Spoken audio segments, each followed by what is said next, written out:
The main problem was that Venerable White probably didn't even realize that a four-headed snake demon had descended from the sky and kidnapped Shuhang and him. From a certain point of view, this four-headed snake demon had been rather lucky just now. Since it fell in love with Senior White at first sight, it was very gentle when picking him up, and didn't have any evil intentions.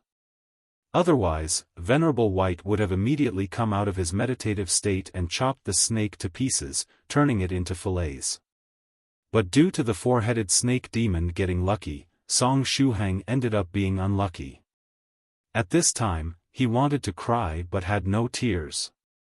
Senior White was currently in secluded meditation, and would return to his senses only a couple of hours later. 2 hours were enough to allow this demonic snake that had kidnapped them to do a lot of things. The fluctuations of energy emanating from the body of the opposite party were very strong. Its aura surpassed that of a fifth-stage spiritual emperor. Therefore, the enemy was very likely a demon of the sixth-stage realm. A creature of the sixth-stage true monarch realm. Even in the 9 provinces number 1 group, most of the seniors were still at the 5th stage realm. And our Shuhang was only at the 3rd stage realm. Just how was he supposed to deal with this demon of the 6th stage? Even if he were to use his strongest attack, it was unlikely that he would be able to tickle this demon of the netherworld, and even martial skills such as the demon subduing Buddhist fist technique or holy light sword technique wouldn't have much of an effect given the huge disparity in strength. Now then, some time had passed already. Such being the case, why hadn't the seniors of the 9 provinces number 1 group come over to deal with the situation? Or was it possible that they didn't bother to come over since he was kidnapped together with Venerable White, and there was nothing to worry about? That couldn't be, right? This development was far from reassuring. In addition, wasn't he supposed to be lucky since he had performed the role of Venerable White's rival in the movie and made him happy? Earlier, his luck was pretty good, and he could get whatever combination of numbers he wanted after throwing the dice. Was it possible that his luck didn't have a temporal limit, but instead a limited number of uses, which he wasted when he threw the dice back then? Wait a moment, why am I even thinking about this useless stuff? I have to calm my mind. What I should be thinking right is how to get out of this situation. The opposite party was a creature of the netherworld realm that was constantly releasing foul energy of the netherworld from all over its body. Although Shuhang had the power of virtue to protect him, he might still get affected by the energy of the netherworld if he stayed in contact with this four-headed snake demon for too long. Shuhang operated his brain at full speed. Perhaps he could direct his killing intent at Venerable White, causing him to interrupt his meditation? But how was he supposed to release killing intent? Did he have to think about killing Senior White in his mind, then glare at him? It was like forcing someone to do something they didn't want to. Alternatively, he could try to enrage the four-headed snake and make it enter into fighting mode, forcing Venerable White to come out of secluded meditation. No, that was too risky. After all, this strange snake was still a creature of the 6th stage realm, and it would be a piece of cake for it to kill a small cultivator of the 3rd stage like Shuhang. What if Venerable White came out of secluded meditation a second later and didn't make it in time to save him? It seemed there was no other way. At the critical moment, he could only rely on himself. I can only use that method, Shuhang muttered to himself. Luckily, when the four-headed snake demon coiled its neck around him earlier, his 2 hands ended up being close. Thereupon, Shuhang used his left hand to take off Swordsman Wooden Ox's glove of passion from the right one. Then, he adjusted his posture and patted the body of the four-headed snake demon with his right hand. "Boy," the four-headed snake demon said coldly, "you'd better not try to play tricks on me if you want to live. If not for the fact that it would obtain a greater reward by bringing this evil survivor of the Jingang Temple back alive, it would have killed this small cultivator of the 3rd stage already." The voice of the four-headed snake demon had hardly faded when a lot of fresh blood spurted out of Shuhang's body. Question marks appeared above the 4 heads of the four-headed snake demon. It didn't even do anything. Why had this small cultivator suddenly started to spurt out blood like crazy? In addition, it didn't seem as though he'd used any special cultivation technique. With its neck coiled around Song Shuhang's body, the four-headed snake demon had constantly been keeping an eye on the liquefied true qi inside his body. As long as something inside Song Shuhang's body changed, he would immediately strike. Anyway, there was definitely something strange about this boy. The four-headed snake demon pondered for a moment, and felt that the height it was currently flying at was enough to prevent those human true monarchs from stopping it. Therefore, it was about time to knock this small cultivator out. It found it very strange that this guy had started to lose blood from all over the body all of a sudden. Song Shuhang had managed to successfully trigger the secret appraisal technique. In addition, the price he had to pay this time wasn't that heavy. Although he seemingly lost a lot of blood, there were only 10 wounds in total on his body. However, the wounds were somewhat deep, and this caused a lot of blood to spurt out. I have to discover the weak point of this four-headed snake at all costs, or find some information that might give me a slim chance of survival. Song Shuhang thought to himself. Very soon, the secret appraisal technique transmitted the information related to the four-headed snake demon back to Song Shuhang's brain. This is the four-headed monster snake Bazagu. It's skilled in the art of disguise and is rather shrewd compared to ordinary demons. It was born in the multi-headed snake clan located in the Netherworld realm, a land of chaos, and has the bloodline of the ancient nine-headed monster known as the Hydra. Innate bloodline ability, it can grow back each of its chopped heads after paying a certain price. Damn it, why does each snake-type monster with a lot of heads have the ability to grow them back? Do they think it's fun to chop them off again and again since they have so many of them? The most vital part of Bazagu's body is its heart, which is deeply concealed. Its heart has the ability to freely move inside the body, and no one can know its precise position unless they dissect the whole body.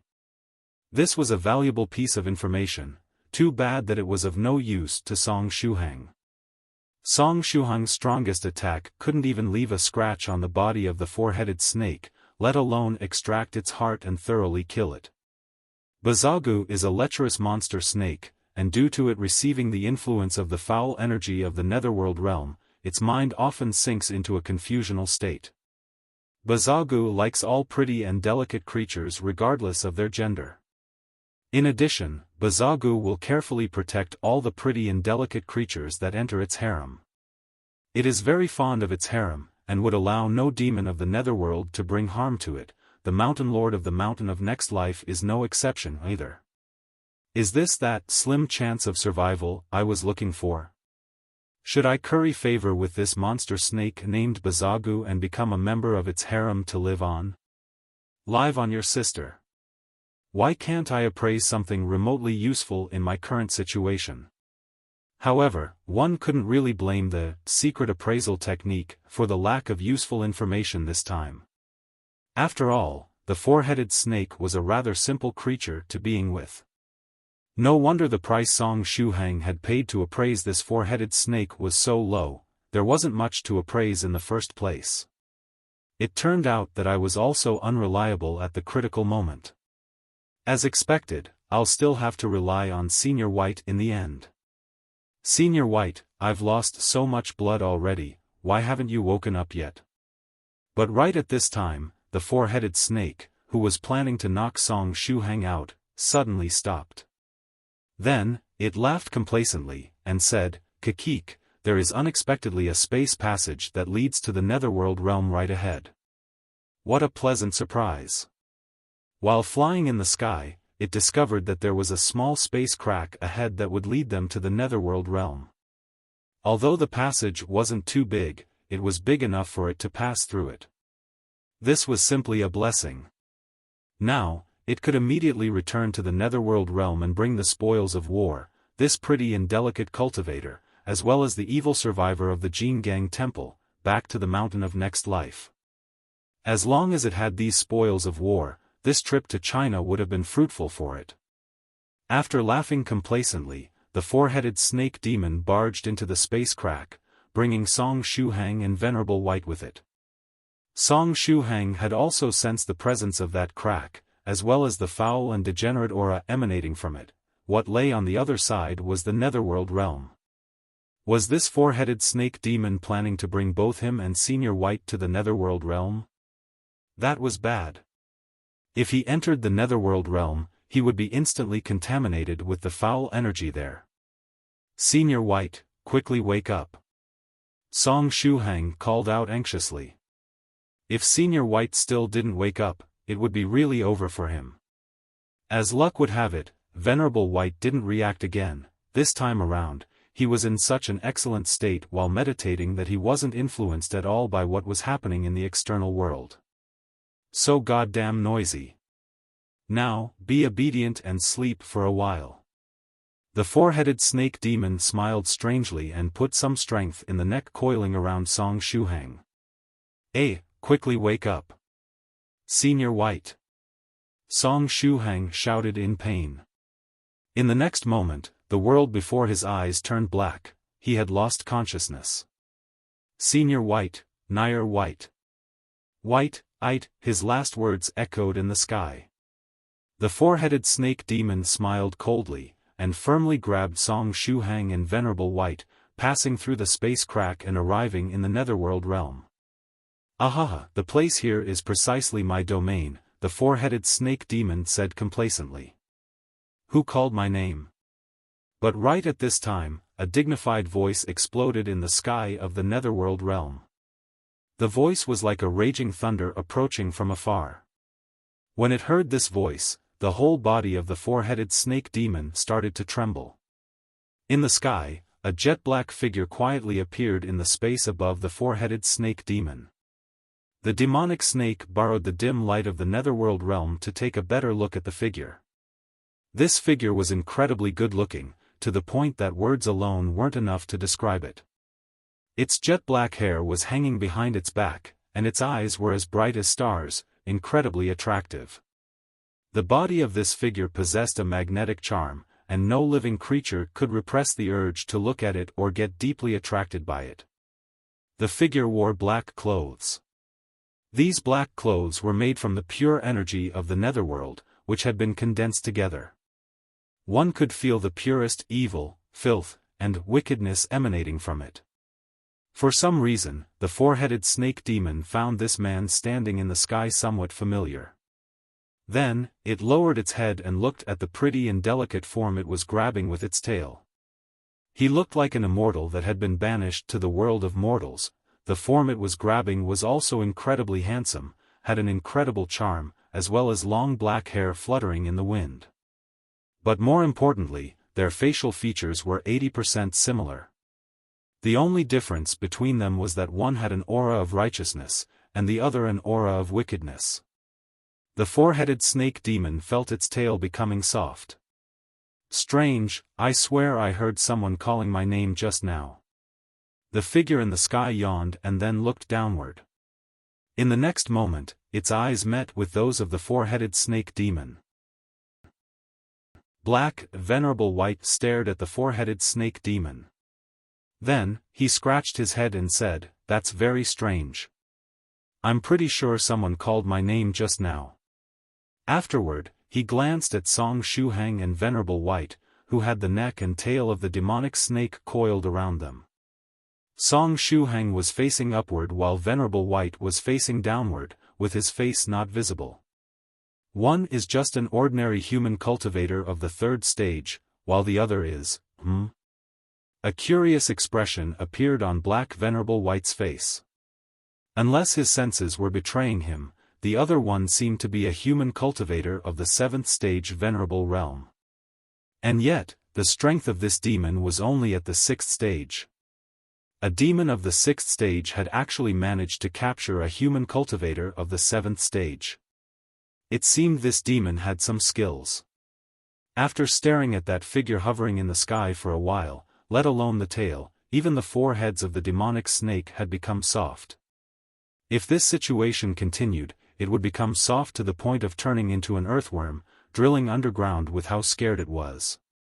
That human cultivator with the tail of this little snake coiled around him is giving me a strange feeling. Black Venerable White pondered for a moment, then shook his head, saying, however, it doesn't have anything to do with me. Thereupon, Black Venerable White yawned and gently waved at the four-headed snake, which was scared out of its wits at this time. Well done. I won't disturb you any further. You can proceed with your meal. Actually, he was rather interested in seeing how this very ordinary demon of the 6th stage was planning to eat that strange human cultivator of the 7th stage, but if he kept staring at that poor four-headed snake, he might scare it to death. Therefore, he decided not to bother the small demon anymore out of kindness. In the end, it was a member of the new generation of the Netherworld realm, and it was improper to bully it. After gently smiling, Black Venerable White elegantly waved his hand and finally started to take his leave. On the ground, the four-headed snake demon heaved a huge sigh of relief. When it sighed, it almost ejected all the air in its body through its 4 mouths. Afterward, it nearly squatted down to the ground.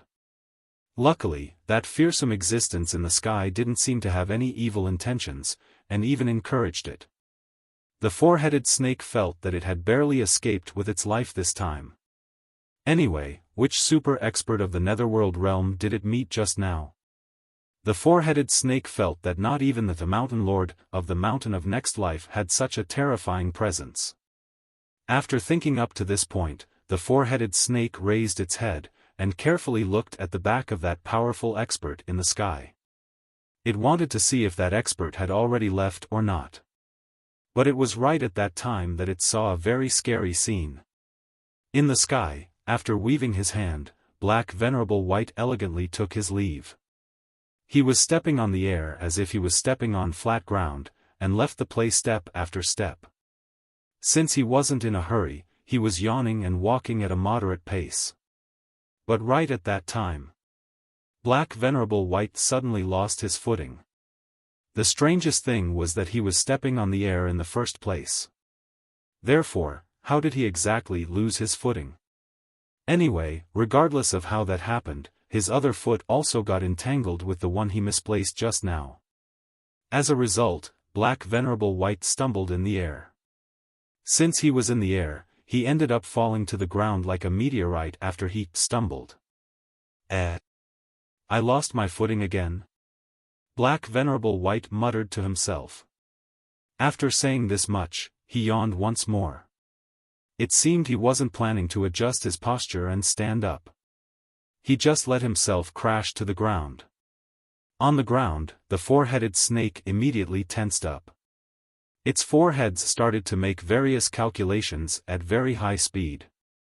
From the looks of it, if that powerful expert in the sky kept falling and didn't stop in time, he would eventually fall exactly where it was standing.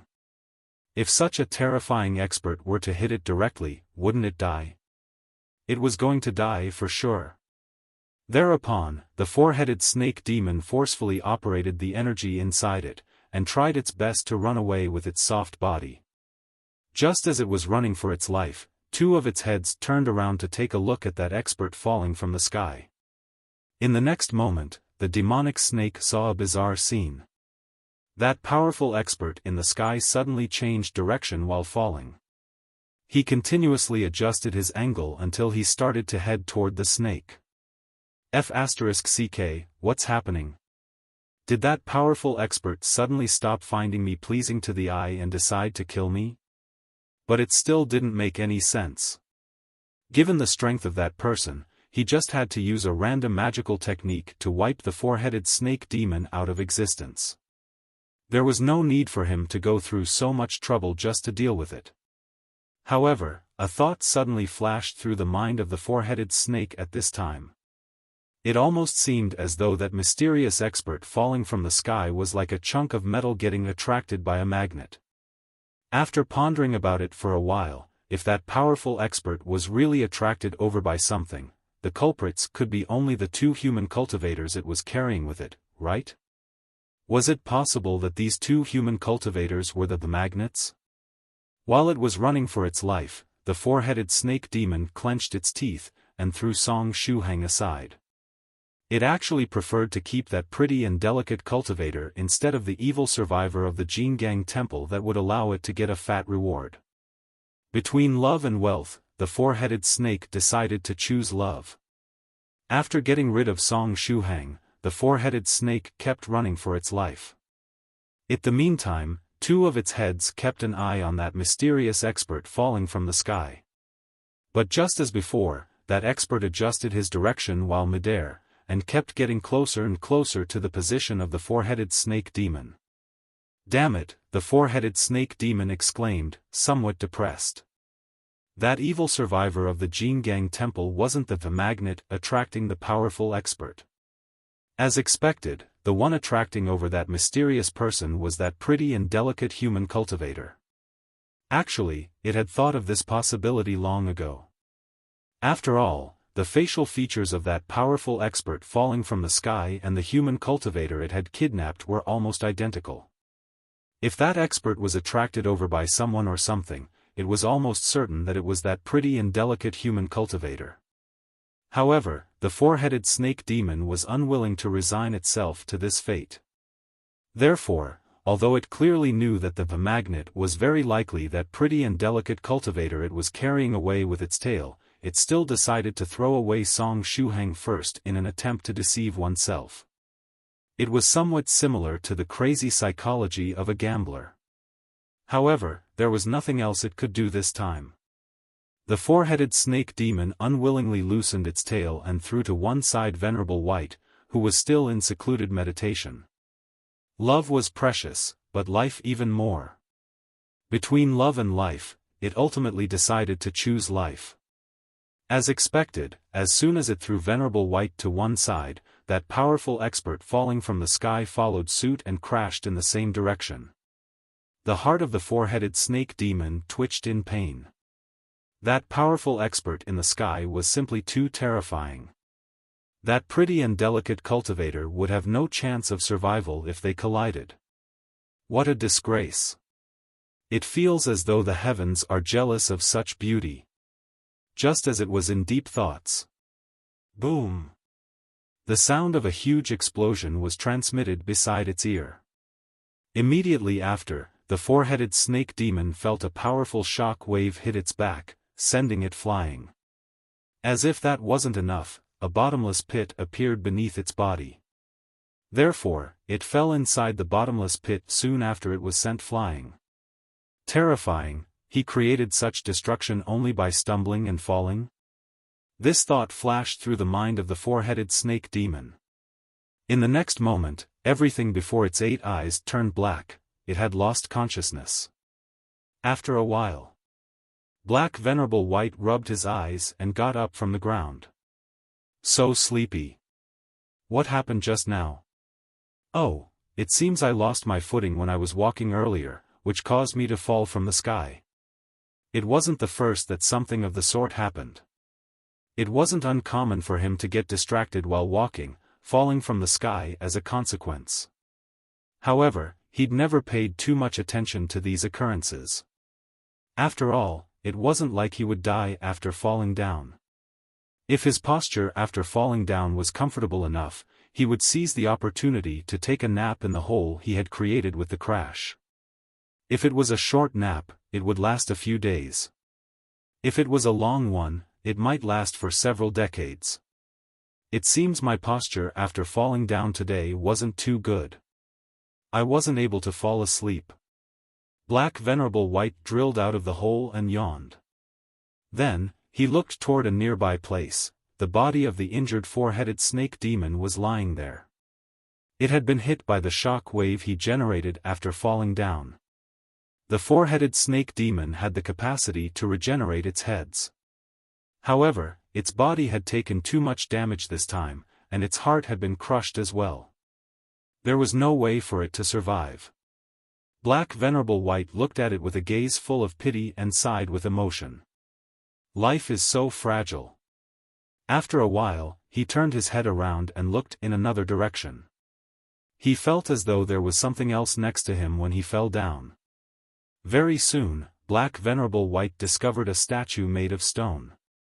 It was a human cultivator covered with several protective layers of energy belonging to the earth attribute.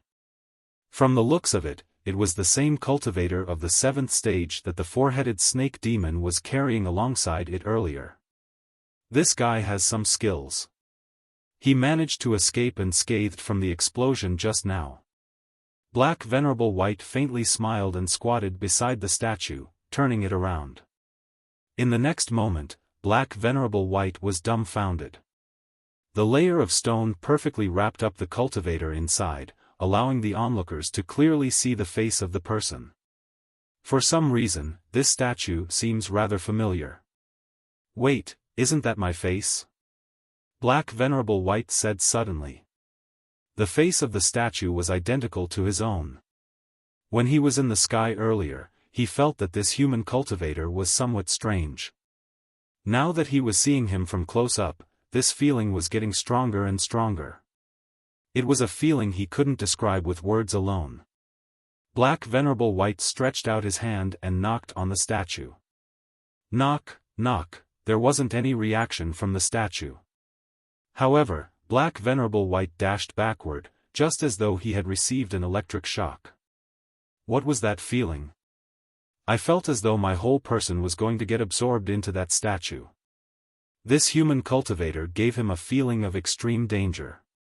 Should I kill him? Black Venerable White wondered. After all, it was better to get rid of this dangerous thing before it could fully mature. Black Venerable White stretched out his hand, and gently waved it at the stone statue lying on the ground. Afterward, he said, "Dust return to the dust, earth return to the earth, crumble into dust." When he gently waved his hand, all the strength of the netherworld realm was mobilized. He was the absolute ruler of the netherworld, and his will was the will of the netherworld realm. Under Black Venerable White's control, the strength of the netherworld realm completely covered the statue, ready to destroy it and wipe it out of existence. But right at this time, a hand made of steel appeared out of nowhere, keeping the strength of the netherworld off Senior White's statue. This hand of steel was the same as Black Venerable White's clothes. It was a concentration of the purest and foulest energy of the netherworld realm. After making its sudden appearance, the hand of steel kept off Black Venerable White's attack. That hand made of steel could likewise mobilize all the strength of the netherworld realm. Its will was likewise the will of the netherworld realm. One world, but two different wills. Wasn't this situation similar to that of a patient affected by schizophrenia? In the next moment, the main body of the hand also appeared midair.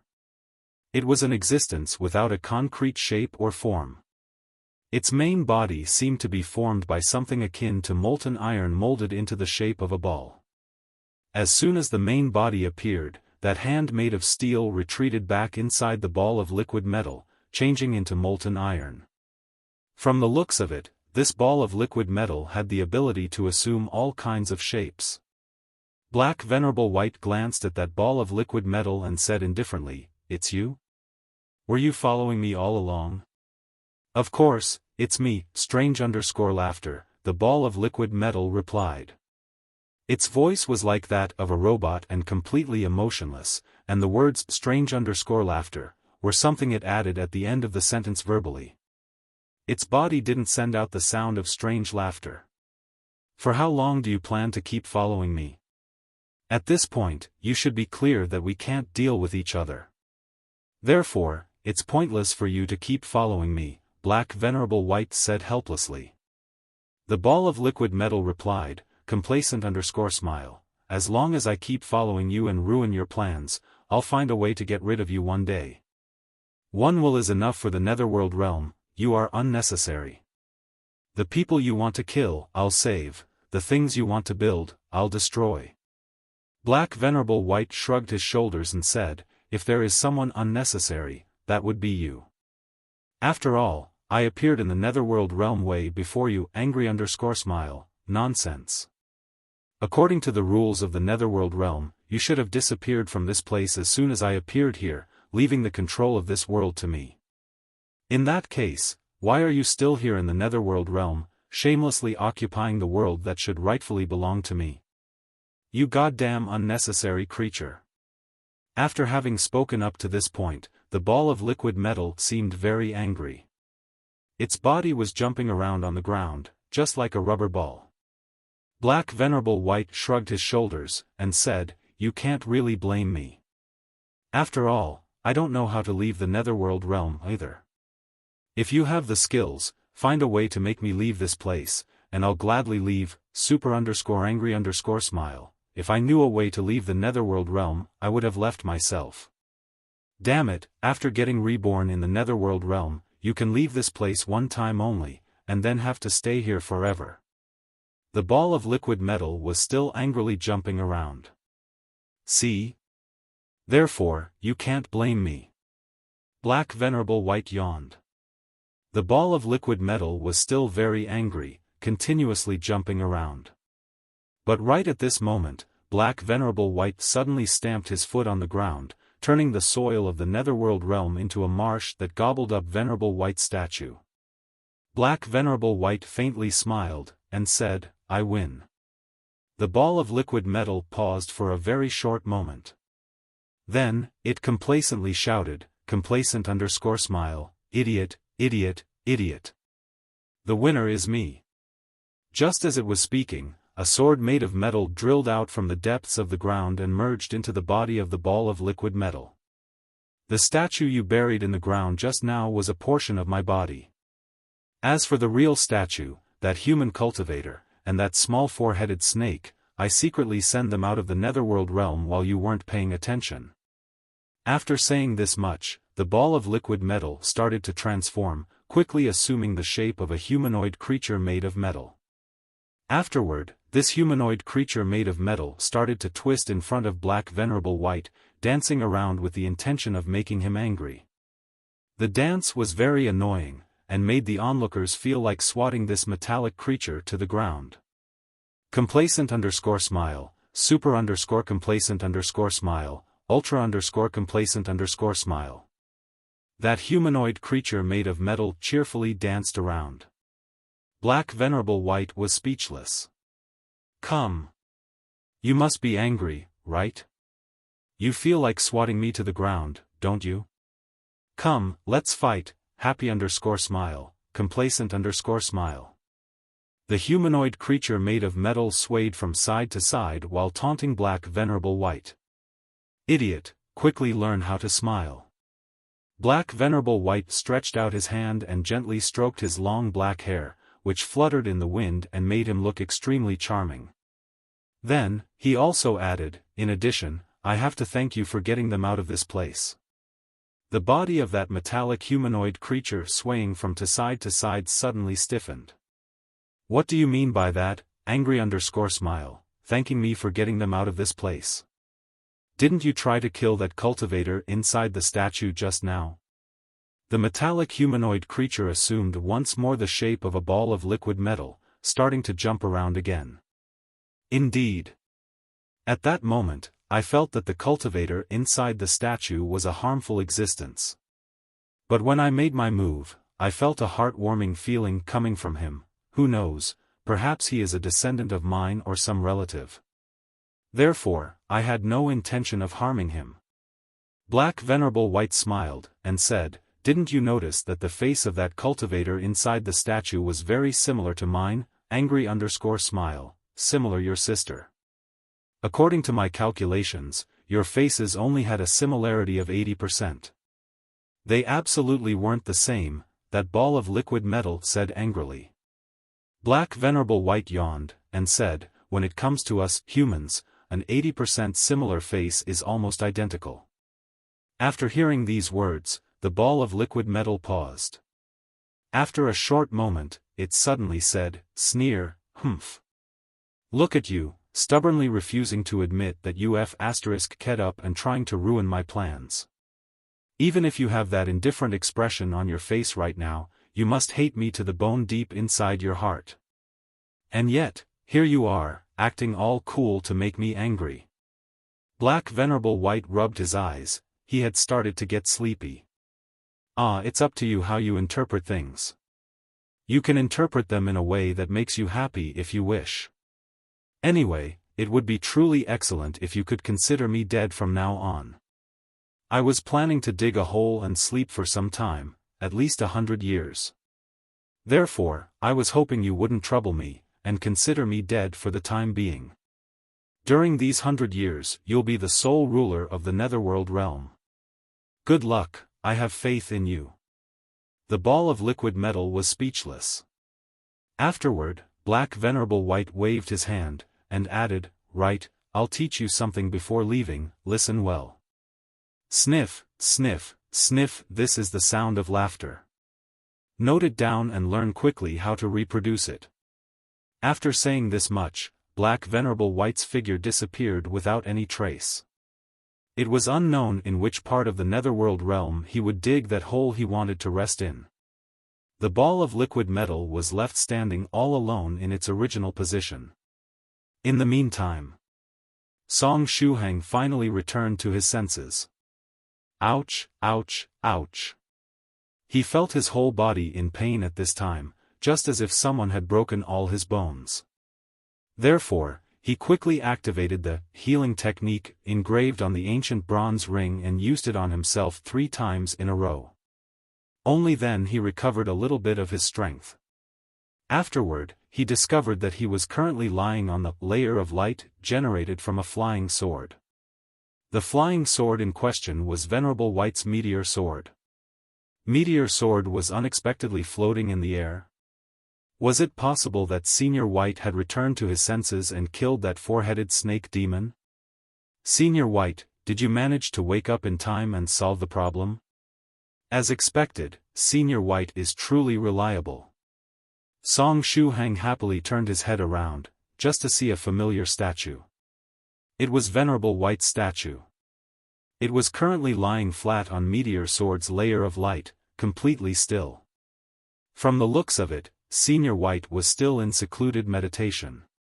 That protective layer of stone covering his body was something that Senior White used to protect himself while he was closing up.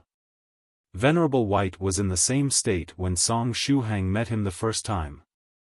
At the critical moment, not only Song Shuhang turned out to be unreliable. Venerable White was also the same. Since Venerable White was still in secluded meditation, who saved them from that 4-headed snake demon? Just as this thought flashed through his mind, Song Shuhang saw the 4-headed snake demon as well. At this time, its battered body was coiled above Meteor Sword's layer of light like a ragged cloth. It seemed as though someone had pounded it with a hammer and rolled it over continuously. It looked very pitiful. 3 of the 4 heads of the snake were hanging down already, devoid of any life aura. Even the last one was half flattened, and was listlessly staring at Song Shuhang. I didn't expect that I would die like this. Even heroes fall for beauties. It seemed that the last head of the snake had used all its remaining energy to squeeze out these words. It had tried its best to survive up until now, only to show off in front of Song Shuhang one last time. Even heroes fall for beauties? What does that mean? Is it possible that we met a peerless beauty along the way that killed the demonic snake? Song Shuhang thought to himself. But why were they hovering in the sky at this time? Was it possible that Meteor Sword automatically activated to protect its master as they were falling from the sky, stopping midair both him and Venerable White? Song Shuhang gently caressed Meteor Sword. Meteor Sword issued a buzzing sound and transmitted a smug feeling to Song Shuhang. Without them noticing, Meteor Sword's intelligence had increased up to this point. Well done. Thanks for your help, Song Shuhang said with a smile, then added, anyway, where are we now? Just as he was in deep thoughts, his mobile phone rang. Song Shuhang took out his phone and discovered that the screen had cracked. Luckily, the phone wasn't broken, and he could still use it. The caller was Northern River's loose cultivator. Song Shuhang picked up the phone and said, Senior Northern River, is something the matter? Little friend Shuhang, how come you and Senior White haven't returned yet? Quickly come back, it's your turn to die next. Northern River's loose cultivator said anxiously. Song Shuhang. Song Shuhang said, Senior Northern River, Venerable White and I are on our way back to the holiday residence. Anyway, Senior, what do you mean by, it's your turn to die next? Little friend Shuhang, as soon as that four-headed snake demon took you away, another large wave of demons coming from the netherworld realm came over and attacked us. It was at that point that young Master Phoenix Slayer had a sudden inspiration and suggested to seize this opportunity to shoot the scene of the immaterial cloud sect getting destroyed. As such, we discussed with director Jacob a bit and started with the shooting of that part where the immaterial cloud sect gets destroyed. True Monarch Ancient Lake Temple, who was playing the role of the eight-armed sword sage, has already died in battle. Now is Medicine Master and Rivoli Purple Mist's turn to die, and after the death of some minor characters, it will be your turn to kick the bucket while playing Senior Brother Gao Sheng's role. Therefore, you should quickly hurry back and not delay the shooting of this exciting scene further. Anyway, I don't have much time for explanations right now. It just so happens that I have to play the role of the Vice Sect Master of the Immaterial Cloud Sect, Daoist Priest Wudao, and heroically die in battle as well. I'm going on stage now. Miss Jiao, are my stage props ready? Maybe prepare some more bags of blood for that lower part of the body made of plastic. According to the script, a demon will cleave me into two with one attack. Therefore, the amount of blood that will spurt out will be pretty large. Quickly, I'm about to go on stage. Northern River's loose cultivator's voice was transmitted from the other end of the phone. Song Shuhang. Northern River's loose cultivator also added, Little friend Shuhang, another thing. Tell Senior White to prepare as well. After the arc of the destruction of the immaterial cloud sect is over, there is the scene of the main character Lychee coming back and kneeling in front of the ruins of the sect, crying copiously. Therefore, tell Senior White to prepare to play this tragic part so that he can immediately empathize with the main character when the time comes. Song Shuhang forced a smile, and said, Senior Northern River. Senior White is currently in secluded meditation. Northern River's loose cultivator was dumbfounded. What? Senior White is in secluded meditation. When did that happen, and for how long is he closing up? He wasn't planning to close up for tens or hundreds of years, right? How were they supposed to continue with the shooting of the movie if the main character suddenly closed up for tens or hundreds of years? Would they have to bring fellow Daoist Copper Trigram over and have him disguise as Venerable White to complete the shooting of the movie? Song Shuhang replied, Senior Northern River, you don't need to worry. Senior White is not closing up for too long, only about a couple of hours. Anyway, Senior White was already closing up when that four-headed snake demon descended from the sky and took us away.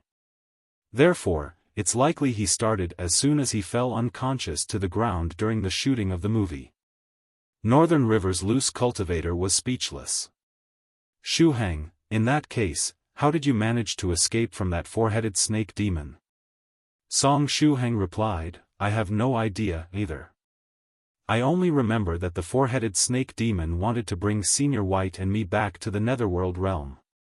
Then, I was knocked out, and when I woke up, I discovered that both Senior White and I were lying on the layer of light that Meteor Sword had generated. As for that four-headed snake demon, it was hanging above Meteor Sword. It seems someone else took care of it.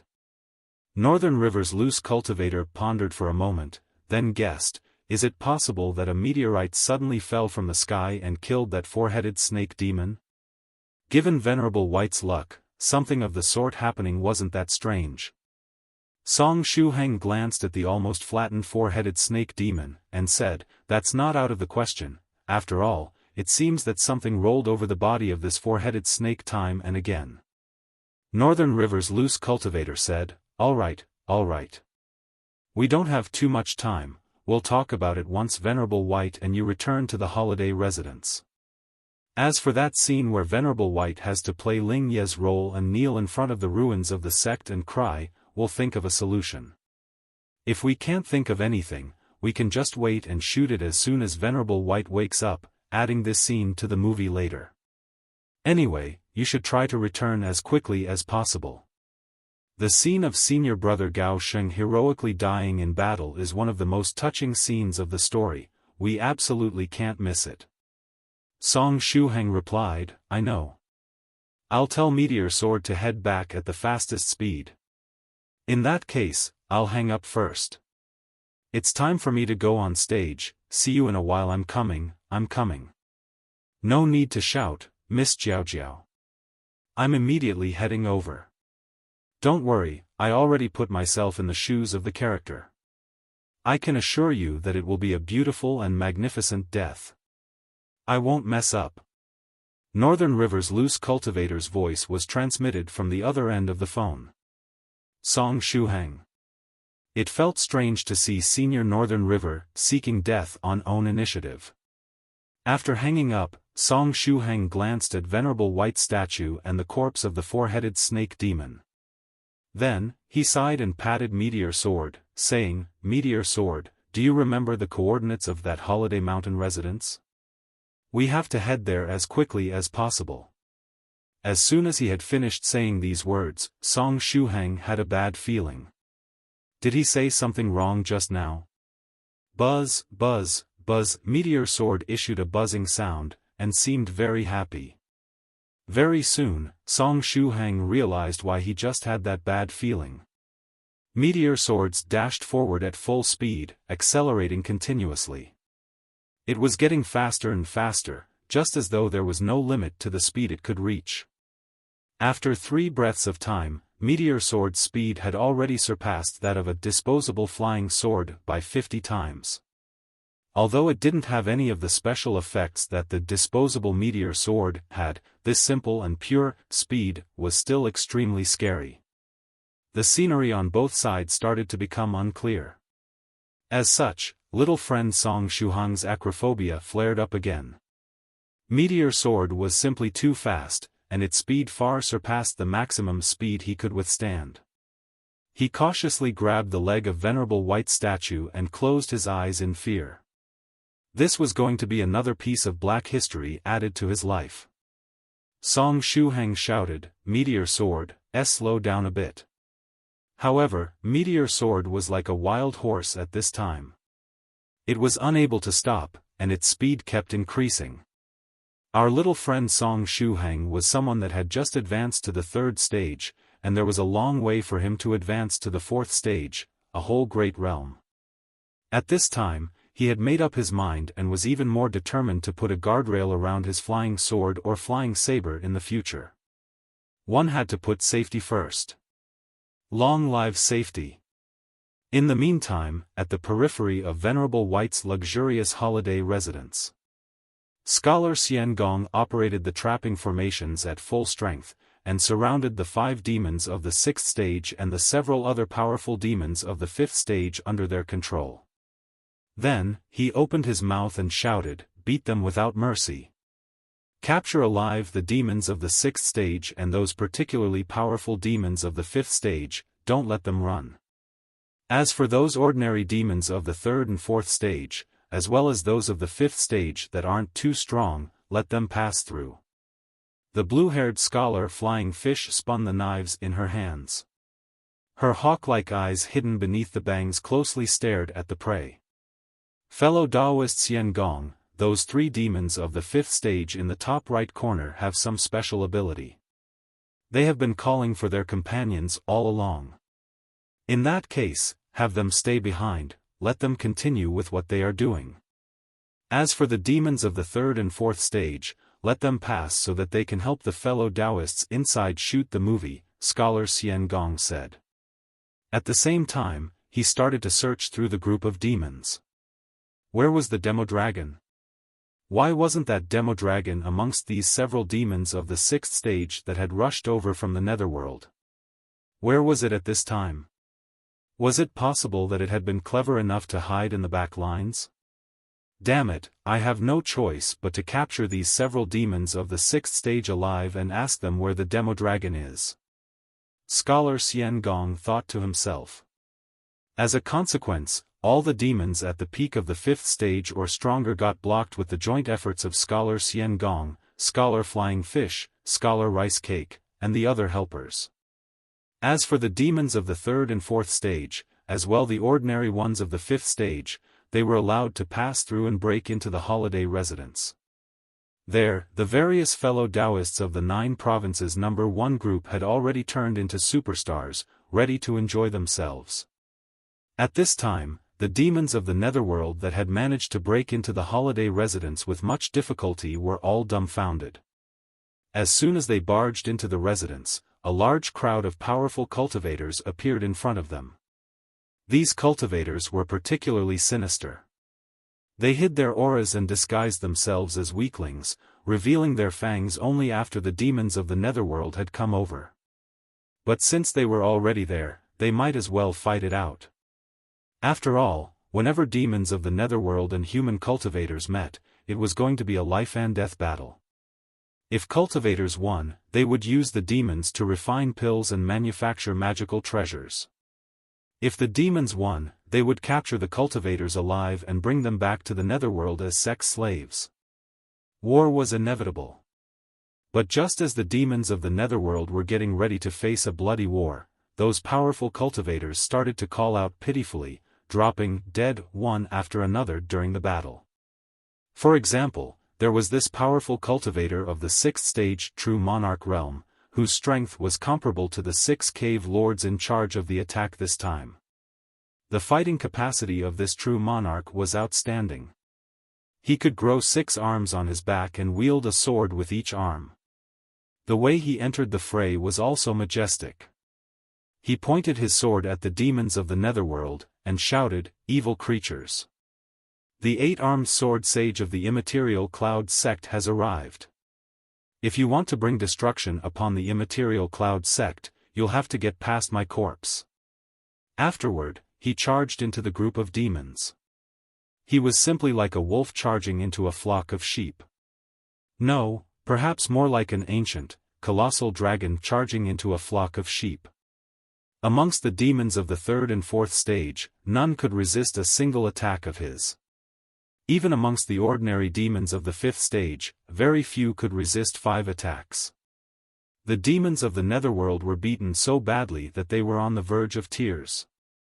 In addition, what was the deal with this immaterial cloud sect? This time, they hadn't come to destroy any sect. The reason they came here was to capture an evil survivor of the Jingang Temple and kidnap a few ordinary human cultivators. Why did it turn out as them attacking and destroying a sect now? Then, just as the demons of the netherworld were getting massacred, the true monarch suddenly roared, and charged toward a single demon of the 4th stage realm. Next, a great battle between the two started. This demon of the 4th stage that shouldn't have been able to withstand a single attack of that terrifying 8-armed sword sage was now evenly fighting with him. No, it even held a slight advantage. The demons weren't seeing things. In this battle between a 6th stage true monarch and a demon of the 4th stage, the demon was actually winning. Was it some kind of illusory technique? Just as they were in deep thoughts, that demon of the 4th stage clenched its teeth and erupted with all its strength, sending out over 10 consecutive palm attacks. The 8-armed sword sage was unable to dodge in time, and got hit by the consecutive palm attacks. Aya heavens, why do you want to destroy my immaterial cloud sect? After shouting these words, the 8-armed sword sage loudly fell to the ground, his 8 treasured swords also scattered all around him. Blood continuously sprayed out from his mouth and chest area. He looked really miserable. Had this true monarch named 8-armed sword sage really died just like that? If they weren't present on the site themselves, perhaps these demons of the 3rd and 4th stage would have even believed this story. But at this time, the thousands of WTFs flashing through their minds had fused into a single gigantic WTF.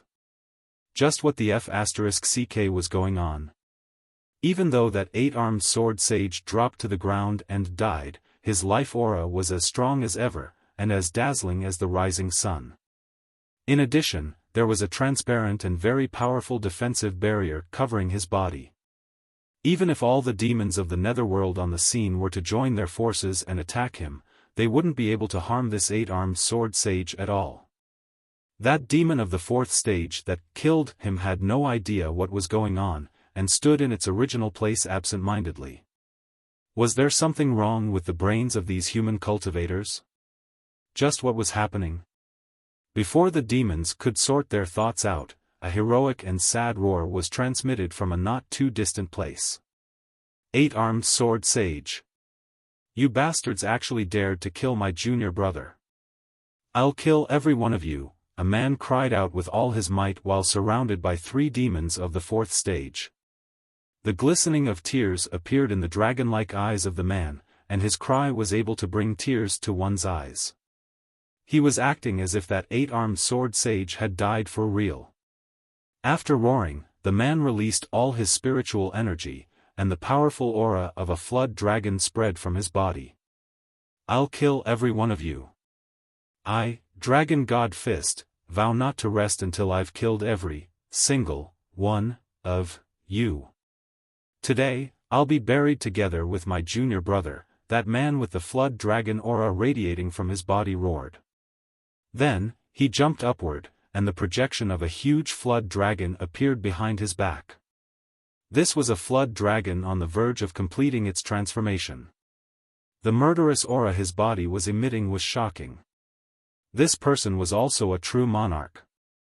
As if that wasn't enough, he was a flood dragon that had become a true monarch, in other words, a first-class powerhouse amidst 6th-stage true monarchs.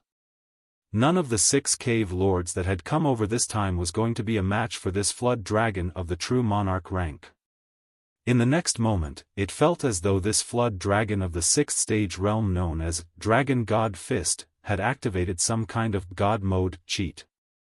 His fists continually burst in the direction of that crowd composed of demons of the netherworld, each fist having the projection of a flood dragon behind it. The world was instantly filled with the cry of a dragon, as well as the pitiful cries of the demons of the netherworld realm. Damn it! Can't you get a pair of glasses? That junior brother of yours known as 8-armed sword sage is alive and kicking. The life aura emanating from his body is as dazzling as the sun. Are you blind or something? The demons of the netherworld wished they could bleach the eyes of this guy called Dragon God Fist. He was a cultivator, so he couldn't possibly have such a bad sight, right? Because if he really had such a bad sight, maybe they could still win. Just as the demons of the netherworld were about to spit out a mouthful of blood due to anger, that person called Dragon God Fist charged toward that demon of the 4th stage that had killed that 8-armed sword sage. Take this move of mine and die. Fist of the tyrannical flood dragon. Dragon God Fist shouted angrily. In the next moment, his fist rumbled in the air, drawing some kind of picture as he assumed the stance of a seemingly very powerful fist technique. It took him a long time to prepare this fist technique, however, all the demons in the surrounding area felt their bodies very heavy due to the pressure emanating from the body of this Dragon God Fist. They were thus unable to seize this opportunity to attack him. As soon as he finished drawing that picture in midair, Dragon God Fist finally punched. The cry of a dragon reverberated in the air, resounding throughout the whole sky. Afterward, a lifelike flood dragon made of spiritual chi shot out of the fist of this person called Dragon God Fist, bursting toward that demon of the 4th stage. Since it was overwhelmed by the pressure, that demon of the netherworld was unable to dodge, and could only stiffly stand in its original position. As such, the flood dragon made of spiritual chi shredded it to pieces while it was still alive. Junior brother, I have avenged you. Dragon God Fist gave a long, mournful cry with tears in his eyes. Then, less than 1 minute later, Dragon God Fist got surrounded by 3 demons of the 3rd stage, and was finally unable to hold on. The 3 demons continuously attacked him, tearing his Daoist robe to pieces. Heavens, why do you want to destroy my immaterial cloud sect? Dragon God Fist uttered this classic line while showing immense grief and indignation on his face. Afterward, a lot of blood spurted out of his body, and his whole person tumbled backward, falling to the ground and dying. Just as that 8-armed sword sage from before, although this dragon god fist was supposedly dead, his life aura was dazzling to the point of blinding the eyes of the nearby demons. At the same time, a transparent defensive barrier had covered his body, protecting him from any harm. The demons of the netherworld were speechless. Just what the F***ck was happening? Had these human cultivators gone mad? Had they eaten the wrong medicine today? But regardless of what was going on in the heads of these human cultivators, it was a good thing for the demons of the netherworld as long as these two cultivators of the true monarch rank lay on the ground and played dead, not attacking them. At the very least, it would greatly reduce their casualties, and allow them to better concentrate and deal with the other human cultivators. Just as this thought flashed through their minds, something that confused the demons even further happened. Without them noticing, a human cultivator that had the air of a retired scholar appeared in the rear of their camp. Speaking of which, it was rather strange. This human cultivator was wearing a showy and scary black armor, as well as holding a more than 2 meters long chopping blade in his hand. From the way he was dressed, he should have had an evil and wicked aura, but as soon as the demons of the netherworld saw him, they associated him with a retired scholar living in remote mountains. Anyway, no one knew when this retired scholar had run to the rear area of their camp. Right at this time, that retired scholar wearing a black armor raised his large blade, and pointed it towards that group of crazy human cultivators. Afterward, he laughed wildly, and said, "Stupid disciples of the immaterial cloud sect.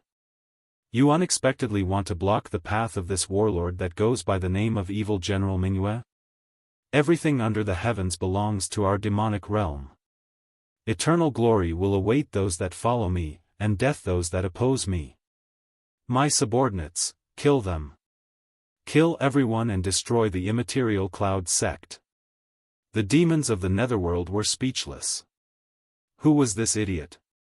Why was he standing in the camp of the demons of the netherworld and bossing them around? It was really time to flip some tables. Everyone in this place had mental problems. In the meantime, several demons of the netherworld adjacent to the retired scholar gritted their teeth and surrounded him, planning to put this madman to death. But just as the demons were about to make their move, a terrifying aura spread from the body of this evil General Mingyue. It was likewise the aura of a 6th stage true monarch. As if that wasn't enough, he was someone at the peak of the 6th stage. The fearsome aura scared to death the demons of the netherworld that were about to make their move. In the next moment, evil General Mingyue waved the blade in his hand. The whirlwind-like blade cheat coiled around a group of demons next to him and sent them to the front area, right in the middle of that encirclement the human cultivators had created. Why are you just standing there? Follow the orders of this warlord and kill everyone. As long as you destroy the immaterial cloud sect, your evil master will give you unimaginable rewards. But those that dare to retreat even one step, will die. The demons of the netherworld were utterly confused, wondering what the hell was going on in this place. A healthy brain was such a good thing, how they wished that this group of cultivators could have won as well. Scholar Druken Loon was extremely pleased at this moment. His acting just now had been excellent, absolutely terrific. He felt that he had simply brought to life the character of this eye-catching warlord from the enemy camp. After the screening of the movie, he would surely pique the interest of a lot of people. Due to this special technique he practiced since childhood, he ended up becoming an invisible man. Even in the 9 provinces #1 group, he was like a semi-invisible entity. His fellow Daoists frequently couldn't remember his Dao name. Sometimes, they would read his Dao name wrong even though they were directly staring at it. But even if he was a semi-invisible entity, he wanted to have his moment of glory and be the center of attention for once. Even if he appeared in just a few scenes in this movie, he would be content as long as he had a good presence in those scenes. Speaking of which, did the camera capture my performance just now? My pose while interpreting this ultra-powerful demonic general from the enemy camp was rather cool and flashy. They should have recorded all of it, right? Scholar Druken soon thought to himself. Then, he glanced with the corner of his eye at the cameraman in charge of recording the scene. He wasn't sure if it was just his misconception, but, although the scene just now should have belonged to him, the cameraman was currently aiming the camera at Su Clan 16, who was desperately fighting amidst the army of demons. One couldn't help but admit that Su Clan 16 was truly dazzling at this time. Her stature was short, and even the saber in her hand was a short one. And yet, the saber chi she was releasing with each attack seemed unstoppable and extremely overbearing. Her petite body and the unstoppable saber chi created a beautiful contrast, giving birth to an explosion of cuteness. Scholar Druken Noon envied Su Clan's 16 a little at this time. Anyway, the camera seemed glued to 16, and gave her a close-up for a very long time. Scholar Druken was speechless. You have got to be kidding me, right? According to the script, wasn't I supposed to be the focus of the scene just now? They actually didn't record that part where I was so awe-inspiring? Cameraman. Quickly turn the camera toward me. Scholar Druken started to wave the large blade in his hand, continuously picking up the demons of the netherworld next to him and throwing them toward the cultivators ahead in the hoping of stealing the show. At last, the conscience of the cameraman was pricked. He returned to his senses and stopped focusing on Su Clan 16, finally moving the camera toward Scholar Druken. The camera is aiming at me. The scene is finally mine. Scholar Druken assumed the coolest pose he knew, and fully released the aura of a great demon capable of destroying the world. The cameraman was very satisfied and gave Scholar Druken the thumbs up. Then, less than 2 seconds later, he moved the camera toward another side, aiming at Rivoli Purple Mist, who was playing Senior Sister Muronghwa's role. Like Su Clan 16, Rivoli Purple Mist also had a relatively petite figure. However, her bearing was completely different than 16's. Su Clan 16's fighting style was overbearing, while Rivoli Purple Mist's was somewhat eerie. The cameraman felt that he had captured the scene perfectly. During the screening of the movie, the spectators would surely praise his hard work. Such beautiful women were very hard to come by, yet several of them were going to appear in this movie. This part of the movie where the immaterial cloud sect was getting destroyed had reached its climax.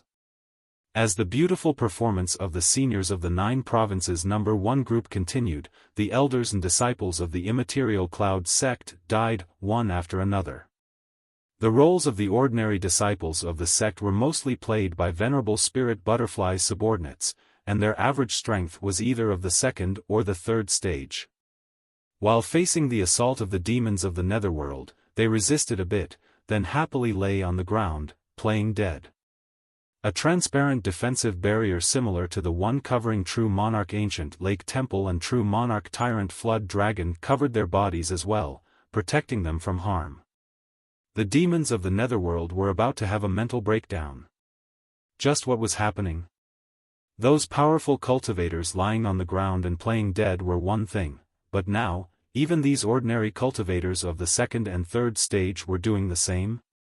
Since the battle between the two parties had started, the number of the demons of the netherworld had incessantly decreased, but there hadn't been a single casualty amongst this group of human cultivators. All the people lying on the ground were just playing dead. How could they continue to happily battle given the situation? Regardless of how much the demons of the netherworld complained, the shooting of the movie continued. It was finally Northern River's loose cultivator's turn to enter into action. The treatment he received was completely different than Fellow Daoist when the bright moon appears. As soon as Northern River's loose cultivator entered the fray, the main and auxiliary cameras all focused on him. Northern River's loose cultivator was playing the role of Daoist priest Wudao, the junior brother of Daoist priest Wuwei, who was the sect master of the immaterial cloud sect. After entering the fray, Northern River's loose cultivator applied some blood onto his face, and arrived next to the sect master. Then, with extreme sorrow and unwillingness, he said, "Senior brother, we failed to protect the immaterial cloud sect, and the other sects won't be able to lend us a hand within a short period of time. We have to leave." True Monarch Fallout, who was playing the role of Daoist priest Wu, had a stiff expression on his face at this moment. He struggled for a while, and finally sighed deeply, saying, "Junior brother Wudao, you should take some of the disciples with you and leave this place first. They are the seeds of the immaterial cloud sect. As long as they stay alive, the immaterial cloud sect won't die." Northern River's loose cultivator furrowed his brows and asked, "But what about you, senior brother? I'll delay these creatures from the demonic realm and give you lot the time to escape. You don't need to worry about me. I don't have much time left, anyway. If this old body of mine can win you some time, I'll achieve my goal." True Monarch Fallout gently smiled. He was playing the role of the white-haired Daoist priest Wu. This character had a white beard and a face full of wrinkles. His lifespan had almost reached the end. Northern River's loose cultivator, who played the role of Daoist priest Wudao, said firmly, "No, senior brother. You are the sect master, the backbone of the immaterial cloud sect. Leave the task to bring up the rear to me." Northern River's loose cultivator didn't wait for his senior brother to reply, but darted forward, gathering all the disciples of the sect that were willing to stay behind with him and bring up the rear. Daoist priest Wu faintly sighed. Then, he glanced at a nearby monk, and said, "Fellow Daoist Silence, forgive me for involving you in this matter. You were just a guest of the immaterial cloud sect, but are now involved in this mess as well." The nearby, Great Master Silence, who was interpreted by Great Master Profound Principle, joined his palms together and silently shook his head, revealing a gentle smile. Daoist priest Wu continued, "This poor Daoist would like to make an unreasonable request to you. Fellow Daoist Silence, could you escort the elite disciples of the immaterial cloud sect and help them flee this place?" Great Master Silence first glanced at Daoist priest Wu, then nodded his head, agreeing to the request. Thereupon, with the arrangement of the sect master, Daoist priest Wu, the young disciples of the immaterial cloud sect were gathered together and sent away through a secret passage under the protection of Great Master Silence, the guardian divine beast of the immaterial cloud sect, the heaven-devouring cat, and a few cool-headed elders. On the battlefield, Su Clan 16, who was playing the role of Traceless Saber, a guest from the White Sword sect, abandoned her fight and left the place together with the young disciples of the sect while escorting them. 16's small face was full of regret. She hadn't fought enough just now. While shooting this scene, at least 3 cameras were continuously focusing on the character that True Monarch Fallout was interpreting, Daoist priest Wu. In the enemy camp, fellow Daoist, when the bright moon appears eye sockets were red. How was this even fair? He was also a true monarch, and he was likewise the leader of a faction. Therefore, just on what basis the scene focused on True Monarch Fallout for so long when it focused on him for something like 2 seconds? In addition, there was only one camera that focused on him. This was simply too unfair. As soon as the shooting of this part was over, he would complain about these mean cameramen to director Jacob. In the meantime, Song Shuhang rode Meteor Sword and arrived at the holiday residence. Meteor Sword's speed had reached extreme levels as it whizzed forward and passed through the periphery of the mountain residence. Even Scholar Xian Gong and his helpers, who were standing on guard outside the holiday residence, were unable to see clearly what had flown past them. Scholar Flying Fish rubbed her eyes concealed beneath her long bangs, and said, "Fellow Daoist Xian Gong, what was that thing that passed just now? I didn't see it clearly, either." Scholar Xian Gong held the tobacco pipe in his mouth and took a deep breath. But it should be Venerable White. Earlier, that stupid 4-headed snake kidnapped Venerable White and little friend Song Shuhang, flying toward a distant place. Just now, I smelled the scent of that stupid snake again. Venerable White? Oh, that one. Scholar Flying Fish nodded, and stopped paying attention to that flying sword that brushed past them. Although it was said that Venerable White was handsome to the point of causing cities and nations to fall, she wasn't interested in him. She only liked fairy maidens with tender and delicate skin. After a short moment, Meteor Sword could instantly stop if it wanted to. Therefore, it abruptly stopped midair even though it was going very fast earlier. Song Shuhang felt that his small heart might not be able to make it if this continued. After Meteor Sword stopped, his shivering hands let go of Venerable White statue. Even today, I managed to survive, Song Shuhang muttered to himself. From today onwards, he would never use the words fast or quick in the presence of Venerable White's magical treasures or flying swords again. He didn't want to die so young. After taking a deep breath, Song Shuhang lowered his head and looked downward. At the same time, he wondered where they were shooting the scene of the destruction of the immaterial cloud sect. Coincidentally, as soon as Song Shuhang looked downward, he saw the scene of Northern River's loose cultivator heroically sacrificing himself. Far from the camera, Fairy Lychee stretched out her hand and made a grabbing motion, blocking a mantis-shaped demon and bringing it in front of her. Fairy Lychee wasn't supposed to make her appearance in this act. Therefore, she decided to help the other fellow Daoists from the sidelines. After capturing this mantis-shaped demon, Fairy Lychee raised it with her hand, then gently threw it forward. The terrified demon shot out like a bullet, and ended up crashing into Northern River's loose cultivator.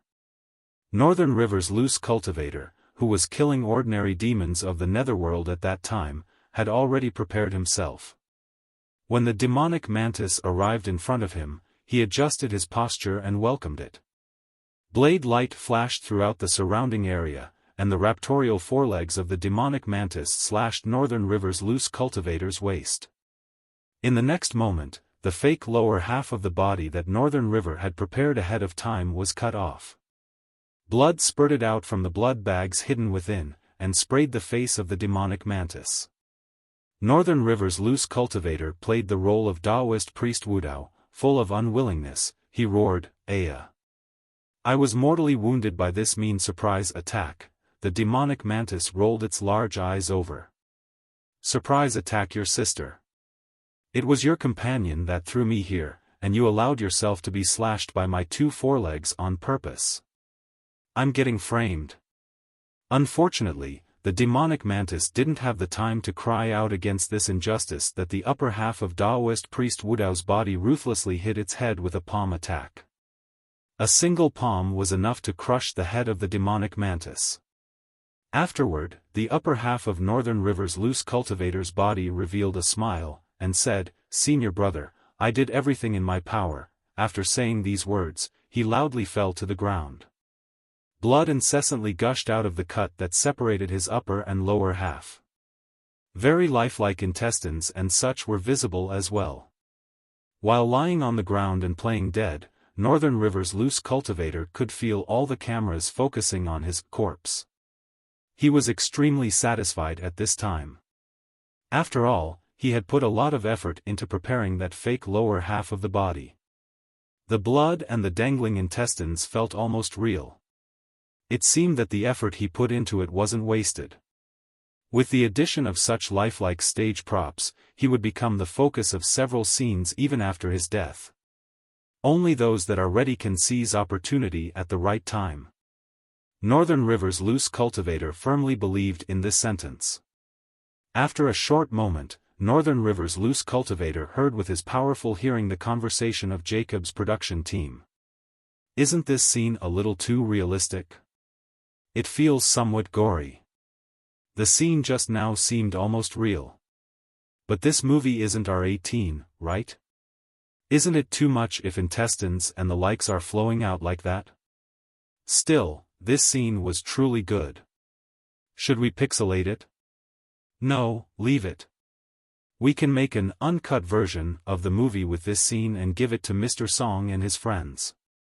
But in the version that will be screened in the cinema, this part will be edited. That works too. Seems good. Northern River's loose cultivator. It was too realistic and seemed gory. They want to censor it for this reason. I feel really wronged at this time. Northern River's loose cultivator ridiculed them in his heart. Right at this time, Medicine Master passed beside Northern River's loose cultivator's corpse, and said in a soft voice, "Brother Northern River, you take everything too seriously, but sometimes, it's better not to take things too seriously. Hee, look at mine and Purple Mist's performance." It was the time for the scene where Medicine Master and Rivoli Purple Mist would sacrifice themselves. Right at this time, Song Shuhang quietly descended in the rear of the shooting location. Yu Jiaojiao came forward, and said, "Shuhang, you have arrived. You were rather quick." Song Shuhang forced a smile. It was indeed quick, so quick that his legs were somewhat soft. Yu Jiaojiao passed him a new Daoist robe with a smile, and said, "Quickly change your clothes and find an opportunity to sneak into that group of disciples of the immaterial cloud sect that is running away. As soon as the demons of the netherworld catch up, it will be your turn to play Senior Brother Gao Sheng's role and die. Don't worry. I assure you that the scene of Senior Brother Gao Sheng's sacrifice will be absolutely outstanding." Song Shuhang quickly wore the Daoist robe and got 2 bags of blood from Yu Jiaojiao, hiding them under his robe. According to the script, he would play Senior Brother Gao Sheng's role and die in battle while protecting all the junior brothers and junior sisters busy running away from the sect. He would even say a very cool sentence before dying. "I'm the senior brother, and it's my duty to protect all these junior brothers and junior sisters. Therefore, leave the enemy to me. I'll hold them back for you." Afterward, Senior Brother Gao Sheng would die in the middle of the secret passage while blocking tens of enemies from the demonic realm all by himself, finally getting stabbed to death. The Daoist robe that Yu Jiaojiao prepared for Shuhang was also a particular type of stage prop, and there was a hidden mechanism inside. During the scene of Senior Brother Gao Sheng's sacrifice, Song Shuhang would press the button hidden in the sleeve of the Daoist robe and release a dazzling light.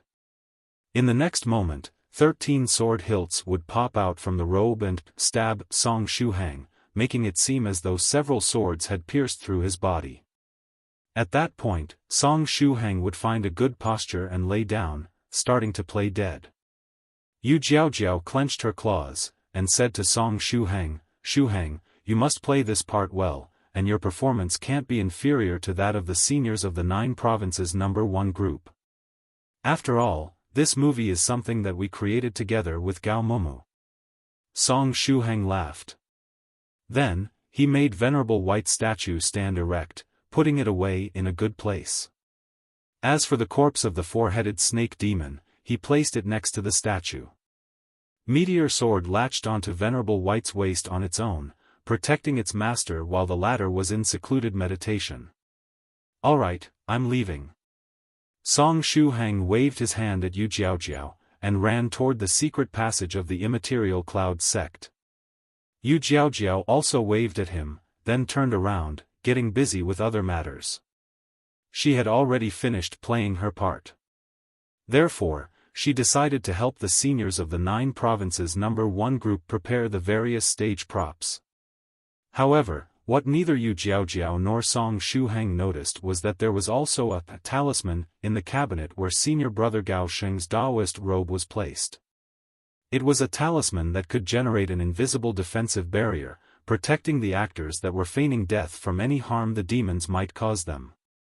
The secret passage of the immaterial cloud sect was situated on the western side of Venerable White's holiday residence. This mountain residence was originally the territory of a medium-sized sect, and Venerable White had merely repaired it without changing its basic structure. Luckily, that medium-sized sect already had a secret passage that was suitable for the shooting of the movie.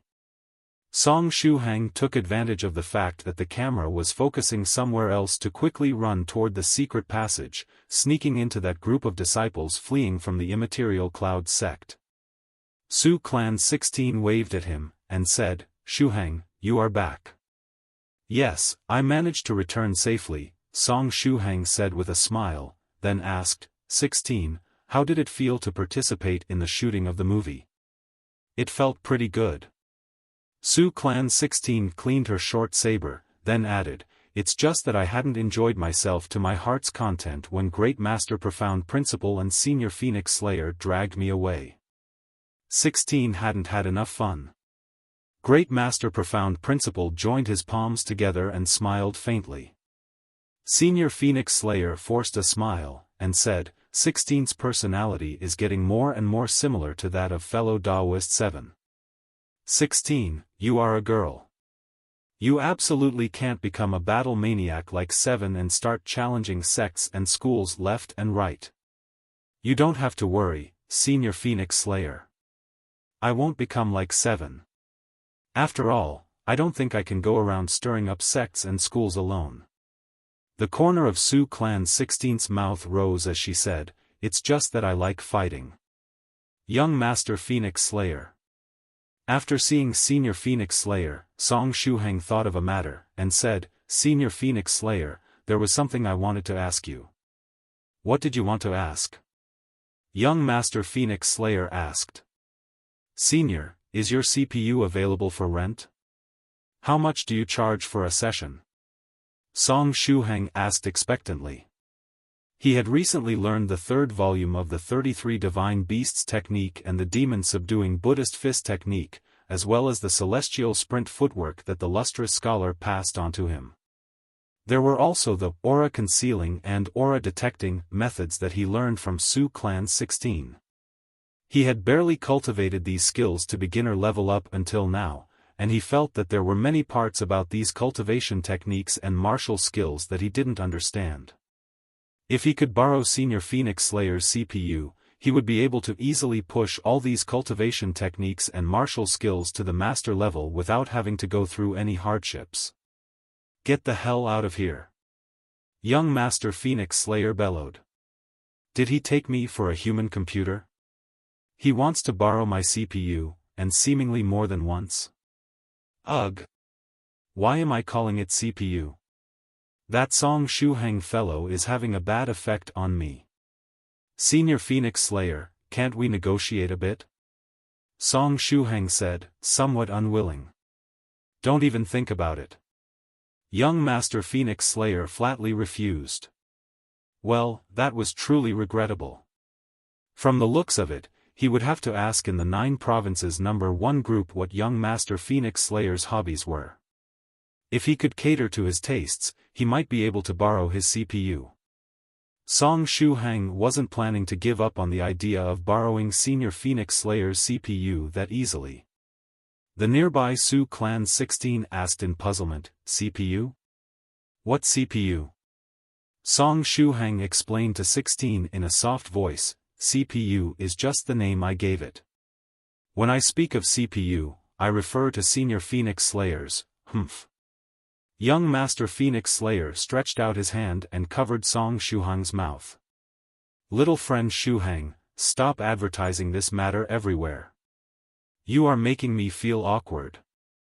As long as he was the only one to know that Shuhang wished to borrow his body and brain, it was fine. But if others were to know about it as well, it would make him feel awkward. Song Shuhang looked at Senior Phoenix Slayer in puzzlement, but ultimately nodded. If Senior Phoenix Slayer didn't want others to know about this matter, he would protect his privacy. Su Clan 16 was confused, and had no idea what was happening. On the battlefield outside the secret passage, the disciples of the immaterial cloud sect that the seniors of the 9 provinces number 1 group were playing were dying in battle one after another. Rivoli Purple Mist, who was cast as Senior Sister Muronghua, was currently surrounded by 5 demons of the 3rd stage. It should be about time, right? Rivoli Purple Mist thought to herself. In a distant place, Fairy Lychee stretched out her hand again and made a grabbing motion, attracting a monkey-shaped demon of the netherworld. The demonic monkey was holding a sharp sword in its hand, exactly what they needed. It's your turn to go on stage. Fairy Lychee laughed and raised the hand holding the demonic monkey, throwing it at Rivoli Purple Mist. The demonic monkey was so scared that it wet itself. Although it was just a demon of the 3rd stage, its intelligence was relatively high since it was a humanoid demon. It clearly remembered that a demonic mantis was caught by this beautiful fairy maiden standing on one side earlier. In the next moment, the demonic mantis was thrown toward Daoist priest Doudou, a cultivator at the peak of the spiritual emperor realm. The fate of that demonic mantis was truly tragic. The palm attack of that Daoist priest Doudou instantly crushed its head. And now, it was attracted over just like that demonic mantis, and thrown toward that female cultivator named Musclehang. Was it possible that it would end the same way as that mantis, with its head crushed after a palm attack of this woman named Musclehang? No, the demonic monkey shouted while midair. In the next moment, a pair of bat-like wings grew on its back. With the wings flapping incessantly, the demonic monkey was able to stop its body, starting to hover midair. At this time, there was still a distance of a dozen or so meters between it and that female cultivator named Musclehang. This distance should be enough to assure its safety. After barely escaping death, the demonic monkey opened its mouth and gasped for breath. Luckily, it still had this trick up its sleeve. Otherwise, had it arrived in front of that female cultivator, she would have killed it, then started to randomly lose blood, ultimately falling to the ground and feigning death like those other cultivators. It won't be so easy to kill me. I'll become a cave lord of the mountain of next life one day. There is no way I'll die so easily, the demonic monkey thought to itself. Then, just as it thought that it had escaped misfortune, a voice echoed behind it. Why are you frozen there? Quickly, go kill them. Those weaklings of the immaterial cloud sect can't stop us from advancing anymore. Wipe out every single one of them, and destroy the immaterial cloud sect. Afterward, the person behind stretched out his hand, and gently patted the back of the demonic monkey. The demonic monkey felt a terrifying burst of strength transmitting from the back that pushed it forward. The monkey called out pitifully as it headed toward that female cultivator named Musclehang once again. Now we are speaking the same language.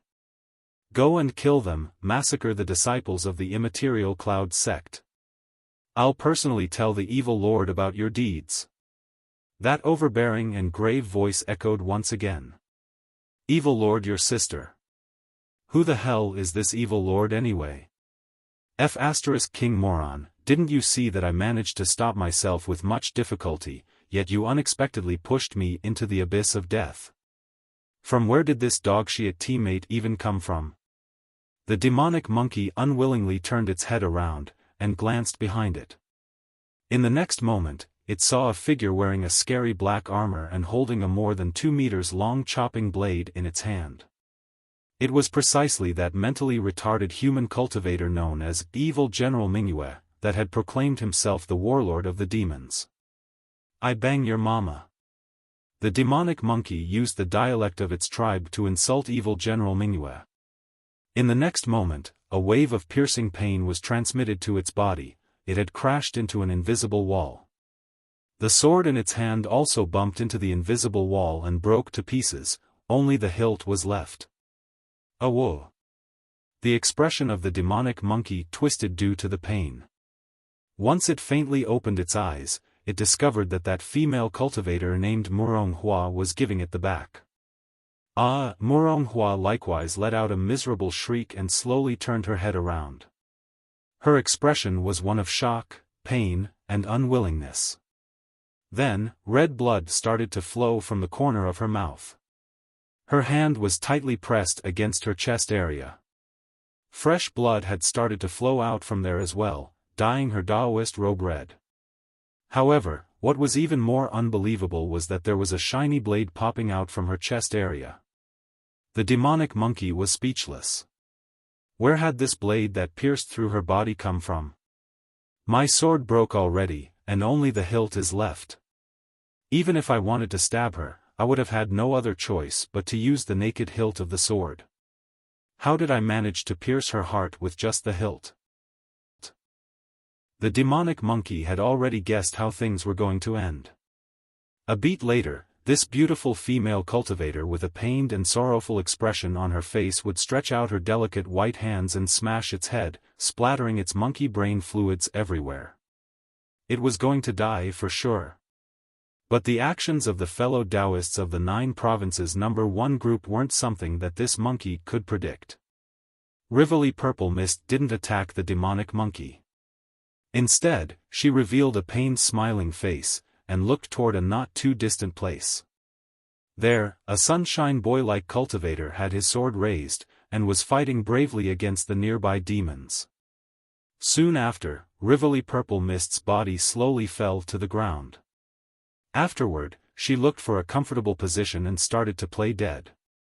The demonic monkey had managed to escape death again. In the last 3 or 4 seconds, it had faced death several times already. She didn't kill me? Did I manage to evade another calamity? The demonic monkey was delighted. Its monkey life had been an emotional roller coaster recently. Since the female cultivator didn't kill it, there was no need to wait any further. The demonic monkey jumped backward, preparing to flee for its life. But right at this time, the not-too-far sunshine boy cultivator, who was fighting bravely the other demons, roared, "Huar!" The glistening tears shone in his eyes as he roared and rushed over. He was like a bulldozer, and all the demons that blocked his path were sent flying. The demonic monkey was stunned. It had seen a similar scene earlier. After the death of that 8-armed sword sage, that other guy of the true monarch rank, Dragon God Fist, likewise called out in grief and rushed over, shredding that demon of the 4th stage that had killed his companion to pieces with his fist of the tyrannical flood dragon. Is it possible that I'll die in the hands of this sunshine cultivator just like that demon of the 4th stage? The demonic monkey felt that death was approaching again. At this time, it wished it could grow several extra pairs of feet to flee from this married couple of cultivators as soon as possible. However, what happened next surprised the demonic monkey again. After rushing over there, the sunshine boy cultivator didn't attack the money like that Dragon God Fist guy did earlier with that other demon. The sunshine boy cultivator hugged the corpse of that female cultivator called Murong Hua, and burst into loud sobbing. "Huar! Huar, open your eyes. Please, open your eyes." Tears streamed down the cheeks of the man, with the scene looking extremely sad. The demonic monkey had escaped death once again. It heaved a sigh of relief, and quickly retreated, running away from that couple of male and female cultivators. While escaping, it turned its head around, and glanced at that male cultivator with the corner of its eye so that it could prepare if that man was planning to rush over and kill it. But the following scene was going to be the last thing that the demonic monkey would see in its life. That sunshine boy cultivator stretched out his hand, and took out a small round jar from his clothes, saying gently, "Huar, in that case, allow me to accompany you." In the next moment, he patted the small jar, and powerful true yuan endlessly poured into it. Very soon, the jar started to heat up. Boom! The sound of an explosion was heard. The small jar wasn't a bomb or anything of the sort. Purple mist gushed out of the broken jar, spreading in all directions. The speed at which the mist was spreading was incredibly fast, twice as fast as that demonic monkey of the 3rd stage that was running away with all its might. The mist quickly caught up to the demonic monkey. As soon as that purple mist came in contact with its body, the demonic monkey felt a wave of great weakness attack its body. Soon after, its physical strength, the energy inside its body, and even the foul power of the netherworld started to get drained. After that, even its life force was quickly drained. The demonic monkey felt as though its whole body had been hollowed out. Everything before the eyes of the demonic monkey turned black as its lifeless corpse fell to the ground. The monkey wasn't the only one that the mist affected. The nearby demons of the netherworld also fell to the ground dead after coming in contact with this purple mist. The purple mist spread in all directions very quickly, and disappeared at the same time. After the mist disappeared, the ground was littered with the corpses of the demons of the netherworld, as well with the defunct Medicine Master and Rivoli Purple Mist, who were hugging each other. After seeing this scene unfolding before their eyes, the members of Jacob's production team clicked their tongues in admiration. This scene was both beautiful and sad. Ah, this is the power of love. We should add a sad song as the background of this scene. It will absolutely make the audience burst into tears. I was really moved when the husband, Feng Chuanzi, hugged the corpse of Senior Sister Muronghua. Earlier, I was a little upset that Senior Sister Muronghua didn't get to marry the main character, Lychee. But after seeing this scene, I discovered that Senior Sister married a man that truly loved her. I unexpectedly started to root for Senior Sister Muronghua and Feng Chuanzi after this scene. We have to properly edit this scene later, and present it in the best way possible. I get the feeling that it will reduce countless people to tears during the broadcast. Brother Northern River, did you see? This is what true strength looks like. Medicine Master said complacently via secret sound transmission to the nearby Northern River's loose cultivator while playing dead. Northern River's loose cultivator. Then, Medicine Master used the AOE version of the secret sound transmission technique, and said, in this movie, you don't really need to manufacture lifelike stage props to steal the scene. Aside from good stage props, what you need to do is to reveal your true feelings. Only if you put your true feelings in the scene will you be able to move the hearts of the masses and shoot a touching scene. Fellow Daoist Northern River, this public display of affection from Medicine Master is simply unbearable. True Monarch Ancient Lake Temple interrupted. Thereupon, Northern River's loose cultivator, also via AOE secret sound transmission, said, damned couple. Stop with this public display of affection and drop dead quickly. Medicine Master was speechless. When did he make a public display of affection? Rivoli Purple Mist giggled via secret sound transmission. He, True Monarch Tyrant Flood Dragon said, unfortunately, my wives aren't here. Otherwise, I would have gone on stage with them and shown everyone how to shoot a scene where one's true feelings are laid out. The nearby Yu Jiaojiao couldn't help but interject, Father, how are you planning to show your true feelings when the various stepmothers start to fight to steal the scene? True Monarch Tyrant Flood Dragon, True Monarch when the bright moon appears interrupted, wait a moment. Did you just say that it's possible to shoot a touching scene after revealing one's true feelings, obtaining more time on screen as a consequence? What fellow Daoist Medicine Master said just now, is it true? Medicine Master. True Monarch Ancient Lake Temple. Rivoli Purple Mist. Yu Jiaojiao. When the bright moon appears said, hey, how come no one is saying anything? I have something to ask you. I'm playing the role of evil General Mingyue, the commander of the demonic army. How should I exactly reveal my true feelings while playing this role? I don't even need to appear on screen for a long time, everything above 10 seconds is fine. The previous scene of just 2 seconds was simply too short, and I can't accept it. Scholar Drunken Moon was unexpectedly fine with just a scene of 10 or more seconds. It was truly a wish that made one's heart ache. Northern River's loose cultivator didn't have the heart to reply, and thus continued to play dead. Cough. I'm supposed to be dead at this time. Sorry, I can't speak. Medicine Master followed suit. I'm also dead. True Monarch Ancient Lake Temple kept the formation. I almost forgot that I was dead as well. When the bright moon appears was speechless. When the bright moon appears threatened, you scum, do you really think I won't dare to whip your dead bodies during the play? True Monarch Tyrant Flood Dragon replied hurriedly, Scholar Drunken Heaven, don't get impatient. Jiao, go have a talk with Director Jacob and tell him to give Scholar Drunken Heaven a full-length shot of 10 or more seconds.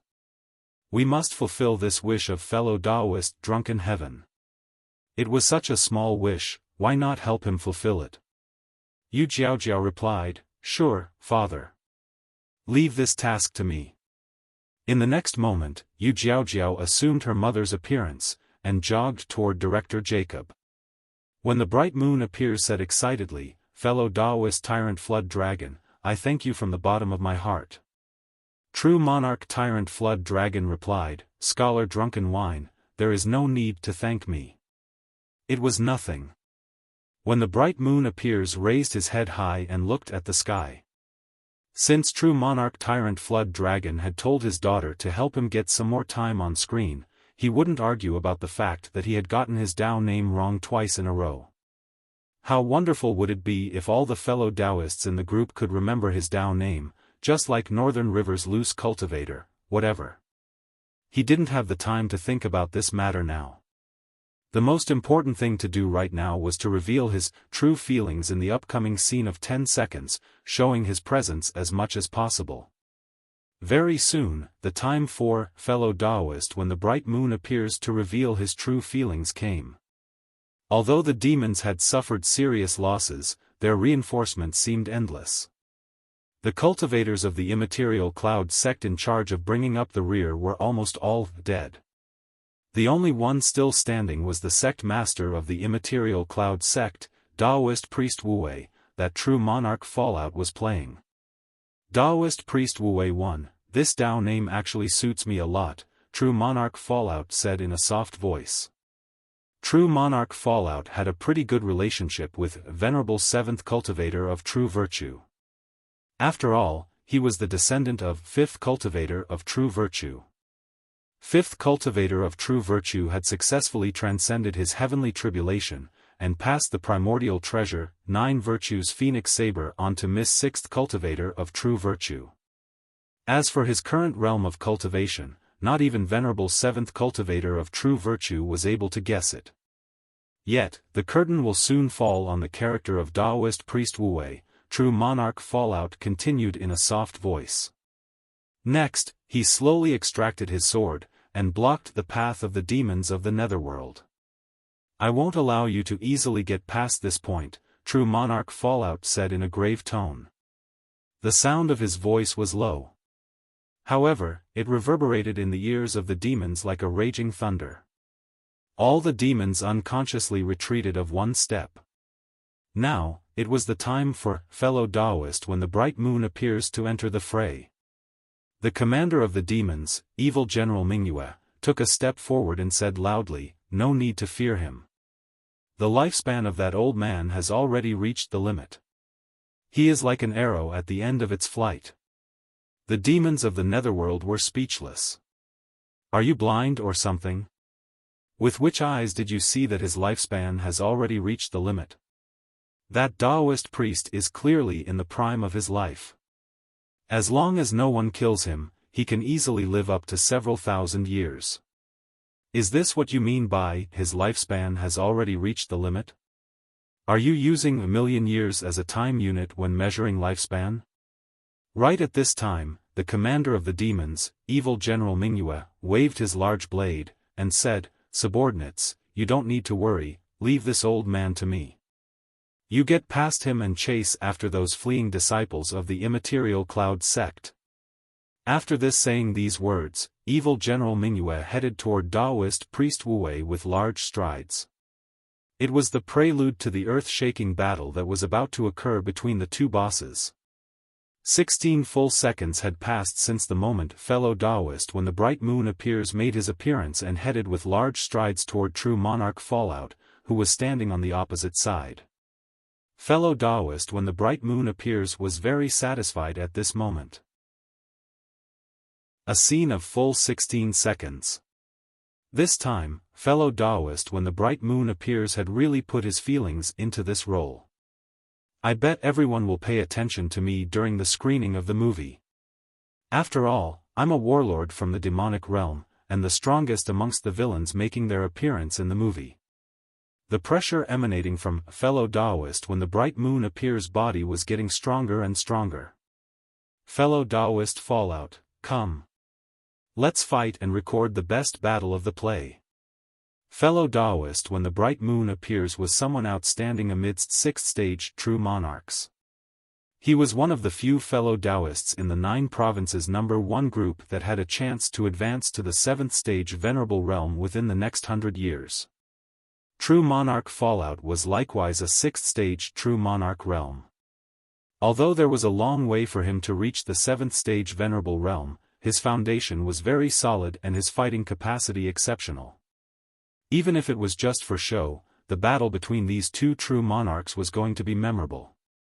True Monarch Fallout played the role of Daoist priest Wu Wei as he wielded his sword, pointing at the demons and saying, "With me here, don't even think about chasing after the others. Old man, your tone sure is big. This warlord only needs 10 moves to kill you. Subordinates, don't listen to the nonsense of this old fogey, quickly chase after the disciples of the immaterial cloud sect." Evil General Mingyue said coldly as he raised his blade high up in the sky. Since these two powerful true monarchs were about to fight, the demons of the Netherworld realm seized the opportunity to head toward that secret passage used for emergencies.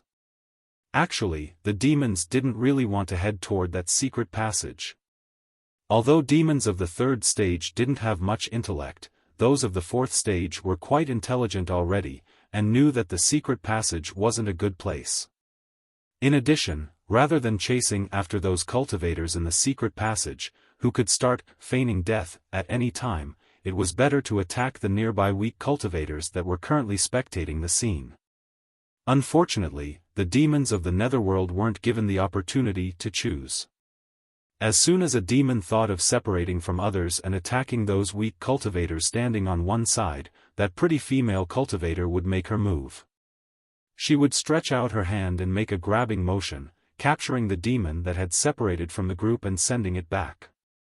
After repeating this process for 2 or 3 times, that beautiful female cultivator directly used a magical technique, concealing the presence of all those weak cultivators that were spectating the scene. Soon after, she threw what resembled medicinal powder toward the group of demons. After the medicinal powder scattered around, even the demons of the 4th stage lost their reason, and dashed toward that secret passage with red eyes. "Evil creatures, don't even think about getting past me." True Monarch Fallout, who kept playing the role of Daoist priest Wu Wei, said in a grave tone, wielding his sword and slashing out. The sword chi reached a height of 300 meters before moving to cut the demons of the Netherworld. "Old man, I'm your opponent." Fellow Daoist When the Bright Moon Appears, who played the role of Evil General Mingyue, shouted.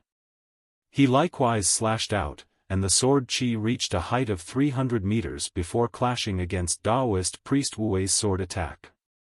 Boom, boom, boom. After colliding, the two attacks cancelled each other out. However, the demons of the Netherworld seized this opportunity to get past Daoist priest Wu Wei and rush toward the secret passage. True Monarch Fallout took a deep breath. Blood started to flow from the corner of his mouth. According to the script, Daoist priest Wu Wei's lifespan was nearing its end, and each attack would place a large burden on his already old and weak body. His vision was fixed on Evil General Mingyue. Fellow Daoist When the Bright Moon Appears felt that everything was proceeding smoothly. The camera had been focused on True Monarch Fallout and him all along since this clash between titans started. As long as the camera focused on him, it implied that he would have a powerful presence. Therefore, he had to perform this scene to the best of his capacity. He had to surpass even that scene that took place at the start of the movie, when Venerable White and little friend Song Shuhang fought. "Old man, take my attack." Fellow Daoist When the Bright Moon Appears dragged the large sword behind him, dashing forward at high speed. His sword intent was simply terrifying. Daoist priest Wu Wei wiped the blood off the corner of his mouth. He didn't try to defend himself, deciding to meet the incoming attack head-on. He also dashed forward, with the sword pointing toward Evil General Mingyue. Sword intent exploded from the bodies of the two true monarchs as the distance between them was getting closer and closer. "Ah! Die!" Both of them gravely shouted. The large sword could count on its unparalleled raw power. The treasured sword could count on its lightning-quick speed. Sword light flashed throughout the surrounding area as Daoist priest Wu Wei and evil General Mingyue brushed past each other. Half a breath later. Ding! Evil General Mingyue's scary helmet was cut into two and fell to the ground, with his long hair fluttering in the wind. Behind him, Daoist priest Wu Wei spurted blood from his mouth, and fell loudly to the ground. Evil General Mingyue put away his large sword, and said coldly, "Old man, you were past your expiration date. Your fate was decided since the very beginning, only death awaited you." The whole fighting process was natural and smooth. It was a very high-level battle. But, why did everything end up with an instant kill? Fellow Daoist when the bright moon appears roared inwardly. According to the script, Daoist priest Wu Wei and he would fight a great battle. Such being the case, why had Daoist priest Wu Wei died after just one move? Couldn't he have fought against him for 300 rounds before dying in a touching and moving way? Actually, there wasn't anything wrong with concluding the battle with an instant kill. Fellow Daoist when the bright moon appears was just worried about his screen time.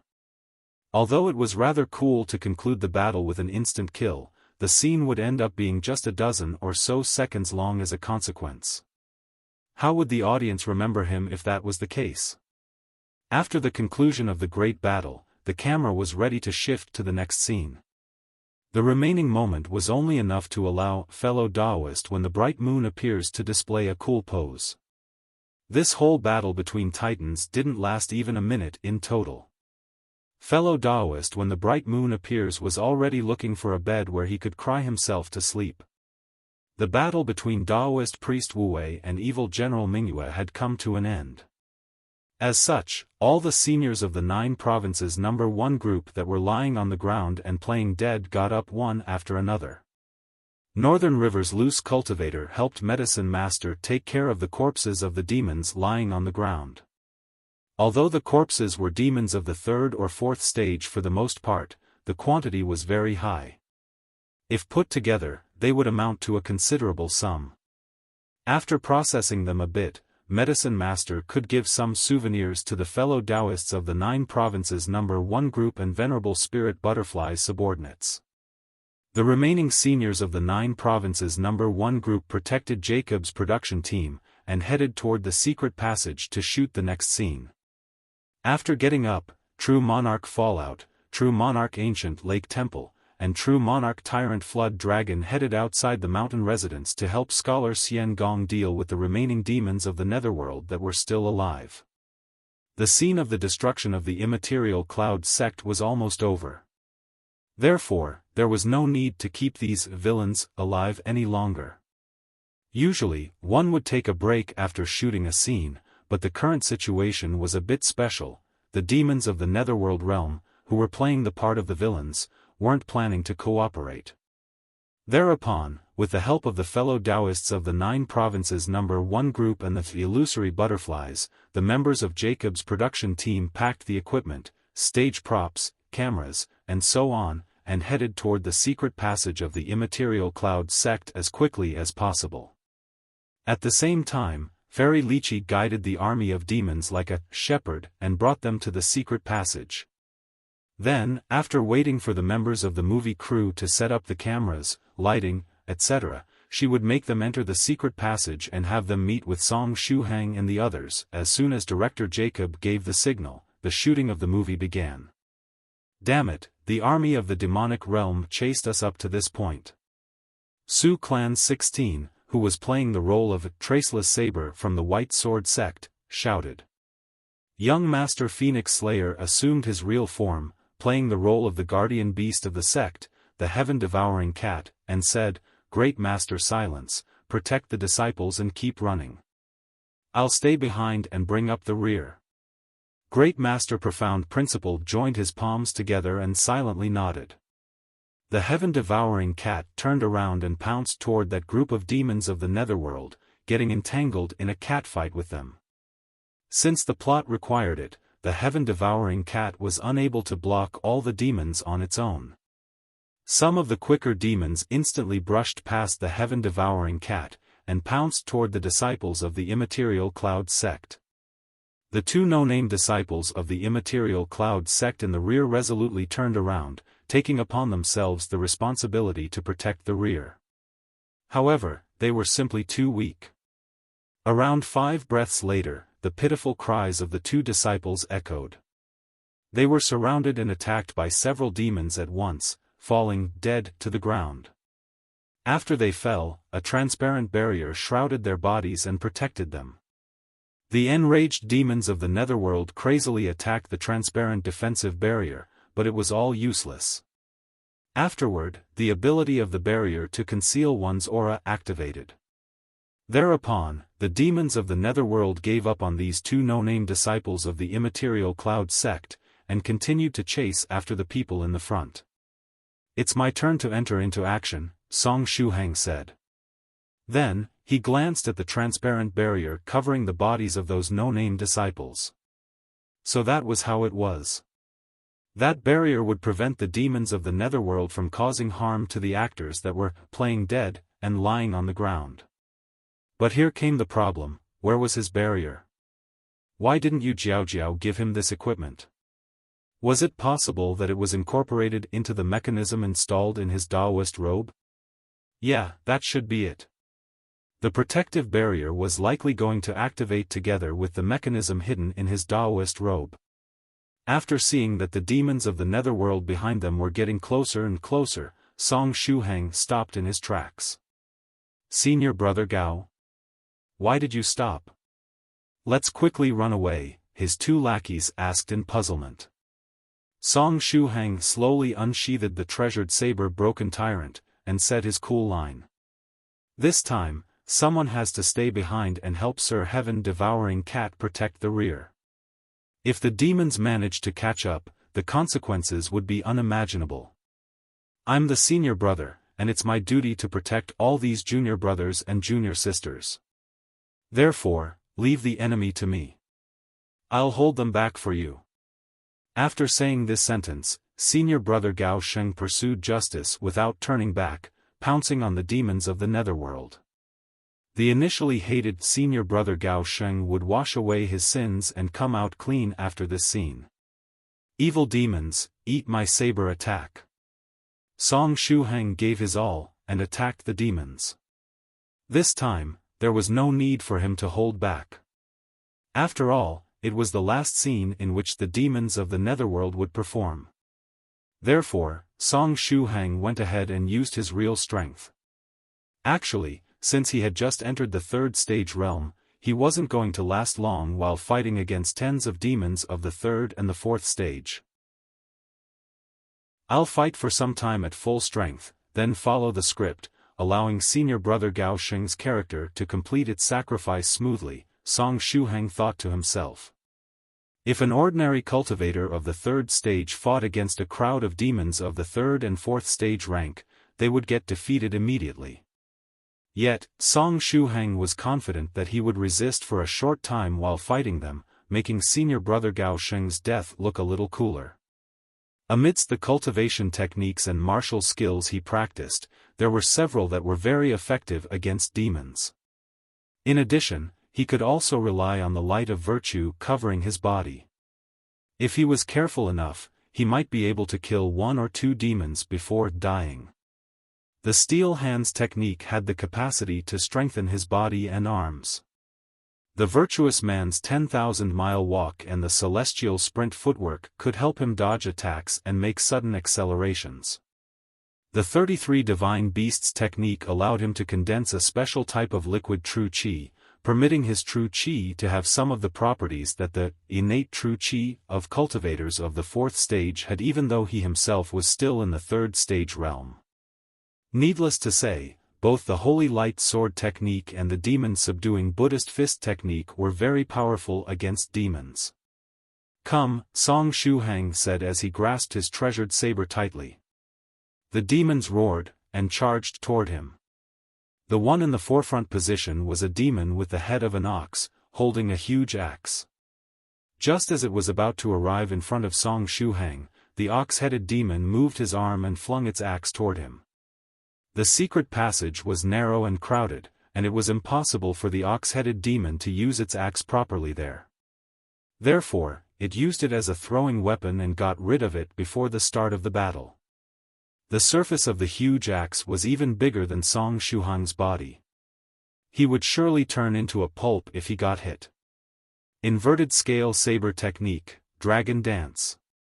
Song Shuhang wielded his saber and slashed horizontally.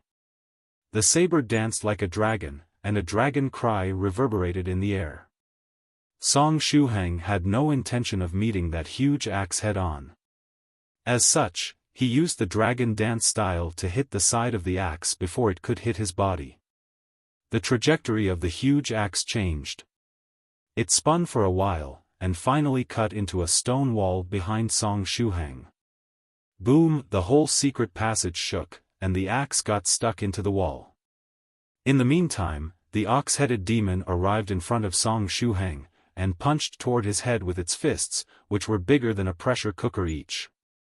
Aside from the ox-headed demon, other 10 or so humanoid demons speedily came over. They were all holding sharp swords in their hands. As one might have guessed, Fairy Lychee was secretly pulling the strings from behind the scenes.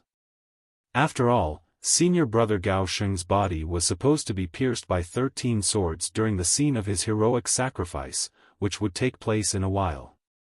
Good, come. Song Shuhang spun his wrist and slashed toward the incoming fist of the ox-headed demon. The ox-headed demon was a demon of the 3rd stage rank. It had tough skin and incredible physical strength. In comparison, its attack speed was rather low. It was a sandbag-type demon that looked very powerful on the outside, but was slow and with a relatively weak fighting power. The reason it appeared in the forefront position and attacked Song Shuhang was due to Fairy Lychee's arrangement. Everything was in order to allow Senior Brother Gao Sheng, who was just a cultivator of the 3rd stage realm, to get a moment of glory before his death. Fairy Lychee had really given much thought to the matter. Whoosh! Flames started to burn on the blade of the treasured saber Broken Tyrant.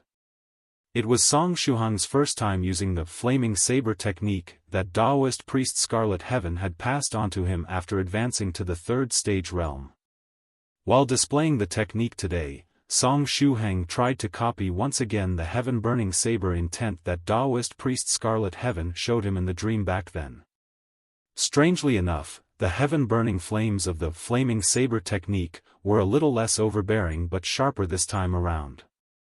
The flaming saber technique was the most mysterious among the techniques that Song Shuhang practiced, to the point that he was unable to increase its level even after borrowing young Master Phoenix Slayer's cheat-like CPU.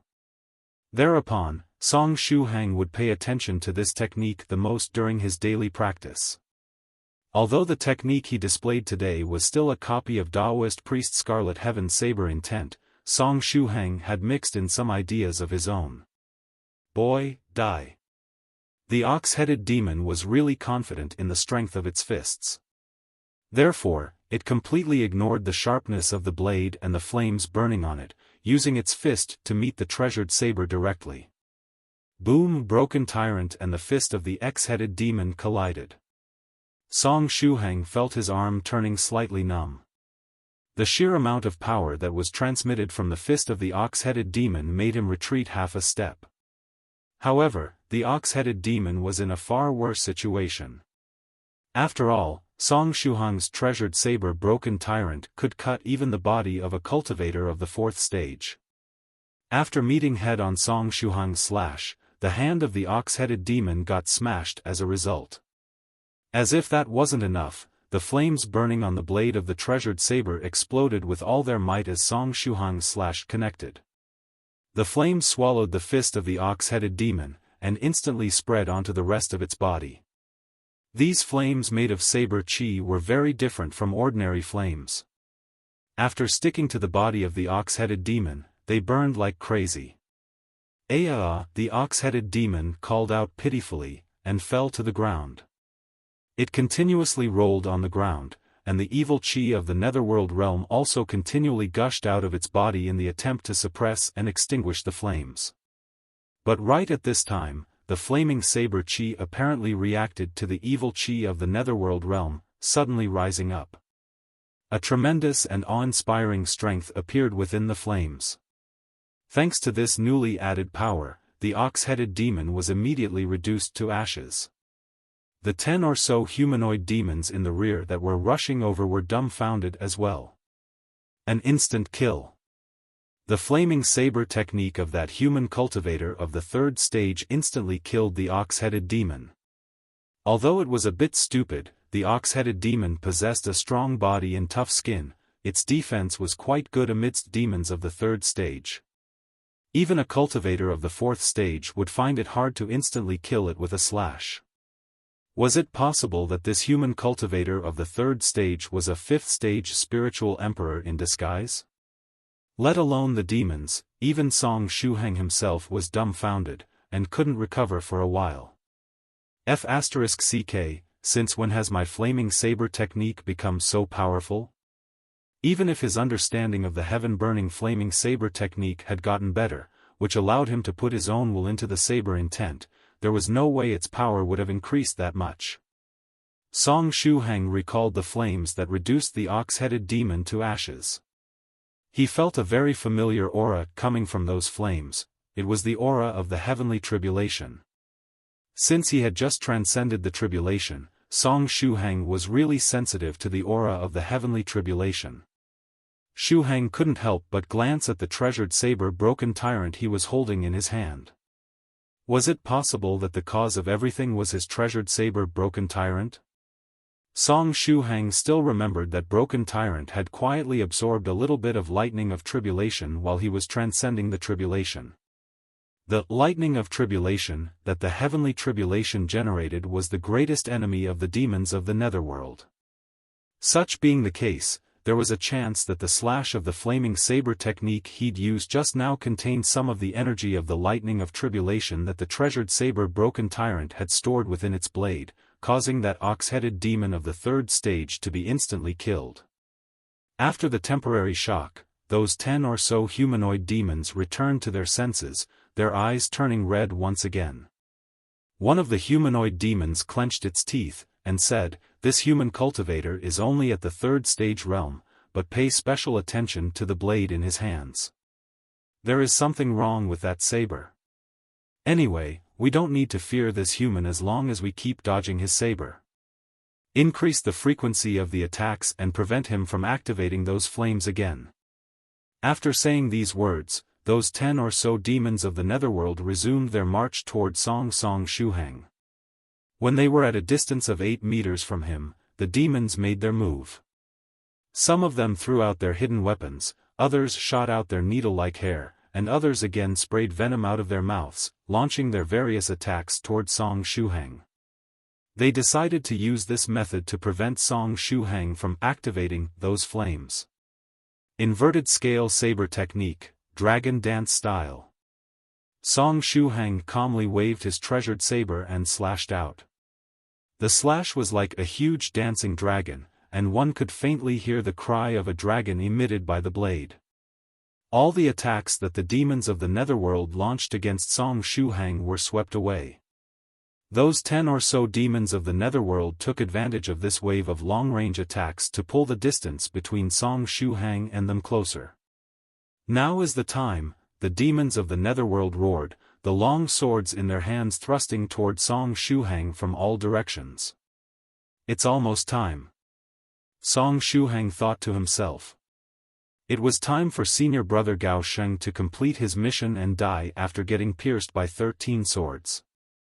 After his death, it would be time for senior brother Gao Sheng's wife, the white-clothed swordsman, Fan Bai, to get into action. Shuhang was really happy that senior brother Gao Sheng was going to die before Fan Bai. It was truly great to end his suffering by dying quickly and swiftly entering the circle of reincarnation. There was no need for him to act like Medicine Master, who had to hold Miss Rivoli Purple Mist's corpse and reveal his true feelings, crying loudly during the scene. Shuhang mentally calculated the safe distance. Then, he waited for those 10 or so demons of different sizes to attack him from different angles with their sharp swords, and activated the hidden mechanism concealed in the sleeve of his Daoist robe. In the next moment, his body emitted a dazzling radiance that covered both him and the 10 or so demons. Afterward, a row of sword hilts popped out from the front of his Daoist robe, with several blade tips popping out from the back, making it seem as though tens of swords had pierced through his body. Shuhang lay on the ground and looked for a comfortable position, making it so that the 13 swords that had pierced through his body wouldn't trouble him while lying down. Done, Shuhang muttered to himself, very satisfied. Since he was able to take advantage of the dazzling light to adjust his position, his posture while lying down was much more natural than that of the seniors of the 9 provinces number 1 group. After fixing his posture, Shuhang waited for that transparent barrier to appear and block the sharp swords headed toward him. However, that transparent barrier that should have appeared by now to protect him, didn't appear. Is there something wrong with the mechanism? Shuhang was startled. Or perhaps he didn't have that protective equipment with him in the first place. F***CK. I got duped. Why the hell am I the only one without the barrier? As expected, it was too naive of me to think that the defensive mechanism was incorporated in the Daoist robe. Nonetheless, what kind of joke is this? I'll die if I don't have that protective barrier to save me. Whatever, now is not the time to complain. In less than a second, the swords of those 10 or so demons would really stab his body. What could he do? He didn't have time to use the inverted scale saber technique at this moment, and he wasn't wearing the Daoist robe he got from the Western monk either. In addition, since he was lying on the ground in a rather comfortable position after he started to feign death, he didn't even have room for dodging. He would be able to dodge the incoming attack only if he could teleport away. It was a desperate situation. Shuhang tried to keep his calm and think of a plan. Perhaps he could try to erupt the liquefied true qi in his body and form a barrier of true qi around his body. However, the enemies were demons of the 3rd and 4th stage, and a hastily formed barrier of true qi wouldn't be able to block their sharp swords. Wait, I still have those armor talismans with me. Nevertheless, the armor talismans were in his size-reducing purse, and he would need some time to take them out and activate them. After pondering for a moment, he concluded that the best plan for now was to use the steel hands technique and the treasured saber broken tyrant to protect the vital parts of his body, taking those 10 or so swords head-on. It wasn't a big deal if he got injured somewhere else. As long as he didn't die on the spot, the nearby fairy Lychee and Senior Phoenix Slayer would quickly get a gist of what was happening and protect him. He hadn't expected that he would encounter this much danger while shooting the movie. Earth was really a dangerous place. The dazzling light that the Daoist robe emitted was able to affect the demons of the netherworld only for an instant. As soon as they recovered their sight, they noticed that Shuhang was lying on the ground in a strange position. He was covered with blood, and many swords had pierced his body. Was this one playing dead as well? The demons of the netherworld had already gotten used to it. Wait a moment, there is no protective barrier around the body of this human cultivator. The eyes of the demons of the netherworld lit up. Although they didn't know why there was no barrier around the body of this human cultivator, the sharp swords in their hands wouldn't stand on ceremony. They immediately seized the opportunity and thrust their swords toward Shuhang without any hesitation. As the blades were getting closer and closer to Shuhang, the latter activated the innate skill of his eye aperture. After the activation of the innate skill of his eye aperture, he could clearly see the angles from which the sharp swords of the demons were coming. Therefore, he started to calculate whether each place they were going to hit was a vital one or not. At the critical moment, he would use the steel hands technique and the treasured saber broken tyrant to protect his vital parts. The words golden bell cover and iron shirt cloth one resurfaced in Shuhang's mind at this time. Clang, clang, clang, the demons thrust their swords forward. But Shuhang, who had clenched his teeth and was preparing himself for pain, didn't feel anything. At this time, a shining armor had appeared around his body. It was the power of the armor talisman. Lady Onion, thank you. Song Shuhang immediately understood what had happened. Humph. If you really want to thank me, you should set me free. Lady Onion's lovely snort echoed from within his clothes. At the critical moment, Lady Onion activated the armor talisman in the size-reducing purse in Song Shuhang's stead. The energy of the armor talisman covered Song Shuhang's body and blocked the sharp swords of the demons. Unfortunately, this armor talisman was of the 4th stage rank, and it wouldn't last long given the situation. Song Shuhang didn't hesitate and opened his mouth, using the Roaring Lion's technique he had just finished preparing. The sound of the Roaring Lion's technique reverberated throughout the surrounding area like a raging thunder. The innate skill of Song Shuhang's mouth aperture, the illusory sound, was also included in the technique. This caused the demons that were approaching to attack him to be stunned for 3 milliseconds. 3 milliseconds were enough for the current Song Shuhang to turn the tide. Song Shuhang sprang to his feet, revolving the 33 Divine Beasts technique at full strength. Flaming Saber technique. Song Shuhang spun his wrist and activated the Flaming Saber technique, performing a pirouette afterward. The Flaming Saber technique spun together with his body, forming a ring of fire all around him. In the next moment, the Flaming Saber chi shrouded all the demons surrounding him. Although 13 swords had pierced through his body, Senior Brother Gao Sheng stood in place while holding his saber, looking truly tyrannical. In a distant place, Director Jacob furrowed his brows, and said, "Tell Mr. Song to stop showing off and drop dead quickly. Tell him not to return to life again." Just like that unlucky ox-headed demon from before, these 10 or so demons were also swallowed by the saber chi of the Flaming Saber technique. The aura of the netherworld radiating from their bodies triggered the power of the heavenly tribulation stored within the saber chi.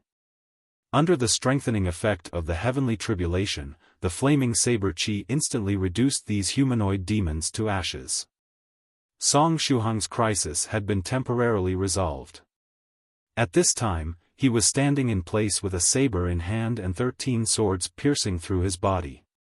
Blood was dripping from all over his body, making him look both tragic and heroic. Although he was temporarily out of danger, that third batch of demons not too far away had already gotten past young Master Phoenix Slayer, who was playing the role of the heaven-devouring cat, and was coming over to kill him. If he couldn't find a way to quickly solve this problem related to the protective barrier, another crisis would soon follow. Had Fairy Lychee and Senior Phoenix Slayer noticed that there was something wrong with his situation? But right at this time, a faraway member of Jacob's production team gestured something to Song Shuhang. The member was hinting him to quickly die, so as to avoid affecting the shooting of the following scenes of the movie. Song Shuhang forced a smile. How could he die at this time? If he died in the movie, he would die in real life as well. Anyway, how come neither Fairy Lychee nor Senior Phoenix Slayer, who was right in the front, reacted to what happened? Was it possible that they didn't notice that there wasn't a protective barrier around his body at this time?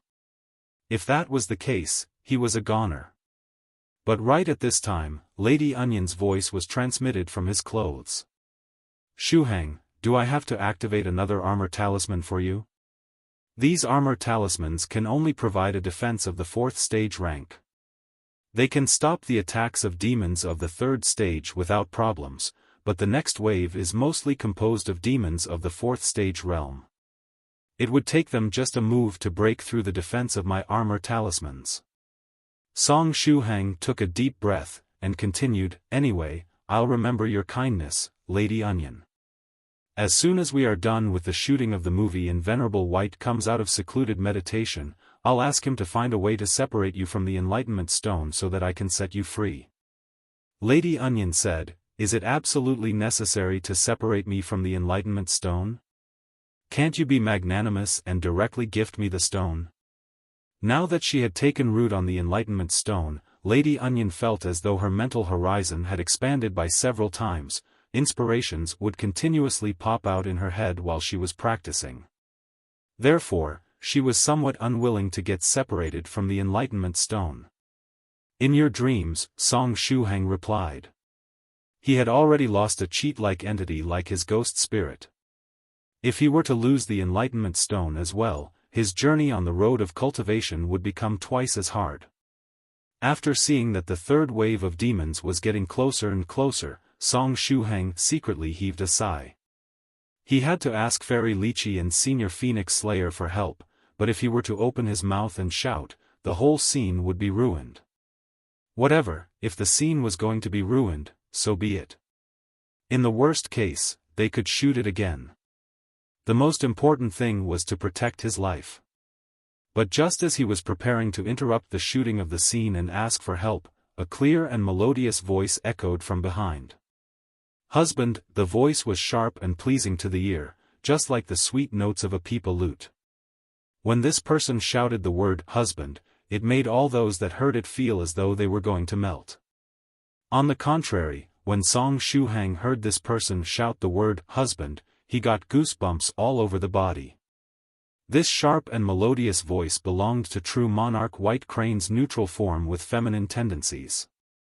True Monarch White Crane had come to save the scene. Fairy Lychee and young Master Phoenix Slayer noticed that Song Shuhang didn't activate his transparent barrier and pass away after he followed the script. Instead, he heroically got up and started to fight again. As such, they correctly guessed what had happened.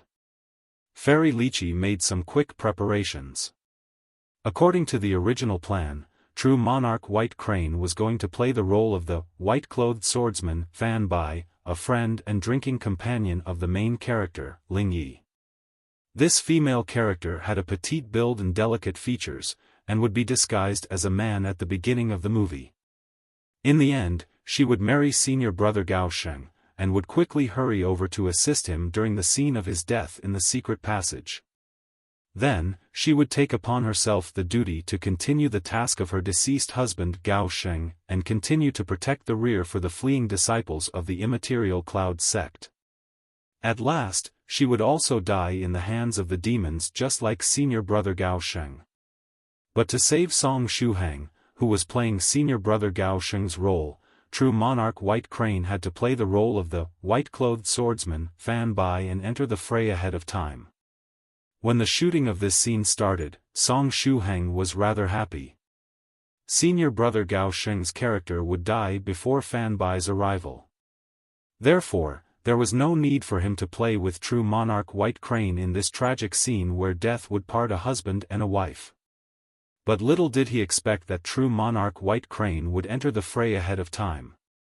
Actually, after assuming its neutral form with feminine tendencies, true Monarch White Crane was no different than a cute girl.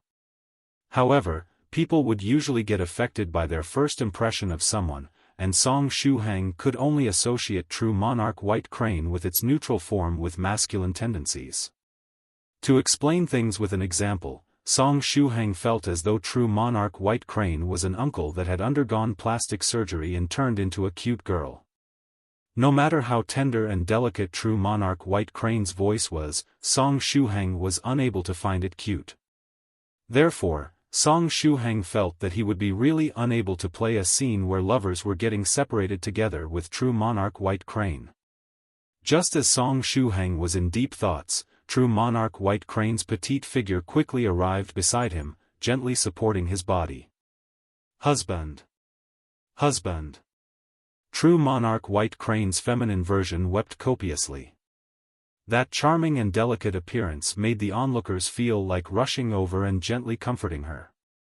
On the other hand, Song Shuhang's whole body was shivering. When he heard true Monarch White Crane shouting, "Husband, husband," he felt that the world had become bleak.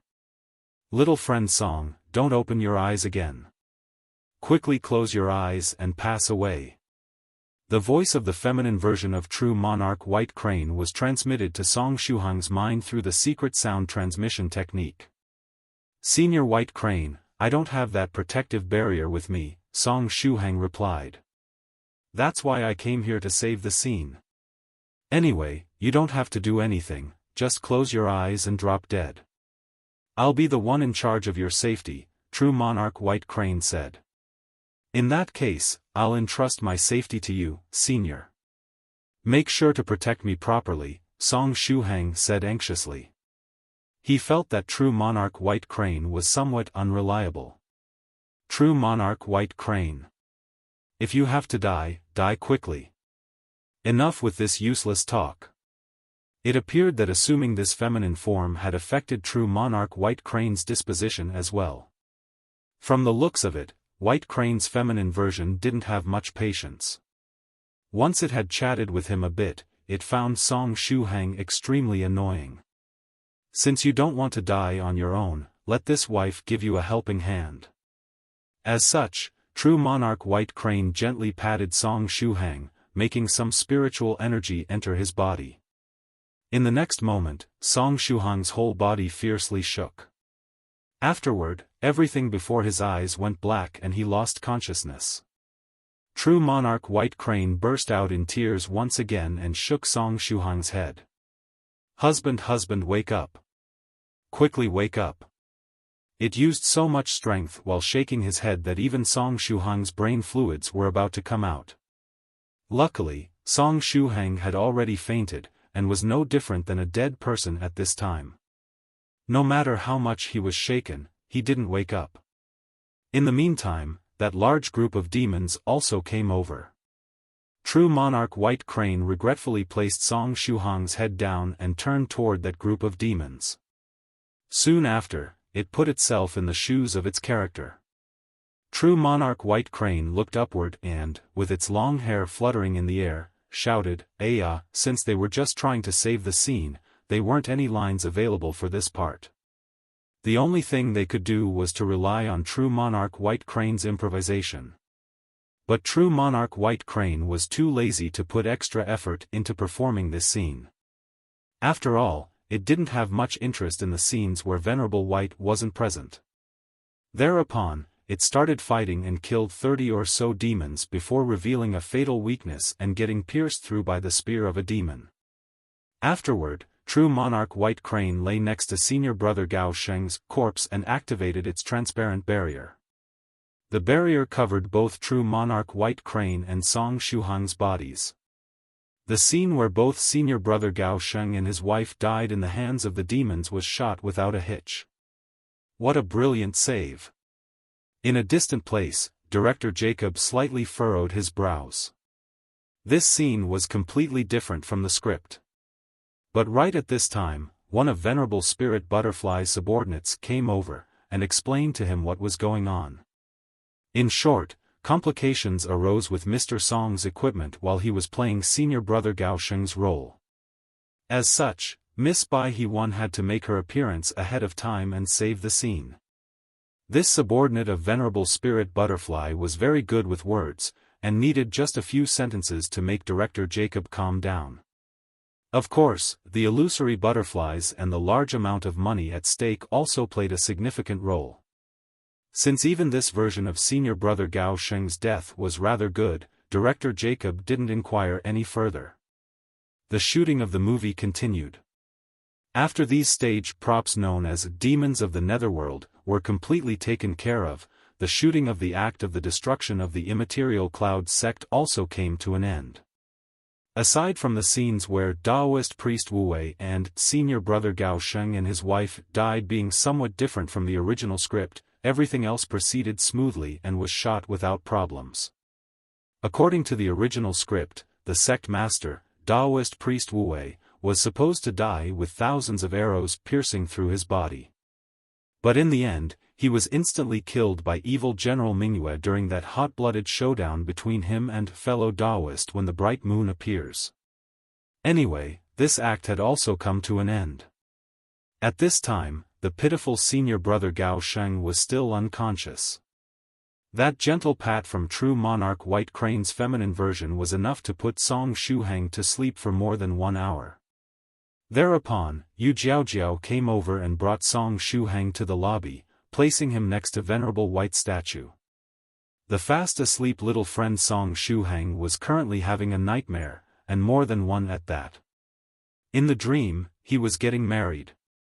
He was in a chapel in the countryside. Here, he exchanged wedding rings with his wife under the eyes of a priest. Afterward, he raised the veil of the mysterious wife. Why did I decide to marry in a chapel? I'm a cultivator, after all. Song Shuhang ridiculed this dream in his heart. After the veil of the bride was lifted, what appeared before his eyes was true monarch White Crane's masculine version, who revealed a sweet smile, and said in a hoarse voice, "Husband, holy sheet." Song Shuhang felt that this scene was truly terrifying. Not even his wife being bald would terrify him this much. In the dream, he unconsciously raised his fist and punched the face of the bride. After Song Shuhang punched, the nightmare was shattered to pieces. But just because it shattered to pieces, it didn't mean that the nightmare was over. The scenery in the dream changed. He was now in a classic, old Chinese residence. Although the scenery in the dream had changed, he was still at a wedding ceremony. The style had changed, and the wedding had turned into an ancient Chinese-style wedding. Just like in movies, Song Shuhang was the bridegroom, and was holding a scarlet red string made of flowers in his hand. The bride, whose face was covered with an old-style red bridal veil, was holding the other end of the red string. Under the instructions of the person managing the wedding, husband and wife bowed to heaven and earth, to their parents, and finally to each other. Afterward, the bridegroom stepped forward, and raised the red veil on the bride's face. While raising the red veil, Song Shuhang had already clenched his other fist, ready to strike. If the person behind the veil was still true monarch White Crane, he would immediately punch it in the face without any hesitation whatsoever. But contrary to his expectations, the person behind the veil wasn't true monarch White Crane. The figure behind the veil had a pretty face, black hair, a small nose, and a face that always had a smile plastered on it. It was Soft Feather. Song Shuhang secretly heaved a sigh of relief. As long as the bride wasn't a bald person or true monarch White Crane, it was fine. Nevertheless, he found it somewhat strange that the bride in the dream turned out to be Soft Feather. The relationship between Soft Feather and him hadn't reached this level yet. For Soft Feather, he was just Senior Song, and nothing more. But as long as the person behind the veil wasn't true monarch White Crane, the dream wasn't too bad. Just as this thought flashed through Song Shuhang's mind, Soft Feather opened her mouth and spoke. What happened next almost made Shuhang kneel to the ground. Soft Feather's voice wasn't her usual sweet voice, but that of a middle-aged man. Wahahaha. Little friend Song, not even in your dreams will you marry my daughter. After saying this much, Soft Feather's appearance changed, and turned into that of a handsome middle-aged man. The effects of my shape-shifting brooch are pretty good, aren't they? Not even the fellow Daoists of the 9 provinces #1 group can see through it, regardless of how carefully they observe. After briefly glancing at the handsome face of the man, Song Shuhang didn't hesitate and waved his iron fist, punching the man in the face. As expected, it was still a nightmare. In addition, it was even scarier than the one with true monarch White Crane earlier. After he punched, the nightmare was shattered to pieces again. Then, just like the last time, the scenery in the dream changed. This time, he was inside the room of a modern house. Song Shuhang calmly sat on the edge of the bed. Since he had already experienced something similar twice, he quickly inspected the goods in the surrounding area and the clothing he was wearing. This time, there didn't seem to be anything unusual in the room, and even his clothes were very ordinary. Song Shuhang heaved a sigh of relief. From the looks of it, there wasn't any stupid wedding or bride this time around. Just as Song Shuhang was in deep thoughts, the door of the room was pushed open. In the next moment, a Pekingese that was standing up like a person came in while wearing a suit, its expression grave. Afterward, the Pekingese revealed a smile, and said, "Dear, I've made you wait for a long time. As the saying goes, 1 minute in a night of rendezvous is worth 1,000 pieces of gold. Tonight is the day of our big marriage. Don't put on that grave face and smile a bit, all right?" Why don't you show me your beautiful smile, or perhaps you want me to smile at you? *CKU and your smile. Doudou, go to hell. Song Shuhang wielded his iron fist of justice and hammered the face of the Pekingese. The dreamland was shattered to pieces again. In the next moment, the scene changed again. This time, Song Shuhang found himself in a primitive society. He was wearing animal skin and using the stone axe in his hand to cut some wood. It was already his fourth time entering a dreamland. During the previous 3 times, the dreamland was related to marriage. Song Shuhang felt that there was something wrong about this whole situation. Was his fourth dream also going to be related to marriage? Even if he was unconscious in the real world and was having a nightmare, it was impossible to dream about the same subject 3 times in a row. Moreover, the 3 weddings were one worse than the other. What was happening was too scary even for the standard of nightmares. Song Shuhang wondered if there was someone or something influencing his dreams. Perhaps one of the seniors was playing a prank on him? Anyway, he had turned into a primitive man this time. Therefore, the dream shouldn't be about marriage or wedding ceremonies, right? After all, primitive men didn't have wedding ceremonies and the like. Just as he was in deep thoughts, Song Shuhang saw a figure approaching from afar. The figure had a petite build and shoulder-length hair. Even if she was wearing animal skin, she still looked very pretty. It was Su Clan 16. Su Clan 16 was currently holding a huge club in her hand, the type that gave one goosebumps. Her bright and piercing eyes were staring at Song Shuhang, full of aggressiveness. Song Shuhang immediately got a bad feeling. Speaking of primitive men and wedding ceremonies, Song Shuhang remembered about a funny animated cartoon. Whenever the primitive men in the cartoon found their beloved one, they would grab a club and strike them unconscious, dragging them into their caves. This was the wedding ceremony of those primitive men. The distant Su Clan 16 seemed to be itching to get into action. She was looking at Song Shuhang as though she was looking at her prey. She even had that huge club in her hand. She wasn't planning to beat him up and render him unconscious, right? Song Shuhang. What kind of idiotic dream is this? I'm going to flip the table. I refuse to play this game any further. Which board senior of the 9 provinces #1 group decided to play this prank on me? If it was a joke, it has gone too far by now. Even a good-hearted person would get angry if this continued. Make me wake up. I don't know which senior is playing this prank on me, but if you stop now, I won't get too angry. But if you continue, I'll be very upset. Song Shuhang shouted. Just as he was shouting, Song Shuhang felt dizzy, and a painful feeling transmitted from the back of his head. Song Shuhang stiffly turned his head around, only to see Su Clan's 7 standing behind him. He was likewise wearing animal skin, and had a cold expression on his face.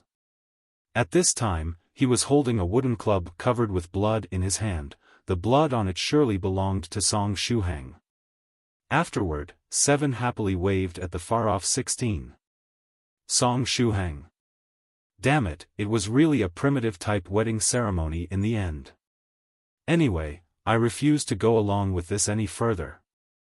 Quickly get me out of this stupid dream. Why are you fixated on these boring jokes about marriage? Is it that difficult to think of something more original? If you immediately stop with this marriage thing, we can still be friends. Song Shuhang believed that this was what was going on. But right at this time, the surrounding area suddenly changed, and Su Clan 7 and Su Clan 16 disappeared without any trace. The trees of the primeval forest started to twist, transforming into humanoid puppets and puppet monsters that rushed toward Song Shuhang. It wasn't only the trees, the surrounding stones and soil also fused together and transformed into puppets, charging toward Song Shuhang. *CK. Song Shuhang fled for his life. Ahaha, fleeing is pointless. You are mine. You belong to me.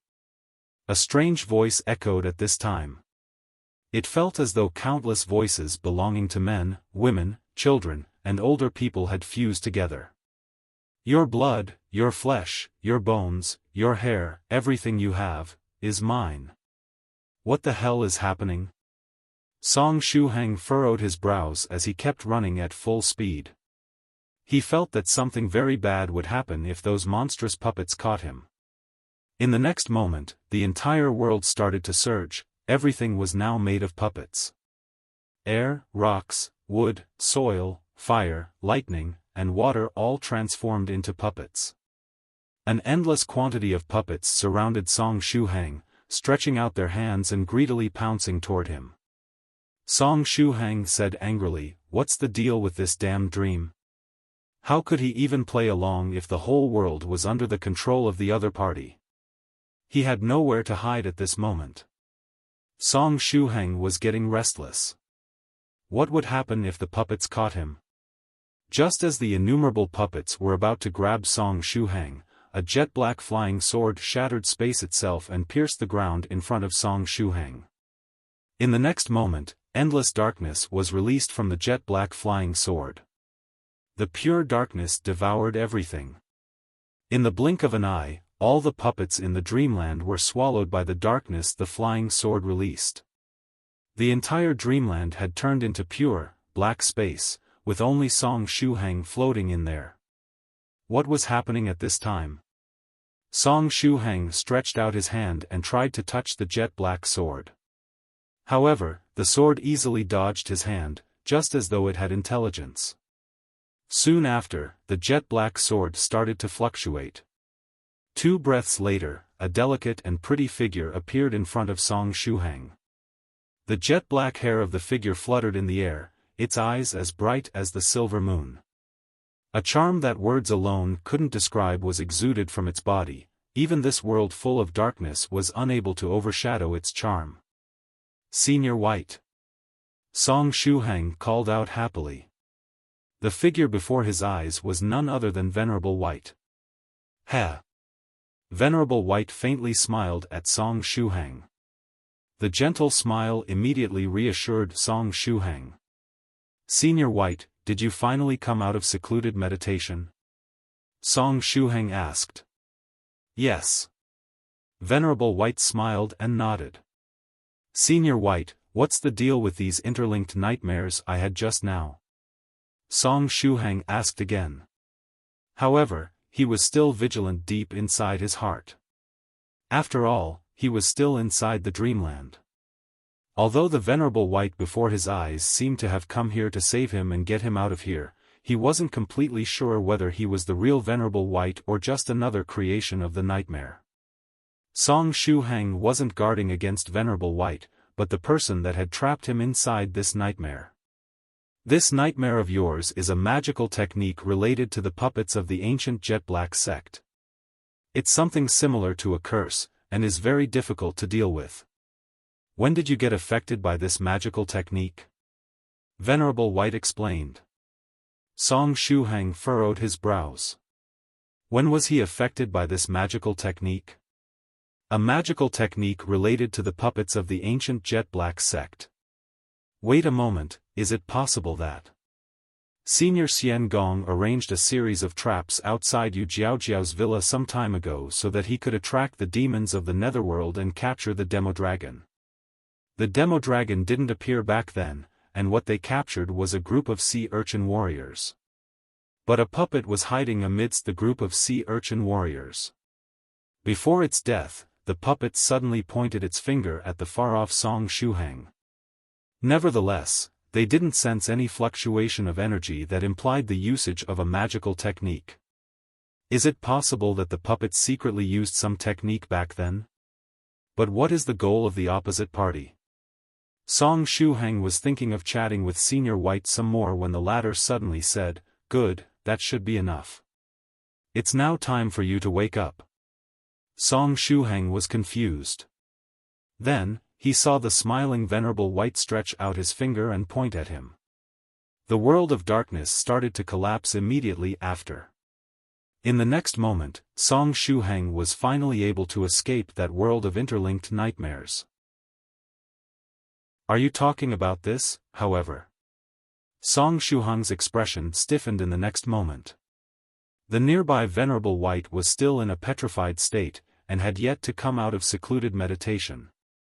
If Venerable White was still in secluded meditation, it was impossible for him to enter the nightmare and save him. Such being the case, who was the person that saved him from that dreamland full of puppets? Shuhang. Anyway, what was the deal with that nightmare? What was the purpose of that curse that the puppet disguised as a sea urchin warrior placed on his body back then? According to what Venerable White had said in the dream, that nightmare was something akin to a curse related to the puppets of the ancient jet black sect. However, he didn't mention what the goal of the curse was. In the last part of the dream, the entire world turned into puppets. Afterward, those puppets tried to catch him. From the looks of it, they wanted to obtain something from his body. For example, his blood, flesh, bones, hair, and, even skin. Were they trying to take away his body? Ah, how wonderful would it be if his ghost spirit was still here. His ghost spirit was quite special, and his appetite was likewise special. Both resentful ghosts and curses were table delicacies that the ghost spirit was able to eat. If the ghost spirit was still here, perhaps it would be very happy to eat this curse that had something to do with the puppets of the ancient jet black sect. My ghost spirit, my ghost spirit. Shuhang's heart twitched in pain when he remembered about his missing ghost spirit. After all, it was a ghost spirit that had completed its evolution, turning into a high-rank ghost spirit. It was something extremely valuable, and even a powerhouse of the venerable stage rank would be envious of it. Unfortunately, our Shuhang didn't even have the opportunity to try out the cool and advanced features of a high-rank ghost spirit that the latter suddenly disappeared. Shuhang suddenly got the impulse to kneel down on the ground and cry bitterly. In the netherworld realm. In a plain stretch of space in the depths of the earth, Black Venerable White rested the back of his head on his two hands and listlessly opened his eyes, gazing at the dark underground space before him. That curse related to the jet black sect is quite interesting. Do they want to seize the body of that boy? Is the jet black sect researching their strange way to reach immortality again? Black Venerable White muttered to himself. Although their methods are somewhat strange, they are a very interesting sect overall. Unfortunately, he couldn't obtain any information about that human cultivator with a face similar to his. On the other hand, he obtained some other unexpected pieces of information. For example, that weird clan of divine beasts, the White Crane clan, still had descendants. Black Venerable White was sure that they would have gone extinct within several thousand years due to their strange concept of love and sexual distinction, which would cause them not to have any descendants after a while. In addition, monster dogs that couldn't even assume human form could now marry human cultivators. Had the tastes of human cultivators degenerated up to this point? Just as Black Venerable White was in deep thoughts, the loud sound of an explosion echoed on the top of his head. "It's you again, can't you let me rest for a while?" Black Venerable White muttered. The large explosion literally burst open his hiding place. The ball of liquid metal hovered midair and said complacently, complacent_smile, "I've found you, White." Black Venerable White yawned, and said, "Didn't I say that I would sleep for 100 years and not appear in the world within this period of time, just as though I was dead? During this period, the entire netherworld would operate according to your will. Isn't this something that should please you? Why did you have to come here to annoy me?" In the sky, the ball of liquid metal paused. After staying silent for a moment, it said gravely, "Let me ask you something, when are you preparing to disappear?" Black Venerable White said, "If you are asking me, whom should I ask? In addition, I'm alive and kicking, why would I want to disappear?" The ball of liquid metal was speechless. "On the contrary, you should be the one on the verge of disappearing, right?" Venerable White sat up and faintly narrowed his beautiful eyes. The ball of liquid metal was speechless. It seems my guess is correct. This must be why you are so impatient lately, always looking for me with the intention to get rid of me. You probably want to become the sole will of the netherworld realm in an attempt to stop yourself from disappearing, is that correct? The corner of Black Venerable White's mouth rose. The ball of liquid metal hovered in the sky without moving in the slightest. Interesting, interesting. If there is something wrong with your current state and you are on the verge of disappearing, is it possible that the one in the outside world also had some problems? From a certain point of view, the you here and the one in the outside world are the same entity. Ahahaha, this is very interesting. Black Venerable White laughed. All of this is your fault. The ball of liquid metal in the sky revealed a mouth and clenched its teeth, saying, "Why didn't you disappear? Why was I unable to monopolize the netherworld realm? Is it possible that the other you is still in this world? This is impossible, and you above all should know it. The other me has already left this world, and there is absolutely no doubt about it." Black Venerable White laughed, and said, "As for why I haven't disappeared, who knows? Did that scholarly guy and the other you plot together against me? Back then, I've always felt that there was something wrong with the scholarly sage," the ball of liquid metal said coldly. "I have no idea. Moreover, even if it was the other me that did something, I'm not responsible for his actions." Black Venerable White shrugged his shoulders and said, "In addition, didn't you personally destroy the whole lineage of the scholarly sage? If there was something strange about him, how come you hadn't discovered it yet? You wicked bastard. I truly hate seeing that face of yours. I will *ck your mother," the ball of liquid metal said angrily. "I didn't expect you to have such heavy tastes." Black Venerable White stood up, and said, "You and I were both born from the netherworld realm. Therefore, the netherworld realm is our mother. Don't tell me you are planning to lay face down and *ck this entire world?" The ball of liquid metal shouted, "You arrogant bastard. Fear not. I will erect a gravestone for you after you disappear. After all, we can be considered acquaintances." Black Venerable White waved his hand, then said, "If there isn't anything else, don't disturb my sleep any further. Bye, and forgive me for not seeing you out. I'm going to kill you," the ball of liquid metal shouted angrily as it pounced down on Black Venerable White. It had to swallow down and absorb this damned guy at all costs. Only then it would be able to monopolize the whole netherworld and face the imminent calamity that awaited it. "You want to fight? Good, I just happen to be somewhat bored.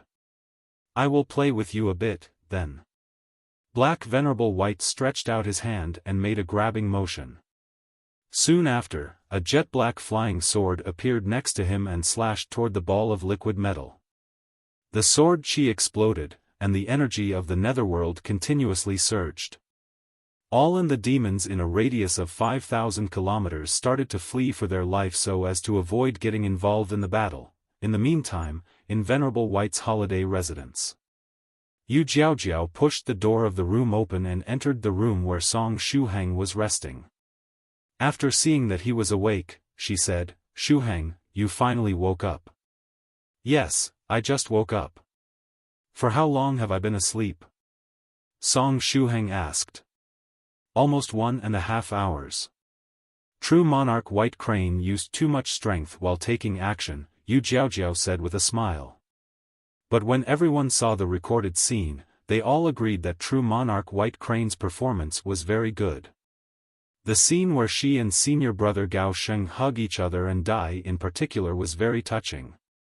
It wasn't inferior to the scene where Medicine Master and Miss Rivoli Purple Mist died. In addition, when true monarch White Crane entered the fray and shouted, "Husband," it was so sweet. Even I felt as though my whole body was melting after hearing it. Don't mention this fearsome matter again. Song Shuhang crooked his head and felt that he didn't wish to live anymore. Yu Jiaojiao laughed, and said, "Ahaha, I knew you would react like this. Anyway, let's not talk about it. We are preparing to shoot the scene of Senior Medicine Master and Miss Rivoli Purple Mist's wedding next. Shuhang, since you woke up, we can participate in the wedding ceremony as guests.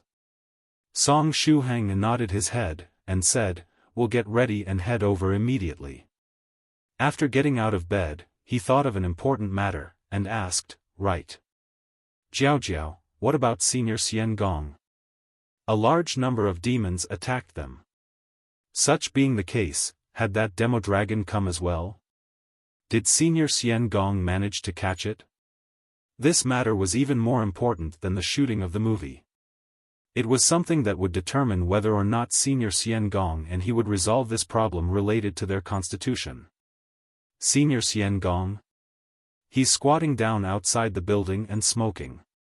I'm not sure what happened, but he seemed to be in a bad mood, Yu Jiao replied. Senior Xian Gong was in a bad mood? Damn it, is it possible that he wasn't able to capture the Demodragon? Song Shuhang started to get anxious. Just as Song Shuhang was speaking, the statue of the nearby Venerable White burst open. Venerable White's current control of his strength was excellent. All the fragments of the statue fell in a very limited range, not causing any damage to the surrounding people or objects. Soon after, Venerable White emerged from the fragments of the statue, his Daoist robe being clean and spotless, and said, did I just hear the word Demodragon? Senior White, you finally came out secluded meditation. For some unknown reason, Song Shuhang felt the urge to cry. He had experienced all sorts of matters during these 2 hours Venerable White was closing up. Didn't I just close up for 2 hours?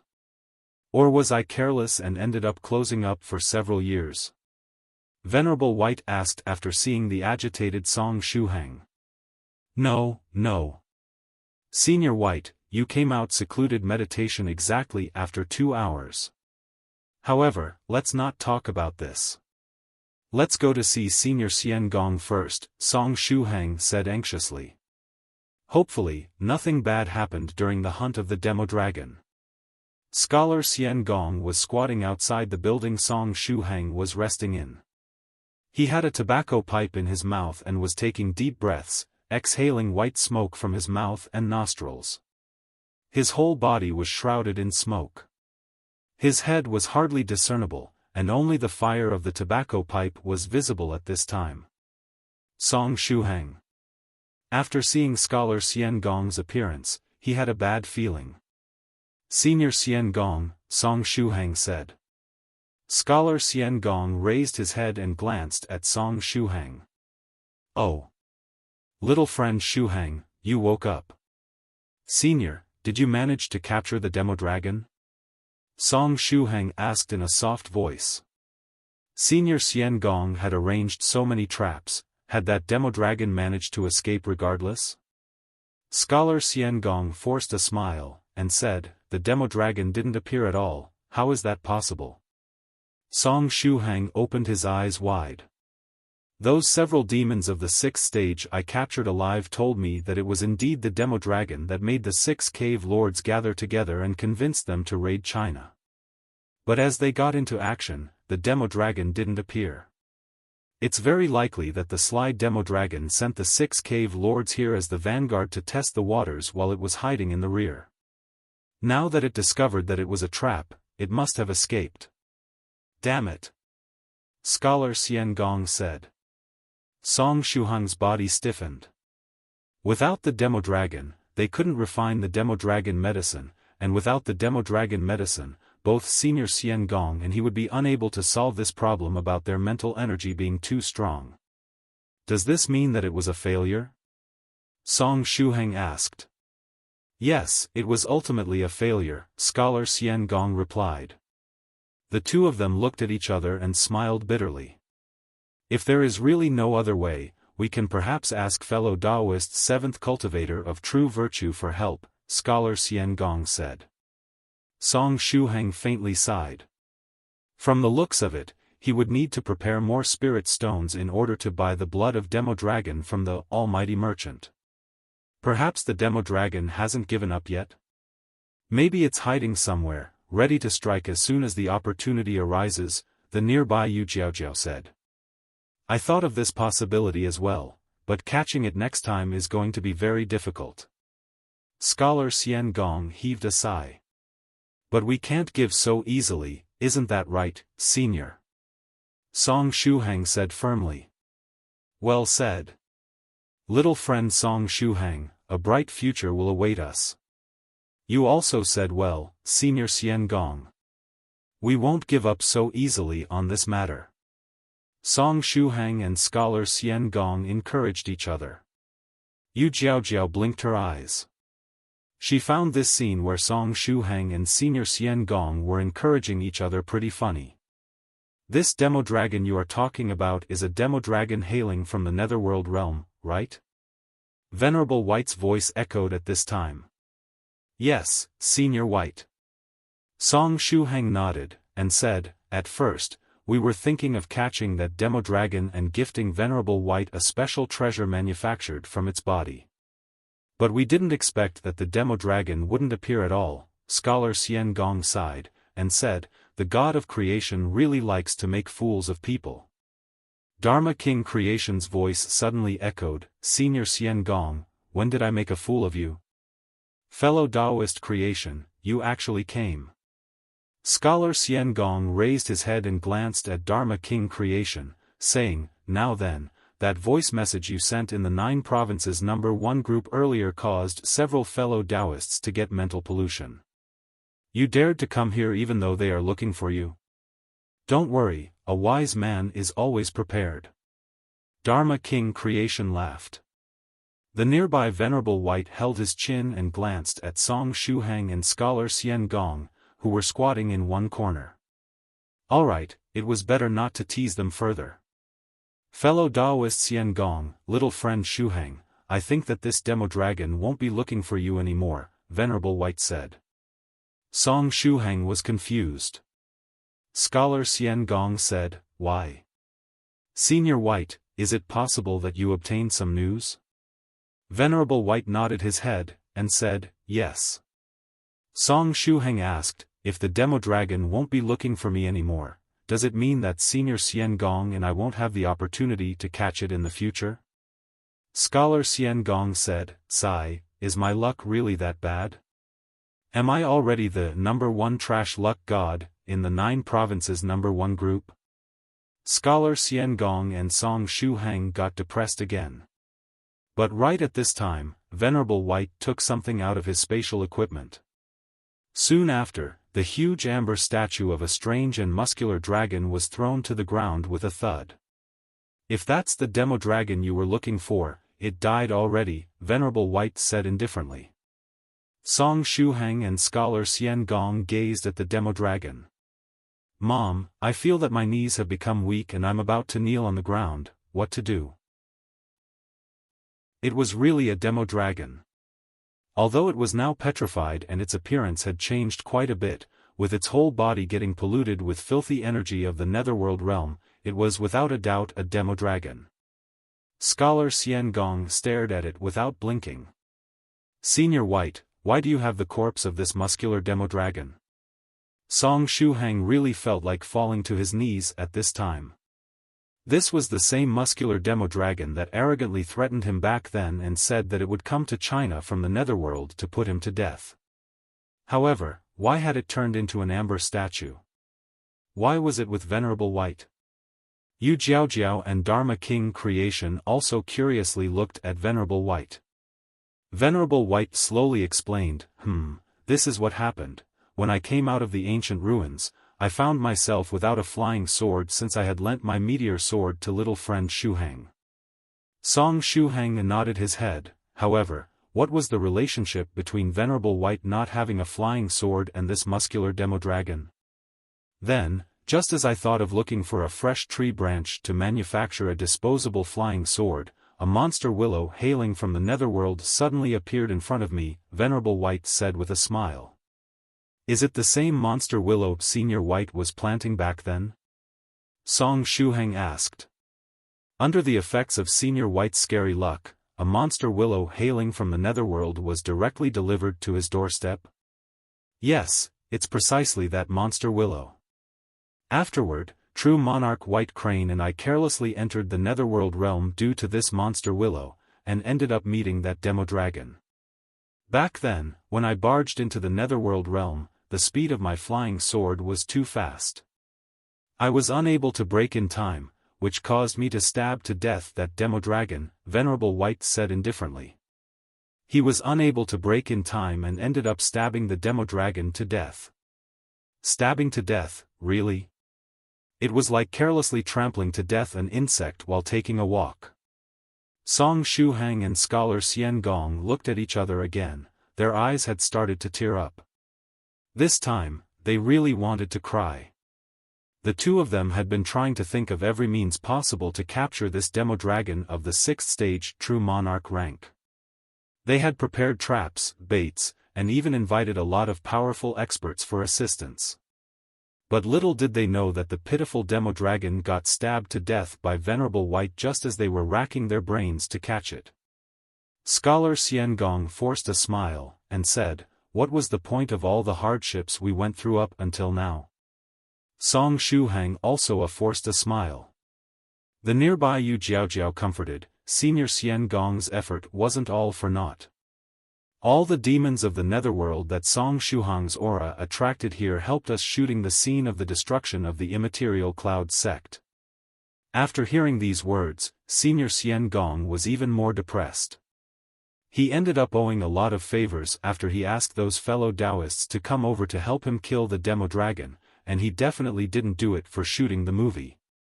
The pray little friend Shuhang and he were looking for had died before even entering into action. It had died at the doorstep of the Netherworld realm in Venerable White's hands, and couldn't even get to China. In addition, Venerable White had sealed and turned it into a statue of amber. Was the blood of this Demodragon still intact and usable? "Do you want this Demodragon?" Venerable White asked with a smile. Venerable White's smile was like that of an angel. "If you want it, I can give it to you," Venerable White continued. "Although I used a magical technique to transform it into an amber statue, it will return in the same condition it was at the moment of its death if I relieve the effects of the technique. The properties of its body won't be altered." After hearing these words, Scholar Xian Gong was somewhat embarrassed. He opened his mouth and exhaled a large mouthful of white smoke. Venerable White and Senior Xian Gong were fellow Daoists that basically came from the same era. If not for that nuclear bomb suddenly exploding on the top of his head, Scholar Xian Gong would have also become a venerable by now, or would at least be closing up while in the process of breaking through to the 7th stage Venerable realm. Therefore, when Venerable White asked if they wanted the Demodragon, he started to rack his brain and think what he might use to carry out an equal exchange with Venerable White for the corpse of this Demodragon. Scholar Xian Gong was a rather shy person that had high moral integrity. But the nearby Song Shuhang wasn't too concerned. There wasn't much difference between owing one favor or owing two favors. He was already planning to ask Venerable White to lend him many spirit stones at the appointed time. Such being the case, what was the problem with owing him another favor for the corpse of this Demodragon? In addition, he desperately needed the corpse of this Demodragon to solve the problem of his constitution being too weak and unable to keep up with his mental energy. Thereupon, Song Shuhang didn't give too much thought to the matter, and replied, "Of course we want it." "Good. Here it is, then." Venerable White directly threw the Demodragon at Song Shuhang. "Thank you, Senior White." Song Shuhang took the corpse of the Demodragon, and said, "You can consider it me borrowing it, Senior White." Venerable White nodded, and said, "That works as well." The nearby Scholar Xian Gong was speechless. "Senior Xian Gong, we finally got the Demodragon. The problem about the Demodragon medicine is finally solved." Song Shuhang hugged the corpse of the Demodragon tightly and handed it over to Scholar Xian Gong. Scholar Xian Gong took the corpse of the Demodragon. Then, he clenched his teeth, and said, "If I drain the whole blood essence of the Demodragon, I can refine several sets of Demodragon medicine, at least 30, I believe." When the time comes, little friend Shuhang and I will divide them half and half, and take 15 sets of Demodragon medicine each. The amount should be enough to solve this problem about our constitution being too weak and mental energy too strong. In addition, the dragon skin and dragon bones of the Demodragon can be forged into treasures as well. The forged treasures will also be equally divided between the two of us. Song Shuhang waved his hand, and said, Senior Xian Gong, you are being too polite. As I said before, I just need a portion of the blood of Demodragon, and nothing more. No, the situation has now changed, and is different from before, Scholar Xian Gong said. The previous agreement was under the condition that I would capture the Demodragon. However, it was you who gave me the Demodragon just now. Song Shuhang was speechless. Wasn't it Venerable White that gave them the Demodragon? Alright, it's settled then. Right, we still need Fellow Daoist White's help to relieve the effects of this magical technique sealing the body of the Demodragon. After carrying the Demodragon off, I will take care of the energy of the netherworld polluting its body. After I'm done dealing with it, I will start refining the Demodragon medicine, Scholar Xian Gong added. Venerable White nodded, and said, very well. Actually, Venerable White was planning to treat the Demodragon as Scholar Xian Gong and Song Shuhang's remuneration for helping him with the shooting of the movie. But after seeing that the matter before his eyes had developed to this point, Venerable White got too lazy to explain things.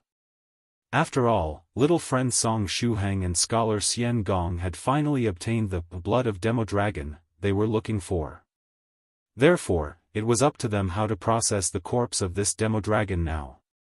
Venerable White quickly relieved the seal from the body of the Demodragon, and Scholar Xian Gong took the corpse, bidding farewell to those present there.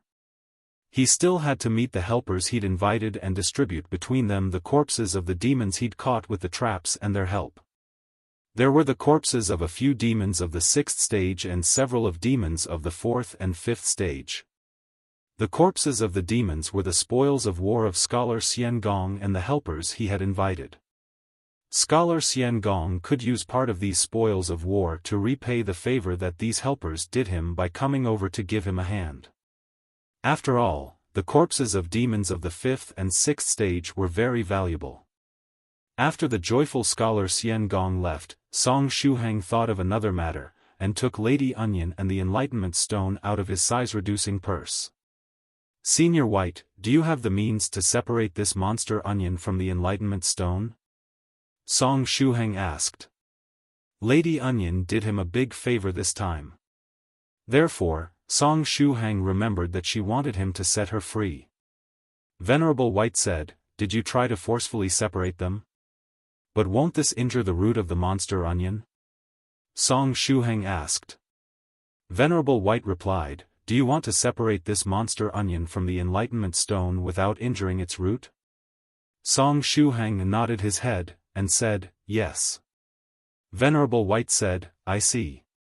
Let me have a try in that case, but I can't assure you that I will be able to separate Lady Onion from the Enlightenment Stone. Good. Here, Senior White. Song Shuhang handed the Enlightenment Stone with Lady Onion on it to Venerable White.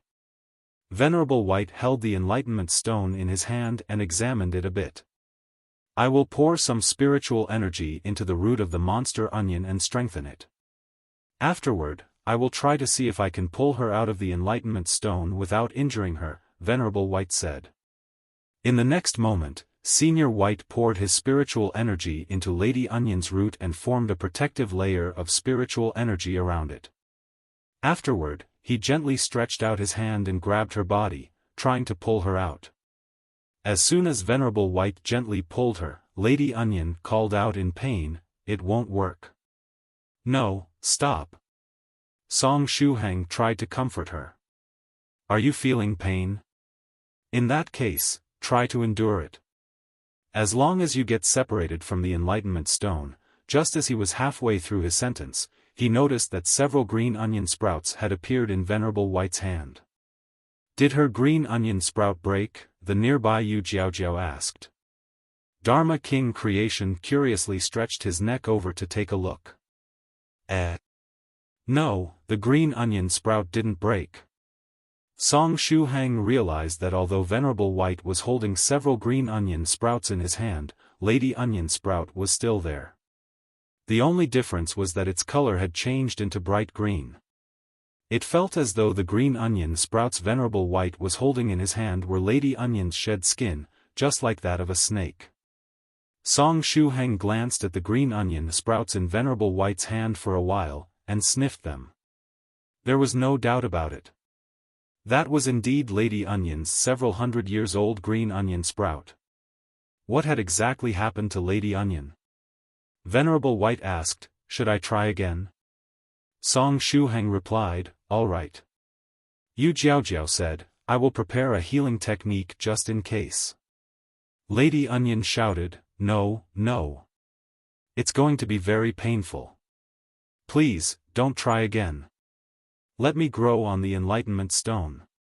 I will be very quiet and obedient, all right?" Unfortunately, Lady Onion was unable to revolt in front Venerable White's infinite curiosity.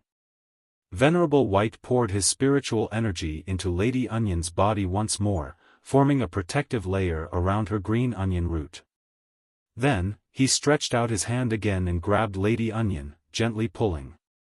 This time, Shuhang, Yu Jiaojiao, and Dharma King Creation kept their eyes open and clearly saw what happened. Just like a sharp sword getting pulled out its sheath, no, wrong.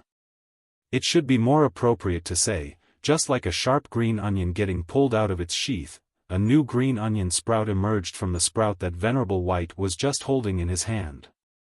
Painful, painful, painful. I'm dying, I'm dying, I'm dying, Lady Onion called out in pain. Even her new green onion sprout shivered due to the pain. The green and luxuriant green onion sprout fluttered in the wind.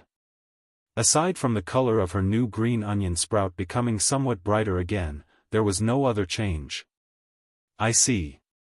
From the looks of it, Lady Onion has learned a skill similar to super regeneration, Yu Jiaojiao said.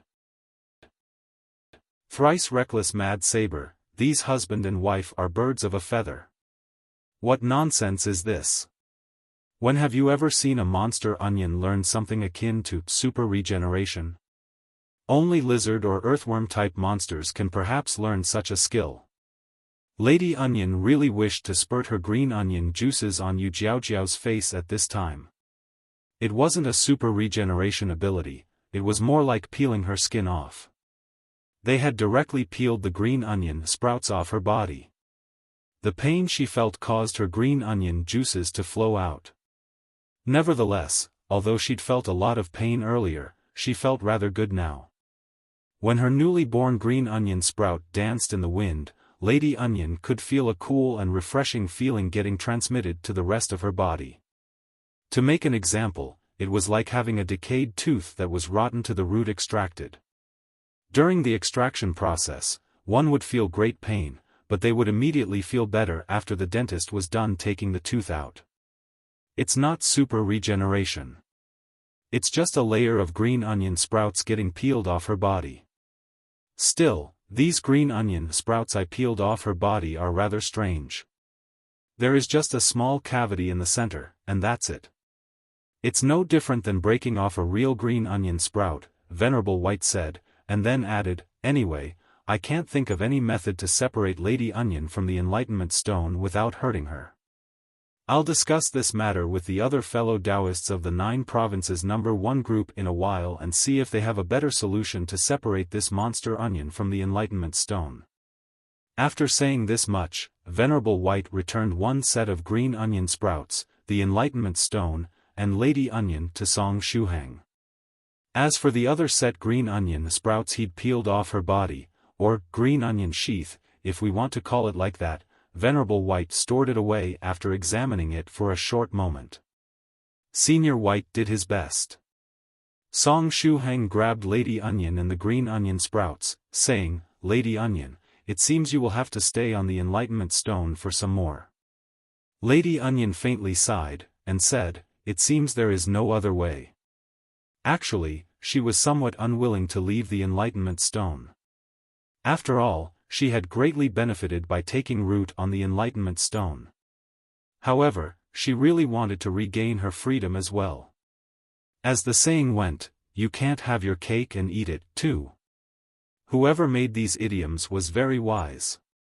But right at this time, Yu Jiaojiao remembered something, and shouted, "Ah! I almost forgot about it. Senior White, Shuhang, and you too, Senior Creation, get ready so that we can head toward the filming location. Director Jacob wants to shoot the scene of Senior Sister Muronghua and Feng Chuanzi's marriage before the sky gets dark. In addition, Senior White, you missed a scene during the arc of the destruction of the Immaterial Cloud sect. According to the script, the main character Lychee has to kneel in front of the ruins of the Immaterial Cloud sect and cry bitterly. Director Jacob said that he wants to shoot that scene tomorrow and complete the act." "Sure, no problem. I'll second the director and shoot the missing scene." "Ahaha, it seems that many things happened within these 2 hours when I was closing up." Venerable White laughed, somewhat embarrassed, and then said, "Anyway, let's not talk about this. Let's go to see the wedding ceremony of Medicine Master and Miss Rivoli Purple Mist." Yu Jiaojiao said, "Right. Senior White, you should change your appearance if you want to participate in the scene of Senior Medicine Master's wedding. According to the script, you were kidnapped and taken away by a four-headed snake monster while traveling on that small mountain road that led to the location of the wedding ceremony." Venerable White nodded, and said, "All right. I'll change my appearance in a while." Thereupon, the four of them quickly headed toward the place where Medicine Master and Miss Rivoli Purple Mist's wedding ceremony would take place. Along the way, Song Shuhang roughly explained to Venerable White what happened during the time he was closing up. From when that four-headed snake demon kidnapped them, leading them to the netherworld realm, to when they suddenly appeared in China's airspace above Meteor Sword Light. Song Shuhang temporarily stored the corpse of the four-headed snake demon in his size-reducing purse. When Song Shuhang and the others arrived at the shooting location, Jacob's production team was still getting ready, and hadn't started to shoot the scene yet. However, the actors had already started taking their places. Aside from the fellow Daoists of the 9 provinces number 1 group, there were several other last-minute guest performers as well. For example, Scholar Flying Fish, Scholar Rice Cake, and various other fellow Daoists that had come over to help Senior Xian Gong. They had come to participate in the scene of the wedding feast as guests in order to make it look grander. Venerable White changed his appearance along the way and disguised himself as an ordinary disciple of the Immaterial Cloud sect to participate in this act. In a distant place, the main characters of this act, the husband Medicine Master and the wife Miss Rivoli Purple Mist, were sitting side by side in the makeup room, with the makeup artists fixing their clothes. Medicine Master was wearing a modern suit, while Rivoli Purple Mist wore red bridal clothes. Northern River's loose cultivator noticed Song Shuhang and the others from afar, and waved at them. "Little friend Shuhang, did you finally wake up? Who is that fellow Daoist next to you? I haven't seen him at the filming location before." "Fellow Daoist Northern River, it's me. Since Lychee wasn't supposed to appear during this act, I had to change my appearance to come here and participate in this scene as a guest," Venerable White said. "Aha, so it was Senior White." Northern River's loose cultivator laughed, and then glanced at Dharma King Creation, who was standing next to Song Shuhang. "Brother Creation, you actually dared to come." Dharma King Creation laughed, and asked a question of his own. "Why wouldn't I dare to come?" Northern River's loose cultivator gave the thumbs up to Dharma King Creation. There were quite a few fellow Daoists in the 9 provinces number 1 group that had opened Dharma King Creation's voice message, and yet, Dharma King Creation still dared to show his face and come to the filming location. Thrice Reckless Mad Saber, who was currently floating in the sky, was a perfect example of what was going to happen to Dharma King Creation. Dharma King Creation smiled complacently, and returned the thumbs up to Northern River's loose cultivator. A wise man always had some trick up his sleeve. Just as Northern River's loose cultivator was wondering how the fellow Daoists of the 9 provinces number 1 group would deal with Dharma King Creation, Medicine Master and Miss Rivoli Purple Mist completed their preparations. They walked side by side and slowly headed toward the wedding location. Director Jacob clapped his hands. The preparations were complete, and they finally could start with the shooting of this act as soon as Medicine Master and Miss Rivoli Purple Mist came over. The shooting of the movie started once again. The various fellow Daoists curiously glanced at the balloon version, Thrice Reckless Mad Saber floating in the air. More than half a day had passed, and Thrice Reckless was still floating in the sky in the form of a balloon. These fellow Daoists were curious about how Thrice Reckless Mad Saber was going to make the scene more lively after the start of the shooting of the movie. Would he turn into firecrackers and emit crackling sounds? Or perhaps he had some other special feature. The various fellow Daoists were looking forward to knowing how things would unfold. Thrice Reckless was currently repressing his anger while thinking of a good move to retaliate against Rivoli Purple Mist. Even though he would be seeking death with this good move he had in mind, it didn't matter. As long as he could disrupt Rivoli Purple Mist's plans, he would be more than happy to seek death. Even if it was a death-seeking behavior, he wanted to teach Miss Rivoli Purple Mist the consequences of angering Thrice Reckless Mad Saber. Medicine Master and Rivoli Purple Mist arrived at the wedding location. The surrounding fellow Daoists teased Medicine Master and cupped their hands, congratulating him and saying some auspicious words. Medicine Master waved his hand at the various fellow Daoist, somewhat embarrassed. But right at this time, Thrice Reckless Mad Saber called out from the sky, oh, right. Medicine Master and Rivoli Purple Mist had stripped him of his ability to talk. However, it didn't matter. Since the moment he was transformed into a balloon up until now, he had managed to gather a little bit of spiritual energy with much difficulty. This amount of spiritual energy was enough to allow him to display the AoE secret sound transmission once. Thereupon, Thrice Reckless Mad Saber didn't hesitate and used the secret sound transmission to speak to the various fellow Daoists beneath. Brother Medicine Master, be careful. The wedding ceremony is actually a trap. Miss Rivoli Purple Mist wants to turn the play into reality. She even asked me to bring here your pair. Just as Thrice Reckless Mad Saber was halfway through his sentence, Medicine Master, who was walking next to Rivoli Purple Mist, raised his head and fiercely glared at Thrice Reckless. In the next moment, Medicine Master clapped his hands. The balloon version Thrice Reckless Mad Saber in the sky inflated even more. The message he wanted to pass to the various fellow Daoists also came to an end due to his body suddenly swelling up. Medicine Master had activated once more the man-made insect inside his body. The corner of the mouth of the nearby Rivoli Purple Mist rose as she stared at Thrice Reckless Mad Saber with a smug expression on her face. Fellow Daoist Thrice Reckless, it's your loss. Thrice Reckless Mad Saber opened his eyes wide. These husband and wife were birds of a feather. This damned, wicked couple. From the looks of it, Medicine Master already knew that Rivoli Purple Mist had asked Thrice Reckless to secretly bring his parents over, and he was also aware that Rivoli Purple Mist was planning to turn this play into reality in a while. And yet, it didn't seem that Medicine Master was going to oppose her plan. On the other hand, it was likely that Medicine Master wanted to seize this opportunity to finalize this relationship with Rivoli Purple Mist. Medicine Master and Rivoli Purple Mist originally liked each other. Otherwise, he wouldn't have kept Rivoli Purple Mist by his side for so many years and allowed her to change his hairstyle into a ridiculous one.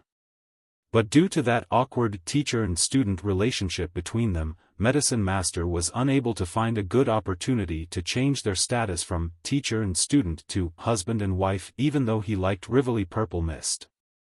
Therefore, Rivoli Purple Mist decided to take advantage of the movie little friend song Shuhang wanted to shoot, and proposed to turn fantasy into reality through the scene where senior sister Murong Hua and Feng Chuanzi were getting married. As long as Medicine Master and Rivoli Purple Mist performed the wedding ceremony and became husband and wife in the movie, in a few more days, their status as husband and wife would be set in stone in real life as well. Medicine Master was fully aware that Rivoli Purple Mist had secretly invited his parents over and that they were present at the wedding ceremony, waiting for him and Rivoli Purple Mist to come over. Medicine Master had just decided to play dumb and act as though he knew nothing. He was silently waiting for him and Rivoli Purple Mist to complete the wedding and get married. As such, how could Medicine Master let Thrice Reckless Mad Saber blurt out the truth and disrupt Rivoli Purple Mist's plans, possibly ruining his future happiness? Thrice Reckless Mad Saber had guessed all this after Medicine Master suddenly glared at him. Birds of a feather, birds of a feather. I, Thrice Reckless Mad Saber, won't let the two of you off. I swear it on my surname. Just as Thrice Reckless Mad Saber was unwilling to resign himself to his fate, the far-off director Jacob waved his hand. The script supervisor clapped the clapperboard. The shooting of the scene started. At this time, Thrice Reckless Mad Saber in the sky inflated even more. Wait a moment. It's going to be bad if my body inflates further. Won't I end up exploding for real? Is it possible that Brother Medicine Master is capable of such cruelty and wants to make me explode and turn me into firecrackers? Crackle, crackle, crackle, a crackling sound echoed continually.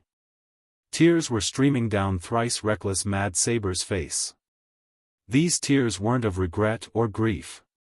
After all, Thrice Reckless never regretted seeking death. Tears were streaming down his face due to the unbearable pain he was feeling. It was a pain that not even a fifth-stage spiritual emperor could endure. Thrice Reckless Mad Saber felt that his body was currently inflated to the bursting point. In the next moment, it exploded with a loud bang, just like a balloon that had been pricked. Brother Medicine Master turned out to be this heartless? This is simply too cruel. After exploding, I'm really going to die. Thrice Reckless Mad Saber's body exploded just as this thought flashed through his mind, but what came off was a layer of external skin. The process was similar to a snake shedding its skin. A brand new, white, and tender Thrice Reckless Mad Saber made his appearance after the outer layer of skin burst open. In the next moment, this brand new Thrice Reckless Mad Saber also inflated to the bursting point, and finally exploded. This process repeated itself continuously, just like an infinite cycle. The crackling sound of firecrackers that everyone was hearing was just Thrice Reckless Mad Saber exploding and coming back to life again and again. Whenever there was a crackling sound, it meant that Thrice Reckless Mad Saber had exploded, and the frequency at which he was exploding was 2 or 3 times per second. This fearsome sound of firecrackers continued for close to a minute without interruptions. Within this period of time, Thrice Reckless Mad Saber felt that he had exploded at least 170 times. Each time he was exploding, his physical energy and spiritual energy would be consumed. As such, Thrice Reckless Mad Saber had become incredibly weak after exploding around 170 times. At this moment, Thrice Reckless really wished he could die. At last, the sound of the explosions finally stopped. Although the sound of the explosions was very loud, their destructive power wasn't high. As such, the Daoist robe Thrice Reckless was wearing wasn't blown to pieces. At this moment, Thrice Reckless Mad Saber felt as though there were several thick layers of skin armor all over his body. Actually, no, these weren't really layers of skin armor, they were more like the remains of the Thrice Reckless Mad Sabers that had died in the explosions earlier, and were now stuffed inside his Daoist robe. Medicine Master, the two of us cannot coexist anymore. Thrice Reckless Mad Saber roared inwardly. Once Medicine Master and Rivoli Purple Mist's wedding was over, he absolutely had to find a way to send them his best regards. He already had several ideas in mind, and was just waiting to get out of this situation to put them into practice. Just as Thrice Reckless Mad Saber was in deep thoughts, his body inflated again. F***ck, it's not over yet? Give it a break already. But contrary to his expectations, he didn't explode after inflating this time. He only turned into a balloon, and kept floating in the air. Afterward, 10 or so red cloths popped out of his body, completely covering his appearance. Each of the red cloths hanging down from his body had auspicious words written on it. Thrice Reckless Mad Saber.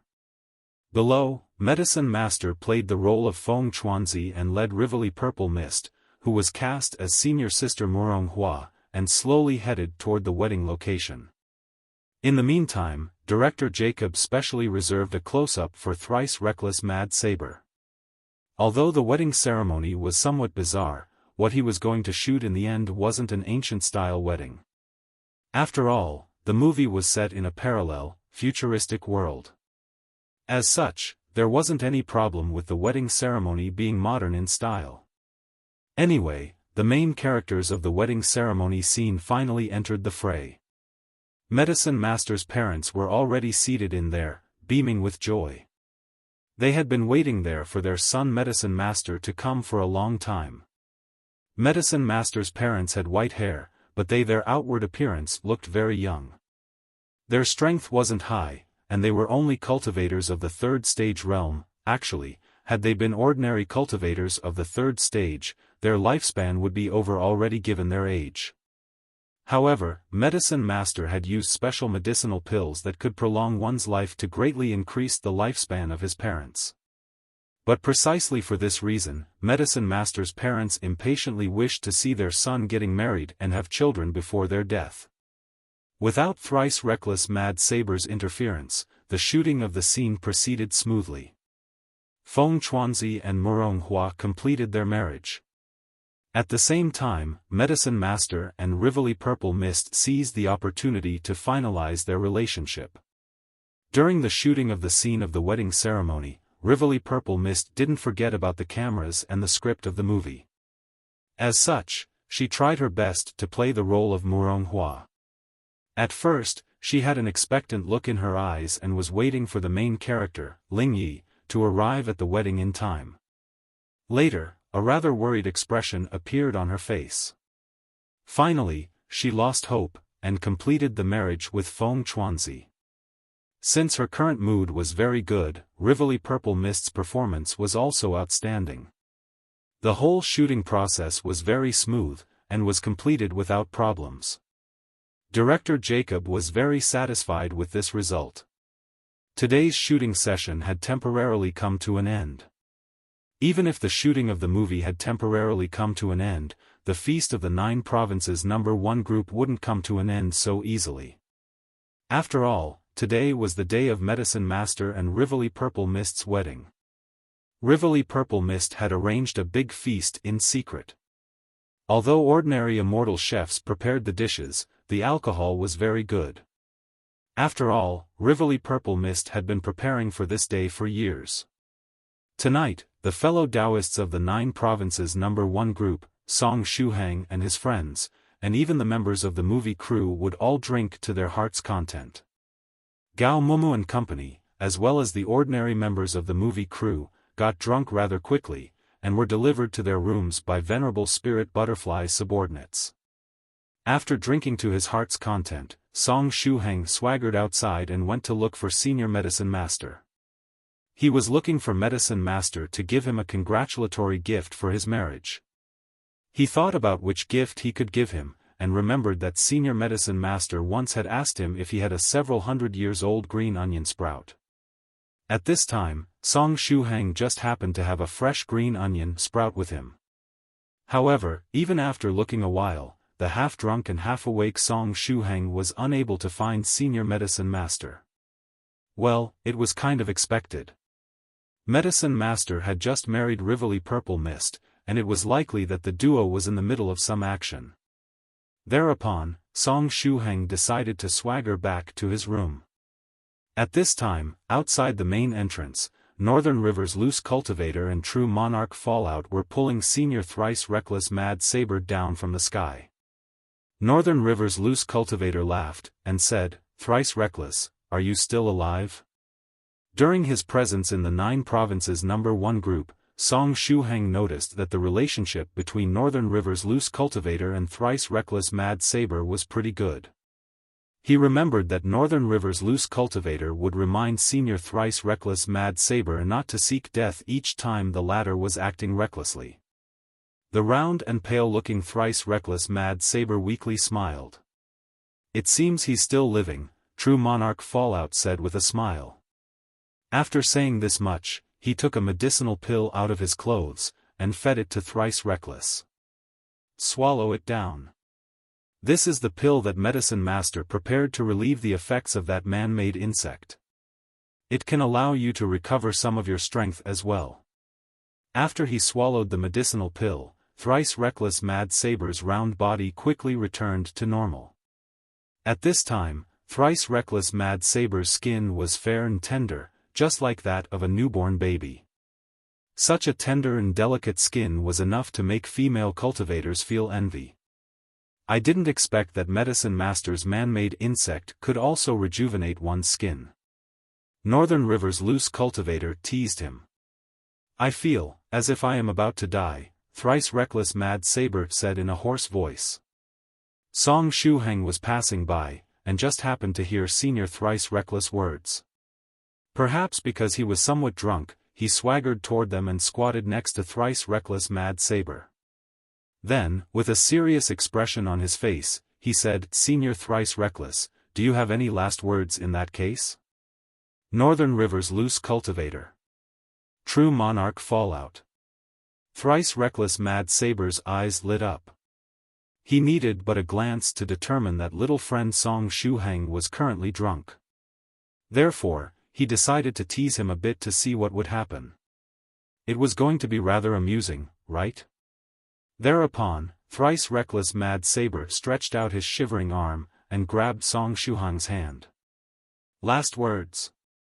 "Indeed, I need some last words."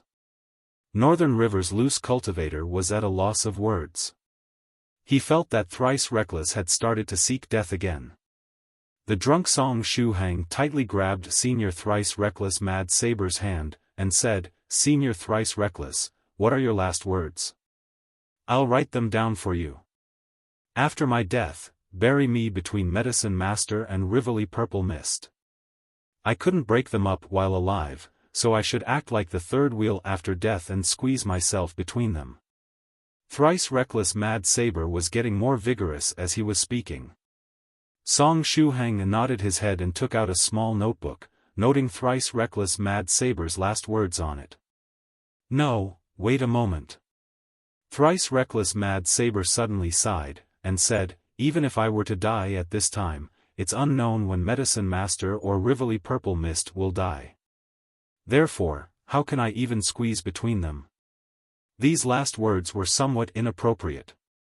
"In that case, I'll cross out these last words, alright?"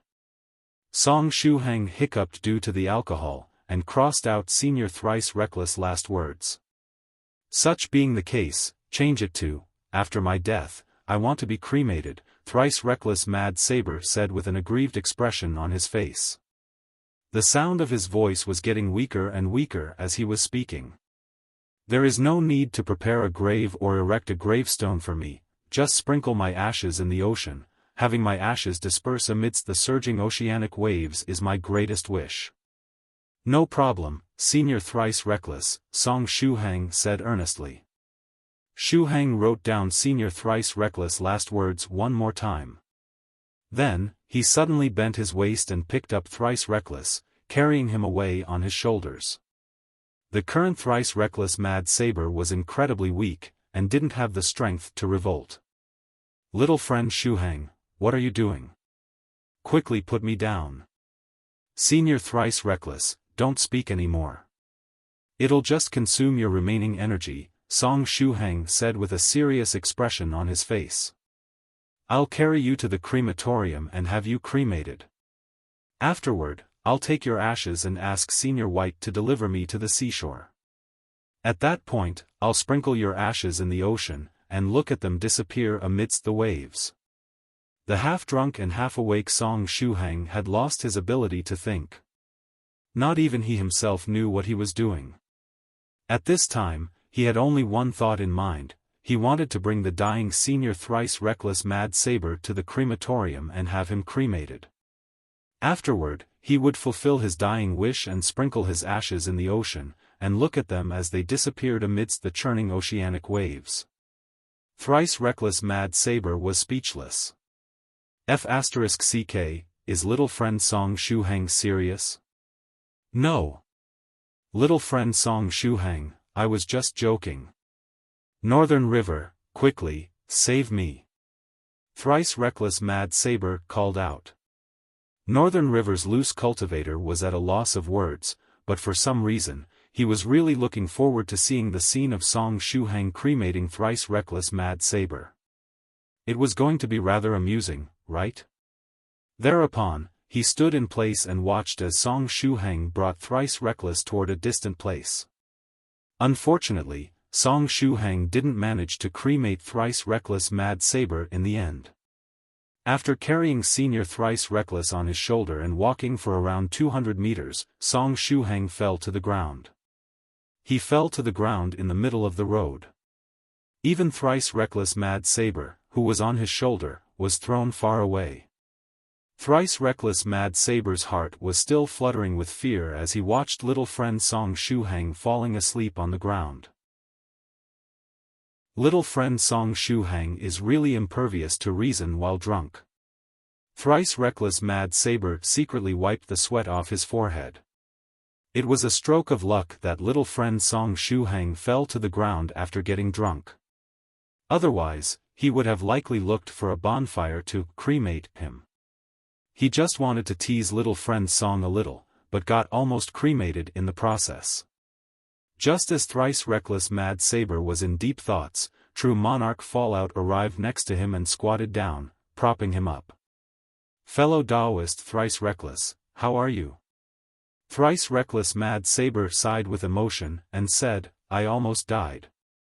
It is a relief that you didn't die. Otherwise, I wouldn't know whom to give this list. True Monarch Fallout laughed, and took out a long bill, handing it over to Thrice Reckless Mad Saber. What is this thing? Thrice Reckless Mad Saber asked. True Monarch Fallout replied, this is a list with all your medical expenses that Brother Medicine Master prepared. Thrice Reckless Mad Saber was stunned. What? After torturing him for all this time, Medicine Master had even dared to send him the bill with the medical expenses. Was that bastard out of his mind? Did he really think that Thrice Reckless wouldn't go mad and give him a good taste of his Mad Saber? True Monarch Fallout said, Brother Thrice Reckless, it's better if you save your judgment until after you are done reading the whole bill. Thrice Reckless Mad Saber blinked his eyes in confusion. In the next moment, he unfolded the bill and looked at it. A large number of valuable medicinal materials was listed on the bill, and each of them had the capacity of thoroughly remolding one's body. There were nearly 200 medicinal materials listed in total. Each of them was very expensive, and it would be quite difficult for Thrice Reckless Mad Saber to pay everything with the wealth at his disposal. But according to what was written at the end of the bill, someone had already paid the bill for him, and the name of this person was Xian Nu Sect Skylark. As soon as he saw the name, Xian Nu Sect Skylark, Thrice Reckless Mad Saber started to feel unwell. He remembered very well this beautiful and powerful senior that was as dazzling as the bright moon in the night sky. After all, she tormented him for a whole 1 year and 4 months. This beautiful and powerful senior that went by the name of Xian Nu Sect Skylark was someone at the peak of the 7th stage Venerable Realm, and was very close to advancing to the 8th stage Profound Sage and showing her divinity in front of the masses. This powerful senior was an existence that came from the same era as another powerful senior of the 9 provinces number 1 group, Venerable 7th Cultivator of True Virtue.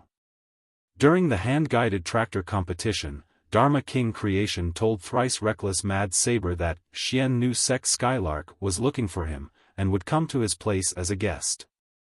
Back then, Thrice Reckless Mad Saber's legs became all soft after hearing the news. But little did he expect that Senior Skylark would give him a big gift before even appearing in person. True Monarch Fallout explained, Senior Skylark said that Fellow Daoist Thrice Reckless' innate ability to go berserk from time to time might leave potential hidden dangers in your body. Therefore, quite some time ago, she entrusted Medicine Master to refine a certain pill on her behalf. The formula of this pill came from ancient times, and it was incredibly difficult to refine it. Even Medicine Master finished refining it just recently. After taking the pill, one would shed their skin around 170 times, completely remolding their body during the process.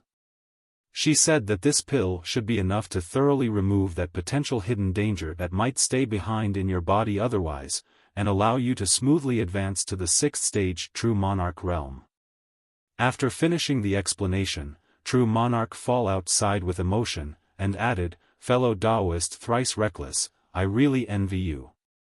You are really lucky that Senior Skylark took a fancy to you and is willing to go to such lengths just for you. Ah, right, she said that she would look for you in a few days to hang out together. Thrice Reckless Mad Saber took a deep breath and glanced at little friend Song Shuhang. Should he wake up little friend Shuhang and tell him to cremate him for Real? The dead drunk Song Shuhang quickly sank into a dreamland. Afterward, he had a frightening dream. He was standing on the surface of a big lake in the dream. Song Shuhang blinked his eyes in confusion. Since he was drunk, his reaction time was slower than usual. But a huge vortex suddenly appeared beneath his feet in the next moment. At the same time, a burst of strange laughter echoed in Song Shuhang's ears. It felt as though countless voices belonging to men, women, children, older people, as well as some undefined ones, had fused together. Ahaha! You are mine. You belong to me. Your blood, your flesh, your bones, your hair, everything you have, is mine. As the voice echoed, the vortex took the shape of a big puppet hand that headed toward Song Shuhang. In a distant place, vortexes appeared on the surface of the lake one after another, and puppets made of water emerged from each vortex. It was that cursed nightmare of the ancient Jet Black sect. Song Shuhang clenched his teeth, and shouted, It's happening again. At the same time, he felt as though someone was pounding his head with a small hammer. The cause of this piercing pain he was feeling at this moment was his excessive mental energy. Under normal circumstances, the piercing pain would forcefully wake Song Shuhang up from the dreamland. But this strange dreamland was different, and Song Shuhang didn't wake up. Senior White. Song Shuhang called out. He wanted to see if he could get Venerable White's help once again. Unfortunately, Venerable White didn't appear this time. Song Shuhang rubbed his temples to alleviate the pain. Then, he jumped upward and displayed the celestial sprint footwork. Celestial bodies moved in a circle day and night without rest, over and over again. A virtuous man should follow suit, energetically and incessantly striving for self-improvement. The strength of Song Shuhang's body exploded. He stepped on the large hand beneath his feet before the latter could catch him, and used it as a springboard to quickly get away with the celestial sprint footwork. Unfortunately, he wasn't a cultivator of the 4th stage realm yet. Otherwise, he could have simply ridden his flying sword or flying saber, easily dodging the attacks of these puppet hands trying to catch him. But right at this time, the whole surface of the lake surged, and myriad hands of various sizes belonging to those puppets of water rushed toward Song Shuhang. There were hands as far as the eye could see. The scene was enough to make one's scalp tingle with numbness. How could one hide under these circumstances? There wasn't a single place left for him to land. Unless he could fly, there was no way he could escape from the hands of these puppets. Song Shuhang subconsciously stretched out his hand and tried to grab his treasured saber-broken tyrant. But unfortunately for him, he didn't have the size-reducing purse on his body in the dreamland. Song Shuhang shouted, F***ck, isn't this the same as fighting against the Game Master? Both the setting and the equipment at my disposal are chosen by the opposite party. How can I even fight back under these conditions? Just as Song Shuhang was in deep thoughts, his body started to fall downward. Below, the hands of the myriad puppets happily stretched upward, ready to grab Song Shuhang as he was crashing. Fall down, fall down. Merge with us and become one with us. Everything you have is ours. That weird voice with countless other voices mixed within echoed again. Tisk. Song Shuhang adjusted the angle of his body, and slightly raised his hand. The innate liquid true chi of the 33 divine beasts technique quickly revolved. The cry of a whale, which also resembled the cry of a dragon, was issued from his body. Then, just as he was about to land on the surface of the lake, he punched. Demon Subduing Buddhist Fist Technique 1, Jingang Fall. Jingang Fall was the name of some cool stance that Song Shuhang was visualizing in his mind. All the light of virtue covering his body automatically mobilized along with his fist, forming the projection of a Buddhist warrior around his body. The projection of the Buddhist warrior wrapped Song Shuhang's body, with the light of virtue being as dazzling as a small sun. Song Shuhang clenched his teeth, and shouted, "Since this seems to be a cursed nightmare, take this fist." Song Shuhang's fist exploded downward. The first style of the demon subduing Buddhist fist technique, coupled with Song Shuhang's light of virtue, was enough to destroy a small building. This fist technique was very useful for demolition and relocation. But more importantly, the fist technique had the capacity to eradicate evil, eliminate demons, and root out curses. As such, it was very suitable to deal with this cursed nightmare. The Buddhist warrior made of golden light coordinated with Song Shuhang, and punched as well. Boom! The fist didn't even need to reach the target, its power alone was enough to do the job. The cry of a whale and a dragon echoed, and the hands of the puppets beneath Song Shuhang melted like snowflakes under the sun. But it wasn't only the puppet hands beneath Song Shuhang's feet that got affected. All the puppet hands on the surface of the lake were affected by the power of the fist. Buzz, buzz, buzz. Black smoke continuously came out of the puppet hands, and even the strange voice reverberating in Song Shuhang's ears stopped.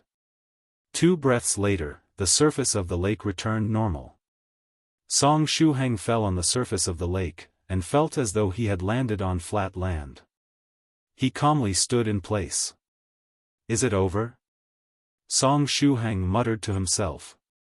No other puppets appeared, but the surface of the lake that formed the dreamland was still there and didn't disappear. The previous time, it was Venerable White that got rid of the dreamland, allowing him to get out. However, Venerable White didn't appear this time. As such, how was he supposed to leave this place? Just as Song Shuhang was in deep thoughts, a familiar jet-black flying sword broke through space itself and arrived in front of him. Then, just like the last time, endless darkness was released from the jet-black flying sword. The extremely pure darkness instantly swallowed down the dreamland. The surface of the lake was wiped out, and Song Shuhang appeared once again inside that black space. The only thing there was the jet-black flying sword hovering in front of him. Senior White.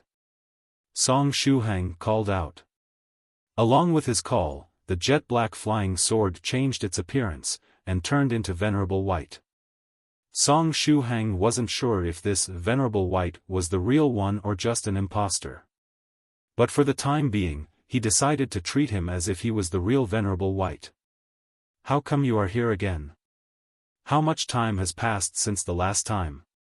Venerable White furrowed his brows.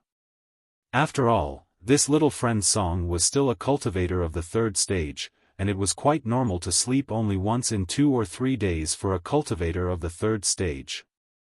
Why did he fall asleep after just a few hours and had this dream?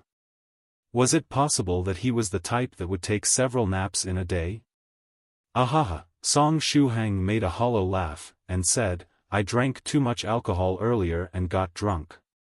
Then, I fell asleep after getting dizzy, finally entering this cursed nightmare. Just as he was speaking, he slightly lowered his eyes.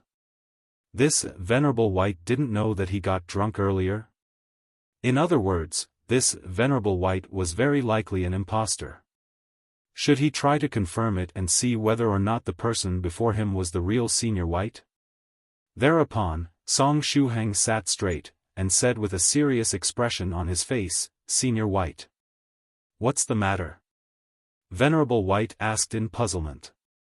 Shuhang adjusted his posture, and said in a soft voice, "Little White, when your hair reaches your waist." Shuhang had yet to finish his line when Venerable White's expression suddenly changed. In the next moment, Shuhang discovered that he was unable to speak, just as though someone had used a muting technique on him. The Venerable White before him gently smiled. A gentle breeze blew over, and Venerable White's long black hair fluttered in the wind. As soon as Senior White smiled, Shuhang felt a feeling of weakness invade his body. This Senior White also reacted to the sentence, "Little White, when your hair reaches your waist." Is it possible that there is some relationship between him and the Senior White I know? Shuhang lost consciousness immediately after. After an unknown amount of time, he opened his eyes again while still in a half-awake and half-asleep state. In the next moment, he felt as though he had just experienced something truly terrible.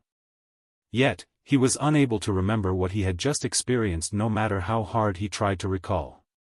His subconscious was telling him that it was something super scary. He got the feeling that only getting thrown into hell and getting tortured there for eternity could compare to what he'd experienced a while ago. From what I could gather, even if that Senior White in the dreamland wasn't the Venerable White I knew, he was certainly related to him. Anyway, I should have already left the dreamland, right? Shuhang sat up and prepared to get up. But in the next moment, he discovered that he was still inside that black space. Not too far from him, Senior White was sitting cross-legged, with that jet-black sword lying on his knees. At this time, he was gently tapping on the flying sword with his fingers. I'm still inside the dreamland? Shuhang made a hollow laugh, and said, "Ahahaha, Senior White, what happened just now?" "Ha!" The Senior White, before his eyes didn't reply, and just faintly smiled. For some reason, Shuhang was getting more and more nervous. He felt as though all the air in the surrounding area had frozen. After a long time, Senior White said, "What type of person is that Senior White you are acquainted with?" Shuhang made a hollow laugh, and said, "Ahahaha, Senior White, what are you talking about? You should have realized by now that the Senior White you know and I are two different people." The Senior White in front of Shuhang said slowly. He was able to guess this much just from Shuhang's expression. The situation was rather awkward. Next, this other Senior White said, "My name is White, and I don't have a surname. I'm just White. It was the same as Venerable White. He, too, was just White and didn't have a surname. Shuhang pondered for a moment, and said, "My name is Shuhang, and as for my Dao name, well, I have several Dao names, and I can list them later if there is an opportunity." At first, Shuhang was planning not to reveal his real name. As he had read in other novels, bad things would happen if the main character revealed his real name inside a nightmare. But unfortunately for him, the Senior White before him already knew his name. Therefore, he could only hope that the opposite party would be kind enough not to use voodoo dolls and similar witchcraft on him. After saying this much, the two of them fell into silence again. But right at this time, the corner of Senior White's mouth suddenly rose. He released all his charm and gently tapped on the black longsword in his hands. The tapping sound echoed and reached Shuhang's ears. In the next moment, Senior White said in a gentle voice, "In that case, little friend Shuhang, can you tell me what kind of person is this Senior White you know?" Shuhang replied, "What do you want to do with this information? I feel that I need to make out a few things about his character." So, what do you think? Senior White said in a soft voice. His voice had a bewitching power, and the people that heard it couldn't help but act according to his wishes. They would get the urge to reveal everything to him, just as though they were hypnotized. But unfortunately for him, this ability of his didn't have any effect on Shuhang. That's out of the question. I will never betray Senior White, Shuhang immediately refused. The look of the opposite party was very similar to the Venerable White he knew, and he even wanted to obtain information on Senior White through him. It was clear that he was up to no good. Therefore, how could he tell him sensitive information about Venerable White? The corner of Senior White's mouth twitched. This guy was unexpectedly immune to his charm, and wasn't affected. Only if you tell me about your real identity and relationship with Senior White in the past will I consider telling you some information about him, Shuhang added at this time. The Senior White, in front of him lightly smiled, and said, My real identity, It would be wiser for you not to know about it. Otherwise, you would bring endless trouble upon yourself, and you might even get killed. Shuhang shrugged his shoulders, and said, In that case, we don't have anything to discuss. Unfortunately, he wasn't able to discover the real identity of this Senior White. However, there wasn't much he could do at this point. After getting out of this nightmare, he would have to tell Venerable White everything that had happened here so that he could take precautions. The duo fell into silence again, and the atmosphere was getting more and more awkward. Forget it. I'll get you out of this place now. As for the things I want to know, I'll slowly discover them regardless, Senior White said helplessly. Then, he also added, in addition, don't say anything about me to that other Senior White either. Do you understand?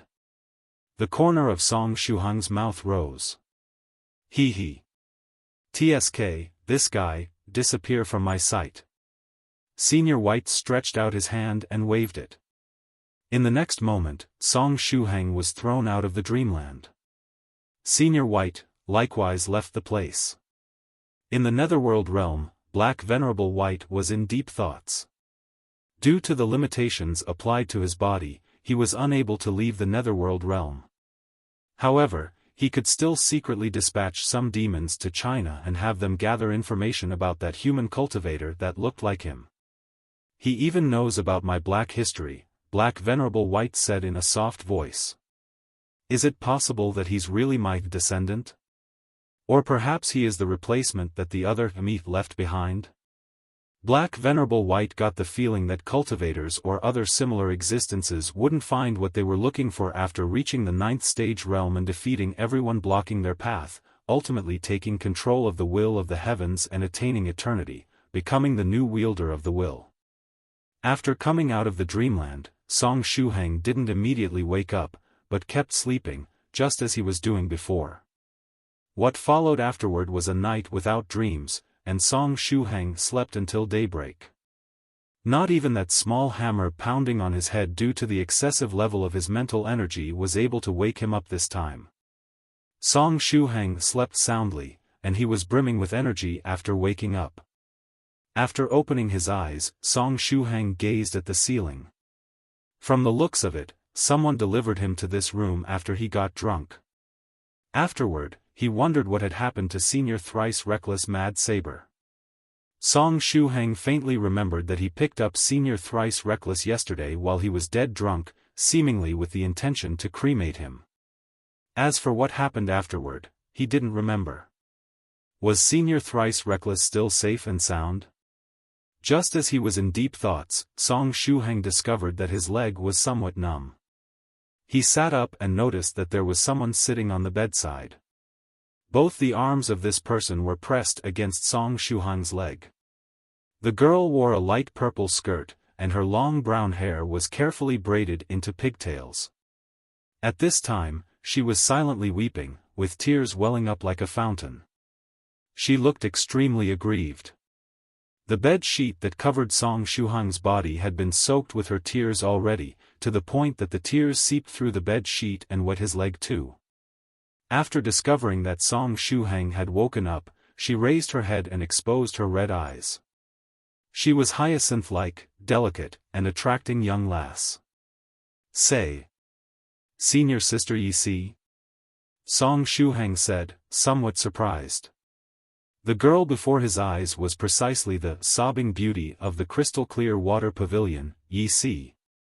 Yesterday, he'd heard from Senior Su Clan 7 that another person would tag along as he was heading back to China with Doudou and Immortal Master Copper Trigram, ye see. Senior Su Clan 7 had returned so quickly. Sob, sob, sob, ye see raised her head and looked at Song Shuhang. Her tears were falling continuously. "Ye see, why did you start crying this time?" Song Shuhang said with a smile.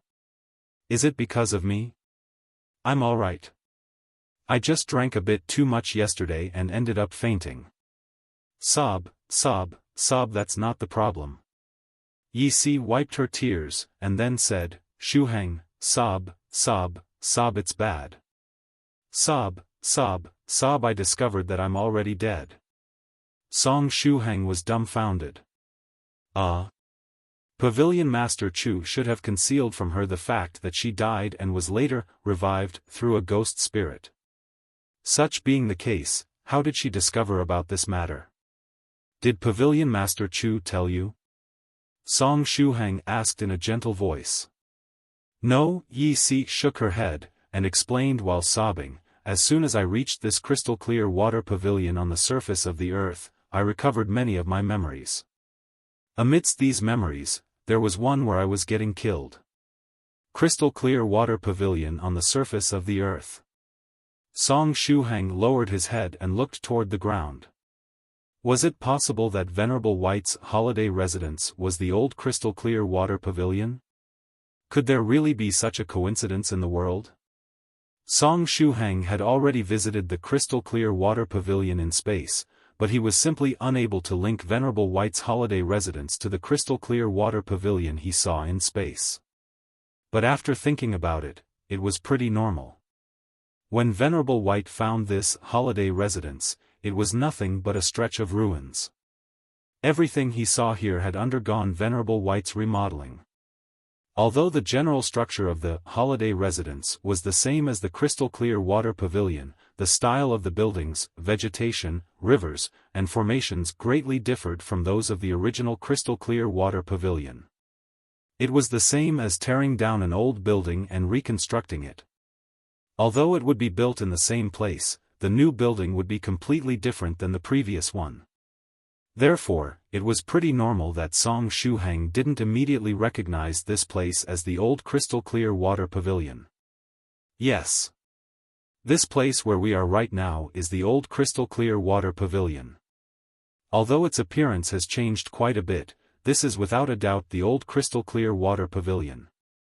As soon as I got close to this place, it resonated with me, which allowed me to recover several of my memories, Senior Sister Yi Si said while sobbing. Song Shuhang. Wasn't it too much of a coincidence? Shuhang, what should I do now? I already died a long time ago. Am I a deceased person right now? A soul that wasn't able to reach salvation? Senior Sister Yi Si raised her head and pitifully looked at Song Shuhang.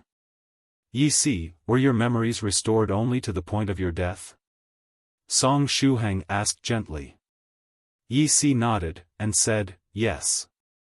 Then, her eyes suddenly lit up as she asked, Shuhang, is it possible that you know something?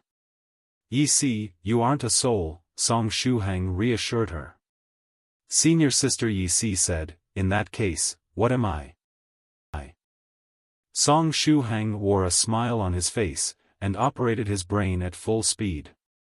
Which was the best way to reply to Senior Sister Yi Si's question? Should he tell her the truth? This development had been too unexpected. Who would have thought that this holiday residence that Venerable White had casually found would turn out to be the old crystal-clear water pavilion, and now, Senior Sister Yi Si had recovered part of her memories due to these old ruins. This matter that Pavilion Master Chu had concealed for all this time was uncovered just like that. What am I? Song Shuhang, am I a resentful spirit? After seeing that Song Shuhang didn't reply to her question, senior sister Yixi's heart skipped a beat. According to her memories, she had died in a tragic manner. The whole crystal-clear water pavilion had been involved in an unexpected calamity and wiped out. As such, one could easily imagine how great her anger and hate would have been at the moment of her death. Therefore, the possibility that she had turned into a resentful spirit due to all that hate and grief was pretty big. "No, you aren't a resentful spirit," Song Shuhang said in a gentle voice, and tried to comfort her. At this point it was better to tell senior sister Yixi the truth so as to avoid her indulging in flights of fancy. Pavilion Master Chu couldn't blame him given the circumstances. Thereupon, Song Shuhang replied, "Yixi, you are a ghost spirit." "A ghost spirit?" Yixi was dumbfounded. "Yes, you are ghost spirit. You aren't an ordinary ghost or a resentful ghost. Therefore, you don't need to worry too much about it," Song Shuhang replied. After being temporarily at a loss, Yixi's tears fell like rain. "A ghost spirit, isn't that the same as being a ghost? I'm still dead and still a type of ghost." She was originally planning to get married to Song Shuhang, and the two of them had even started to build up their relationship. But now, she discovered that she had already died and turned into a ghost. What was going to happen to their love relationship? "No, no. Your circumstances are somewhat special," Song Shuhang explained. "As far as I know, you aren't an ordinary ghost spirit either. How can I say it? Although you possess the constitution of a ghost spirit, you are human. I'm not sure how to say it clearly either. But you are different from an ordinary ghost spirit. At the time of your death, that ghost spirit that was handed down in your family from generation to generation used a special technique to get pregnant and give birth to you. Therefore, you should be something like a half-ghost spirit." Yixi opened her eyes wide and had an incredulous expression on her face. "The ghost spirit got pregnant, and then gave birth to her?"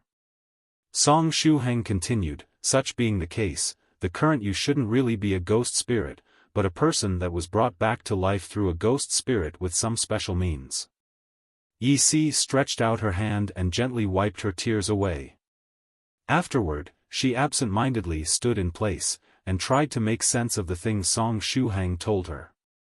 In the memories she'd recovered, there was indeed a mysterious ghost spirit in her family, and this ghost spirit was surely handed down from generation to generation. Little did she expect that it would be precisely this ghost spirit that would bring her back to life. But regardless of that, she was still a ghost in the end.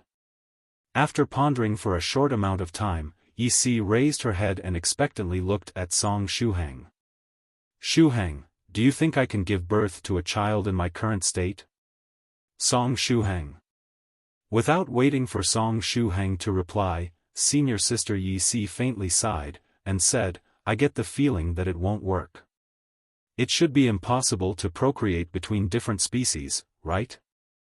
Song Shuhang said, "I think there might be a chance if we find that ghost spirit that was handed down in your family from generation to generation. After all, it gave birth to senior sister Yixi." Nevertheless, senior sister Yixi shook her head. That ghost spirit handed down in her family had already left, and if they wanted to find it, it was easier said than done. In addition, when that ghost spirit got pregnant and gave birth, it didn't give birth to a child. It was a technique to preserve one's life, bringing them back to life. Even if she were to learn it, she couldn't give birth to children. Senior sister Yixi fell into depression. Song Shuhang was also worried. How could he cheer up Yixi? If he had to be honest, he felt that he couldn't do something as scary as impregnating a ghost spirit. Was it possible that he would have to resort to those classic lines such as, "Don't worry, we will surely find a way, and everything will get well," that not even he believed in to comfort Yixi? But what was the use to comfort her like that? Just as Song Shuhang was in deep thoughts, Yixi suddenly wiped her tears away and changed the subject on her own initiative. "Right. Shuhang, when I arrived here, I heard the other fellow Daoists say that your ghost spirit disappeared, is that true? Lychee was a strong woman. Although she would frequently cry due to the tome of never-ending tears she studied, her determination was very strong. Still, discovering that she had already died had been too much of a shock, and she needed some time to accept this fact. It didn't exactly disappear. The contract between the ghost spirit and me is still there, but the ghost spirit was sent to some special dimension, and I can't sense its presence anymore. The ghost spirit can't sense my presence either. However, I will find it one day, Shuhang said firmly. Lychee nodded her head. Then, she took a deep breath, and rubbed her cheeks to pull herself together. She needed some time to accept the fact that she was now a ghost spirit. Just as they were discussing, the door of the room was pushed open. Shuhang, did you wake up? Today, we will have to shoot several unfinished scenes. Then, we will leave Senior White's holiday residence and proceed toward our next filming location, Yu Jiaojiao said happily after pushing the door of the room open and coming in. They had almost finished shooting the scenes related to the immaterial cloud sect. Today, they were going to shoot the scene where Venerable White would play Ling Ye's role and cry in front of the ruins of the immaterial cloud sect, as well as some other small scenes, and conclude the shooting of this act. Amidst the small scenes that still had to be shot was that of Senior Brother Gao Sheng, Shuhang, marrying the white-clothed swordsman, Fan Bai, true monarch White Crane, inside the immaterial cloud sect. However, this scene was rather simple and very short. So quick? What's our next shooting location? Shuhang asked. Our next shooting location is situated in the territory of the scholarly faction. Senior White has already contacted True Monarch Eternal Fire from the White Cloud Academy and asked him if we could borrow their Mountain of Myriad books for the shooting of the movie. True Monarch Eternal Fire has already agreed, and we will leave for the Mountain of Myriad books as soon as we are done shooting all the remaining scenes related to the immaterial cloud sect. We will shoot the story between Ling Yi and the ghost girl Linger over there, Yu Jiaojiao replied. Shuhang said, I see. I will immediately get up then. Wait a moment, Scholarly Faction, Mountain of Myriad Books? Where did I hear this name again? Overturn the Mountain of Myriad Books, the Still Pond of Wisdom. That was it. It was something that lustrous scholar that had forcefully borrowed his ghost spirit said to him while he was in the netherworld, fighting against that mysterious demon of the tribulation transcender rank. Before thoroughly disappearing, the lustrous scholar transmitted these words to Shuhang. Too bad that the final part was missing. Was the Mountain of Myriad Books of the White Cloud Academy the same Mountain of Myriad Books mentioned in the words of the lustrous scholar? Could there really be such a coincidence in the world? The lustrous scholar was seemingly a tribulation transcender of the scholarly faction. Now then, what was concealed within the still pond of wisdom? Shuhang's thoughts were constantly welling up. After a short moment, Shuhang got out of bed, and said, Lychee, let's go. I will bring you to the place where the movie is being shot. Since he couldn't solve this problem about ghost spirits being unable to give birth to children and had no means to comfort Lychee, he decided to divert her attention with the movie they were shooting so that she wouldn't keep thinking about matters such as ghost spirits are also ghosts and ghost spirits can't procreate with humans. When he got out of bed, Shuhang noticed his small notebook, which was now placed on the bedside cupboard. On the notebook were recorded the 2 dying wishes Senior Thrice Reckless Mad Saber told him yesterday. He had noted them down while drunk. The first wish, which was to bury him between Medicine Master and Rivoli Purple Mist, had been crossed out already. As for the second wish, cremate Senior Thrice Reckless corpse. There is no need to prepare a grave for him or erect a gravestone. He just wants his ashes to be sprinkled in the ocean and have them scatter amidst the surging oceanic waves. This is Senior Thrice Reckless' greatest wish. Beneath the dying wish, there was also a footnote that explained things. Shuhang had no idea which senior's handwriting was this. After my death, there is no need to prepare a grave for me or erect a gravestone. You just have to take my ashes and sprinkle them in the ocean. It's not because I'm afraid that someone will start disco dancing on my grave mound or because the ocean is bigger than land. It's so that I can seek new experiences even in death, surging forward wave after wave and never resting. Song Shuhang. One couldn't expect less from Senior Thrice Reckless Mad Saber. The nearby Yi Si said happily, I know about movies. Fellow Daoist Su Clan 7 explained to me what movies are on our way here. They are similar to the plays we used to watch in ancient times, but more interesting and lively. Song Shuhang laughed, and said, yes, they are indeed interesting. Then, he carried Yi Si along and left the room with Yu Jiaojiao, preparing to head toward the filming location. When they opened the door, they saw Venerable White slowly walking over. He was likewise headed toward the filming location. Venerable White was currently wearing a modern casual dress, with meteor sword hanging on his waist.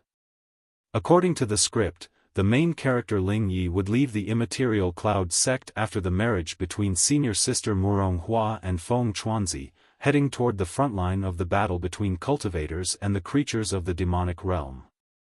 Then, he would hear the news of the forces of the demonic realm suddenly raiding the immaterial Cloud sect, and rush toward his sect that very same night. At last, he would bitterly cry in front of the ruins of the sect. Senior White, are you getting ready for the shooting of the movie? Song Shuhang asked. Yes, I just finished with the makeup. Director Jacob said that the shooting would start as soon as I get there. However, the effects of these eye drops aren't too good.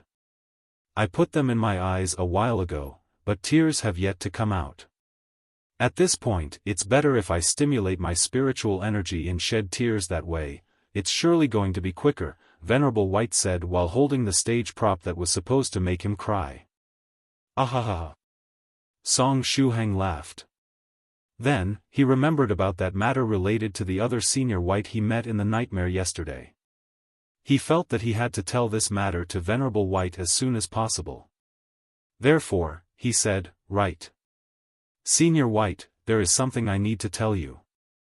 I had a dream yesterday, and in the dream, I met beep beep beep, Song Shuhang wanted to say, and in the dream, I met a person that looked exactly the same as you, Senior White. But when he actually started speaking, his tongue and mouth were restrained by some type of force, and the words he wanted to say were censored and turned into a series of beep beep beep. Venerable White was confused. Yu Jiaojiao said, Shuhang, what were you trying to say? Yi Si also looked at Song Shuhang with a curious expression on her face. Song Shuhang replied, weird, what's happening? I apparently can't say the words I want to say. After pondering for a moment, he tried to use the secret sound transmission technique to transmit his words to Venerable White. He suspected that the Senior White he'd met in the nightmare might have used some sort of technique on him to prevent him from saying unnecessary things. But even if this technique could control his mouth and tongue, he could still use the secret sound transmission method. It shouldn't be able to block that too, right? Thereupon, Song Shuhang decided to transmit the words he wanted to say through the secret sound transmission technique. However, that method didn't work either. Venerable White had a confused expression on his face. This time, the entire content of Song Shuhang's message was censored, and Venerable White only heard beep, beep, beep, beep, beep. So the secret sound transmission technique doesn't work either? Song Shuhang wasn't convinced yet. He grabbed his small notebook and wrote on it with a pen. Senior White, I had a dream yesterday, and in the dream, I met XXXXXXXX. But just as he was writing the last part, Song Shuhang felt that his hand wasn't under his control anymore. The final part of the sentence turned into a series of XS as a result. Song Shuhang was speechless. Was this technique so powerful, to the point that he couldn't even write about that matter? Venerable White furrowed his brows, and asked, are you affected by some kind of curse? Song Shuhang nodded his head, and said, "Speaking of which, there is indeed a curse that is affecting me. Unfortunately, my ghost spirit disappeared. Otherwise, it could have swallowed it down at once." "What type of curse is it? And when was it placed on your body?" Venerable White asked. "It's a magical technique of the ancient Jet Black sect. This curse-like magical technique has the ability to make me sink into a nightmarish dream. Anyway, it happened when those sea urchin warriors attacked Yu Jiaojiao's place. There was a puppet amongst the sea urchin warriors, and that puppet pointed its finger at me and activated this magical technique," Song Shuhang replied. Venerable White furrowed his brows even more. Back then, he examined Song Shuhang's whole body, and didn't find the traces of any curse. Was the curse so well concealed? "Nevertheless, this matter that I can't speak or write about isn't related to the curse," Song Shuhang said, somewhat worried. During the discussion, Song Shuhang tried to use words with similar pronunciations or spelling to write out the things he wanted to say, but it was all useless. What was the background of that formidable Senior White he'd met in the nightmare yesterday? This censoring skill simply went against the rules. The more Song Shuhang was trying to reveal what happened in the dream, the strongest the power of censorship was getting. It reached the point that as long as Song Shuhang thought of telling Venerable White anything related to that other, Senior White, the words he was saying, writing, typing on his mobile phone, and even the things he was drawing, would automatically turn into a series of beep, beep, beep, or XS. This feeling was simply. But right at this time, Venerable White asked, "Is this matter you want to speak of related to me?" Song Shuhang repeatedly nodded his head. "Interesting. I'm really curious as to what you saw in your dream. I'll try to find a way to solve this problem. You don't need to worry, Shuhang. Anyway, it's better if we complete the shooting of the movie first."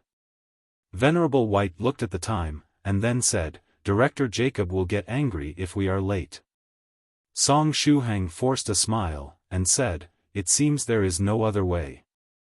Afterward, Venerable White, Song Shuhang, Yu Jiaojiao, and Yi Si jogged toward the shooting location. After Venerable White arrived, the shooting of the movie started.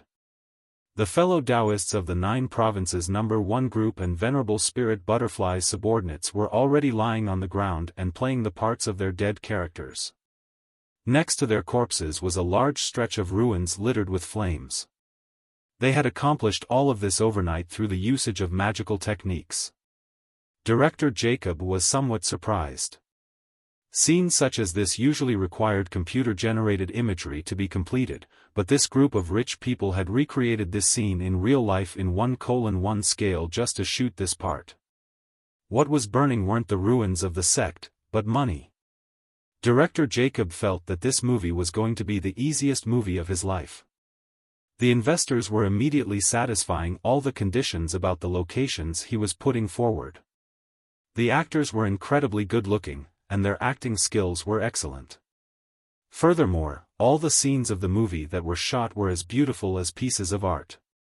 After the shooting of the movie started, Song Shuhang wore once again that Daoist robe pierced with swords, and lay next to true monarch White Crane in that secret passage used for emergencies, playing dead.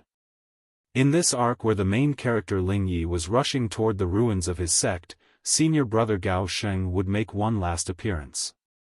Senior sister Yi Si also seemed very interested in the movie. Therefore, she took the place of one of Venerable Spirit Butterfly's subordinates, and played the role of a dead female disciple of the sect. She was now lying on the ground not too far from Song Shuhang. Playing the part of a corpse had a special feeling for senior sister Yi Si. After all, death had a different meaning for those that had already experienced it once. At this time, they were shooting the part of Venerable White riding over from a distant place with his flying sword and landing in the proximity of the immaterial cloud sect. Since the scene hadn't shifted onto them yet, the corpses inside the secret passage could chat freely. Song Shuhang said, "Senior White Crane, you are too close to me." True Monarch White Crane replied, "TSK. Do you think I want to be close to you? If not for you forgetting your protective talisman the last time and me dying together with you to save the scene, we wouldn't be pasted together in death. Song Shuhang replied, I'm sorry. Just as they discussing, Yu Jiaojiao said via secret sound transmission, Senior White Crane, Shuhang, don't speak. The camera is about to move toward your position. Lychee had now landed, and was looking at the ruins of the immaterial cloud sect. He saw the ground littered with the corpses of his fellow disciples and the blazing flames shrouding the ruins of the sect. After seeing the scene, Lychee lost his mind, and turned over the corpse of each disciple while his tears were falling uncontrollably. While shooting this scene, the camera took several long shots and captured the various corpses of the disciples of the immaterial cloud sect lying on the ground. Soon after, the camera shifted to the secret passage, and took a close-up of Song Shuhang, True Monarch White Crane, Lychee, and the various other people lying on the ground. After finishing with the close-ups, the camera focused on Venerable White's body again. Lychee silently carried away the corpses of the various disciples, and decided to erect a gravestone for each of them. While digging the grave for Senior Sister Muronghua and Feng Chuanzi, Lychee stiffened for a moment. But in the end, he still buried Senior Sister Muronghua and Feng Chuanzi together. In the secret passage, Song Shuhang was silently playing the role of the corpse of his character when some words were transmitted to him via secret sound transmission. It was Lychee's voice. Shuhang, your ghost spirit could swallow the curses affecting your body? Which kind of magical technique did you use to coordinate with the ghost spirit and allow it to swallow down these curses? Song Shuhang replied, about that, my ghost spirit underwent a mutation, and it gained that skill after the mutation. Lychee replied, oh, I see. She had come in contact with various ghost spirits in the past, and she had never heard about a ghost spirit possessing a similar ability. Little did she expect that she, too, would turn into a ghost spirit one day. Time flew by, and the day was over in the blink of an eye. All the scenes that had to be shot in Venerable White's holiday residence had been completed. The scene of Song Shuhang and True Monarch White Crane's wedding was very simple. The two of them just had to wear a wedding outfit, and didn't even need to speak any lines.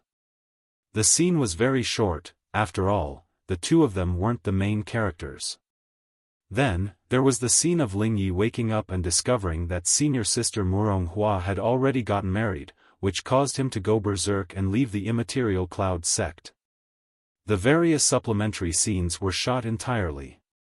Venerable White was originally planning to bring the whole movie crew to the Mountain of Myriad Books in the territory of the scholarly faction after the shooting of the remaining several scenes.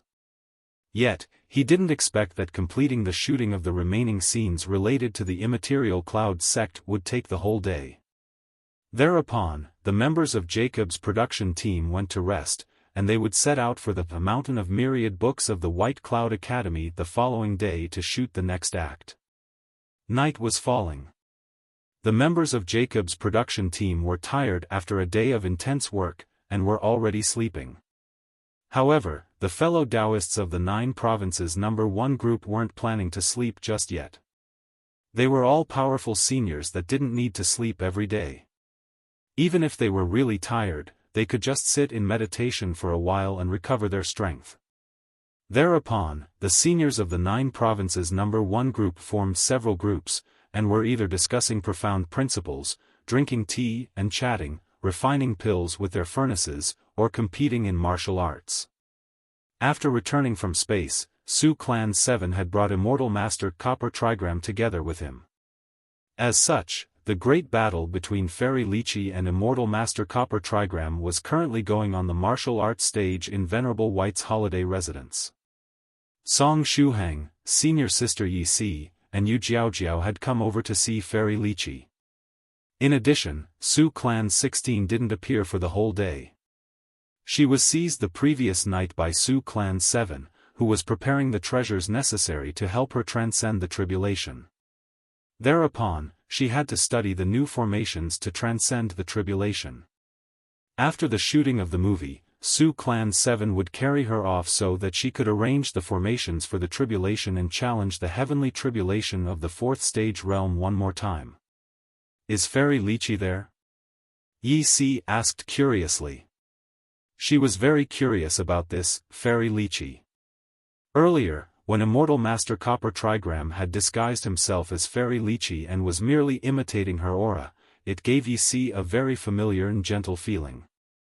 Therefore, how would she feel after meeting the real Fairy Lychee? However, she hadn't seen Fairy Lychee for the whole day after Su Clan 7 brought her back. It almost felt as though Fairy Lychee was trying to hide from her. Meanwhile, on the martial arts stage, Fairy Lychee was currently beating up Immortal Master Copper Trigram. Immortal Master Copper Trigram had no justifications for his actions, and was mostly on the defensive, allowing Fairy Lychee to vent her anger. In addition, he wanted to conceal his true strength so that he could trash Northern River's loose cultivator at the beginning of September during their battle on the summit of the Forbidden City. When Song Shuhang and Yi Si came over, they saw Fairy Lychee gently shouting and grabbing Immortal Master Copper Trigram, swinging him around like a windmill. Scary, Song Shuhang secretly wiped the sweat off his forehead. As soon as she saw the real Fairy Lychee, the eyes of the nearby Yi Si lit up. Senior Sister Yi Si's eyes lit up. There was no mistaking, it was such a familiar and gentle feeling, just as though there was a blood relationship between them. Therefore, she couldn't help but mutter to herself, this feeling, it's the same as that of a mother. Song Shuhang was dumbfounded. Senior Sister Yi Si wasn't really planning to treat Fairy Lychee as her mother from now on, right? Senior Sister Yi Si's voice was very low, but all the cultivators present were powerhouses of the 5th and 6th stage realm. As such, each of them had keen ears and sharp eyes. Fairy Lychee, who was a 6th stage true monarch, likewise heard Senior Sister Yi Si's voice. Therefore, she glanced toward Song Shuhang's position with the corner of her eye. She was still swinging Immortal Master Copper Trigram around like a windmill when she saw Senior Sister Yi Si standing next to Song Shuhang from the corner of her eye. She was a very cute girl that had her hair carefully braided into pigtails. Her long bangs faintly covered her eyes, and a scholarly aura covered her whole body. In the next moment, Fairy Lychee's eyes met with Senior Sister Yi Si's. Immediately after, Fairy Lychee felt as though her body had frozen in time. Her breathing, thoughts, and physical body all froze for an instant. Soon after, a certain feeling suddenly welled up in Fairy Lychee's heart. It was a familiar and gentle feeling. It was an absurdly familiar feeling. Just what was going on? After all, it was her first time seeing this girl named Yi Si. After experiencing this heartwarming feeling, Fairy Lychee felt stifled. When her whole body suddenly froze an instant ago, panic filled her heart, and her hands got slippery. As a consequence, the pitiful Immortal Master Copper Trigram accidentally slipped away from her hands and was thrown high up into the sky. The tears of the pitiful Immortal Master Copper Trigram danced in the wind as he flew high up. Although he was calling out pitifully, Immortal Master Copper Trigram was rather happy deep inside his heart. Don't get it wrong, Immortal Master Copper Trigram was no masochist. He was happy because he could seize this opportunity to flee from Fairy Lychee's clutches. If he could run away now, Fairy Lychee was unlikely to look for him a second time to settle accounts. After all, she had already given him a good beating, and it was improbable that she would look for him to beat him up for this very same reason again. After getting away, he would look for an opportunity to send Fairy Lychee a gift to make her pent-up anger disappear completely, finally evading this calamity. As such, Immortal Master Copper Trigram kept displaying his godly acting skills while he was flying upward, screaming again and again. At the same time, he secretly mobilized his spiritual energy and flew higher and higher, seizing this opportunity to escape. That shady fortune teller is trying to escape. Northern River's loose cultivator, who had been paying attention to Immortal Master Copper Trigram all along, suddenly shouted at this time. However, he didn't chase after Copper Trigram personally. Copper Trigram and he were going to fight, but not now. He had to endure just for a few more days. During the battle on the summit of the Forbidden City, he would give that shady fortune teller a shocking surprise, and make him kneel on the ground in tears and beg for mercy. After Northern River's loose cultivator's reminder, several fellow Daoists dashed toward the sky, and quickly chased after Immortal Master Copper Trigram. True Monarch Ancient Lake Temple, Wandering Monk Profound Principle, Young Master Phoenix Slayer, and several other seniors were currently pursuing Immortal Master Copper Trigram. Each and every one of them had one or two accounts to settle with that shady fortune teller. From the looks of it, Copper Trigram had disguised as them at some point in the past and performed some of his shady divinations. Fairy Lychee had already vented the anger in her heart, but the anger in their hearts was still burning and had yet to die out. Their anger wasn't going to disappear until they had caught up with Immortal Master Copper Trigram and given him a good beating.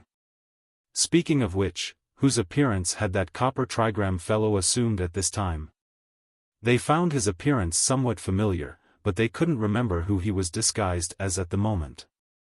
It was probably some fellow Daoist that had been closing up for a long time. Anyway, that surely wasn't Copper Trigram's real appearance. Great Master, fellow Daoist Ancient Lake Temple, has any one of you seen Copper Trigram's real appearance? Young Master Phoenix Slayer asked out of curiosity. It hadn't been too long since he was added to the 9 Provinces number 1 group, and he had never seen Immortal Master Copper Trigram's real appearance before. Wandering Monk Profound Principle silently shook his head. True Monarch Ancient Lake Temple forced a smile, and said, "Since the day I got acquainted with Immortal Master Copper Trigram, I haven't ever seen him with the same appearance twice. He had a different face each time I saw him, and even his gender and age differed each time. No one would have been able to guess that he was Copper Trigram if he hadn't said so himself." Young Master Phoenix Slayer clenched his teeth, and said, "That's really troublesome. Such being the case, we absolutely can't let him escape. If we lose sight of him this time, only God knows whose appearance he will assume the next time we meet him." All the nearby fellow Daoists, who were likewise chasing after Copper Trigram, nodded one after another. They absolutely couldn't let that shady fortune teller escape. On the martial arts stage, Fairy Lychee and Senior Sister Lychee were staring at each other. Fairy Lychee was currently at a loss for words. Some time ago, she read in the 9 Provinces number 1 group that Su Clan 7 met a girl named Lychee while he was looking for Immortal Master Copper Trigram, and this girl was calling Copper Trigram, who had disguised as her at the time, mother. At that time, she felt that it was something absurd. But little did she expect that something even more absurd would take place in her own body. She also felt a very familiar and gentle feeling coming from this girl called Lychee. She felt as though this girl named Lychee was really her daughter. No, no, no. How did such a terrifying thought even flash through her mind? It was something absolutely impossible. Fairy Lychee hadn't even gotten married yet, and now, she suddenly had a daughter? She was really going to lose her mind. Just as Fairy Lychee was in deep thoughts, the far-off Senior Sister Lychee felt that she couldn't control herself anymore. Thereupon, she opened her mouth and prepared to shout something at Fairy Lychee. From the shape of her mouth, she was apparently about to say, "Mom?" I absolutely can't let her utter that word. If Senior Sister Lychee called her Mom in front of everyone, the top article on the Daily Cultivator tomorrow would be, "It turned out that the famous Fairy Lychee had a cute daughter in secret." Now then, who is Fairy Lychee's mysterious husband, or something of the sort? Wait a moment. Fairy Lychee quickly called out before Senior Sister Lychee could say the word Mom. Fairy Lychee's worried expression scared to death the nearby fellow Daoists. They had never seen Fairy Lychee act like this. Senior Sister Lychee also got a scare after hearing Fairy Lychee's sudden shout, and almost choked on the words she was about to say. In the next moment, Fairy Lychee's body sprang forward. Even her strength was out of control, and the tiles of the martial arts stage broke under the pressure of her feet. Next, she landed next to Senior Sister Yi-Si's body with a boom. Senior Sister Yi-Si closed her mouth, and gazed at Fairy Lychee. A happy expression flashed through her eyes. "Fellow Daoist 7 Dao names, I'm borrowing your friend for a minute," Fairy Lychee said as she stretched her hand out, coiling it around Senior Sister Yi-Si's waist and picking her up. In the next moment, Fairy Lychee stepped in the air and ran away. She instantly disappeared together with Senior Sister Yi-Si. It was unknown where she had run to. The corner of Song Shuhang's mouth twitched. Had Fairy Lychee carried Senior Sister Yi-Si off to brainwash her for good? However, it was unlikely that Fairy Lychee would hurt Yi-Si. Due to Senior Sister Yi-Si's sudden appearance, the great battle between Fairy Lychee and Immortal Master Copper Trigram abruptly came to an end. Whatever. It's already pretty late. I'd better go to sleep, Song Shuhang thought to himself. Are you planning to go back to rest? Yu Jiaojiao asked at this time. In that case, bring me along. I encountered a small bottleneck while I was practicing these days, and I need to borrow the effects of the Enlightenment Stone. Yu Jiaojiao wanted to freeload the Enlightenment Stone a bit. Sure. Let's head back together, then, Song Shuhang said with a smile. Now then, how would the relationship between Fairy Lychee and Senior Sister Yi-Si change when the two of them returned? Would they have become mother and daughter? Several minutes later, Song Shuhang returned to his room to rest. Yu Jiaojiao changed her appearance and shrunk until reaching the size of a palm, lying down in a radius of 5 meters from Song Shuhang. Good night, Jiaojiao, Song Shuhang said. Yu Jiaojiao replied, Good night. But just as Song Shuhang was preparing to sleep, his phone suddenly rang. Scholar Xian Gong was calling him. Didn't Senior Xian Gong carry off the Demodragon just yesterday? Why was he calling him at this time? Song Shuhang picked up the phone, somewhat curious. Hello, little friend Shuhang. Where are you now? Scholar Xian Gong asked. Song Shuhang replied, Senior, I'm in my room. Good. I will immediately come over, Scholar Xian Gong said. Song Shuhang said, somewhat confused. Senior, is there something you need of me? Ahaha, it's like this, we have just finished preparing the Demodragon medicine. We refined 40 whole sets of it, and we will divide them half and half, taking 20 each. I'm immediately coming there, wait for me, Scholar Xian Gong said with a smile. His mood was very good at this time. You just finished preparing the Demodragon medicine? So quickly? Song Shuhang said in surprise. After all, it took him several hours to refine something as simple as the body-tempering liquid. And yet, this Demodragon medicine, which had very good effects even on 6th-stage true monarchs, was refined in such a short amount of time? Ahaha, medicine and medicinal pill are two different things. Refining medicine doesn't take as long as refining medicinal pills, which can require from several days to several months. Refining medicine requires much less time, and the refiner just has to pay attention to the ratio of the medicinal liquid and at the timing at which it has to be mixed. I'm not too clear about the details of the process, but it took Medicine Master only a few hours to prepare the Demodragon medicine, Scholar Xian Gong said with a smile. I'm immediately heading toward your place.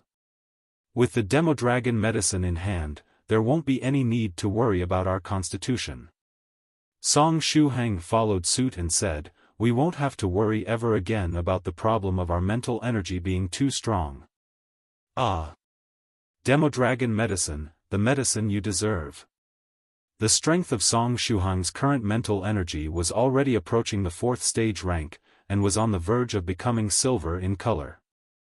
On the other hand, the strength of his constitution was just approaching the 3rd stage 1st meridian rank. To prevent his mental energy from putting too much pressure on his physical body, he had to take the Demodragon medicine and have his constitution reach a level close to the 4th stage rank. The Demodragon medicine refined from the blood essence of a Demodragon of the 6th stage true monarch rank was surely capable of achieving the point mentioned above. Yu Jiaojiao asked, "Is the Demodragon medicine ready?"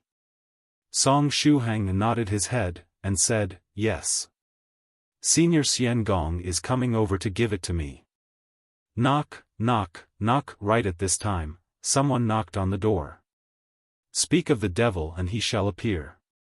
Song Shuhang opened the door, and saw that Scholar Xiangong was standing at the entrance with a tobacco pipe in his mouth and a special cloth sack in his hands. The cloth sack was full of red medicine placed in test tubes. The medicine inside the test tubes would often assume the appearance of a small red dragon and churn inside the tube. At this time, Scholar Xiangong's face was even redder than usual due to excitement. He took 20 tubes of Demodragon medicine from the cloth sack, and placed them in another small sack, handing them over to Song Shuhang. After going through so much trouble, they had finally managed to get their hands on the Demodragon medicine.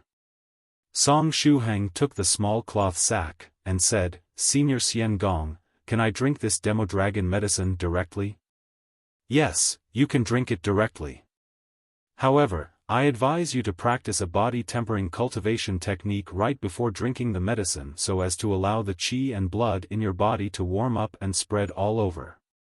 With that, you will be able to assimilate the Demodragon medicine at a faster pace after drinking it," Scholar Xiangong suggested while holding the tobacco pipe in his mouth, exhaling a mouthful of white smoke.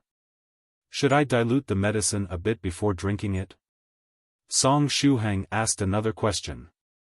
The rank of this Demodragon medicine was very high, and its effects were very powerful.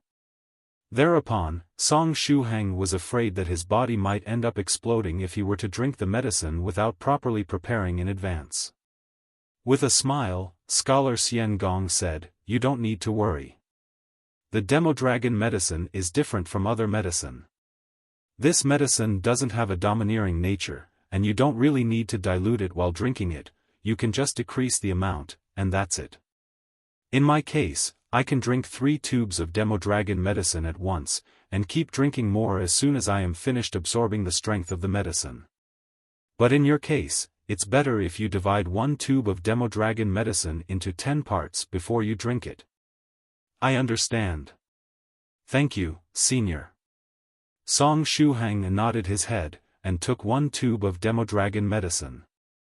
He stored the remaining ones in his size-reducing purse. "In that case, Senior Xiangong, I will exercise a little, and then drink the Demodragon medicine."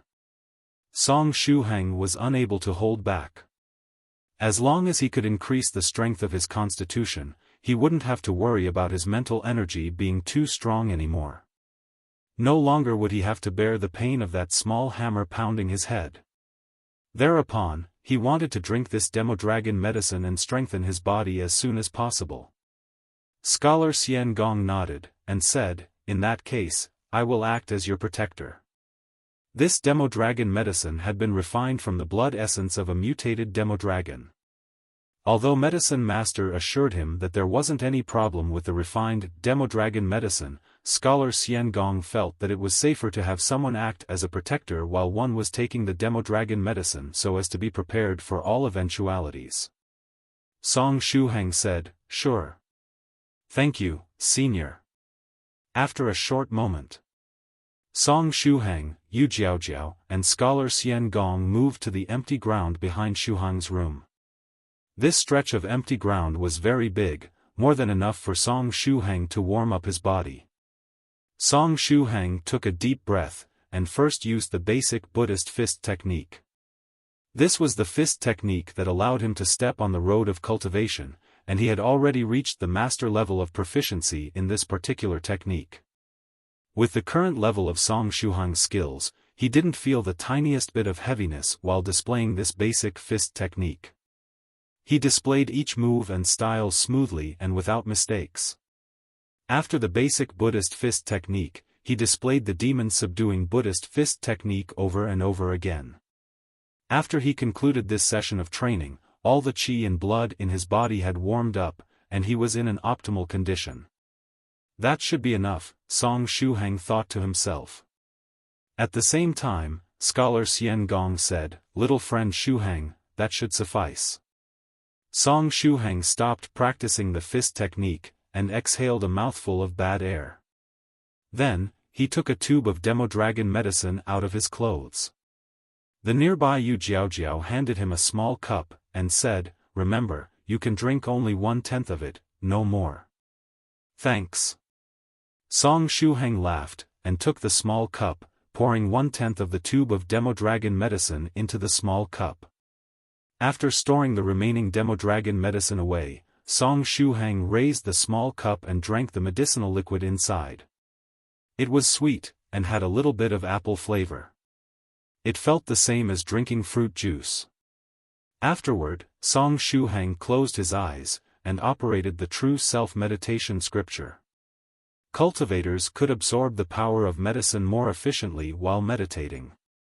Around 3 minutes later, Shuhang opened his eyes in confusion, and exclaimed, "Strange."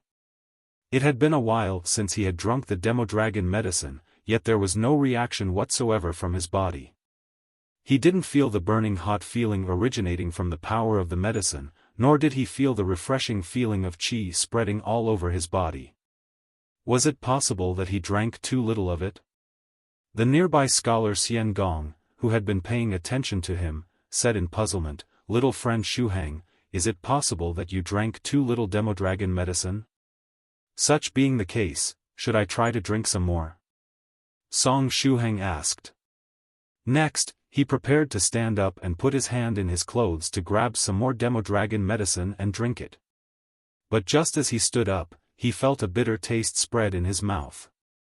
Soon after, his tongue tingled with numbness. Shuhang subconsciously opened his mouth. This reaction was similar to a person opening their mouth to take deep breaths after eating food that was too spicy. There was a reaction? Scholar Gong's eyes lit up as he asked this question.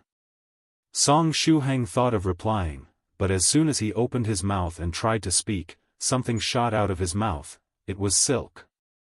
A pure white thread of silk had shot out of Shuhang's mouth. Spider-Man shot silk out of his hands, but Shuhang was using his mouth directly. Shuhang. Yu Jiaojiao. Scholar Gong was also speechless. Just what was happening? He had never heard of people starting to shoot silk out of their mouths after drinking the Demodragon medicine. Is it possible that the Demodragon medicine got rid of the impurities in your body, and ejected them from your mouth in the form of silk threads? Scholar Gong guessed. Shuhang shook his head. He could easily tell that these threads of silk weren't the impurities inside his body getting expelled. Then, just as he thought of speaking again, an even longer thread of silk came out of his mouth before his voice could. The quantity of the silk he was shooting out was increasing, and so was its speed. Things reached the point that silk would shoot out of his mouth even as he was breathing. The silk threads were getting longer and longer. In the blink of an eye, Shuhang had shot out an almost 3 meters long silk thread. Am I about to transform into a silkworm?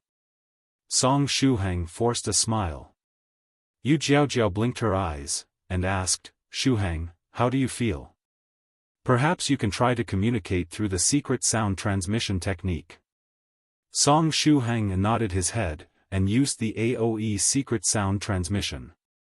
He said, "I feel a bitter taste in my mouth, as well as a pungent and numbing feeling, which unconsciously made me open my mouth. But silk threads are now continuously shooting out of my mouth, and I can't seem to find a way to stop them."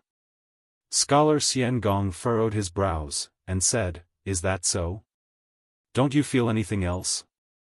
For example, don't you feel your constitution getting stronger or your strength increasing? Was it possible that the Demodragon medicine hadn't been refined correctly? I feel that my constitution has gotten a little stronger, but not too much. From what I can feel, the strength of the Demodragon medicine has just started to fuse with my body, Song Shuhang replied. In addition, I have a strange impulse at this time. Yu Jiaojiao asked, a strange impulse? What kind of impulse? It should be the impulse, to spin a cocoon, I guess. Song Shuhang himself didn't dare to believe what he was saying, yet, he had this type of impulse in his heart. He had the sudden urge to spit silk out of his mouth and spin a cocoon, finally lying inside it. Yu Jiaojiao. Scholar Xian Gong. What to do? More and more silk is coming out of my mouth, Song Shuhang said via secret sound transmission. In the time it took him to transmit these few sentences, a small pile of silk threads had appeared in front of his body, with the silk threads now being around 10 meters long.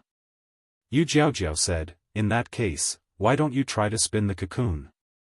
Scholar Xian Gong pondered for a moment, and said, little friend Shuhang, I think it's worth giving it a try. As we know, insects can undergo a one-time transformation after spinning a cocoon. Perhaps your body will also undergo a one-time transformation after spinning a cocoon and breaking out of it. Song Shuhang. What Senior Xian Gong said was reasonable, and he had no way to refute his argument. Such being the case, should he try spinning a cocoon? But here came the problem, how was he supposed to spin a cocoon? Since he was a young Chinese man born in the 21st century, he had received 9 years of compulsory education, after which followed 3 years of high school and 1 year of university.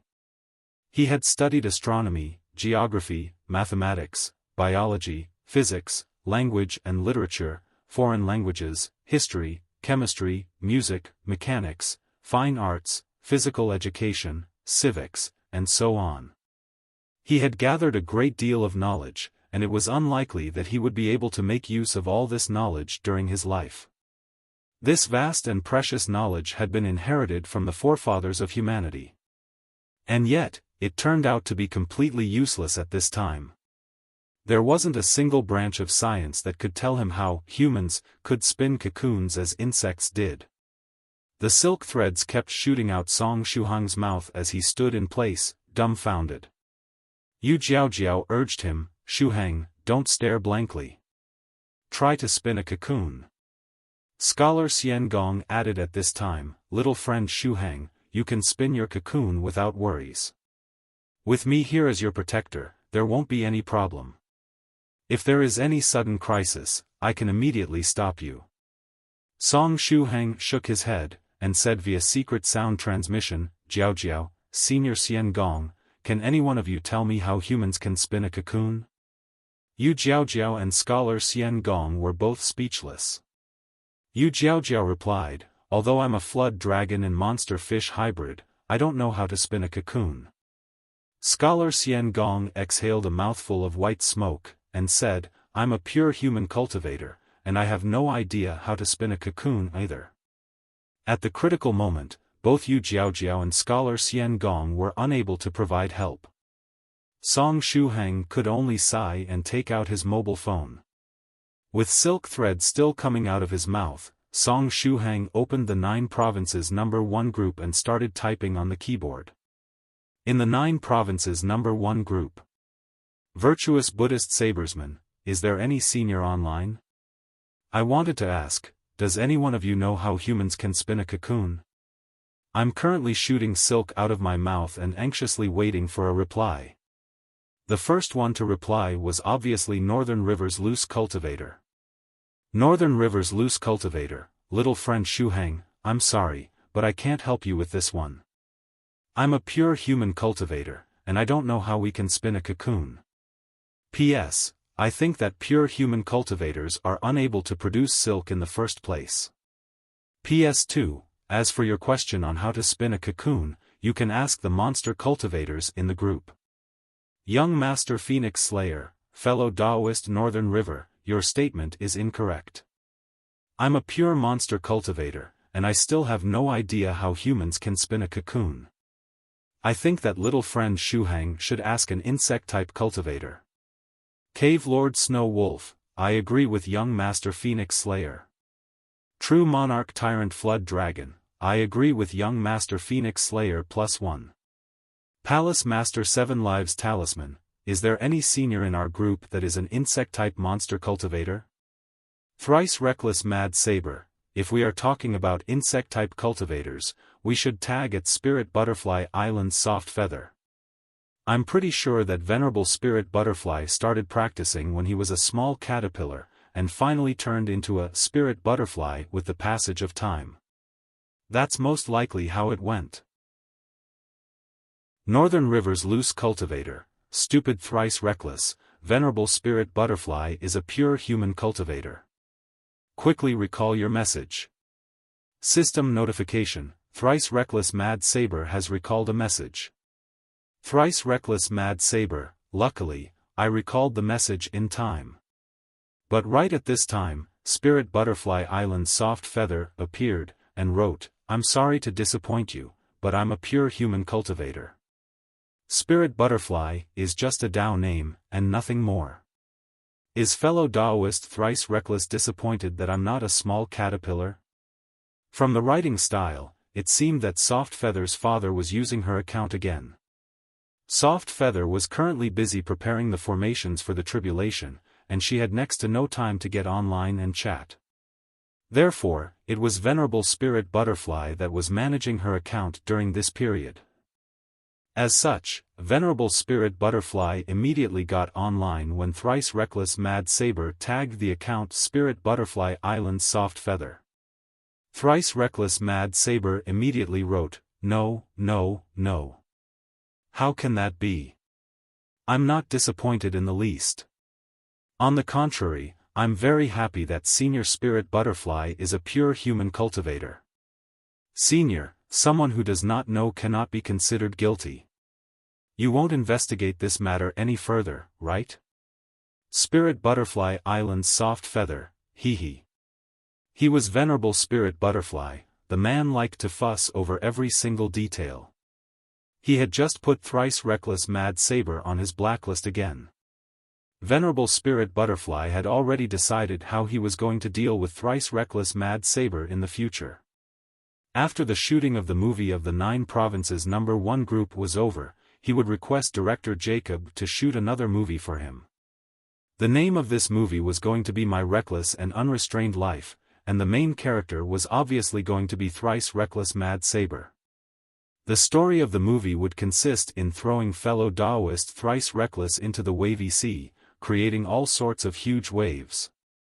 Afterward, he would be thrown into a crater lake, creating waves again. Venerable Spirit Butterfly had decided to pour a lot of money into making this movie in order to obtain a perfect result. In the 9 Provinces #1 group. Virtuous Buddhist Sabersmen, seniors, this isn't a joking matter. I'm very serious. Silk is crazily shooting out of my mouth right now, and I need to know how humans can spin a cocoon with the silk shooting out of their mouths. Right at this time, Venerable White wrote, "Shuhang, why do you want to spin a cocoon?" Virtuous Buddhist Sabersman, because I had the sudden urge to spin one. Venerable White. Virtuous Buddhist Sabersman, it's probably because I drank a little bit of Demodragon medicine earlier. I started to shoot silk out of my mouth after drinking it, and now, I'm simply unable to stop. Right. Senior White, do you know how to spin a cocoon? In Song Shuhang's imagination, Senior White was omnipotent, and could do everything. Venerable White, I'm sorry, Shuhang. If you have questions related to cultivation, I can help you answer them. But spinning cocoons is something I'm not knowledgeable about. True Monarch Yellow Mountain, when it comes to spinning a cocoon, I can't teach you anything either. Little friend Shuhang, I'm also powerless. True Monarch Fallout, I'm also powerless +1. True Monarch Ancient Lake Temple, I'm also powerless +2. When the bright moon appears, I'm also powerless +3. The seniors of the 9 Provinces #1 group flooded so much that they instantly filled 2 whole chat pages with text. And they still dare to say that they don't have secondary clones specialized in flooding the group. If they don't have clones, how come so many fellow Daoists are online flooding the group each and every day? Song Shuhang really wanted to flip a table at this time. Anyway, was it possible that he would have to go online and look at the video of a baby silkworm spinning a cocoon and learn from that? But right at this time, Spirit Butterfly Island's soft feather appeared again, and sent another message. Little friend Shuhang, although I don't know why you want to learn how to spin a cocoon, I can send someone to teach you if you want. Virtuous Buddhist Sabresman, really? Thank you, Senior Spirit Butterfly. Spirit Butterfly Island's soft feather, you are welcome. Are you still at the filming location? Virtuous Buddhist Sabresman, yes. We finished shooting the scenes related to the immaterial cloud sect earlier today, and we are resting right now. Spirit Butterfly Island's soft feather, I see. Wait a minute. I'll send someone to look for you. Although Venerable Spirit Butterfly was a pure human cultivator, his Spirit Butterfly Island was full of butterfly-type monsters, and even amidst his disciples, there were several monster butterflies with outstanding talent. There were some monster butterflies even amidst the subordinates he sent over to help Song Shuhang with the shooting of the movie. Each of these monster butterflies had experience in spinning cocoons. Therefore, they could give Song Shuhang a hand. Still, when these monster butterflies spun their cocoons, they were still small insects that couldn't even assume human form. As a consequence, they didn't have any experience in spinning a cocoon while in human form. Unfortunately, there wasn't any better alternative at the moment. Around 6 minutes later, a palm-sized colorful butterfly quickly approached Song Shuhang's position. Venerable White was coming over alongside this colorful butterfly. Venerable White got very curious when he heard that Song Shuhang had started spitting silk and wanted to spin a cocoon. Therefore, he decided to come over to take a look. At this time, a large mass of silk had already piled up in front of Song Shuhang. Its length would surely reach up to 100 meters if they were to stretch it. You are really shooting silk out of your mouth. Venerable White curiously squatted in front of Song Shuhang, and used a wooden sword to poke the silk that had piled up in front of him. The silk threads were as fine as hair, and they were very light. Venerable White used the wooden sword to gently cut the silk, but the threads were surprisingly undamaged. It's very tough. Venerable White imbued the wooden with sword chi, and only then was he able to cut the silk threads. From the looks of it, Venerable White was having a lot of fun. Song Shuhang didn't know whether to laugh or cry. Hello, Mr. Shuhang. Venerable Spirit Butterfly just told me to come here and teach you how to spin a cocoon. The small colorful butterfly stopped in front of Song Shuhang and flapped its wings. Hello, Song Shuhang said via secret sound transmission. Since silk was continuously coming out of his mouth, he could communicate with others only through the secret sound transmission technique. Mr. Shuhang, you can call me Doudou. This is the name Venerable Spirit Butterfly gave me, the colorful butterfly Doudou said with a smile. She was staring at Song Shuhang with a curious expression in her eyes. She had seen monster cultivators emit silk from their mouths several times, but it was her first time seeing a human do something of the sort. Song Shuhang replied, Doudou, that's a good name. Anyway, Doudou, how can I spin a cocoon with this silk? Venerable Spirit Butterfly had unexpectedly given names to the various monster butterflies living on the Spirit Butterfly Island. There were many monster butterflies living there, so could Venerable Spirit Butterfly really remember the names he had given to each of them? The nearby Miss Yu Jiaojiao activated the video recording feature of her mobile phone and prepared to record the scene of Song Shuhang spinning the cocoon. Doudou said, when it comes to cocoon spinning, the first thing to do is to look for a good place where one can spin the cocoon. Mr. Shuhang, where do you want to spin your cocoon? Should we return inside the room in that case? After saying this much, Song Shuhang concentrated his liquefied true chi on his finger, and used it as a sword to cut the silk threads that were continuously coming out of his mouth. Everyone headed toward the room Song Shuhang was resting in. The colored butterfly Doudou glanced at the room, and asked, Mr. Shuhang, in which part of the room do you want to erect the cocoon? The way I see it, the best places to erect the cocoon are the 4 angles created by the intersection of the walls. Even the angles formed by the intersection of the walls and the ceiling aren't bad. It's relatively easier to erect a cocoon if you have the support of the angles, which would keep it in place and prevent its fall.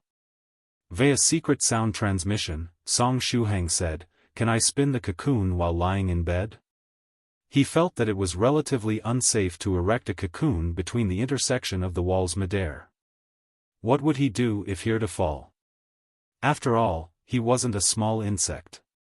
As for the angles of the ceiling, let's not even mention them. The colored butterfly Jiu said, "Yes, it should be possible. As long as you move the bed and place it in one of the corners of the room, it should be rather easy to spin a cocoon." Song Shuhang had yet to reply that Venerable White, Scholar Xian Gong, and Yu Jiaojiao pushed his bed into one of the corners of the room. Venerable White, Scholar Xian Gong, and Yu Jiaojiao had eyes full of curiosity, and were patiently waiting for Song Shuhang to start spinning his cocoon. Scholar Xian Gong, in particular, was watching very carefully, studying his every movement in secret.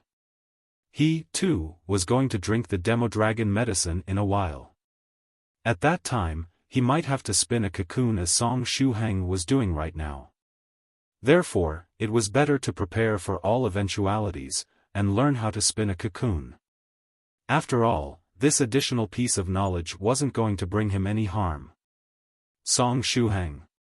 He sighed in his heart, and followed the instructions of the colorful butterfly Jiu, stepping on the bed and leaning against the intersection of the 2 walls. The colorful butterfly Jiu said, "Mr. Shuhang, can you check if the silk coming out of your mouth can stick to the walls? If it can stick to the walls, stick it between the intersection of the walls and form a web of silk, which would act as a support for the whole thing." "I'll give it a try," Song Shuhang replied. He checked if the silk coming out of his mouth could stick to the walls, and it really could. In addition, it attached itself to the wall very firmly. As soon as the silk successfully glued to the wall, Song Shuhang felt a sense of loss in his heart. Perhaps it was just his misconception, but he felt as though he would stop being a pure human cultivator from today onward. However, he quickly shook his head, and got rid of these thoughts. The colorful butterfly Jiu carefully told Song Shuhang how to glue the silk to both walls, and very soon, the first part of the cocoon spinning process, the building of the web of silk, was complete. During this process, Song Shuhang couldn't rely on his mouth alone as silkworms did, but often had to use his hands to stick the silk to the walls. Mr. Shuhang is really good at spinning cocoons. Now that the web of silk has been taken care of, it's time to spin the lining of the pupa shell, the colorful butterfly Jiu said with a smile. Next, she instructed Song Shuhang, and made him spit silk according to a series of special methods. First was the C-shaped silk spitting method, then the S-shaped method, and finally the H-shaped method. The whole process didn't have precise rules, and was very chaotic and messy. Under Jiugu's careful instructions, a soft and fluffy layer of cocoon silk was soon completed. It was the lining of the pupa shell, an external portion of the cocoon. Very mysterious. After continuously spitting silk, he built something so big. It looks very soft from its appearance. Venerable White took a chair and sat down, his eyes were fixed on Song Shuhang, who was spinning the cocoon. Yu Jiaojiao said, "Perhaps we should check Song Shuhang's family tree and see if any of his ancestors was a silkworm that started cultivating and finally turned into a monster cultivator." Scholar Xian Gong was now holding a video camera, busy recording the whole process. He had been smart enough not to participate in this conversation. After all, he, too, might have to spin a cocoon in a while. Venerable White asked, "Shuhang, how do you feel at this time?" Song Shuhang replied, "How do I feel? I feel as though I'm not a human anymore, in addition, I'm somewhat thirsty." Song Shuhang was thirsty because he had been spitting silk all along. In the end, he wasn't a monster silkworm or monster caterpillar, and his throat would inevitably get dry if he were to shoot silk out of his mouth for too long. Aside from being thirsty, Song Shuhang felt somewhat dizzy as well. Spinning cocoons was something that required a lot of technique, and he couldn't spin it just by shooting silk out of his mouth.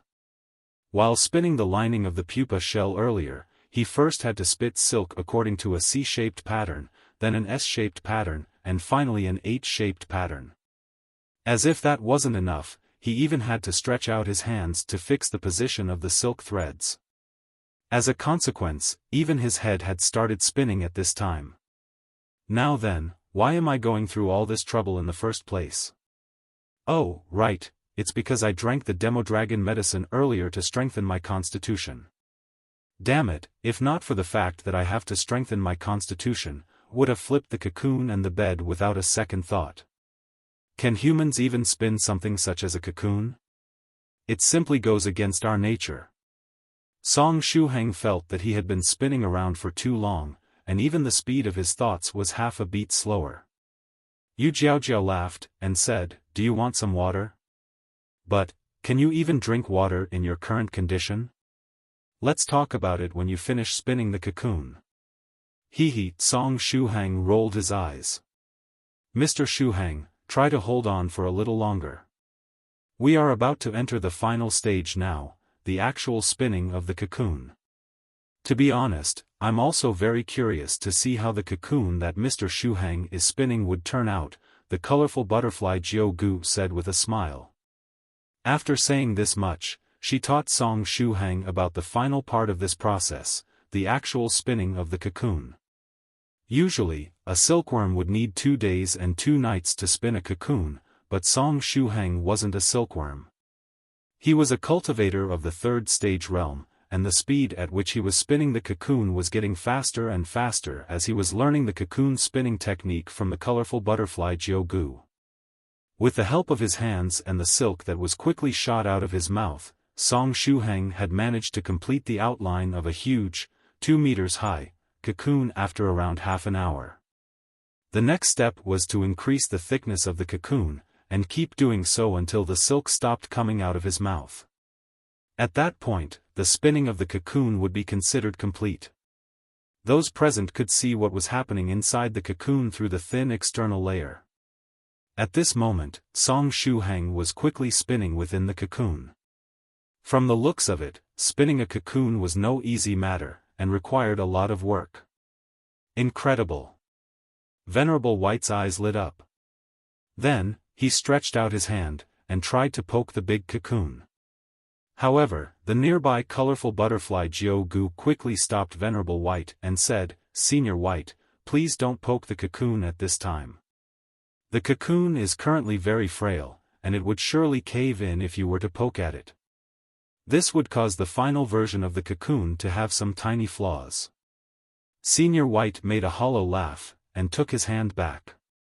He was very curious about the whole cocoon spinning process. It was something highly amusing.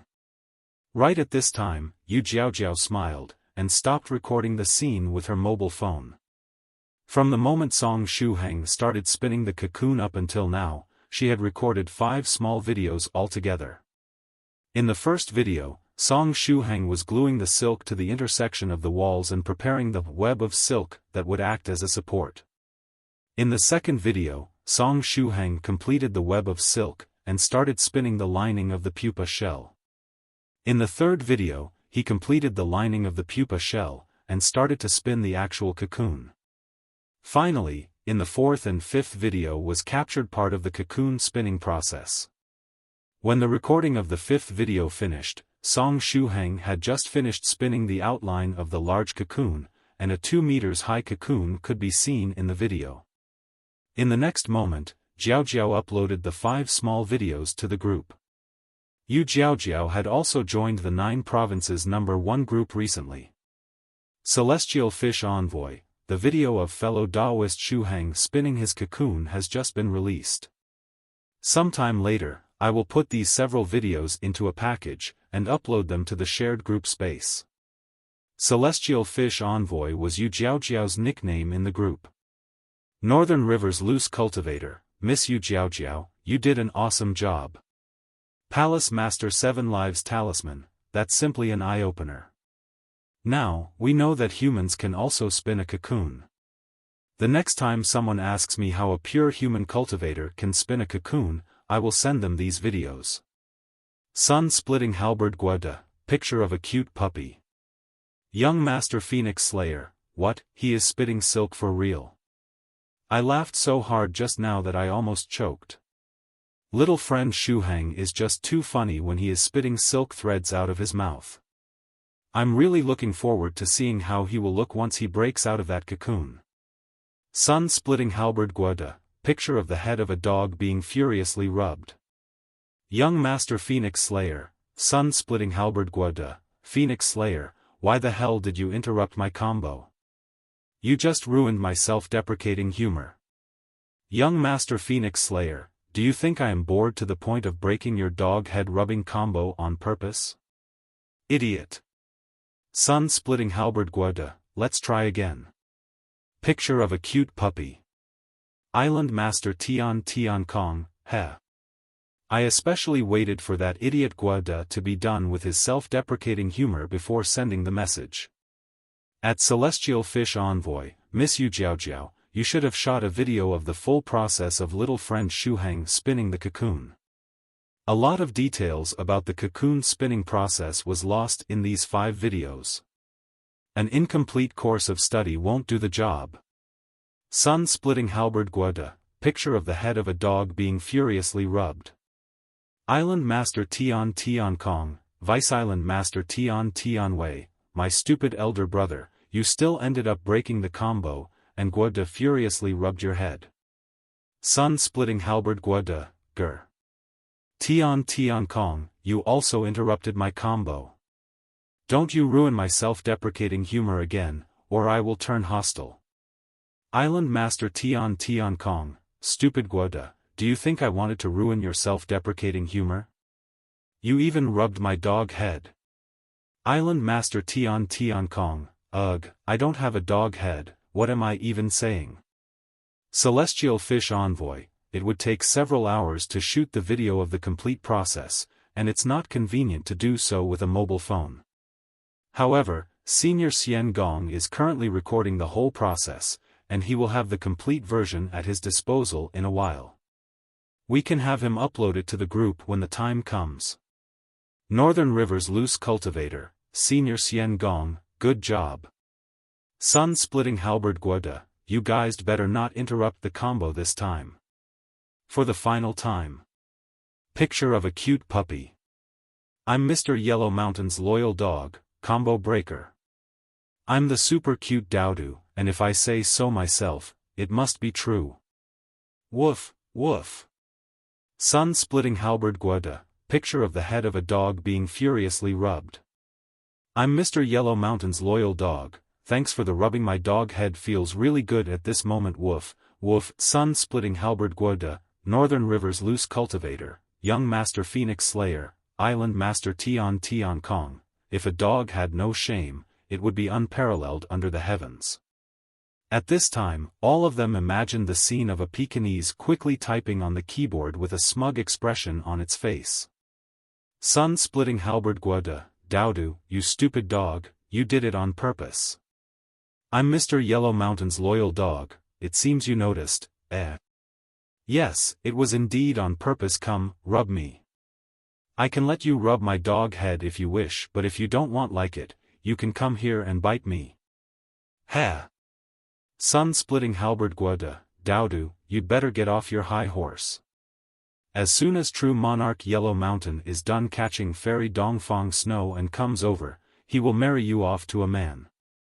When that happens, I will taste your salty tears. Come, do you think I'm afraid of having a dogfight with you? I'm Mr. Yellow Mountain's loyal dog, Island Master Tian Kong, speaking of which, I'm curious about something. Isn't Doudou a male Pekingese? Why is he marrying a man? And who is this person that is going to be Doudou's husband? Vice Island Master Tian Wei, I'm also very curious. Senior Yellow Mountain has been taking care of the wedding ceremony for a while now, but there was no news about the bridegroom. We know absolutely nothing about him. Northern River's loose cultivator. Now then, is it possible that Doudou is actually a Doudou? I'm Mr. Yellow Mountain's loyal dog, how can that be? I have a little Doudou. Thereupon, I'm definitely a Doudou.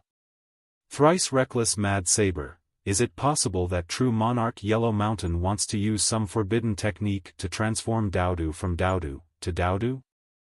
Palace Master 7 Lives Talisman, I think it's very likely. Since the very beginning, Senior Yellow Mountain has been acting all mysterious. Therefore, I wouldn't find it surprising if he had such forbidden technique at his disposal. I'm Mr. Yellow Mountain's loyal dog, hey, stop scaring me.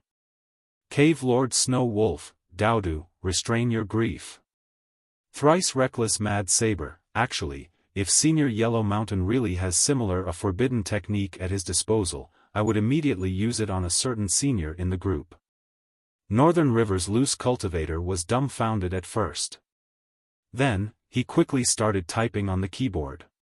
He would immediately use it on a certain senior in the group. Thrice reckless, hold your horses. Don't say what you are going to say. You can't seek death again today. Otherwise, you will die for real. But before Northern River's loose cultivator could finish writing his reply.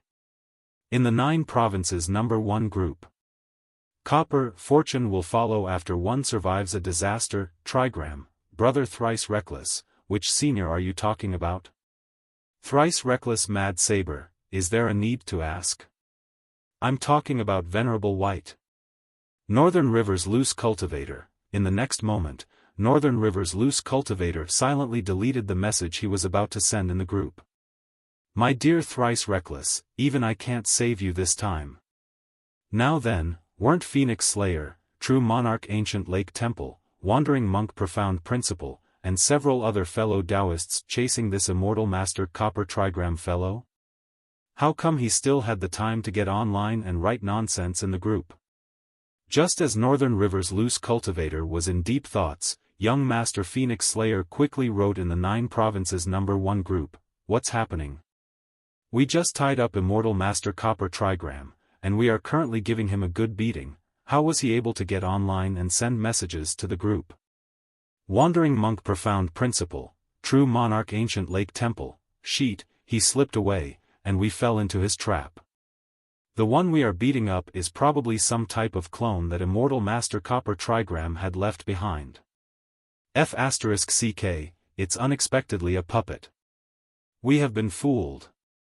Young Master Phoenix Slayer, damn it, when did immortal Master Copper Trigram exchange places with this puppet?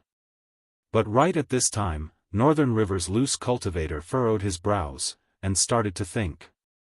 Then, he quickly wrote in the group, Fellow Daoist Ancient Lake Temple, Fellow Daoist Phoenix Slayer, don't get anxious. I suggest you to carefully check that puppet you are currently beating and see if it's indeed a puppet. There is a chance that the puppet you are beating up is the real body of that shady fortune teller, and that he used his disguising technique to assume the appearance of a puppet to fool you.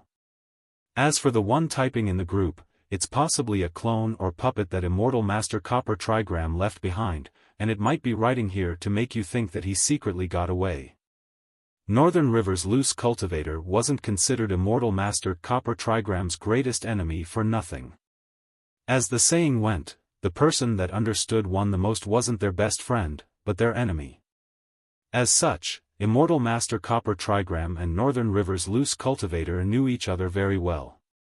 If one looked at things from the viewpoint of the opposite party, it was often possible to see through their tricks and schemes. Young Master Phoenix Slayer, what fellow Daoist Northern River said is reasonable. Fellow Daoists, let's carefully check this puppet. True Monarch Ancient Lake Temple, it makes sense. Fellow Daoist Copper Trigram's disguising technique has no rivals in the world, and we must be very careful.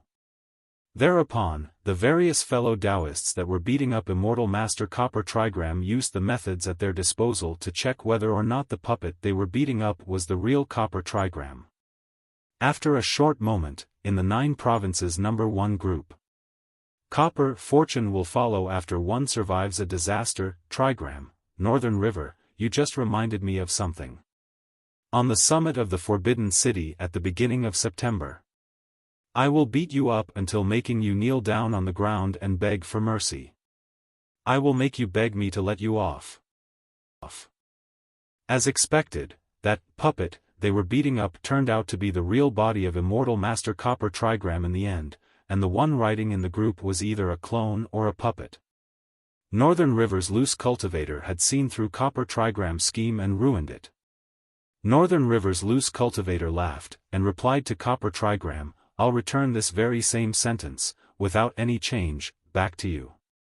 You are the one that is going to cry and beg for mercy after the beating you will receive at the appointed time. Shady fortune teller, just wait and see. Just as they were discussing, another person sent a message in the 9 Provinces number 1 group.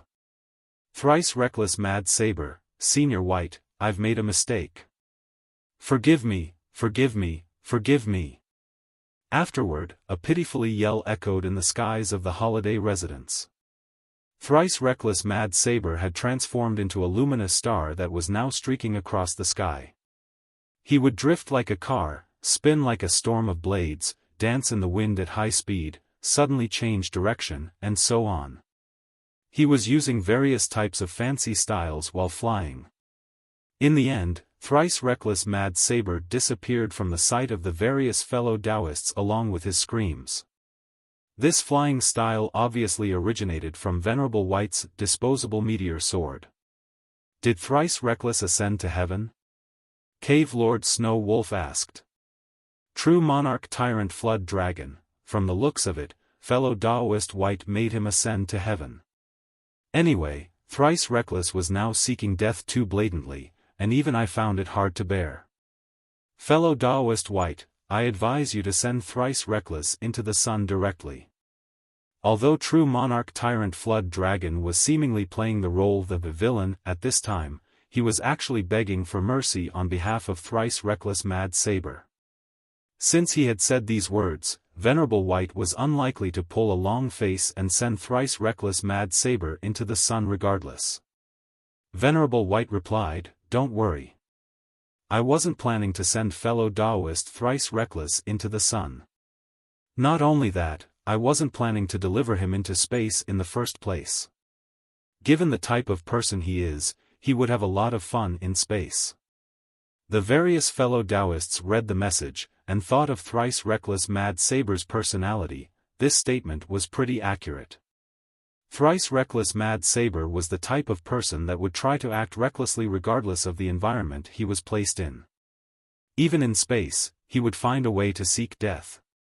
Venerable White continued, Therefore, I decided to send him into a secret realm I've discovered some time ago. This secret realm is very interesting, and it's part of my holiday residences as well. I called this secret realm of slowness. All the people that enter this secret realm will be slowed down. For example, if you want to take a step inside the secret realm of slowness, it will take you around 15 seconds. Within these 15 seconds, you can only complete the following actions: raise your leg, move it forward, and place it to the ground. In addition, even if one decides to erupt their true chi or spiritual energy to accelerate their movements, it won't have any effect inside that secret realm.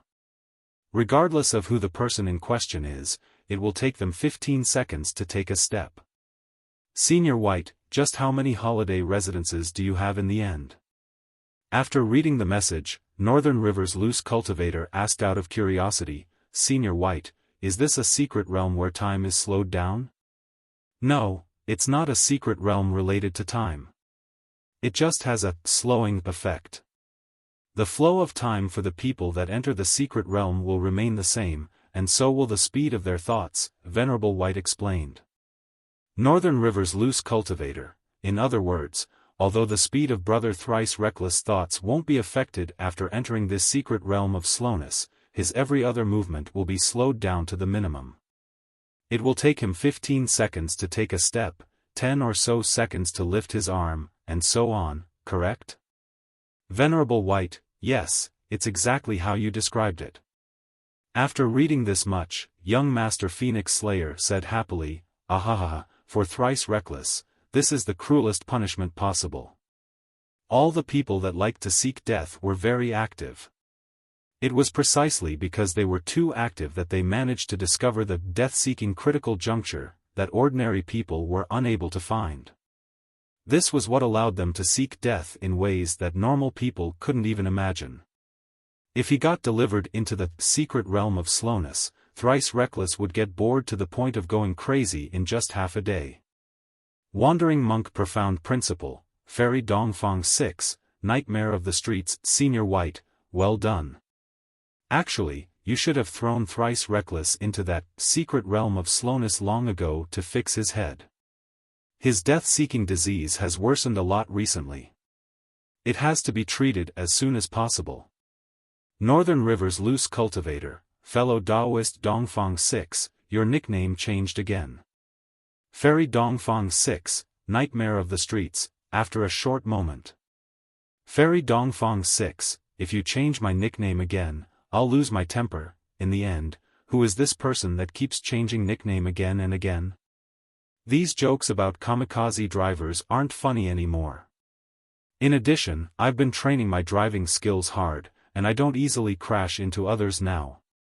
Fairy Firefly, Little 6, I heard that you smashed the rear of little friend Song Shuhang's car when you were reversing your car in the parking area after Dharma King Creations broadcast. Fairy Dongfang 6, if you change my nickname again, I'll lose my temper. Fairy Firefly, life is already hard enough, and I don't need you to rub salt into my wounds. There are some matters that can capsize the small boat of friendship if said aloud. Northern River's Loose Cultivator quickly helped Fairy Dongfang 6 get out of this predicament. Speaking of Dharma King Creation, where is Dharma King at this time? I know that he came over earlier while acting all mysterious. I thought that some fellow Daoists in the group might be looking for him to settle accounts, but he apparently disappeared without a trace.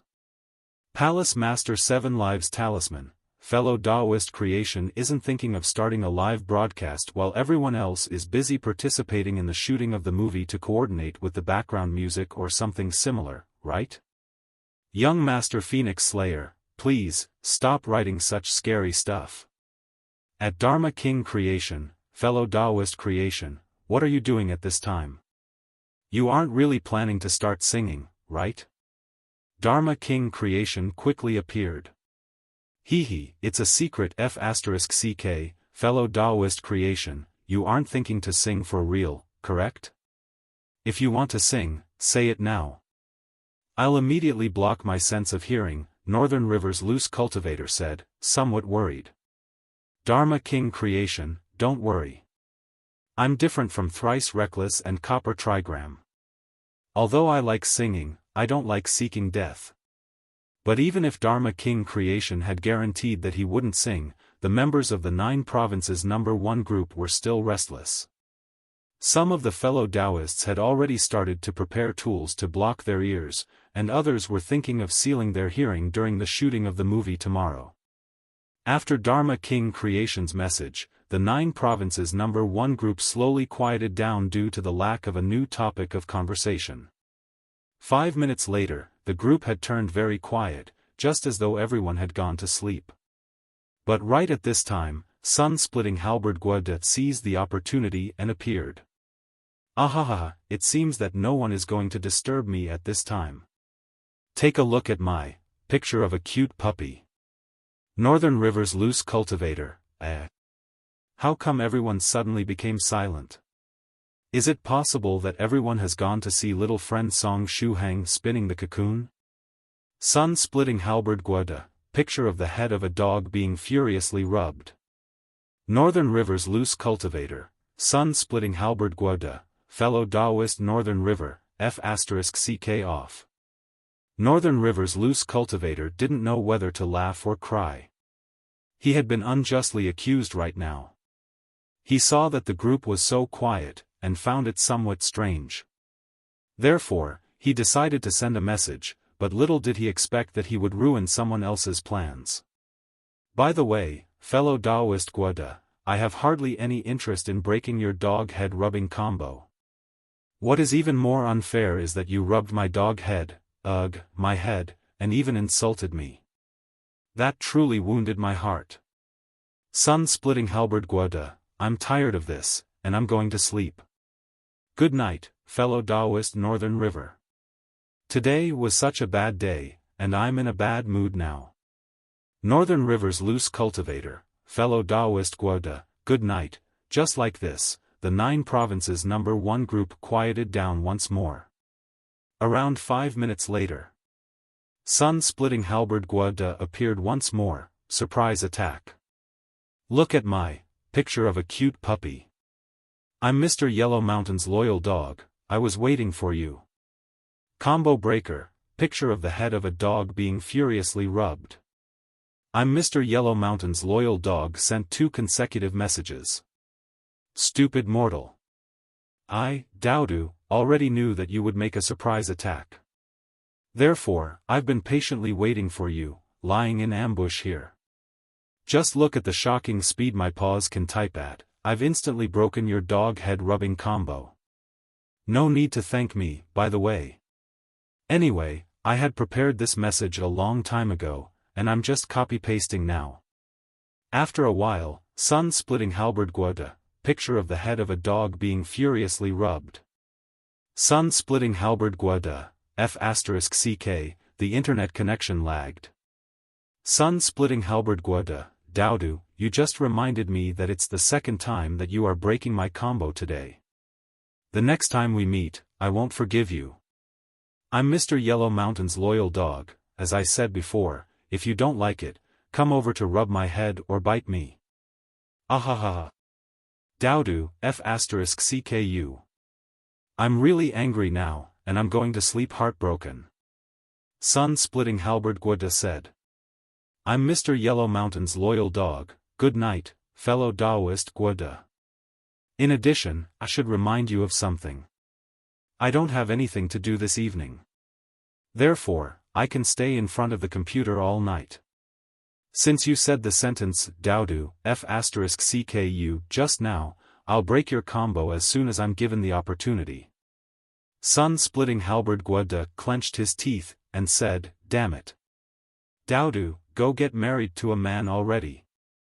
I'm Mr. Yellow Mountain's loyal dog. Come, keep going. Let's have a dogfight and see who is afraid of who. Northern River's loose cultivator, Northern River's loose cultivator, I feel that this group is truly hopeless sometimes.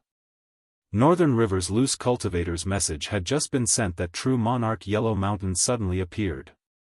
Ah. Fellow Daoist Northern River, you also feel the same? I feel that this group has gone bad recently, and that there is no cure for the illness that affects it. I'm really thinking of disbanding it. Northern River's loose cultivator, true monarch, don't take things too hard. Northern River's loose cultivator, I was just joking earlier, and the 9 provinces number 1 group is a necessary existence. Without this group, where would Northern River's loose cultivator go to spam? The message true monarch Yellow Mountain wrote made the various fellow Daoists that were lurking come out of their slumber. Young Master Phoenix Slayer, true monarch, I feel that the 9 provinces number 1 group can still be saved. When the bright moon appears, fellow Daoist Yellow Mountain, long live the 9 provinces number 1 group. Don't take things too hard. True monarch White Crane likewise said, fellow Daoist, have mercy. How could it know what Venerable White was doing without this group? True monarch Yellow Mountain, oh. I won't argue back and forth with you. I'll keep chasing after Fairy Dongfang Snow. After saying this much, true monarch got offline. How to stop the fellow Daoists of the group from acting recklessly and seeking death? The first step was to scare them off and have them understand that there would be serious consequences if they didn't stop acting recklessly and seeking death. True monarch Yellow Mountain felt that he was a qualified group founder. He would surely find a way to get the group off the evil path it was taking. In the meantime, in the room Song Shuhang was resting in. Song Shuhang had almost finished spinning the cocoon. The huge cocoon was already complete, and it was getting thicker and thicker. At this time, the spectating seniors of the 9 provinces number 1 group were already unable to see Song Shuhang with the naked eye. As soon as Yu Jiaojiao uploaded to the 9 provinces number 1 group that video where Song Shuhang was spinning the cocoon, several seniors quickly rushed over to personally watch this rare scene where a human was spinning a cocoon. They just happened to be somewhat bored, and seeing little friend Song Shuhang spin the cocoon would help them kill the time. Unfortunately, they had already missed the initial part of the cocoon spinning process, which was the most interesting one. But right at this time, Venerable White asked, "Shuhang, are you done spinning the cocoon? Can you hear me?" Song Shuhang replied via secret sound transmission, "I have almost finished, and I feel that these silk threads will soon stop coming out of my mouth. The speed at which they are shooting out is also getting slower and slower. Keep going, we are all watching and cheering for you," Venerable White said. Then, he turned his head toward the colorful butterfly, and asked, "Jiaogu, can I poke this big cocoon now?" Jiaogu pondered for a moment, and said, "There shouldn't be any problem. I guess? As long as you don't use too much strength while poking at it, you won't cause any damage to the cocoon. In that case, I'll try to poke at it." Venerable White curiously arrived next to the cocoon, and stretched out his finger, poking it. It's really a cocoon. However, it's really hard, too hard, perhaps. Under these circumstances, how can one weave silk clothes from this cocoon? From the looks of it, it's going to be pretty hard, Venerable White muttered to himself. Yu Jiaojiao. The colorful butterfly Jiaogu. Scholar Xian Gong. Was Senior White planning to tear down little friend Song Shuhang's big cocoon and manufacture clothes with the silk obtained from it? According to the rumors, one had to throw the cocoon, with the living silkworm inside, into hot water and thoroughly boil it if they wanted to obtain silk from it. After boiling the cocoon for good, they had to reel the silk from it, and make it go through various processes to obtain the final product. As such, was Senior White planning to throw little friend Song Shuhang into a container with boiling water and cook him alive?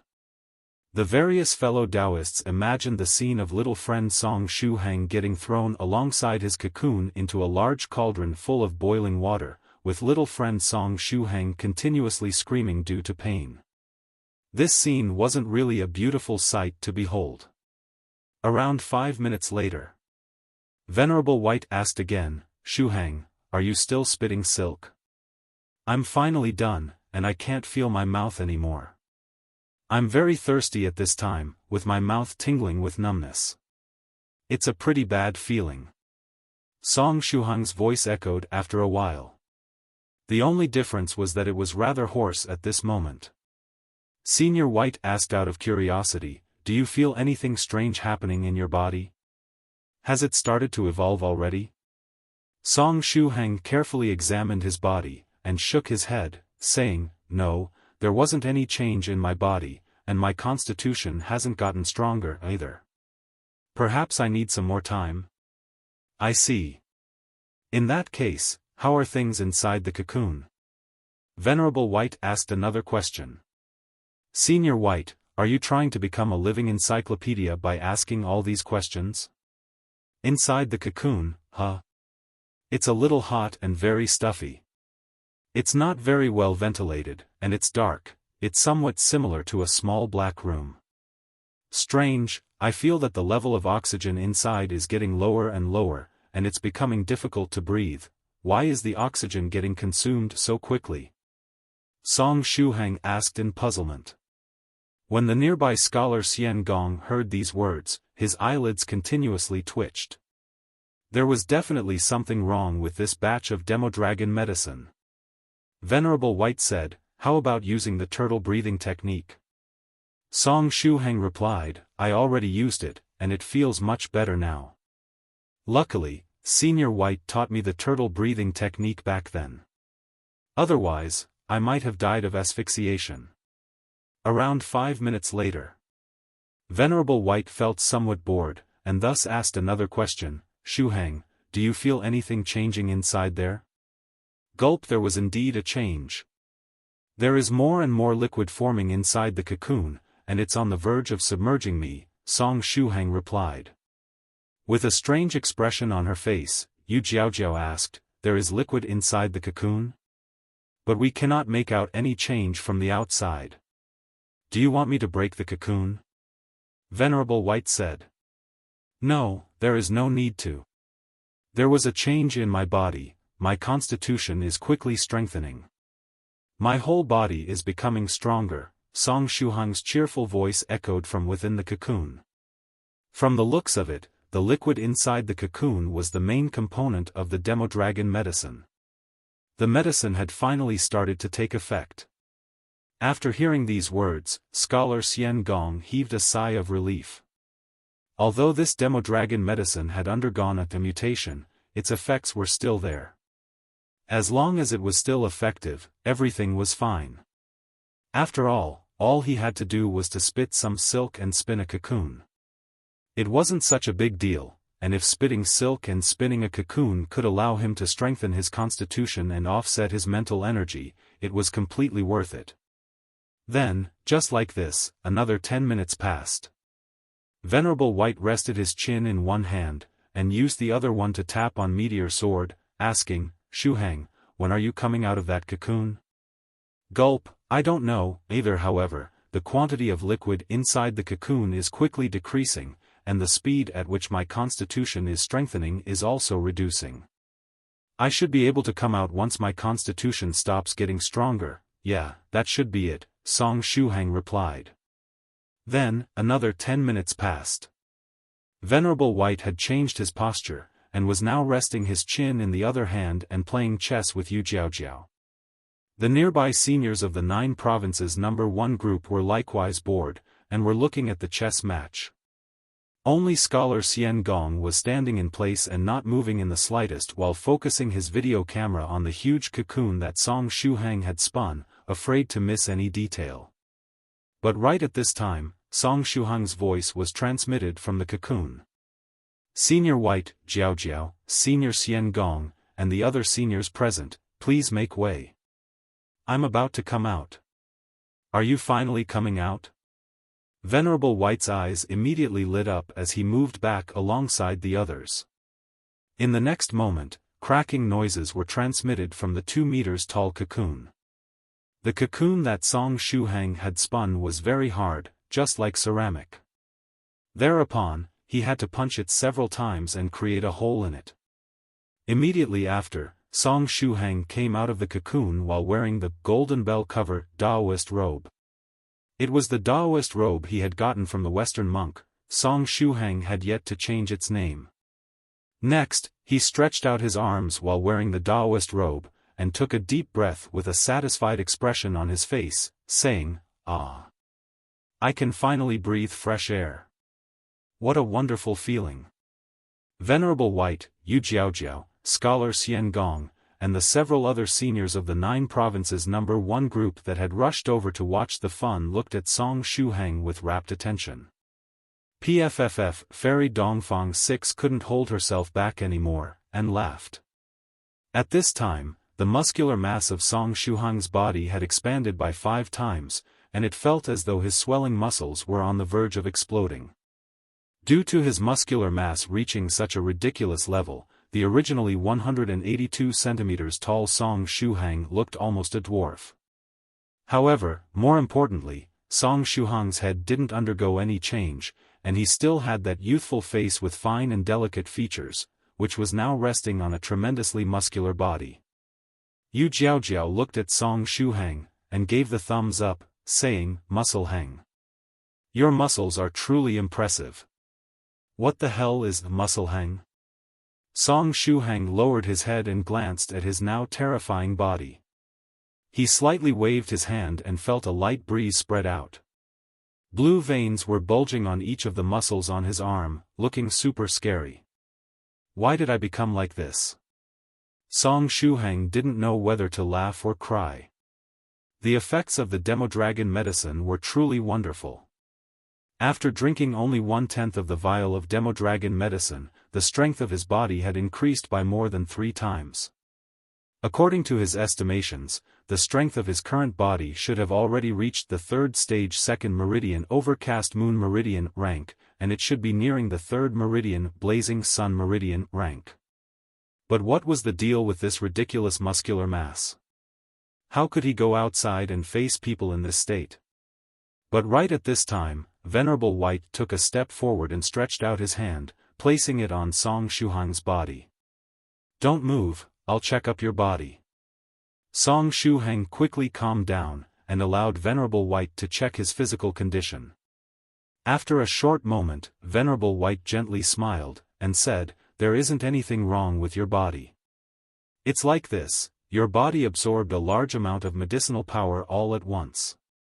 In short, the Demodragon medicine sharply increased the strength of your constitution within a very short amount of time, which caused your muscular mass to inflate.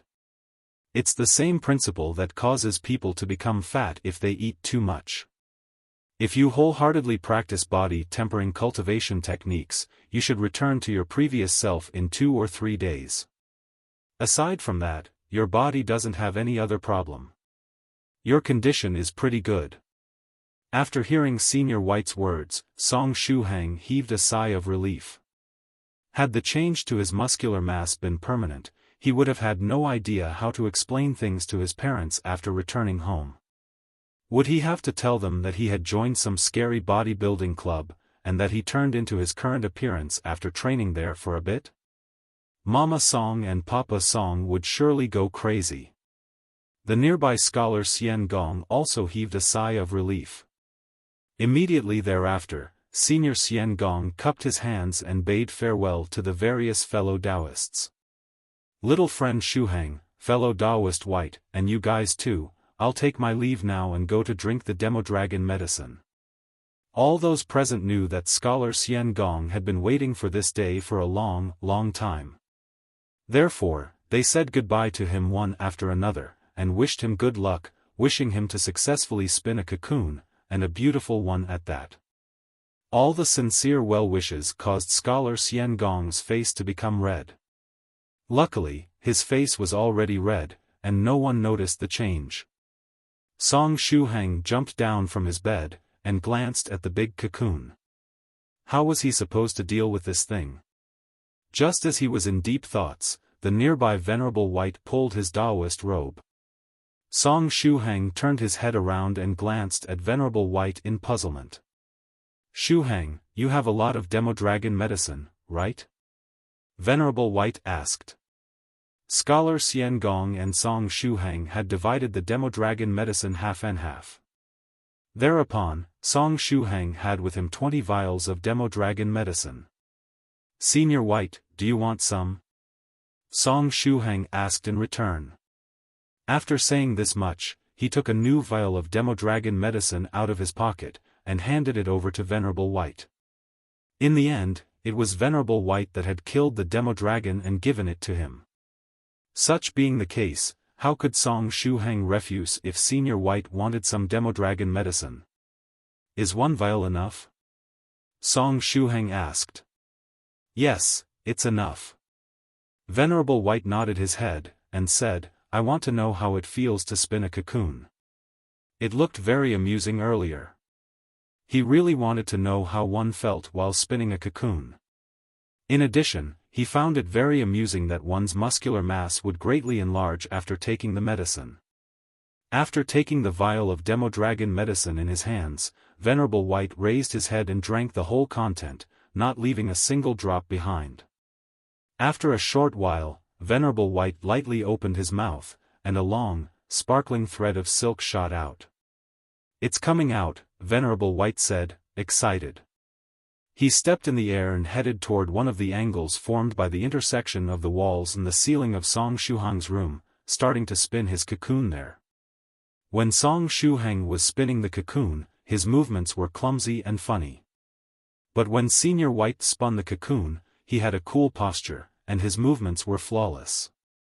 He looked like an immortal dancing. Was this the difference between a comedian and a superstar? The various fellow Daoists of the 9 provinces number 1 group held their chins and glanced at Venerable White as he was spinning the cocoon. Senior White had a graceful appearance while spinning his cocoon, and the speed he was spinning the cocoon at was also much faster than Shuhang's. In the time it took to utter a few sentences, Senior White had already finished weaving the supporting web of the cocoon. After seeing Senior White's face, which was full of enthusiasm, the other fellow Daoists of the 9 provinces number 1 group were also itching to get into action. The concept of popularity was a rather strange one. As long as only one person was doing a certain thing, it was alternative or non-mainstream, but if everyone did it, then that very same thing would become popular or trendy. After Venerable White gave a start to the spinning thing, the other fellow Daoists of the group also got excited, and decided to do the same. Right at this time, young Master Phoenix Slayer arrived next to Shuhang. Great Master Profound Principle, True Monarch Ancient Lake Temple, and young Master Phoenix Slayer had finished giving Immortal Master Copper Trigram a good beating, and had just returned. They were very satisfied at this moment. After coming back, the first thing that Phoenix Slayer did was to head here to watch little friend Shuhang as the latter was spinning his cocoon. Little friend Shuhang, do you want to carry out a transaction for your Demodragon medicine? Young Master Phoenix Slayer asked. He, too, was interested in this matter. A transaction with young Master Phoenix Slayer? Shuhang got immediately excited. Of course he wanted to carry out a transaction with him. Yes, absolutely. Shuhang said. He had 20 vials of Demodragon medicine, and he didn't need such a huge amount. Even though the Demodragon medicine could strengthen the constitution of cultivators of the 6th stage True Monarch realm, it couldn't infinitely strengthen the bodies of cultivators. Each person had a different type of constitution, and they would develop a certain resistance to the medicine after using it a fixed number of times. After the limit was reached, no matter how much medicine they took, it wouldn't have much of a strengthening effect on their body. Little friend Shuhang, do you want anything in particular in return? Young Master Phoenix Slayer was very straightforward. Although Phoenix Slayer had just advanced to the 5th stage Spiritual Emperor realm, the wealth at his disposal wasn't inferior to that of an ordinary 6th stage True Monarch. I want only one thing, and that is to borrow Senior Phoenix Slayer's CPU. Shuhang quickly said. I don't want anything else aside from that. Young Master Phoenix Slayer. After pondering for a moment, young Master Phoenix Slayer clenched his teeth, and said, Fine. Very well. In that case, it's 25 uses of your CPU for 1 vial of Demodragon medicine. By the way, our management would like to thank you for patronizing our products. Shuhang said complacently. 25 uses? You can forget about it. Young Master Phoenix Slayer lost his temper. Did Shuhang think that his CPU was a computer of public use that he could borrow whenever he wished? Ugh, enough with this CPU nonsense. It was his special innate skill, and it had nothing to with CPUs. Shuhang shrugged his shoulders, and said meanly, That's truly regrettable. It seems we won't be able to carry out this transaction. He had to take advantage of this opportunity to maximize the number of time he could borrow young Master Phoenix Slayer's CPU. Otherwise, who knew how much time would pass before he could find something else that could pique Phoenix Slayer's interest and carry out another transaction with him.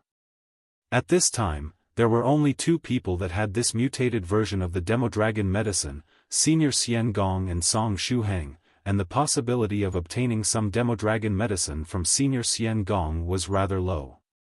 On the other hand, if they wanted to refine some other Demodragon medicine that could allow them to spit silk and spin a cocoon, they would have to find another mutated Demodragon. Young Master Phoenix Slayer pondered for a short while, and said clenching his teeth, 5 times at most, no more. Senior Phoenix Slayer, the way you beat down the price was simply too ruthless. Others would round the numbers and remove the decimal part, but you deleted the integer part, and left only the decimal one. 5 times only? I refuse. I won't take any less than 20 times. Song Shuhang bargained back and forth. 20 times. Very well. In that case, I will take 1/4 of 1 vial of Demodragon medicine and exchange it for 5 uses. Young Master Phoenix Slayer pushed his glasses up, refracting rays of wisdom. He had just entered the 5th stage realm, and taking 1/4 of 1 vial of Demodragon medicine once was more than enough for him. Getting an entire vial would be just a waste. Song Shuhang. It's settled then. Give me 1/4 of 1 vial of Demodragon medicine, and I will let you borrow my CPU 5 times. Young Master Phoenix Slayer's glasses were refracting rays of light from each angle, looking very dazzling. Song Shuhang said, "Senior, this is a hard-to-come-by opportunity. Are you sure you don't want an entire vial? There is no need. I just want to spin a cocoon and have some fun. I'm not planning to spin it 4 or 5 times. Anyway, enough chit-chat. Are you a real man or not? If you don't want to carry out this transaction, I will take my leave, and you can forget about borrowing my CPU ever again," young Master Phoenix Slayer said ruthlessly. Song Shuhang. Alright, if it was only 5 times, so be it. These 5 times would last him for quite some time, after all. As for what would happen next, he would think about it later. Who knew, perhaps he would find something else that could pique young Master Phoenix Slayer's interest in the meantime. Song Shuhang clenched his teeth, and said, "Deal." In the next moment, young Master Phoenix Slayer poured 1/4 of 1 vial of Demodragon medicine into a small cup, and gulped it down all at once.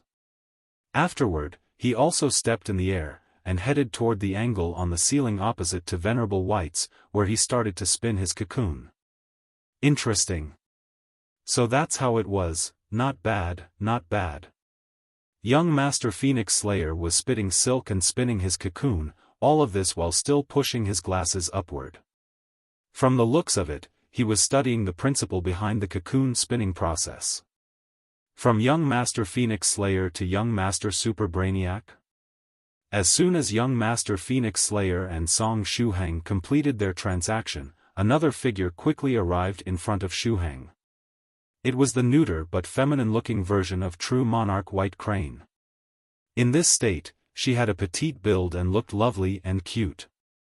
The only problem was that her temperament was rather bad, and she would easily lose her calm. True monarch White Crane said, "Little friend Shuhang, give me some of that Demodragon medicine." While speaking, she would often glance at Venerable White, who was still spinning his cocoon. How could she miss the chance to do the same thing that Venerable White was doing? "Senior White Crane, do you also want to try to spin a cocoon?" Song Shuhang asked out curiosity. Senior White Crane was an oviparous life form, right? Therefore, it should already know how it felt to be inside an egg, which was similar to a cocoon. Enough of this useless talk. Anyway, I have a few good things here with me. The feminine version of true monarch White Crane couldn't stand any form of useless talk. She put her hand in her pocket, and took out 3 blades of grass that were emitting a metallic luster. Weak, saber intent had unexpectedly condensed on these blades of grass. Each of them looked like a treasured saber that was born from the world itself. This treasure is known as profound principles of saber intent, and it's a type of treasure that grows in the ruins of immortals that have comprehended the principles behind the saber. After eating this treasure, you will have the opportunity to comprehend and experience with your body what saber intent is. Your talent in regards to saber techniques is very good, and that flaming saber technique of yours already faintly touches the concept of saber intent. With the help of these 3 blades of profound principles of saber intent, grass, you can perhaps grasp your own saber intent. As soon as you learn how to control your saber intent, the strength of your saber techniques will greatly increase, true monarch White Crane quickly explained. Then, it also added, I will use these 3 blades of profound principles of saber intent, grass to carry out a transaction for half of 1 vial of Demodragon medicine. True Monarch White Crane was already a powerhouse of the True Monarch rank. In addition, since it was a divine beast, its constitution was incredibly powerful. Thereupon, the Demodragon medicine wasn't going to have much of a strengthening effect on its body. From the very beginning, it didn't even consider using the Demodragon medicine to strengthen its constitution. It simply wanted to weave a web next to Venerable White, and spin a cocoon together with him. Shuhang was somewhat moved. He was indeed trying to grasp the concept of saber intent with his flaming saber technique, hoping to comprehend his own saber intent. He wanted to get better, and he couldn't keep imitating and relying on Senior Scarlet Heaven saber intent forever while displaying the heaven-burning flaming saber technique. This treasure True Monarch White Crane was offering him was indeed something he needed. Deal. Shuhang said straightforwardly. Just in this fashion, half of one vial of Demodragon medicine was exchanged for True Monarch White Crane's 3 blades of profound principles of saber intent, grass. True Monarch White Crane immediately drank the portion of Demodragon medicine it had obtained, not leaving a single drop behind. Next, it also stepped in the air, and thickened its face, starting to spin the cocoon close to Venerable White's position. Spinning a cocoon together with Senior White, what a romantic thing to do. Unfortunately, there was also that eyesore, young Master Phoenix Slayer, who was spinning a cocoon not too far from them. How can I pass on the opportunity to experience something so interesting? Cave Lord Snow Wolf appeared in front of Shuhang with a bright smile on his face. Shuhang asked, Senior Snow Wolf, do you also want to try to spin a cocoon? Cave Lord Snow Wolf laughed, and said, little friend Shuhang, you have already reached the 3rd stage realm, right? In that case, you will surely need this thing, the strong whale saber. No, wait, it's the strong gale saber. It's a saber technique of the 3rd stage rank. Even though it can't be regarded as a first-class saber technique in the 3rd stage realm, it's still an above-average saber technique. It's a very fast and fierce saber technique. After slashing out, one would surely see blood. Not only it has explosive speed, but its lasting capacity is also very high. The first 10 moves of the strong gale saber are all faster and fiercer than the previous one. It's something I found when I was young and braving danger outside. And now, I can present it as a gift to little friend Shuhang. After saying this much, Cave Lord Snow Wolf handed over the strong gale saber to Shuhang. Just like Phoenix Slayer earlier, I'm fine with exchanging it for 1/4 of one vial of Demodragon medicine. Shuhang pondered for a moment. At this moment, he had at his disposal the flaming saber technique and the inverted scale saber technique. Although the flaming saber technique was a very powerful saber technique, Shuhang was still far from being able to display its full power. As for the inverted scale saber technique, it was a purely defensive saber technique. Therefore, it wouldn't be bad for him to learn another attack-type saber technique. In addition, perhaps he could even increase his understanding of the flaming saber technique using this other technique as a reference. Deal. Shuhang said. Just in this fashion, another 1/4 of one vial of medicine was traded for Senior Snow Wolf Strong Whale Saber technique. No, wait, it was Strong Gale Saber technique. As a result, Shuhang had already given away 1 full vial of Demodragon medicine. After getting his hands on the Demodragon medicine, Cave Lord Snow Wolf quickly drank it. In the next moment, he stepped in the air and headed toward the ceiling, arriving at the center, right next to the position of the hanging lamp. Afterward, Cave Lord Snow Wolf started to spit silk from his mouth. However, he didn't weave a web that would act as a support as the others did. He glued a long thread of silk to the ceiling and hung from it. Next, he used this silk thread that was hanging down from the ceiling as the center of support and started to weave the web alongside the nearby lamp. If Cave Lord Snow Wolf could successfully spin his cocoon, the final product would be a huge cocoon hanging from the ceiling. It would look especially beautiful. Shuhang. The nearby Yu Jiaojiao recorded the scene of Venerable White, True Monarch White Crane, Young Master Phoenix Slayer, and Cave Lord Snow Wolf spinning their respective cocoons and made a small video out of it, which was later uploaded to the 9 Provinces No. 1 group. Celestial Fish Envoy, from today onwards, our 9 Provinces No. 1 group should be renamed to 9 Provinces Cocoon Spinning Group. Northern River's Loose Cultivator was the first one to reply. 9 Provinces Cocoon Spinning Group. It sounds good. Island Master Tian Kong, 9 Provinces Cocoon Spinning Group +1. Vice Island Master Tian Wei, 9 Provinces Cocoon Spinning Group +2. Immediately after, other fellow Daoists also appeared and a series of +3, +4, +5, etc. followed. At this time, in the proximity of the Cleveland volcano, True Monarch Yellow Mountain took out his mobile phone, and looked at the fellow Daoists flooding the group, as well as the contents of their flood. After reading their messages for a while, he faintly sighed. 9 Provinces Cocoon Spinning Group. Ah! His liver was truly in pain at this time. He felt that he would have to visit Medicine Master's place in a few days and see if Medicine Master had some medicinal pill for cultivators to treat the liver. True Monarch felt that he really needed such medicine. As for the matter about the 9 Provinces Cocoon Spinning Group, it wasn't going to end just like that. Soon after, Yu Jiaojiao sent a picture of Musclehang in the group.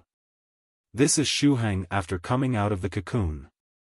His muscles are truly incredible now. Palace Master 7 Lives Talisman, WTF. What's that? How did little friend Song Shuhang's body strengthen up to that point? That's truly scary. Celestial Fish Envoy, according to what Venerable White said, it happened because Song Shuhang's body absorbed too much medicinal power in one go. As a consequence, his body strengthened too much and became like this. It's the same as a person getting fatter after eating too much. He will return to normal in a few days. The efficacy of the Demodragon medicine was higher than what we expected. Northern River's Loose Cultivator suddenly thought of something, and said, in that case, is it possible that Senior White, Scholar Sien Gong, True Monarch White Crane, Young Master Phoenix Slayer, and Cave Lord Snow Wolf will also become like this after coming out of their respective cocoons? Muscle White, Muscle Gong, Muscle Crane, Muscle Slayer, Muscle Wolf. Scenes of jacked and ripped characters from Hong Kong's comics immediately flooded their minds. Anyway, just the thought of a similar scene was scary. The 9 Provinces No. 1 group became quiet again. After a short moment, Sun-Splitting Halberd Guo wrote, Doudou didn't go to spin a cocoon with the others? I feel that he surely would have taken part in such an interesting matter given his disposition. I'm Mr. Yellow Mountain's loyal dog, Senior_White_Smile, Guo, you understand me really well. Under normal circumstances, this dog god would have surely joined in the fun and started to spin a cocoon after seeing Shuhang doing something so interesting. But tonight, I just can't tonight, this dog god must accompany his wife to sweep clean the final dungeon. The new armor suit is missing just the helmet. Sun-Splitting Halberd Guo, I'm Mr. Yellow Mountain's loyal dog, but other than accompanying my wife and sweeping that dungeon clean, I'll keep an eye on the 9 Provinces No. 1 group as well, ready to break your dog head rubbing combo whenever the opportunity arises. At Sun-Splitting Halberd Guo. Sun-Splitting Halberd Guo, but you are about to get married to a man, Doudou. Having a wife won't save you from your fate of getting married off to a man. I'm Mr. Yellow Mountain's loyal dog, Northern River's Loose Cultivator, Fellow Daoist Guo. You can just send the picture of a cute puppy and the picture of the head of a dog being furiously rubbed together. With that, no one will be able to break your combo. Sun-Splitting Halberd Guo, never. That's such a foul method.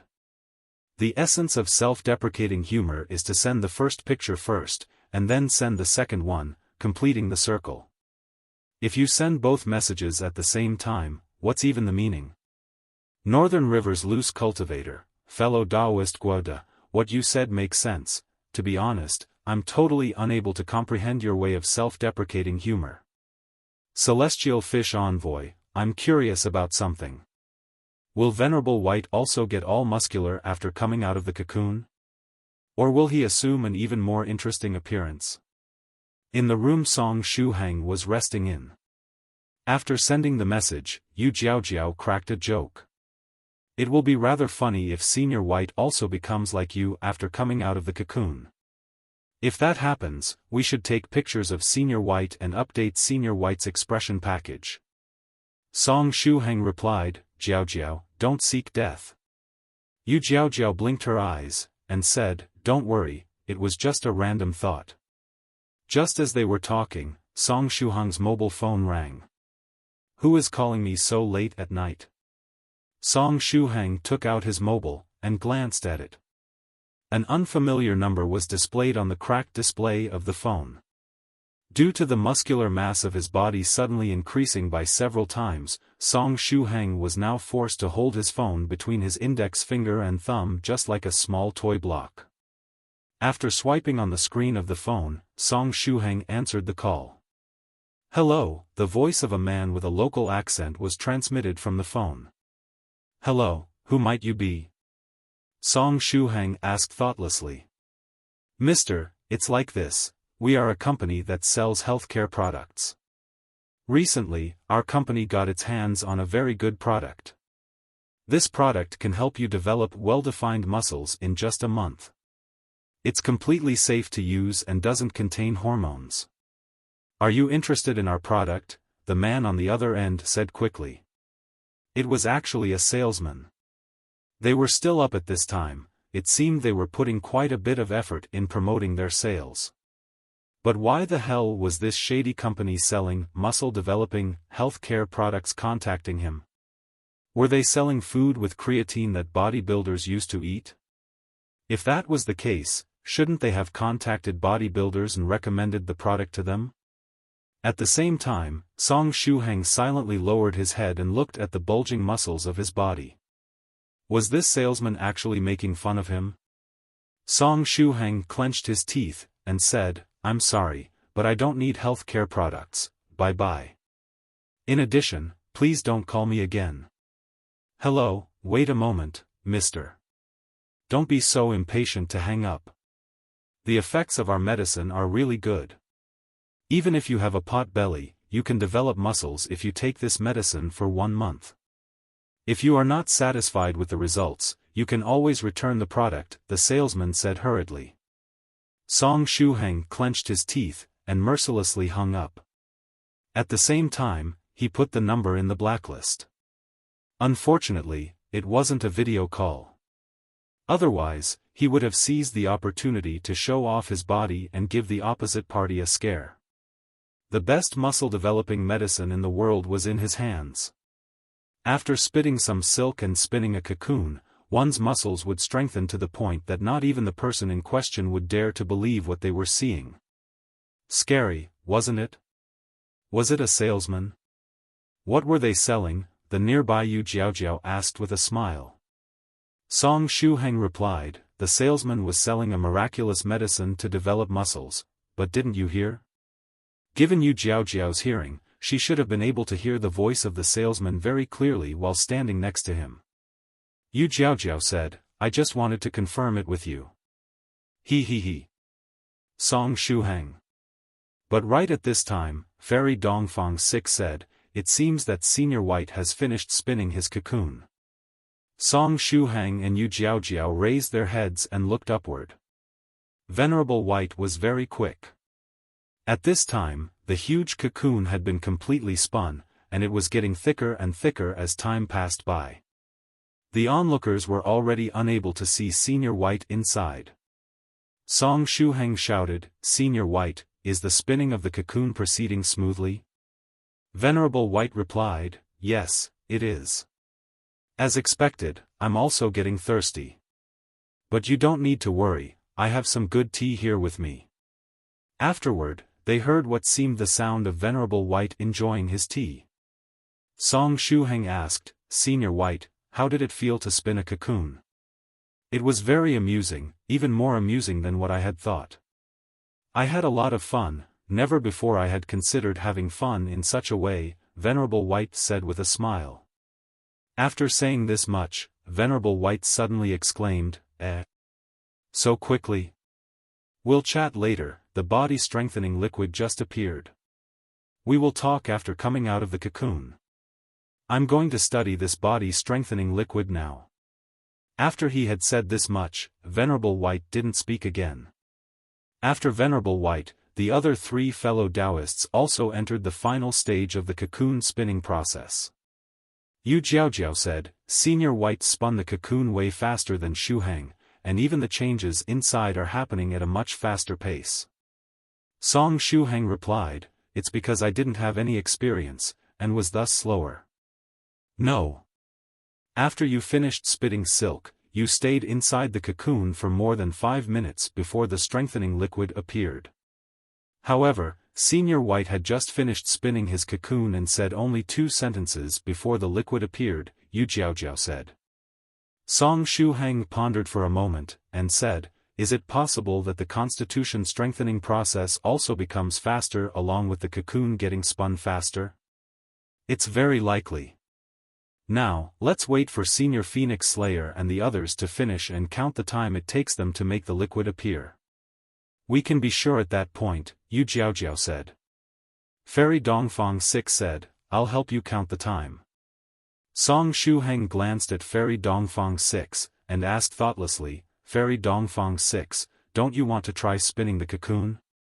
Although I'm very curious about the cocoon spinning process, I prefer not to try if I'll become like little friend Shuhang after coming out of the cocoon, Fairy Dongfang 6 said with a smile. Song Shuhang lowered his head again, and looked at his bulging muscles. Indeed, it was unlikely that female cultivators would like having a similar appearance. At first, he was even thinking of giving 1 vial of Demodragon medicine to Su Clan 16 and Soft Feather since they were both going to transcend the tribulation of the 4th stage. If they could strengthen their constitution before facing the tribulation, they would have a better chance of transcending it. But now, it seemed that this matter needed some more consideration. Just as Song Shuhang and the others were discussing, someone knocked on the door of the room. Song Shuhang asked, Who is it? Which senior had come to appreciate Senior White and the others spinning the cocoon? Shuhang, it's me. Are you sleeping? The voice of his roommate, Lin Tubo, was transmitted from outside the room. Tubo? Is he still not sleeping at this time? I'm coming immediately, Song Shuhang replied. At the same time, he gestured to Yu Jiaojiao and Fairy Dongfang 6 and said in a soft voice, Jiaojiao, Fairy Dongfang 6, my roommate has come over. Can you use an illusory technique and hide these huge cocoons? In addition, change your appearance quickly, Jiaojiao. Yu Jiaojiao and Fairy Dongfang 6 nodded, quickly covering Song Shuhang's room with an illusory technique. Immediately after, Song Shuhang opened the door, and said with a smile, Tubo, what is the matter? How come you are here this late? Sigh, those couples left me all alone in the evening. The life of a single man is truly unbearable. Anyway, since I couldn't fall asleep, I decided to look for you to chat a bit. What? Lin Tubo got a scare just as he was halfway through his sentence. Was he having hallucinations? Song Shuhang's muscles were bulging, and his body was 3 times bigger than Tubo's. Each of his muscles had strengthened until reaching frightening levels. Shuhang, what happened to you? Tubo opened his eyes wide. Sheet, I forgot to use the shape-shifting brooch on myself. Song Shuhang shouted inwardly. He could well imagine how King shocked Tubo was going to be after seeing the exaggerated and explosive muscles of his body. Wait, that was inappropriate. He should have just said shocked, without the King part. Recently, the country promoted the usage of more cultured words so that everyone would become more polite in the future. Anyway, how was he supposed to explain to his friend the origin of these explosive muscles? Should he tell him the truth? No, that was absolutely impossible. If he were to tell Tubo that he had developed these muscles after spitting silk and spinning a cocoon, his friend might start thinking that he had mental issues. In that case, should he blame that company selling healthcare products? Since after taking the newly developed medicine of a certain healthcare company, my waist and legs stopped hurting, and my whole body started to brim with energy. I can now run up to the 13th floor in one go, and after taking the medicine for 1 month, the muscles of my body became like this. No, that was inappropriate as well. Just as Song Shuhang was in a dilemma, Fairy Dongfang 6's voice was transmitted from behind. Shuhang, why are you still wearing that muscle stage props? Don't you feel hot? You should take it off already. Fairy Dongfang 6 winked at Song Shuhang as she was speaking.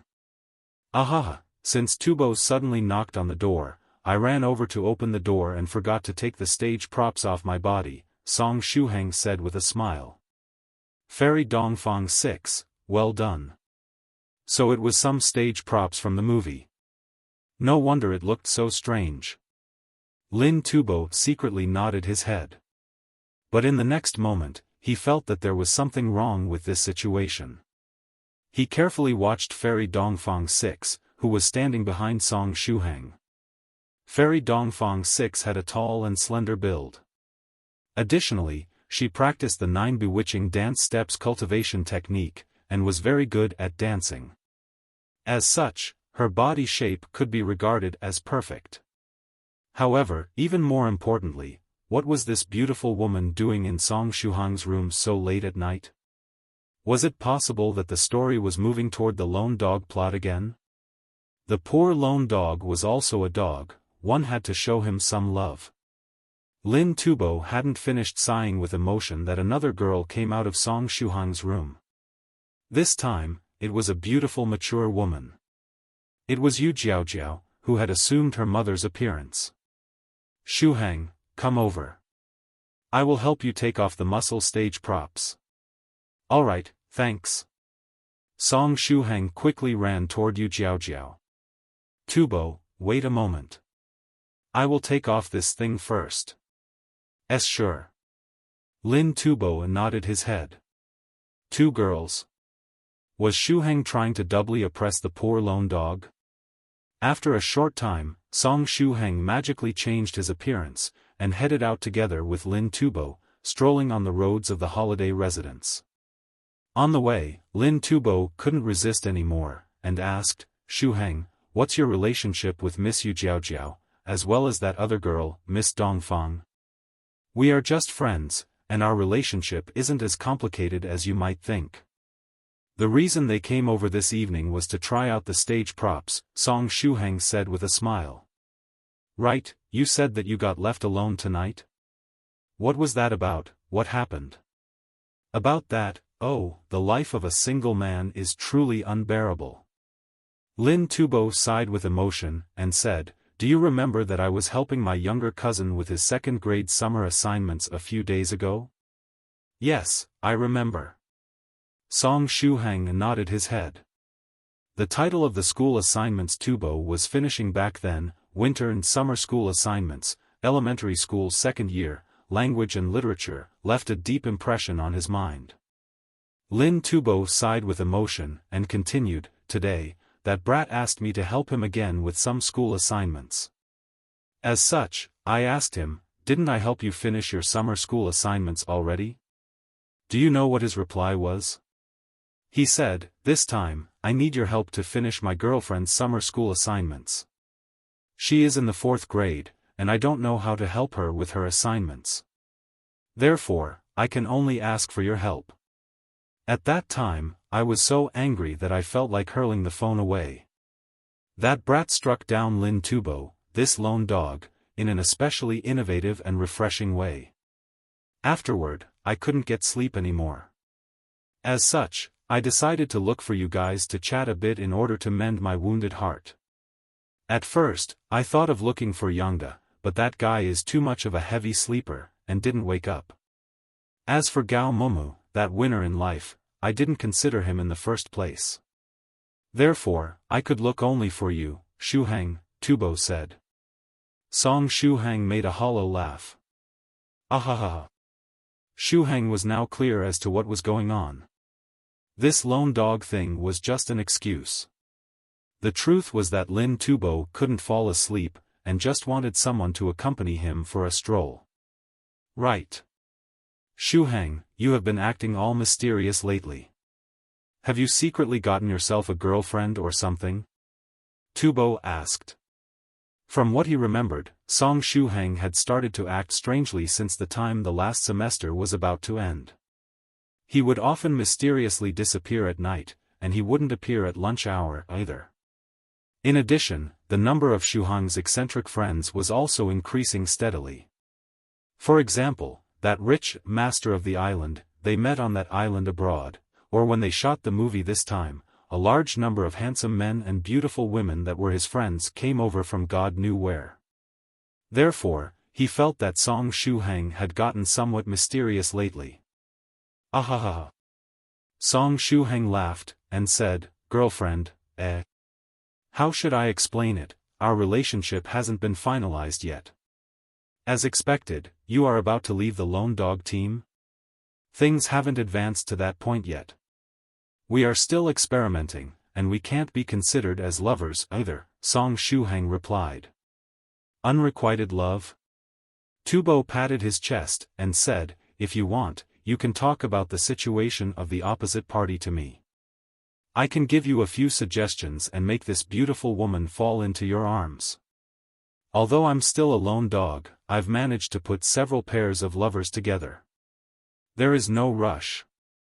Things between us haven't reached that point yet, Song Shuhang replied.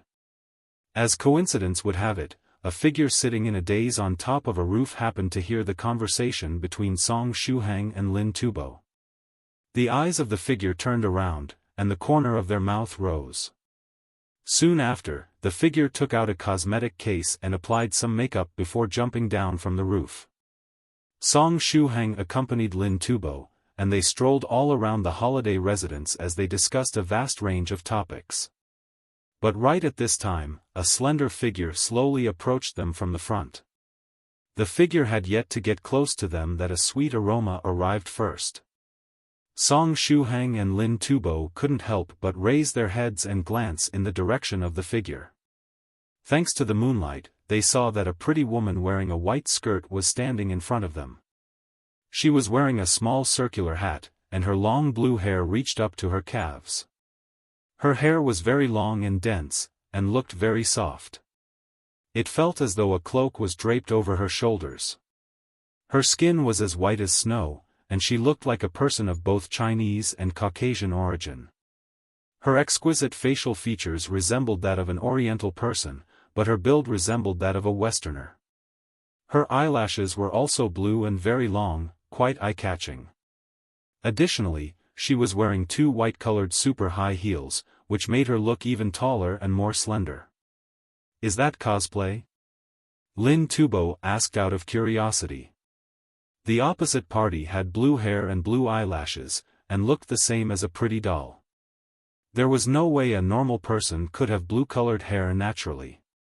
Lin Tubo's voice had hardly faded at the beautiful woman with blue hair arrived in front of Song Shuhang with an elegant walk. Dear, I've finally found you. The voice of the blue-haired woman had a slight trace of arrogance and coldness, but it was also gentle and sweet. Song Shuhang was confused. Lin Tubo was shocked. The beautiful blue-haired woman pouted her lips, and said, Dear, how come you ran up to this place? I've been looking for you for a long, long time. I'm sorry. But you must have mistaken me for someone else, say, Miss, Song Shuhang said hastily. Nasty Shuhang. The blue-haired woman stretched out her fingers, and pinched Song Shuhang's chin, her breath like orchids. It's already late, isn't it? Should we have a midnight snack? Or perhaps, you prefer to eat me first? After saying this much, the beautiful blue-haired woman provocatively licked her lips. Song Shuhang was just dumbfounded. The nearby Lin Tubo was also dumbfounded. After a short moment, Tubo patted Song Shuhang's shoulder, and said, Shuhang, your elder brother remembered that he has something to do. Therefore, I will take my leave first. I wish you to have a lot of fun tonight. Tubo, wait a moment. I don't even know who this person is. You have to believe me. Song Shuhang said hurriedly. But just as he was speaking, the beautiful blue-haired woman took a step forward and acted like a spoiled child, coiling both her arms around Song Shuhang's arm and narrowing her eyes, revealing a sweet smile on her face. Lin Tubo said, Shuhang, thank you for accompanying me for so long. But there is no need to worry about me. I just happen to feel sleepy. Bye. The blue-haired woman smiled and waved her hand at Lin Tubo. Bye, Song Shuhang. Sister-in-law, remember to take care of our Shuhang properly. Lin Tubo swiftly waved his hand, jogged away, leaving the place. Nowadays, gurus had devised more and more incredible methods to oppress poor lone dogs. If one wasn't careful, the opposite party would show their love publicly and feed the poor lone dog some sweet dog food. Once Lin Tubo had left, Song Shuhang didn't know whether to laugh or cry as he glanced at the beautiful blue-haired woman glued to his arm. Senior, there is no need to keep pretending. Tubo has already left. Song Shuhang could feel a huge amount of spiritual energy coming from the body of this senior. The strength of her aura wasn't inferior to that of northern rivers. In other words, she was a cultivator at the peak of the 5th stage spiritual emperor realm. He knew that the opposite party wasn't a senior of the 9 provinces number 1 group. He had already seen all the seniors of the 9 provinces number 1 group that had come over for the shooting of the movie, and he didn't see any blue-haired female cultivator. However, the opposite party even knew his name. In that case, was it possible that she was one of Senior Xian Gong's helpers? He, little friend Shuhang is truly heartless, the beautiful blue-haired woman smiled badly. Song Shuhang said, Senior, we aren't shooting the movie at this time, and there is no need for you to display your acting skills. But it was very amusing, ahahaha. The beautiful blue-haired woman took her arms back and winked. Song Shuhang. Did you get angry? The beautiful blue-haired woman asked. The corner of Song Shuhang's mouth twitched. Really, you can't even take a joke, can you? The beautiful blue-haired woman sighed, and then said after pondering for a moment, in that case, how about this? I will offer you an apology, all right? Is there something you wish to know? If there is something I wish to know. Within what range? Song Shuhang asked. There were many things he wished to know, but within which range could the opposite party provide information? The beautiful blue-haired woman pondered for a moment, and replied, which range, huh? A very wide one. But if there is any person or thing you are worried about, I can tell you whether or not they are safe. She can tell me whether the people I care about are safe or not. Song Shuhang pondered for a moment, and had a sudden idea. In that case, can I ask if my ghost spirit is safe? You want to know if your ghost spirit is safe? Very well, look at me now. The beautiful blue-haired woman took out a turtle shell. Song Shuhang. F********************************* CK. As soon as he saw the blue-haired female senior take out her turtle shell, Song Shuhang felt that 1,000 wild horses were now mercilessly running amok on the great peaceful plain that was his heart.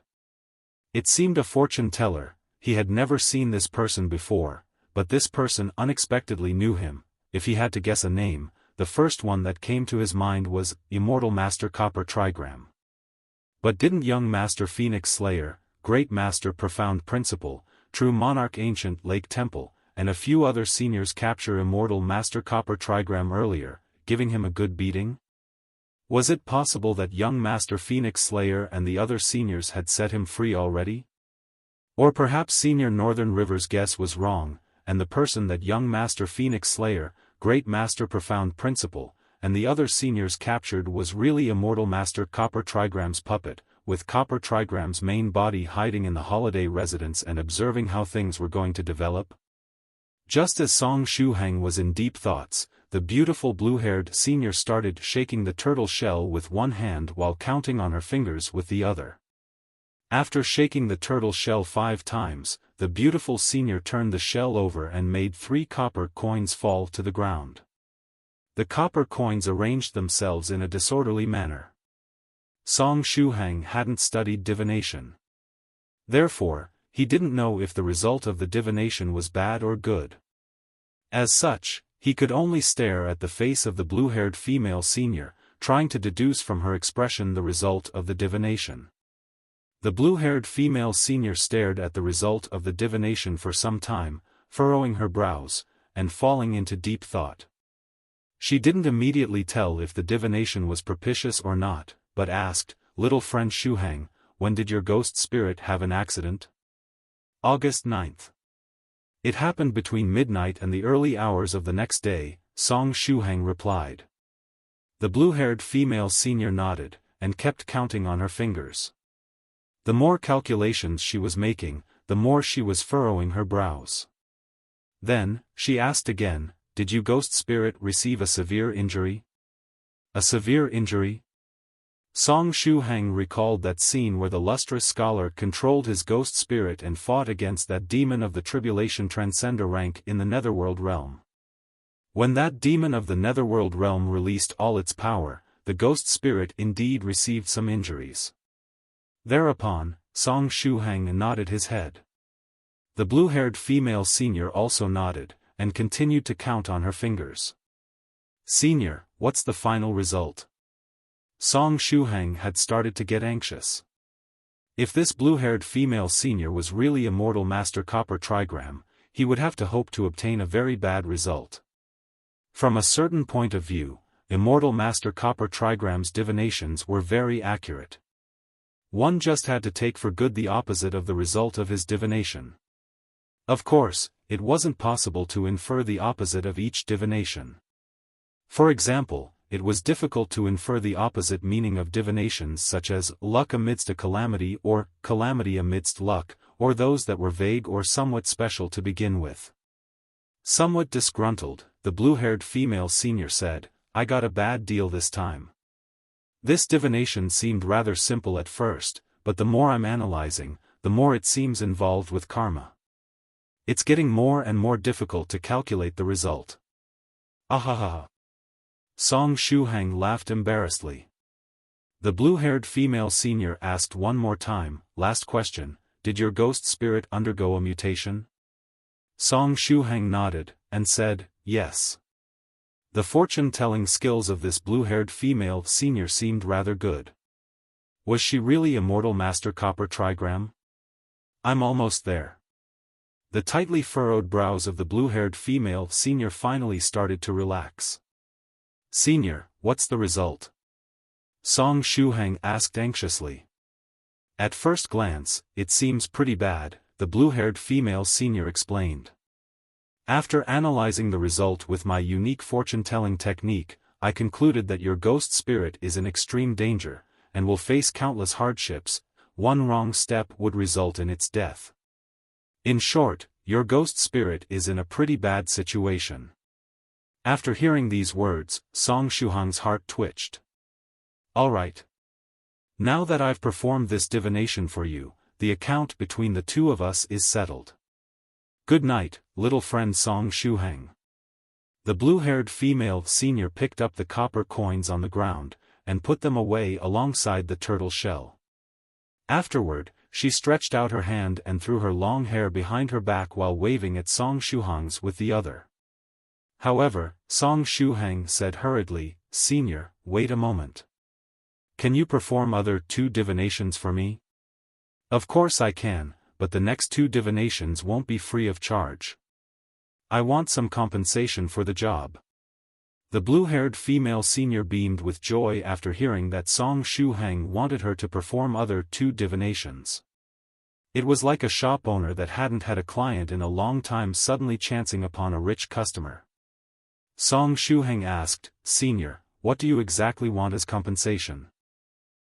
Let me think a bit. I heard that you have some Demodragon medicine in your possession that can allow whomever drinks it to spin a cocoon, is that correct?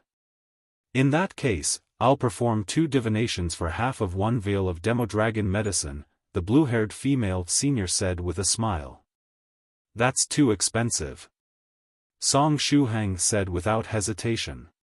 He had exchanged half of 1 vial of Demodragon medicine for true monarch White Crane's 3 blades of profound principles of saber intent, grass, and another 1/4 of 1 vial of medicine for Cave Lord Snow Wolf Strong Gale Saber, a saber technique of the 3rd stage rank. No, it's not expensive.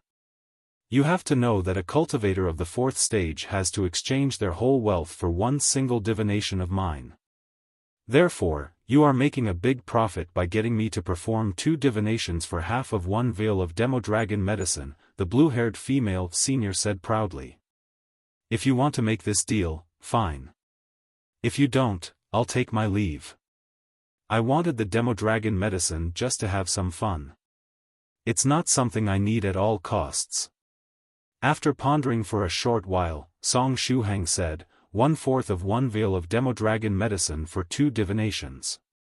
In addition, how about answering a question of mine too, senior? The 2 divinations I want you to perform aren't about something that important. If you don't want to perform them, I won't ask again. What question? The blue-haired female senior asked vigilantly. It's a very simple question. As long as you nod or shake your head, it will do, Shuhang said. The blue-haired female senior pondered for a moment, and nodded her head, saying, fine, it's a deal then. What do you want me to calculate? Spirit Butterfly Island Soft Feather and Spirit River Sioux Clan 16 are about to transcend the tribulation of the 4th stage. I wanted to ask you what their success rate will be, Shuhang replied. Actually, he didn't need to worry about Soft Feather. With Venerable Spirit Butterfly by her side, the possibility of her failing to transcend the tribulation was almost non-existent. However, Sioux Clan 16 had already failed to transcend her tribulation once. As such, Shuhang was somewhat worried about her. You want me to perform these 2 divinations? The blue-haired female senior narrowed her eyes and revealed a charming smile. Shuhang nodded his head, and said, yes, I want you to perform these 2 divinations. Are you sure? The blue-haired female senior asked again. Yes, I'm sure. Shuhang said with a nod. Good.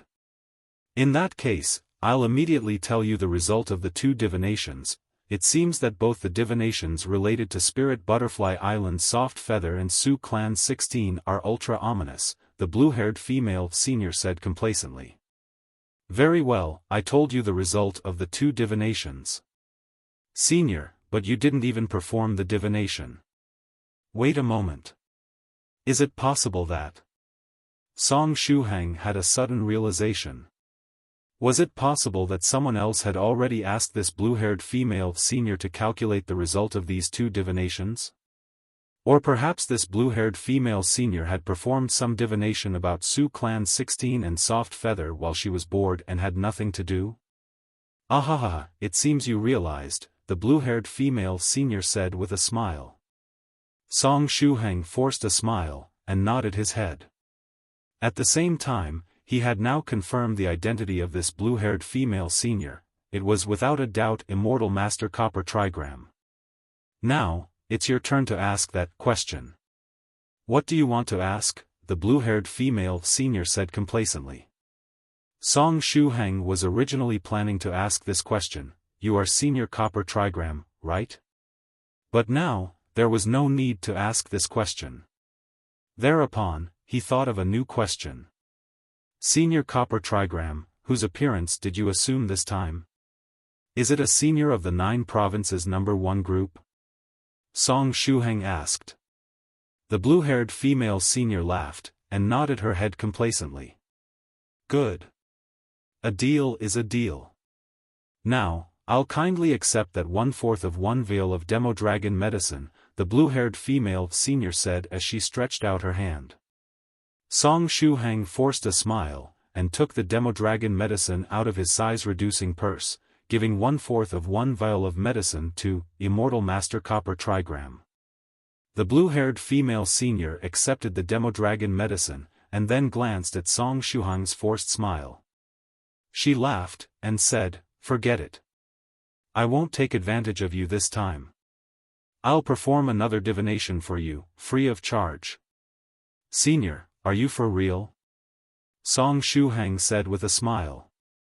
The blue-haired female senior took a white paper and a pen out of her skirt, and gave them to Song Shuhang. "Casually draw 8 lines on the paper.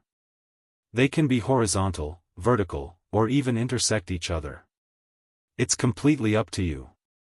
However, you can draw only 8 lines, nothing else." "Good." Song Shuhang took pen and paper, and quickly drew 8 lines. "Senior, this time, I wanted you to, no, I won't calculate someone else's fate this time. This divination is for you. I'll calculate your fate next." The blue-haired female senior gently stroked her hair, and took the white piece of paper, starting to count on her fingers. After a short moment, she revealed a smug smile on her face, and said, "I finally managed to perform a positive divination today. In the next few days, you'll have a stroke of good luck once, be sure to seize the opportunity, and not let it slip away." After hearing these words, Song Shuhang opened his eyes wide. The blue-haired female senior put away the pen and the paper. Then, she waved at Song Shuhang again, and said, "Anyway, good night, little friend Shuhang. I wish you to have sweet dreams." After she had said this much, she jumped upward and stepped in the air, disappearing without traces. Song Shuhang stood in place. He was going to have a stroke of good luck once. With the fortune teller being Senior Copper Trigram, he couldn't feel at ease after hearing this news. After all, the opposite of good luck was bad luck. Luckily, he would have only 1 stroke of bad luck. During the next few days, he would have to be extra careful. Whenever he was crossing a street, it was better to pay attention not only to the traffic lights, but to the incoming cars as well, so as to avoid getting run over by some car that was going too fast. While taking a walk, he would have to pay attention both to the ground and the sky. A trap might suddenly appear beneath his feet and a meteor fall from the sky. After sighing deeply, Song Shuhang thought about the other divinations. That divination related to the ghost spirit said that it would face extreme danger and countless hardships, and 1 wrong step would result in its death. If he were to reverse this divination, it seemed that the ghost spirit wasn't going to face any danger for the time being. As for the divination related to Su Clan 16 and Soft Feather, it was ultra-ominous. The worse the result of the divination was, the better it would get after reversing it. From the looks of it, Su Clan 16 and Soft Feather would both transcend the tribulation this time, and advance to the 4th stage realm. The fact that everyone is safe is surely good news. Immediately after, Song Shuhang quickly returned to his room.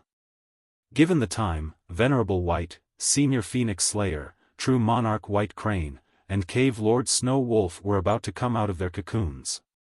Only God knew how would Venerable White's appearance change after coming out of the cocoon. He wasn't going to turn into Muscle White as Yu Jiaojiao predicted, right? Just as Song Shuhang returned to his room, one of the huge cocoons started to change shape. It was Senior Cave Lord Snow Wolf's cocoon. He was the last person to get 1/4 of 1 vial of Demodragon medicine from Song Shuhang, and also the last person that started spinning the cocoon. And yet, he was the first one to break out of his cocoon. Senior Snow Wolf used his sharp claws to slice the cocoon and slash it open. Next, his large body drilled out of the cocoon, smoothly landing on the ground. I'm the first one to come out? Cave Lord Snow Wolf himself couldn't believe that he was the first one to get out of his cocoon. Yu Jiaojiao glanced at Cave Lord Snow Wolf, and, somewhat disappointed, said, Senior Snow Wolf's build didn't change at all. She was looking forward to seeing Cave Lord Snow Wolf with some explosive muscles. Had that happened, it would have been truly a sight to behold to see Song Shuhang and Snow Wolf standing side by side. Had the 4 seniors turned into Muscle White, Muscle's Lair, Muscle Crane, and Muscle Wolf after coming out their respective cocoons, she would have taken a photo of the group of them and Musclehang, uploading it to the 9 Provinces #1 group. At that time, there would be several people asking for the name of the group to be changed to 9 Provinces Muscle Group. Yu Jiaojiao sighed. It was truly a shame. His build changed a bit, but the changes weren't as exaggerated as little friend Shuhang's. The nearby fairy Dongfang 6 glanced at Senior Snow Wolf with her beautiful eyes. Thanks to her bewitching eyes, she could see that Cave Lord Snow Wolf's build had strengthened a bit. However, it was hardly noticeable, and one basically couldn't tell by looking. Ahaha, fellow Daoist Dongfang 6 has good eyesight, Cave Lord Snow Wolf said with a smile.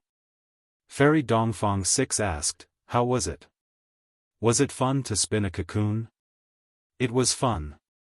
Moreover, my constitution strengthened way beyond my expectations. This cocoon spinning session was completely worth its value, Cave Lord Snow Wolf said with a nod. Just as they were discussing, a second cocoon was ripped apart, and True Monarch White Crane drilled out of it.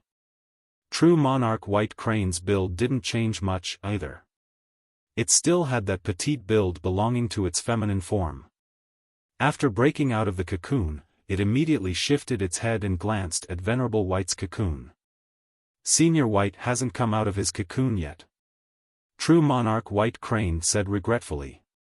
But in the next moment, a shy expression suddenly appeared on its small face, turning it red. The cocoon it had spun was now closely attached to Venerable White's. Hundreds of different scenes suddenly flashed through True Monarch White Crane's mind. In a while, once Venerable White had come out of his cocoon, it would immediately store away these 2 closely attached cocoons. After all, it was the proof that Venerable White and it were linked together. Senior White Crane's build didn't have any change either, that's quite unlucky. Yu Jiaojiao had a disappointed expression on her face. Then, she turned her head around, and said, Shuhang, only your build changed. It seemed you were the special one. Song Shuhang forced a smile. Now, only Venerable White and young Master Phoenix Slayer's cocoons were left. Venerable White had drunk 1 whole vial of Demodragon medicine, perhaps this was the reason he was taking so long to come out? And what was the deal with young Master Phoenix Slayer? Why hadn't he come out of his cocoon already?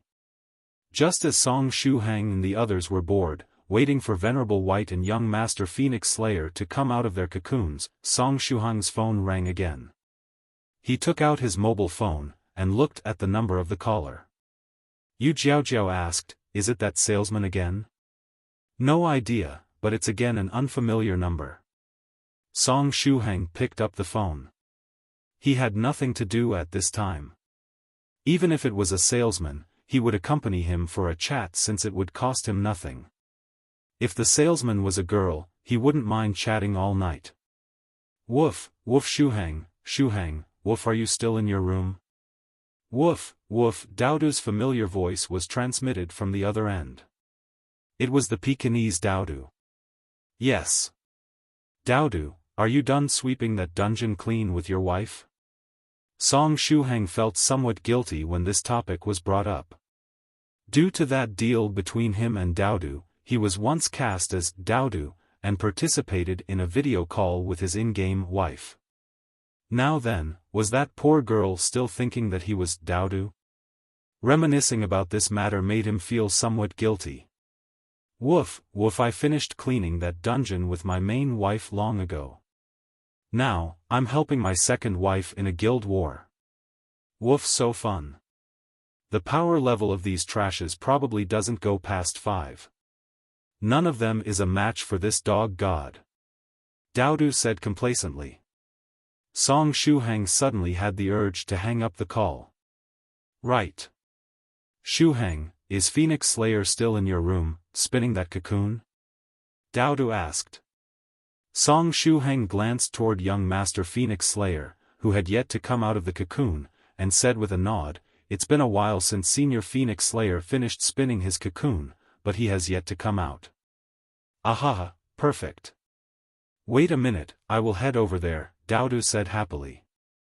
Shuhang had a confused expression on his face. What was Doudou planning to do? After a short moment, Doudou pushed the door of Shuhang's room open. At this time, he had the appearance of a huge, 5 meters long dog. After entering the room, he stood erect. Shuhang noticed that there was a large backpack hanging from his front paws. Young Master Phoenix Slayer, which is his cocoon? Doudou raised his head, and glanced at those 2 big cocoons on the ceiling that were still intact.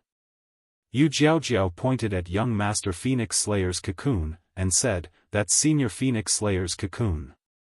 "Doudou, what are you planning to do?" Shuhang asked out of curiosity. "Ahaha, just wait and see." After he had said this much, Doudou stretched out his paw, and took a huge roll of adhesive tape out of the backpack. Afterward, he jumped upward and flew until arriving next to young Master Phoenix Slayer's cocoon. Then, under the eyes of Shuhang and the others, Doudou stretched out his claws, and delicately cut the part of the cocoon attached to the ceiling. Next, he opened his mouth and released a magical wind that acted as a support for young Master Phoenix Slayer's cocoon, allowing it to quietly float midair. "Very well. This position is good," Doudou muttered to himself. Afterward, he used his claws to unstick the roll of adhesive tape, and glued the sticky side of the tape to young Master Phoenix Slayer's cocoon. "Wahahaha Phoenix Slayer, today, you finally gave me the opportunity." "Woof, woof, woof," Doudou laughed complacently. He held the roll of adhesive tape in his mouth, and started to circle around young Master Phoenix Slayer's cocoon. As such, layer upon layer of adhesive tape was wrapped around the cocoon. Very soon, young Master Phoenix Slayer's whole cocoon was wrapped up in a thick layer of tape. There wasn't even a single place that the tape didn't cover. However, Doudou didn't stop, and continued to circle around the cocoon until the roll of adhesive tape was completely finished. Only then was he satisfied. Yuck! After spitting the empty roll of adhesive tape in his mouth, Doudou glued the huge cocoon, which had now gotten even huger, back to the ceiling. "That will do." Doudou clapped his front paws with a smug expression on his face. Shuhang, Yu Jiaojiao, Cave Lord Snow Wolf, Fairy Dongfang 6, and True Monarch White Crane were also speechless. After finishing what he was doing, Doudou returned to the ground, and shrunk back to the size of an ordinary Pekingese, arriving next to Shuhang. Then, he stood erect and used one of his paws to lean against Shuhang's leg. Afterward, he pointed at the huge cocoon and said smugly, "What do you think? It's perfect, isn't it? It's simply a piece of art. Doudou, what's the use of doing something of the sort? Even if you add 10 more layers of adhesive tape, won't Senior Phoenix Slayer instantly slash it open together with the cocoon whenever he comes out?" Shuhang ridiculed him. The nearby Fairy Dongfang 6 blinked her eyes. "Little friend Shuhang, shouldn't you ridicule Doudou for wrapping fellow Daoist Phoenix Slayer's cocoon in layer upon layer of tape? How come the topic of conversation shifted to the quality of the adhesive tape? Aha, you think this dog god hasn't thought about this point?" Doudou said smugly. "The tape I used this time was very special. That isn't ordinary adhesive tape, but a special tape that was reinforced through the magical techniques of cultivators. This formidable tape was advertised even in the Daily Cultivator. According to the description of the product, even flying boats belonging to cultivators can be temporarily fixed with this tape in case of emergency. In addition, even a cultivator of the 5th stage realm will have to use some strength to rip open this adhesive tape. Needless to say, after I wrapped him in all those layers of tape, Phoenix Slayer will cry bitter tears," Doudou said complacently. Shuhang, was this kind of advertisement really trustworthy? If that advertisement was trustworthy, people would grow wings after drinking Red Bull, they would feel as though they were worth it after buying L'Oreal products, while those eating at McDonald's would be loving it, and so on. Of course, all of it was just nonsense. Doudou looked at Song Shuhang's face, and seemed to have guessed what he was thinking. Therefore, he laughed, and said, "Shuhang, don't worry. I've tested the strength of the tape personally, and it's absolutely excellent." Then, he also added, "That petty Phoenix Slayer thought that I wouldn't be able to give him a lesson, since he has advanced to the 5th stage, but he was too naive.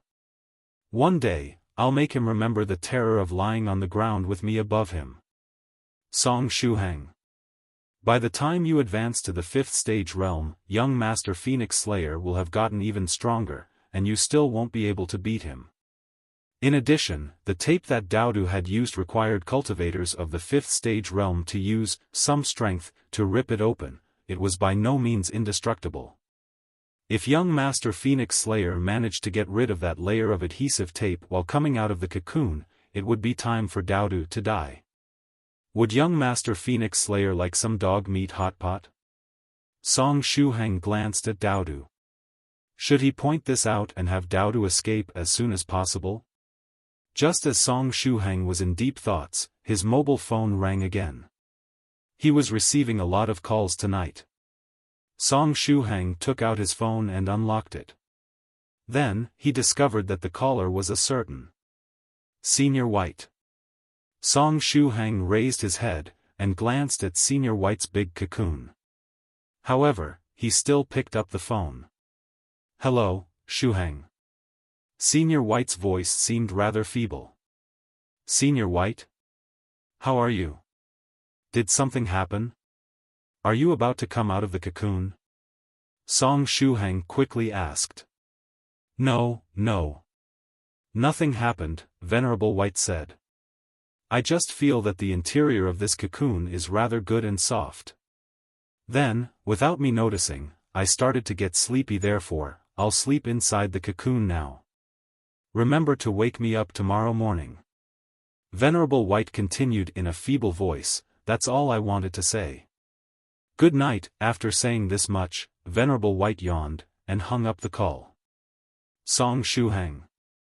Well, as expected of Senior White? Senior White said that he plans to sleep in the cocoon, and won't be coming out tonight. Song Shuhang put his mobile phone away, and didn't know whether to laugh or cry.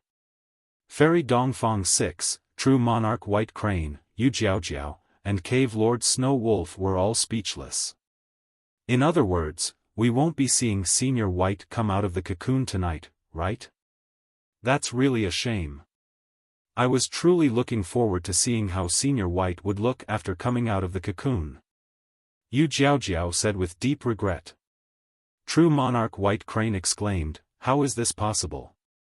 It seems everything fell through. In that case, shall we retire?" Fairy Dongfang 6 said. But right at this time, Cave Lord Snow Wolf said, "Wait a moment. Young Master Phoenix Slayer still has to come out of his cocoon." Cave Lord Snow Wolf was looking forward to seeing young Master Phoenix Slayer rip apart that layer of adhesive tape that was wrapped around his cocoon, as well as the scene of him ripping apart Doudou in a fit of rage. Fairy Dongfang 6 said, "Fellow Daoist Phoenix Slayer doesn't seem to intend to come out either. Alternatively, we can just contact him." "I'll contact him." Song Shuhang took out his mobile phone, and dialed young Master Phoenix Slayer's number. Without him realizing, he had already saved quite a few numbers that belonged to the seniors of the 9 provinces number 1 group in his phone. The phone rang for a while, but young Master Phoenix Slayer didn't pick up. From the looks of it, Senior Phoenix Slayer won't come out of the cocoon within a short period of time either. Song Shuhang shrugged his shoulders, and hung up. Doudou said, "Damn it, what's happening?" Fairy Dongfang 6 stretched herself, and said, "In that case, let's just retire, all right? It's pretty late already, and everyone should get a good rest. Tomorrow, we have to head toward the White Cloud Academy in the scholarly territory and shoot the remaining part of the movie. There seems to be no other way." "Let us meet again," Cave Lord Snow Wolf said. He had to head back to accompany his wife and children. As such, Cave Lord Snow Wolf and Fairy Dongfang 6 left Song Shuhang's room after bidding farewell to the people there present. Yu Jiaojiao said, "Shuhang, where should we stay tonight?" There were 2 huge intact cocoons hanging from the ceiling, as well as 2 empty ones. Then, there was also Song Shuhang's empty cocoon on the bed. Could they really stay here for the night? I just need to sort out the bed a bit. There is no need to change locations, Song Shuhang said. Venerable White and young Master Phoenix Slayer were still inside their respective cocoons. Therefore, it was better if someone stayed over to keep an eye on them. Doudou rolled his eyes, and said, "Shuhang, I'll also stay over for the night." Doudou wouldn't be happy unless he could personally see the scene of young Master Phoenix Slayers coming out of the cocoon. He had gone through a lot of trouble to wrap young Master Phoenix Slayer's cocoon with layer upon layer of adhesive tape.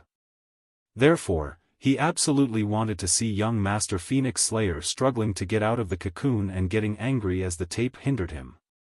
After seeing the scene, True Monarch White Crane also said in a hurry, "Little friend Shuhang, I'll also stay over." It had to stay behind to watch over Senior White. In addition, it wanted to wait for Senior White to come out and immediately store away those 2 closely attached cocoons. Song Shuhang. Can I refuse? However, it didn't matter if Song Shuhang wanted to refuse or not. Doudou and True Monarch White Crane had decided to be shameless and stay over regardless. But here came the problem. There was only 1 bed in the room. Doudou glanced at Song Shuhang, and said, "I can reduce my size and sleep with you." "Little friend Shuhang, you can go ahead and sleep," True Monarch White Crane said indifferently. "I'll sit on one side and meditate." "That will do." Song Shuhang. "Senior White Crane, are you planning to sit on one side and stare at me while I'm sleeping? How can I even fall asleep like that?" After heaving a sigh, Song Shuhang said, "I'll also sit in meditation and practice." Earlier, he had drunk some Demodragon medicine, and the strength of his constitution had increased by more than 3 times. Nevertheless, his constitution was still unable to keep up with his mental energy. Thereupon, his mental energy would fluctuate from time to time and make him feel as though a small hammer was pounding his head. Under these circumstances, he couldn't fall asleep even if he wished to. From the looks of it, he would have to drink at least 1 whole vial of Demodragon medicine before the strength of his constitution could reach an acceptable level.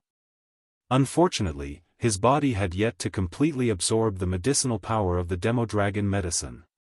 He would need at least several days for his body to return to normal. Only at that time would he be able to drink more Demodragon medicine. Such being the case, it was better not to sleep and sit in meditation, practicing until daybreak. In this fashion, Song Shuhang sat in the foremost position on the bed. Doudou lay on his stomach next to him with a bored expression on his face, and Yu Jiaojiao sat next to Doudou. As for True Monarch White Crane, it sat at the end of the bed. The 4 people sat in a row and started meditating. Of course, there was also that 2-meter-big empty cocoon on the bedside, as well as the 2 empty cocoons and the 2 intact ones hanging from the ceiling. The scene was as beautiful as a painting, a very bizarre painting. The next day, 4 a.m. The sun wasn't up yet. The members of Jacob's production team had woken up already, and their workday had begun. They had to handle the equipment, then prepare the stage props, and get ready to change the filming location. Speaking of which, there was something strange going on. Although it wasn't unusual for them to sleep only a few hours and wake up before the sun had risen when they were shooting a movie, it was always a struggle to do so. Nevertheless, the members of Jacob's production team felt that they were always brimming with energy whenever they woke up during the shooting of this movie. The sun wasn't up yet, but they woke up on their own, and were unable to fall asleep afterward. Not only their minds, but their bodies were also healthy and full of energy. As if that wasn't enough, some members of the crew that had put on some weight due to their age discovered that their pot belly had disappeared, with the outline of the muscles of the abdominal area becoming visible. After concluding his night-long practice session, Shuhang exhaled a mouthful of bad air. Afterward, he raised his head, and looked at the ceiling. There was no movement from Venerable White and young Master Phoenix Slayer's cocoons. It seemed that Senior White was sleeping very soundly. Young Master Phoenix Slayer also had yet to break out of his cocoon for some reason. Perhaps he obtained many benefits after drinking the Demodragon medicine earlier, and decided to practice a bit while he was at it. Just as Shuhang was in deep thoughts, someone knocked on the door of the room. It was still very early. Who might that be? Shuhang, are you inside? Senior Sister Yixi's voice was transmitted from outside the room. Yixi? You are back.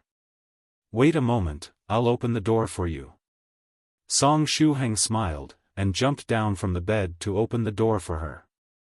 Yesterday, Fairy Lychee basically kidnapped Yixi and took her away. She took her away for the whole night, and it was unknown what Fairy Lychee and Yixi had talked about during this time. Had they managed to solve that matter between them? After opening the door, Shuhang saw Senior Sister Yixi standing in front of him with a happy expression on her face. Behind Senior Sister Yixi was Fairy Lychee, who had her mobile phone raised high up. It seemed she was in the middle of taking a selfie. Just as Shuhang opened the door, Fairy Lychee took several selfies where Yixi, Shuhang, and she were portrayed. Shuhang was confused. Yixi pounced toward him, and gave him a warm hug. Shuhang, I'm very happy now. Yixi seemed very happy and excited at this time. Shuhang had no idea as to what was going on, but still smiled, and said, Did something happen that made you this happy? Hee.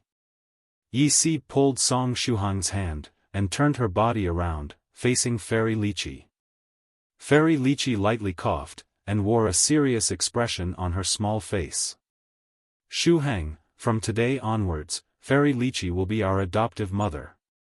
Yixi explained things to Shuhang.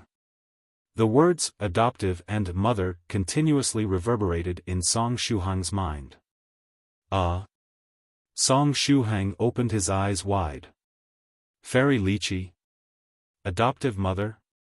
Yes.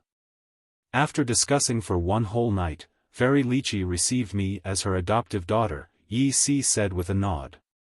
Shuhang. This outcome was way beyond his expectations.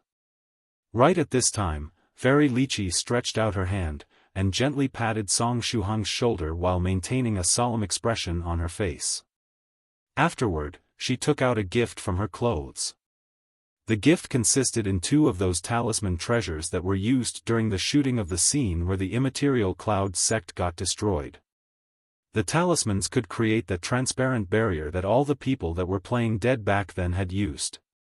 It was a barrier of the 5th stage rank, and its defensive power was outstanding. Even if a group of cultivators of the 4th stage realm were to madly attack it, they wouldn't be able to do anything. Come, Shuhang. This is the gift that adoptive mother will give you on our first meeting. You must treat my Yixi well later, got it? Fairy Lychee said as she tried to squeeze out a gentle and kind smile that someone of the older generation should have. She looked rather cute while trying to forcefully play the role of an elder. Fairy Lychee squeezed the gift in Shuhang's hand, and took several photos with her mobile phone, which was still hovering midair. Shuhang. It was true that Fairy Lychee was old enough to be Shuhang's grandmother, but this wasn't the main problem at this time. Shuhang had a WTF expression on his face at this moment. Moreover, even if Senior Sister Yixi had accepted Fairy Lychee as her adoptive mother, why did she carry Fairy Lychee over there to turn him into Fairy Lychee's adopted daughter as well? Ugh, no. It should be adoptive son, at most. Later, we'll be a family. Yixi expectantly pulled Shuhang's hand, and said, Shuhang, are you happy? Shuhang stiffly turned his head around, and squeezed out a smile, saying, Yes, I'm very happy. All right. Now that I've brought my daughter back, I won't bother you 2 juniors, and you can have your intimate time together. I'll take my leave first so as to prepare for the next scene, where I'm going to make an appearance. Let our family meet at the filming location in a while, Fairy Lychee said with a faint smile. Then, she swiftly waved her hand and left. Song Shuhang. Soon after Fairy Lychee left, Song Shuhang's mobile phone vibrated. He had just received the notification of a message. He took out his phone and unlocked it. Fairy Lychee had sent a selfie in the 9 Provinces #1 group. It was precisely that group photo she took with Lychee and Song Shuhang, as well as the picture where she was giving Song Shuhang the gift. Fairy Lychee, I just brought my daughter to see her beloved. In addition, I gave to the man of my beautiful and radiant daughter a gift. It was totally the tone of an auntie. Song Shuhang felt that his head had started to ache. Was this his mental energy fluctuating again? As expected, the first one to reply was the always online holy warrior of the 9 Provinces #1 group, Northern River's loose cultivator, so early in the morning, and Fairy Lychee speaking like an auntie. I got a huge scare. Anyway, Fairy Lychee dropping big bombs. Fairy Lychee, it can't be helped. This fairy maiden is now a mother. Northern River's loose cultivator, Northern River's loose cultivator, this time, I must quietly use the summoning technique. At True Monarch Yellow Mountain, True Monarch, quickly come online. There is some shocking news you must know about. Fairy Lychee now has a daughter, True Monarch Yellow Mountain. System notification, Northern River's loose cultivator has been muted by the group's founder, True Monarch Yellow Mountain, for 10 minutes. Immortal Master Copper Trigram, wahahaha, I laughed so hard that I almost choked. Northern River also got his share this time. In the next moment, Immortal Master Copper Trigram sent a password-protected red envelope in the 9 Provinces #1 group, with the password being, Stupid Northern River, since you have been muted, look at the cool me as I flood the chat group. Ding, ding, ding, the members of the 9 Provinces #1 group started to redeem Immortal Master Copper Trigram's password-protected red envelope one after another. Fairy Lychee, Stupid Northern River, since you have been muted, look at the cool me as I flood the chat group. Island Master Tian Kong, Stupid Northern River, since you have been muted, look at the cool me as I flood the chat group. Then, it was the turn of Vice Island Master Tian Wei, Fairy Firefly, Celestial Fish Envoy, Yu Jiao, Palace Master 7 Lives Talisman, and so on to redeem the password-protected red envelope, flooding the 9 Provinces #1 group while they were doing so. Northern River's loose cultivator gazed at the screen of the phone getting flooded with text and gritted his teeth. Since he had been muted, there was nothing he could do to counterattack. His liver was in great pain at this time. Once the members of the group finished redeeming the red envelope, the group finally returned to normality. But right at this time, Sun-Splitting Halberd Guo suddenly popped out, and wrote, Is Doudou online? Fairy Dongfang 6, Little Doudou should be still at little friend Song Shuhang's place, sleeping. Sun-Splitting Halberd Guo at little friend Shuhang's place? Doudou didn't sit for the whole night in front of the computer yesterday?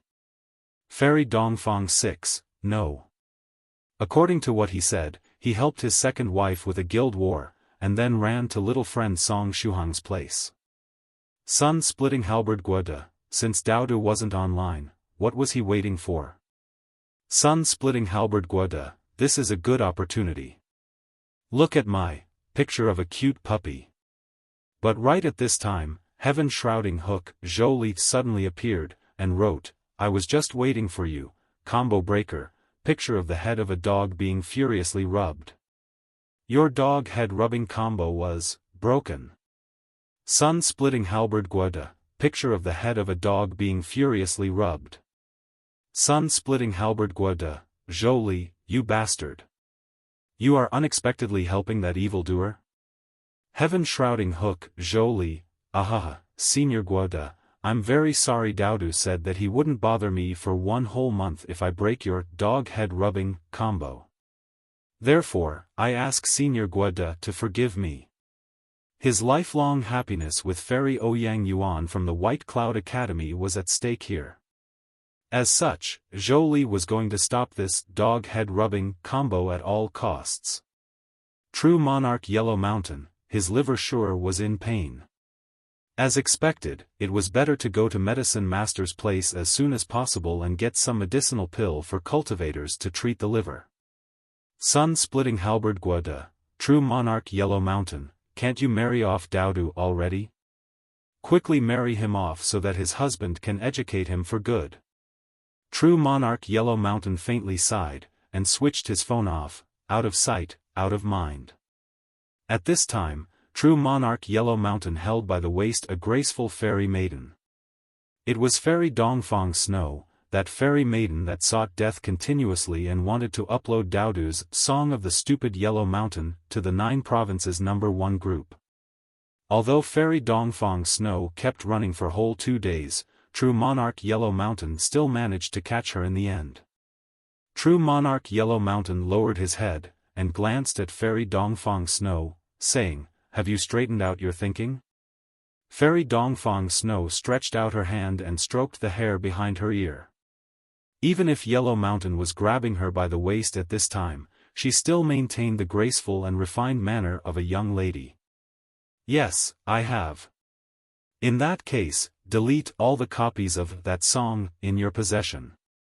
It doesn't matter if we are talking about mobile phones, computers, hard disks, USB drives, MP3s, MP4s, cloud services, or other sharing services, delete it from everywhere." True monarch Yellow Mountain said in a grave tone. Fairy Dongfang Snow pouted her lips, and said, "Tisk, Senior Yellow Mountain is truly bad. You have been investigating me in secret, haven't you? You actually knew that I saved that song in so many places." "What, this girl really saved it in so many places?" Blue veins suddenly appeared on true monarch Yellow Mountain's forehead. "Are you going to delete it or not?" "I will delete it, I will delete it," Dongfang Snow said weakly. "I already know that song by heart, and I can even recite it backward." "What, you don't believe me? Should I sing it for you once?" True monarch Yellow Mountain felt that his liver was aching again. What had happened to his 9 Provinces #1 group lately? Early in the morning, around 4:30 a.m. As before, young Master Phoenix Slayer wasn't giving any sign of breaking out of his cocoon, and Venerable White was still sleeping. Doudou lazily rolled on Song Shuhang's bed, while Yu Jiaojiao lay on her stomach and played with her phone. True monarch White Crane was resting its chin in its hand, gazing at Venerable White's cocoon with a bright red face. It was unknown what it was thinking. Song Shuhang and Lychee sat side by side. Lychee was telling him the contents of yesterday's chat with Fairy Lychee. But right at this time, someone knocked on the door of Song Shuhang's room. "Little friend Shuhang, are you inside?" It was the voice of the senior creation, the Soul King. "Yes, I'll open the door in a second." Song Shuhang got up, and headed toward the door to open it. After opening the door, Dharma King Creation's radiant smile appeared before him. There was also Great Master Swallow Cloud behind him. Song Shuhang asked in puzzlement, "Senior Creation, Senior Swallow Cloud, is something the matter?" "Ahaha, it's like this. Recently, I have been invited to perform in a world tour and sing all over the world. Therefore, it's very likely that I'll set out in a few days and travel all around the world to sing." Dharma King Creation laughed to his heart's content, and continued, "Anyway, before leaving, I accepted Venerable Spirit Butterfly's request to write the theme song of this movie and leave it to you. As for the other songs of the movie, I don't have the time help you write them. However, I contacted a very good composer that will contact you in a short while." Theme song? Song Shuhang was extremely confused. Great Master Swallow Cloud, who was standing in the rear, explained, "Little friend Shuhang, you don't know? Brother Creation is a very accomplished composer and songwriter. The songs he writes are very well received. Unfortunately, although Brother Creation is very good at writing songs, his voice is too magical for ordinary people. Song Shuhang, he just couldn't believe it. Senior Creation, the Soul King, was actually good at writing songs? Dharma King Creation sighed with emotion and said, "It's a shame that there isn't enough time. Otherwise, I would have liked singing this theme song personally. Had I sung it personally, it would have added a nice touch to the movie." Song Shuhang. Senior Creation, harming the audience of your live broadcast wasn't enough? Now, you want to extend your evil clutches to the audience of the movie? Senior, have some mercy. Alright, enough with the jokes. I'll give this to you. It's the theme song I wrote. At the appointed time, you should look for the fairy maidens of the group and have them sing this song once to see which one sings it better. Dharma King Creation left a bag to Song Shuhang. Inside was a notebook that had the size of an A4 paper. Song Shuhang received the bag, and said, "Got it. Senior Creation, you went through a lot of trouble." Dharma King Creation laughed, and said with a smile, "It was no effort at all. Anyway, see you later, little friend Shuhang. Wait for the rebroadcast of my world tour, alright?" "Sure, sure." Song Shuhang continuously nodded his head. From the looks of it, the Warring Buddha sect had already followed Great Master Swallow Cloud's suggestion, and decided to send Dharma King Creation abroad. Now then, would an international dispute start as soon as Dharma King Creation was finished with his world tour? As for that rebroadcast, he absolutely didn't want to watch it. After Dharma King Creation and Great Master Swallow Cloud left, Song Shuhang opened that big notebook, and gave it a look.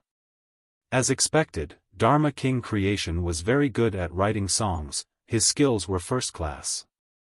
The theme song was very good and tailor-made for the movie Gao Momu had written. Once the sun was up, he would make several copies of this theme song, and give the lyrics to the various fairy maidens of the 9 provinces #1 group, giving the task to sing to the one that sang it best. Song Shuhang closed the notebook, and returned it inside the bag. Then, just as he was putting the notebook back in the bag, he saw that there was also a newspaper inside. Song Shuhang took the newspaper out of curiosity. It was a copy of the famous Daily Cultivator of 2 days ago. From the looks of it, it was something that Dharma King Creation had bought, and he casually put in this bag with the notebook after he finished reading it. Song Shuhang got curious, and opened the newspaper, starting to flip through it. He had already heard about the Daily Cultivator several times in the 9 provinces #1 group. In addition, it was the Daily Cultivator that was in charge of broadcasting the hand-guided tractor competition back then. The lead story from 2 days ago was related to Great Master Profound Principle's faraway wandering temple. The news was about the accident that took place in the Jingang Immortal Cave. At that time, the aura of the netherworld realm started to leak out of the heart-tempering ancient well, and even demons came out of it. Song Shuhang was also on the scene back then. The senior monks of the faraway wandering temple had already sealed the place, but it was unknown when the Jingang Immortal Cave would be opened to the public again. The reporter of the Daily Cultivator didn't exaggerate things, nor make wild guesses, and sought the truth from facts. This was one of the reasons the Daily Cultivator was the best-selling newspaper in the world of cultivators. The newspaper also covered various other matters that had taken place in the world of cultivators. For example, the established True Monarch 7 Lightnings from the Purple Lightning Hall had managed to successfully break through, transcending his tribulation and advancing to the 7th stage spiritual Venerable realm, becoming Venerable 7 Lightnings.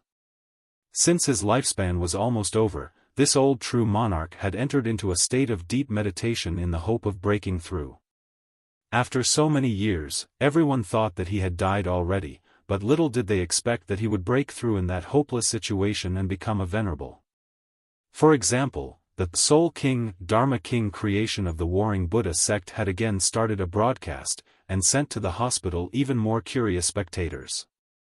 For example, immortal fairy Bishwa had made her appearance, and announced the list of ingredients still needed for this year's immortal feast. As long as one could provide some of the ingredients on the list, they would be able to get an invitation to the immortal feast. After reading the news, Song Shuhang remembered that he still had a blank invitation card to the immortal feast with him. Next, Song Shuhang saw another news that piqued his interest. The fifth-generation disciple of the Extreme Cliff sect, Iron Wall, Lychee, raised a middle-rank ghost spirit for the past half a year, and tried to follow the love contract route to contract the ghost spirit. He constantly stayed together with the ghost spirit in order to cultivate their feelings so that the ghost spirit would form a contract with him on its own. It was regrettable that a man of iron like Iron Wall, Lychee didn't conform to the tastes of the ghost spirit. His charm was insufficient, and the ghost spirit ran away a few days ago. Luckily, the Extreme Cliff sect is full of defensive formations, and the ghost spirit didn't run far before getting captured. Now, Iron Wall, Lychee abandoned the love contract route and decided to subdue the ghost spirit with his fists and form a contract that way. Love contract route? There was unexpectedly such a way to contract a ghost spirit? The world was vast and full of strange things. Inside the room, Senior Sister Lychee asked out of curiosity, "Shuhang, why are you absent-mindedly standing at the entrance of the room?" "Ahaha." Song Shuhang laughed, and put the newspaper away. Then, he said, "Senior Creation gave me the text of a song. It's the tailor-made theme song of the movie we are shooting." "Right, Senior Sister Lychee, do you want to try to sing it?" Just as he was speaking, he glanced at True Monarch White Crane, who was in deep thoughts, resting its chin in its hand. True Monarch White Crane's current form looked rather feminine. Such being the case, could it be also regarded as one of the fairy maidens of the 9 provinces number 1 group? Should he give the lyrics of the song to True Monarch White Crane too? Theme song? Good, let me take a look. Senior Sister Lychee smiled and stepped forward, taking the notebook with the text of the song from Song Shuhang's hands. Afterward, she opened the notebook and glanced at it. After a short while, she raised her head and looked at Song Shuhang with teary eyes, just as though he was about to cry. "What happened?" Song Shuhang asked in puzzlement. "I can't read. I can't understand a single character," Senior Sister Lychee said. After leaving the crystal-clear water pavilion and returning to Earth, she hadn't studied the simplified Chinese characters used in the modern era yet. "Ahaha. In a while, I'll read it aloud for you," Song Shuhang comforted her. "All right.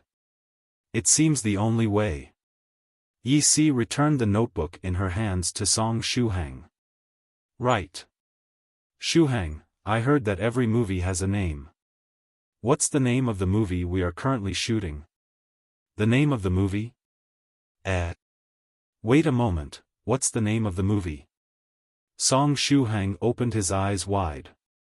He suddenly discovered that there was a problem. He himself had no idea what the name of the movie he was participating in was. He was the sponsor of the movie, and the writer of the script was his dear friend Gao Momo, and yet, he didn't know what the name of the movie was. Lychee asked, "You don't know?" "Well," Song Shuhang rubbed his temples.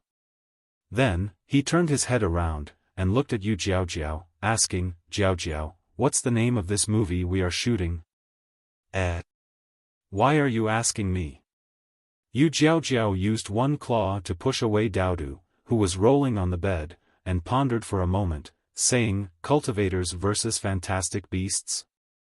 Is that title something you just thought of?" Song Shuhang couldn't help but ridicule her. Yu Jiao blinked her eyes, and continued, "It won't do? In that case, how about Super Cultivator Lychee?" Song Shuhang said, Jiao, I didn't ask you to give a name to the movie. I asked you if you knew the name of the movie we are shooting." "I don't know." Yu Jiao cutely blinked her eyes, and said, "Wasn't your friend Gao Momo the one that wrote the story? You should ask him." Song Shuhang nodded his head. Then, he took out his mobile phone, and dialed Gao Momu's number. Gao Momu had already woken up, and was enjoying some quality time with his girlfriend Lychee early in the morning. But right at this time, his phone suddenly rang. Who was this person that didn't know when someone was flirting? Gao Momu furrowed his brows. Lychee smiled and passed him the phone. Gao Momu sighed, and took the phone. It was Song Shuhang's number. Gao Momu picked up the phone, and said, "Shuhang, I'll give you 3 seconds to tell me why you called. You'd better speak quickly." 1, 2, what's the name of the movie we are shooting? Song Shuhang quickly asked. Gao Momu furrowed his brows, and said, "Up until now, you didn't know what the name of the movie was?" Ahahaha. Song Shuhang made a hollow laugh. Gao Momu clenched his teeth, and asked, "I wrote the name on the script. The name of the movie is Apocalypse War. Of course, this name is just for reference, and you can change it at any time. Do you have any other question?" Song Shuhang pondered for a moment, and said in a serious tone, "There is another matter too." "Speak up." Gao Momu said. "If you want to make out with Lychee early in the morning, you'd better hurry up. In a while, we'll leave this place and head toward the next shooting location. There isn't much time left." Song Shuhang didn't forget to kindly remind his friend. Gao Momu. "In that case, see you later, old Gao. Say good morning to Lychee on my behalf." Song Shuhang quickly hung up the call. Then, he turned his head around, and said to Yu Jiaojiao and Yi Si, "The name of the movie is Apocalypse War. Of course, it's just a temporary title, and it can be changed if necessary. We can ask for Senior White's opinion as soon as he comes out of his cocoon. After all, he's the main character of the movie. At that time, we can decide by vote which one sounds better." Apocalypse War was a rather common title. It wasn't too striking, but it wouldn't get neglected after a glance, either. Yu Jiaojiao nodded, and used her claws to push the nearby Doudou to one side. "It sounds much better compared to those names I came up with. If we can't come up with anything better, we can use this name, I guess." Just as they were discussing, the nearby Doudou suddenly stood up with a roll. Both his eyes lit up as he stared at a big cocoon hanging from one of the corners of the ceiling. It was young Master Phoenix Slayer's cocoon. A sound was transmitted from the cocoon. Young Master Phoenix Slayer was about to come out. Young Master Phoenix Slayers growled from within the cocoon. Soon after, a sharp sword pierced the cocoon in an attempt to slash it open. It's time," Doudou said with a smile. The huge cocoon was currently wrapped in layer upon layer of adhesive tape, and young Master Phoenix Slayer's sword was unable to cut open that layer of tape with just one slash. The Daily Cultivator was worthy of being a worldwide famous newspaper. Even the content of the ads displayed there was accurate and not exaggerated in the least. The description of the strength and durability of the tape Doudou bought was quite on point. Ahaha. Doudou lay on his stomach, and laughed. Then, he said while rolling, "Stupid Phoenix Slayer, this dog god has wrapped your whole cocoon in a thick layer of adhesive tape. There is no way you can come out this easily." Young Master Phoenix Slayer inside the cocoon. Ahaha. "It's a shame that the tape isn't transparent, because I would love to see your face while you are making a fool out of yourself. It would be such an interesting experience." Doudou said smugly. He had waited all night for this moment. He was completely satisfied now, and his mood was excellent. The corner of Song Shuhang's mouth twitched upon seeing the scene, and he couldn't help but remind Doudou, "Doudou, shouldn't you be running away at this time?" "Humph, Shuhang, don't you understand?" Doudou said proudly. "One can't escape forever. In addition, I'll have to go on stage in a while to participate in the shooting of the movie. Even if I escape now, I'll meet Phoenix Slayer during the shooting of the movie. Since the final outcome is going to be the same, what's the point of escaping?" Song Shuhang was dumbfounded. "Holy shit, Doudou's thinking was too deep. This had far surpassed Senior Thrice Reckless level. Whenever Thrice Reckless Mad Saber sought death, he would do so with the intention of seeking death, but not dying. Although he would frequently lose control while seeking death, almost dying in the process, his original intention was still to seek death, but not die. As a matter of fact, his motto was precisely reckless, but no more than thrice. However, Doudou was seeking death while clearly knowing that he would end up dying. Very well, Doudou. Young Master Phoenix Slayer's gloomy voice was transmitted from the cocoon. Soon after, a big and sharp claw suddenly pierced through the cocoon. Dim flames were burning above the claw. After that, the sharp claw gently ripped apart the various layers of adhesive tape that Doudou had wrapped around the cocoon. Immediately after the cocoon and the layer of tape were ripped open, young Master Phoenix Slayer's devilish and bewitching figure appeared before their eyes. At this time, there were 5 long and thin tails swaying behind his body. After seeing the 5 tails behind Phoenix Slayer's body, Doudou said in surprise, "Why, you actually grew out your 5th tail." He. Young Master Phoenix Slayer pushed his glasses up, with cold light refracting from his lenses. I was surprised too. I didn't expect that I would be able to grow this 5th tail that was taking so long time with the help of the Demodragon medicine. The fact that he had grown a 5th tail meant that he had learned a 5th racial innate skill. Doudou, you are just in time to taste the newly awakened innate skill of my 5th tail. Wait a moment. Have you already tested the innate skill of your 5th tail? Doudou cried out. Young Master Phoenix Slayer's race was very special. After advancing a great realm, they would have the chance to grow a new tail, and whenever they managed to grow one, they would awaken a racial innate skill. That innate skill that reminded Shuhang of the CPU of a computer was the innate skill of young Master Phoenix Slayer's 4th tail. I haven't tested it yet. But since you are here, I can test it on you. Young Master Phoenix Slayer smiled coldly. He pushed his glasses up and stared at Doudou with a cold expression on his face. Behind his body, his 5th tail moved, and mysterious and profound runes suddenly appeared. Don't act unreasonably, you idiot. I don't want to be your guinea pig. Doudou shouted. His body instantly moved and dashed toward the window, ready to break through it and run away. Earlier, he was fearless and ready to face death, but now, all his courage had disappeared. Are you trying to escape? Young Master Phoenix Slayer said in a soft voice. It's useless. My innate skill took effect as soon as I came out of the cocoon. What? Doudou said in a panic. The innate skill of my 5th tail is a liquefying skill. It sounds like a very ordinary skill, but at the same time, it's very interesting. In the next moment, young Master Phoenix Slayer gently clapped his hands, and said, "Crumble to the ground, Doudou." Bang! Doudou's head slammed into the glass of the window. However, the fragile glass didn't break. On the contrary, it was Doudou's body that crumbled to the ground.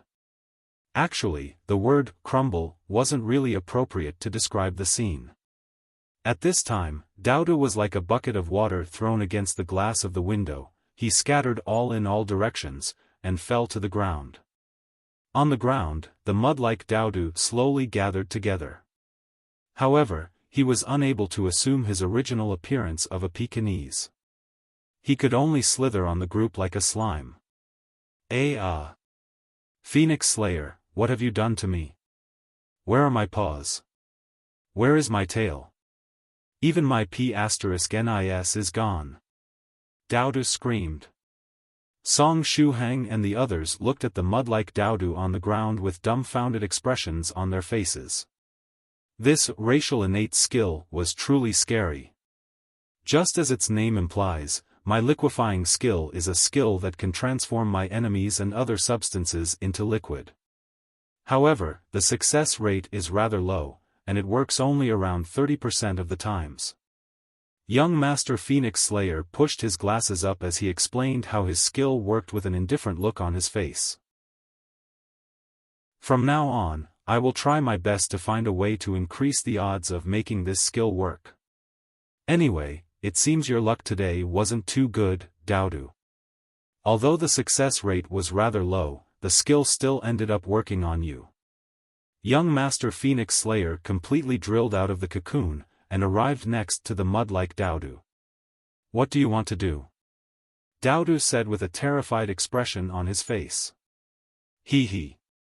Young Master Phoenix Slayer gently smiled, and looked all around, sweeping the room with his gaze. At last, he noticed a barrel-shaped object in one corner, and brought it over. Phoenix Slayer, you aren't thinking of putting me inside that thing, right? No, no, no. That's a barrel of wine. If you put me inside, my body will mix with the wine within. Doudou screamed in panic. Don't worry, there won't be any problem.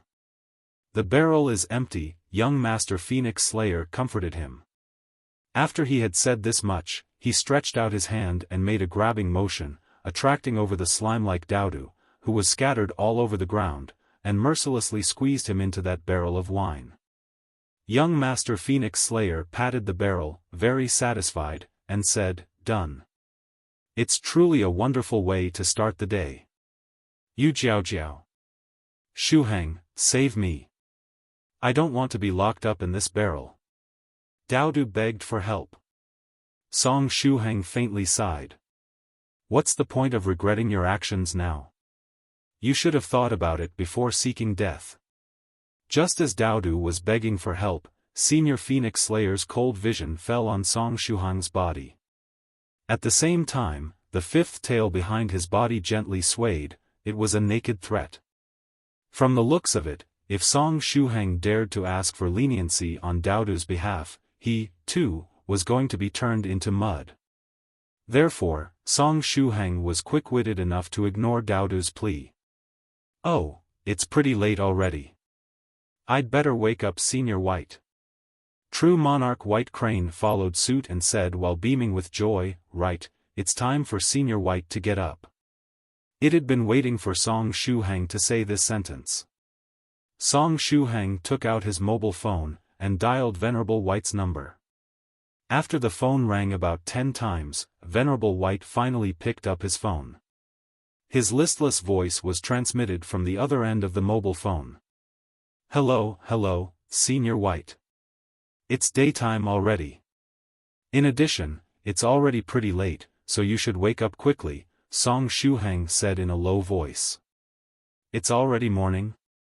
That was too quick. I feel as though I just closed my eyes.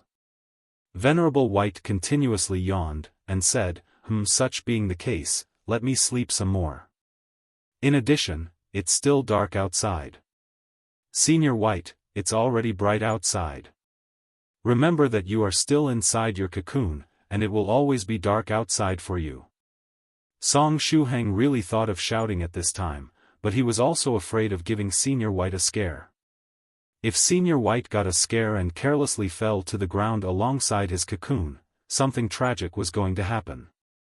Oh, so this was the case, but the sky is still so dark, let me sleep some more, all right. Venerable White said in a soft voice. His voice was getting weaker and weaker, just as though he could fall asleep at any time. Today, Song Shuhang discovered that Venerable White was one of those people that hated to get out of bed, and he even used excuses such as, it's still dark outside, to sleep some more and justify himself. Senior White, listen to what I'm saying. It's already bright outside. You can see it by yourself if you come out of the cocoon. In addition, we have to head toward the new filming location today to shoot the new scenes. Don't forget that you are the main character. Therefore, quickly get ready, alright? Song Shuhang urged him. Venerable White replied, yes, yes. Song Shuhang felt that there was something amiss. Venerable White's response just now was like that of a robot. Therefore, he inquired, Senior White, did you hear what I said? Venerable White replied, yes. I heard. In that case, quickly get up. Senior White, the next scenes we want to shoot can't lack the presence of the main character. Song Shuhang said. Venerable White replied, yes, can't lack my presence. I'm the main character, Song Shuhang. Senior White, are you just repeating my words? Senior White, if you don't wake up, I will break the cocoon. Song Shuhang threatened. Venerable White replied, yes, no. If you do that, I will instinctively counterattack. Song Shuhang felt his knees becoming soft. If Venerable White were to counterattack, he would die on the spot. Song Shuhang gritted his teeth, and said, in that case, come out by yourself. But I want to sleep some more. The sky is black, I want to sleep, Venerable White muttered to himself. It seemed there was no way to reason with him. Venerable White then muttered something else too.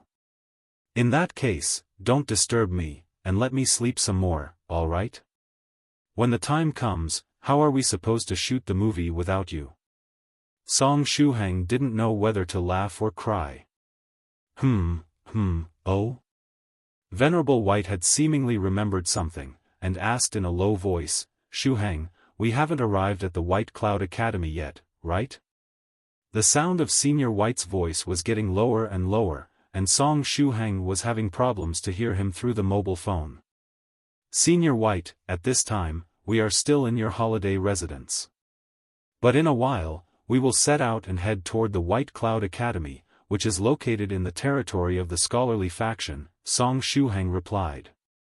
Venerable White said, in that case, bring me to the White Cloud Academy together with this cocoon. Senior White felt that he had come up with an incredible idea this time. Now, he could sleep some more inside this huge cocoon. Song Shuhang. Senior White wants us to bring him to the White Cloud Academy while still inside the cocoon? He is really going all out and trying all means to sleep some more. To hell with this nonsense. Song Shuhang gritted his teeth, and said, Senior White, stop acting so capricious, and quickly get out of that cocoon. It's settled then, remember to bring my small nest to the White Cloud Academy, Venerable White said. The cocoon suddenly received an upgrade and became Senior White's small nest now. Senior, you are someone that has so many luxurious holiday residences, but now, you are this happy with just a little cocoon? Please, this is just too disappointing. Song Shuhang didn't know from where to start to ridicule this situation. No, it wasn't the time for that. The most important thing to do right now was to make Senior White get out of the cocoon. He absolutely couldn't let him laze around in there any longer. Just as Song Shuhang was wondering what he should say, someone snatched his mobile phone away. It was True Monarch White Crane. After seeing that Song Shuhang and Venerable White had chatted for so long, it couldn't bear it anymore. Senior White, leave the task of moving this cocoon to me. I will carry this cocoon to the White Cloud Academy without a hitch. True Monarch White Crane said resolutely. Even if I have to die, I will complete this task. Good, in that case, I leave everything in your hands, Shuhang. Now. I'm going to sleep, Venerable White muttered to himself. After he had said this much, he hung up the phone. Sure, Senior White. True Monarch White Crane had tears streaming down its face. By the way, I'm White Crane. Unfortunately, Venerable White had hung up already, and couldn't hear its voice. True Monarch White Crane suddenly turned its head, and glared at Song Shuhang. Song Shuhang. Take your phone back. True Monarch White Crane gave the mobile phone back to Song Shuhang, and said, I will take care of the task of moving Senior White to the White Cloud Academy. It's just a 2 meters tall cocoon, I can easily carry it over. Early in the morning, around 5 a.m. The members of Jacob's production team were currently having breakfast. They had already packed all the equipment and stage props necessary for the shooting of the movie, and were ready to set out at any moment. Meanwhile, Song Shuhang was accompanying Lychee, strolling through this holiday residence that Venerable White had casually found. Since they would soon leave this place and head toward the next shooting location, Lychee wanted to stroll around and take a look at this place. After all, these were the ruins of the original crystal-clear water pavilion. As such, Shuhang decided to accompany her for a walk. At this moment, the duo arrived in front of a small road that was paved with cobblestones. Senior sister Lychee fell into deep thought, and, after a short while, said, "Right here, where this small road is located, was once a beautiful river. There were a lot of willow trees planted on both sides of the river. Shuhang, do you remember?" Shuhang nodded his head. He had passed some time in that new crystal-clear water pavilion located in space. Therefore, he had seen that beautiful river. "When I was still alive, I liked to play here with my senior sisters. Back then, there was a special type of spirit beast residing in the river, the rose-petal fish. During the course of its life, the fish would continually produce spiritual qi, filling the whole river with spiritual energy," senior sister Lychee muttered to herself. Shuhang silently nodded his head, but he found it somewhat strange when senior sister Lychee said the sentence, "when I was still alive." Unfortunately, things change with the passage of time. Now, that beautiful river has disappeared without traces. Lychee stretched out her hands, and grabbed Shuhang's arm. "Shuhang, let's go. Let's go take a look at the pavilion I was residing in. I'm very curious to see what happened to it in the end." As such, the duo quickly walked away. Very soon, senior sister Lychee and Shuhang arrived in front of a small pavilion. This small pavilion was completely made of green bamboos. It looked as though it was something that nature itself had created. A surprised expression appeared on Lychee's face as she stood in front of the small pavilion. "Is something the matter?" Shuhang asked in puzzlement. "My residence has the same appearance as before?" Lychee said with a hint of curiosity in her eyes. All the nearby building had been reduced to ruins, and were later rebuilt by Venerable White. However, her small pavilion still had its previous appearance. She blinked her eyes, and pulled Shuhang's hand, entering the small pavilion made of bamboo. The things she saw after entering the pavilion made her remember about her past. There was a large number of bookshelves in the pavilion, as well as a big chair in the center. This was precisely her previous dwelling. The whole pavilion resembled a huge library. There were 4 stories in total, and they were all full of bookshelves. Back in the day, she used to squat on that big chair in the center and read books while hugging her knees. Right now, the bookshelves were still there, the chair was also there, the tea table adjacent to the chair was also there, but the books on the bookshelves had all disappeared.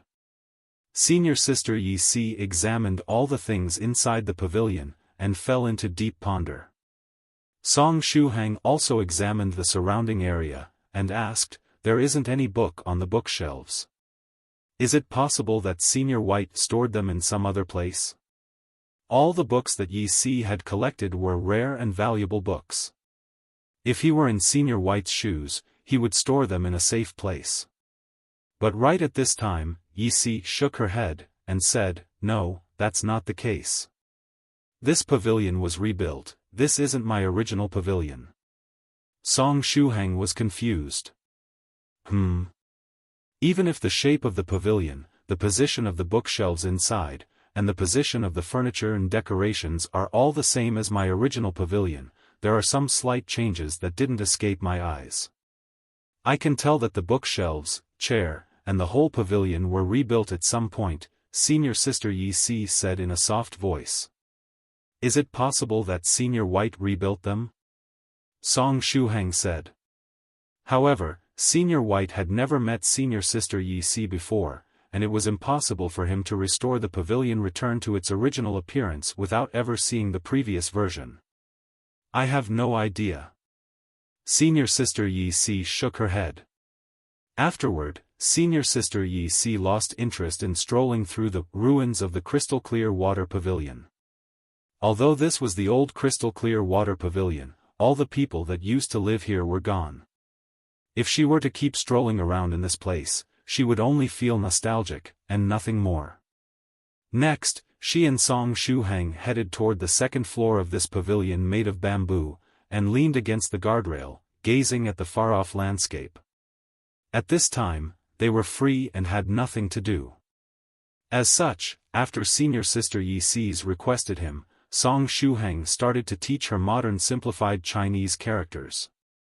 He just happened to have Dharma King Creation's big notebook and a pen with him. Thereupon, Song Shuhang wrote various characters on the blank pages at the end of the book and taught senior sister Yi about their meanings. Time slowly passed by. Without them noticing, something had changed between Song Shuhang and senior sister Yi. There seemed to be a mutual and tacit understanding between the two now. However, this mutual and tacit understanding was somewhat strange. When he was teaching senior sister Yi how to identify simplified Chinese characters, Song Shuhang had sometimes just finished writing the character and had yet to open his mouth to explain its meaning, with only the thought flashing through his mind, and yet, senior sister Yi's eyes would suddenly lit up, and she would correctly guess the meaning of the character immediately afterward. Song Shuhang felt that there was something wrong with this situation. Early morning, 6 a.m. The members of the movie crew had finished their breakfast, and were ready to set out. The whole movie crew was about to head toward the White Cloud Academy. In the next scene they were going to shoot, Venerable White would be cast as Lychee and leave the immaterial cloud sect with a broken heart since senior sister Muronghua had ended up marrying Feng Chuanzi. Then, he would proceed toward the front line of the battle between humans and the evil creatures of the demonic realm.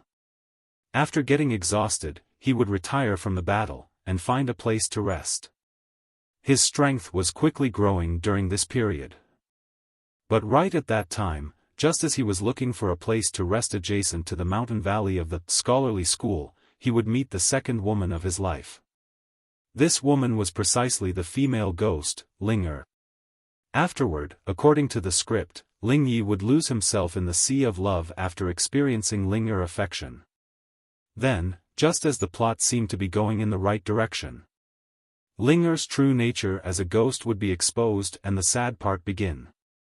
The immortal boats were once again disguised as aircraft as they carried the members of Jacob's production team toward the White Cloud Academy.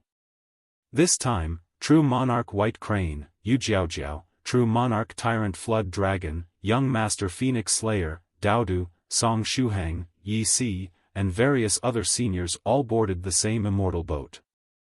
As for Scholar Xian Gong, he didn't set out together with the members of the movie crew. It was unknown where he had run to spin his cocoon, and up until now, no one had seen him. Therefore, he wasn't with them as they were heading toward the White Cloud Academy. On the way, while in its feminine-looking form, True Monarch White Crane carefully guarded Venerable White Cocoon, as well as its own empty cocoon. The two cocoons were still linked together. The cocoons were like a valuable treasure for True Monarch White Crane. It absolutely wouldn't let them separate. True Monarch White Crane protected the cocoons with utmost care, not leaving them even for an instant. The journey would last for a while this time. As such, Yi sat next to Song Shuhang and listened to him as he was narrating the content of the next scenes of the movie. Lychee's second love will be a ghost? After hearing this much, Yi blinked her eyes. Ahaha. Song Shuhang made a hollow laugh. This plot that Gao Momu had randomly written was really a jab at his feelings. But right at this time, Song Shuhang's mobile phone suddenly rang. Is it possible that Senior White had slept enough and has finally decided to come out? Song Shuhang took the mobile and glanced at it.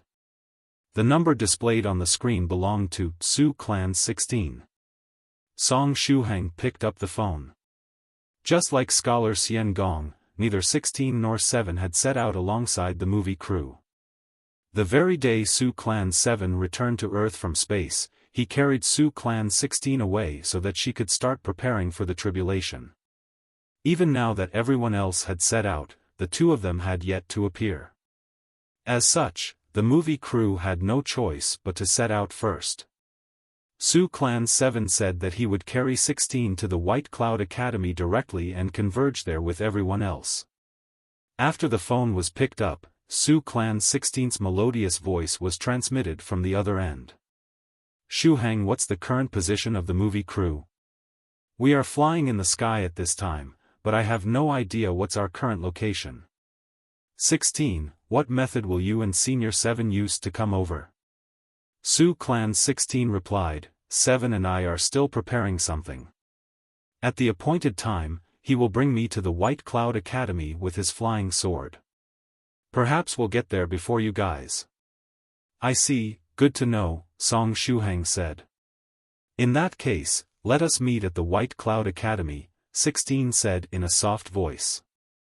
Song Shuhang replied, sure, let us meet at the White Cloud Academy. Time flew by. At last, they arrived at the White Cloud Academy. The immortal boats slowly descended in a public square outside the White Cloud Academy. True Monarch Eternal Fire was already waiting for the arrival of the various fellow Daoists alongside different teachers of the White Cloud Academy that had come over with him. After the immortal boat descended, True Monarch Fallout, True Monarch Ancient Lake Temple, and the other seniors that were acquainted with True Monarch Eternal Fire came out and greeted him. Scholars had various different types of customs to observe while greeting each other. After everyone had descended from the immortal boat, True Monarch Eternal Fire glanced at those present, and asked in puzzlement, fellow Daoists, where is Fellow Daoist White? Senior White? He is right there. True Monarch Fallout pointed toward the position of Song Shuhang and the others. True Monarch Eternal Fire looked in the direction of Song Shuhang and the others. But even after a while, he was unable to find Venerable White's form. Let alone his form, he couldn't even detect his aura. Right at this time, True Monarch Fallout added, Fellow Daoist Eternal Fire, do you see those two cocoons? Yes, I see them, Fellow Daoist Fallout, True Monarch Eternal Fire said with a nod. True Monarch Fallout shrugged his shoulders, and said, Senior White is inside one of the cocoons. True Monarch Eternal Fire. Right at this time, Song Shuhang also urged Senior White to wake up. This time, he didn't call him, but stretched out his hand, starting to shake the cocoon. Senior White, get up. We have arrived at the White Cloud Academy. Oh, but the sky is still so dark, as such, let me sleep some more. Venerable White's feeble voice was transmitted from within the cocoon. If Song Shuhang hadn't been leaning against the cocoon, he wouldn't have understood clearly what he was saying. Stop using this excuse about the sky being dark. And stop being capricious. We have already arrived at the White Cloud Academy, and Senior Eternal Fire from White Cloud Academy is looking for you. Quickly come out. Otherwise, it will be seen as a lack of manners. Song Shuhang urged him. Let me sleep some more, and call me right before the shooting of the movie starts. It's settled then, Venerable White muttered. Settled? Hell no. Do you think I won't dare to flip the table? No, wait, do you really think I won't dare to flip the cocoon? New generations best the previous ones, with each of them being more and more reckless. At this time, Song Shuhang really had the urge to tear Senior White's big cocoon open and drag him out. Luckily, his brain managed to put a stop to this foolish thought.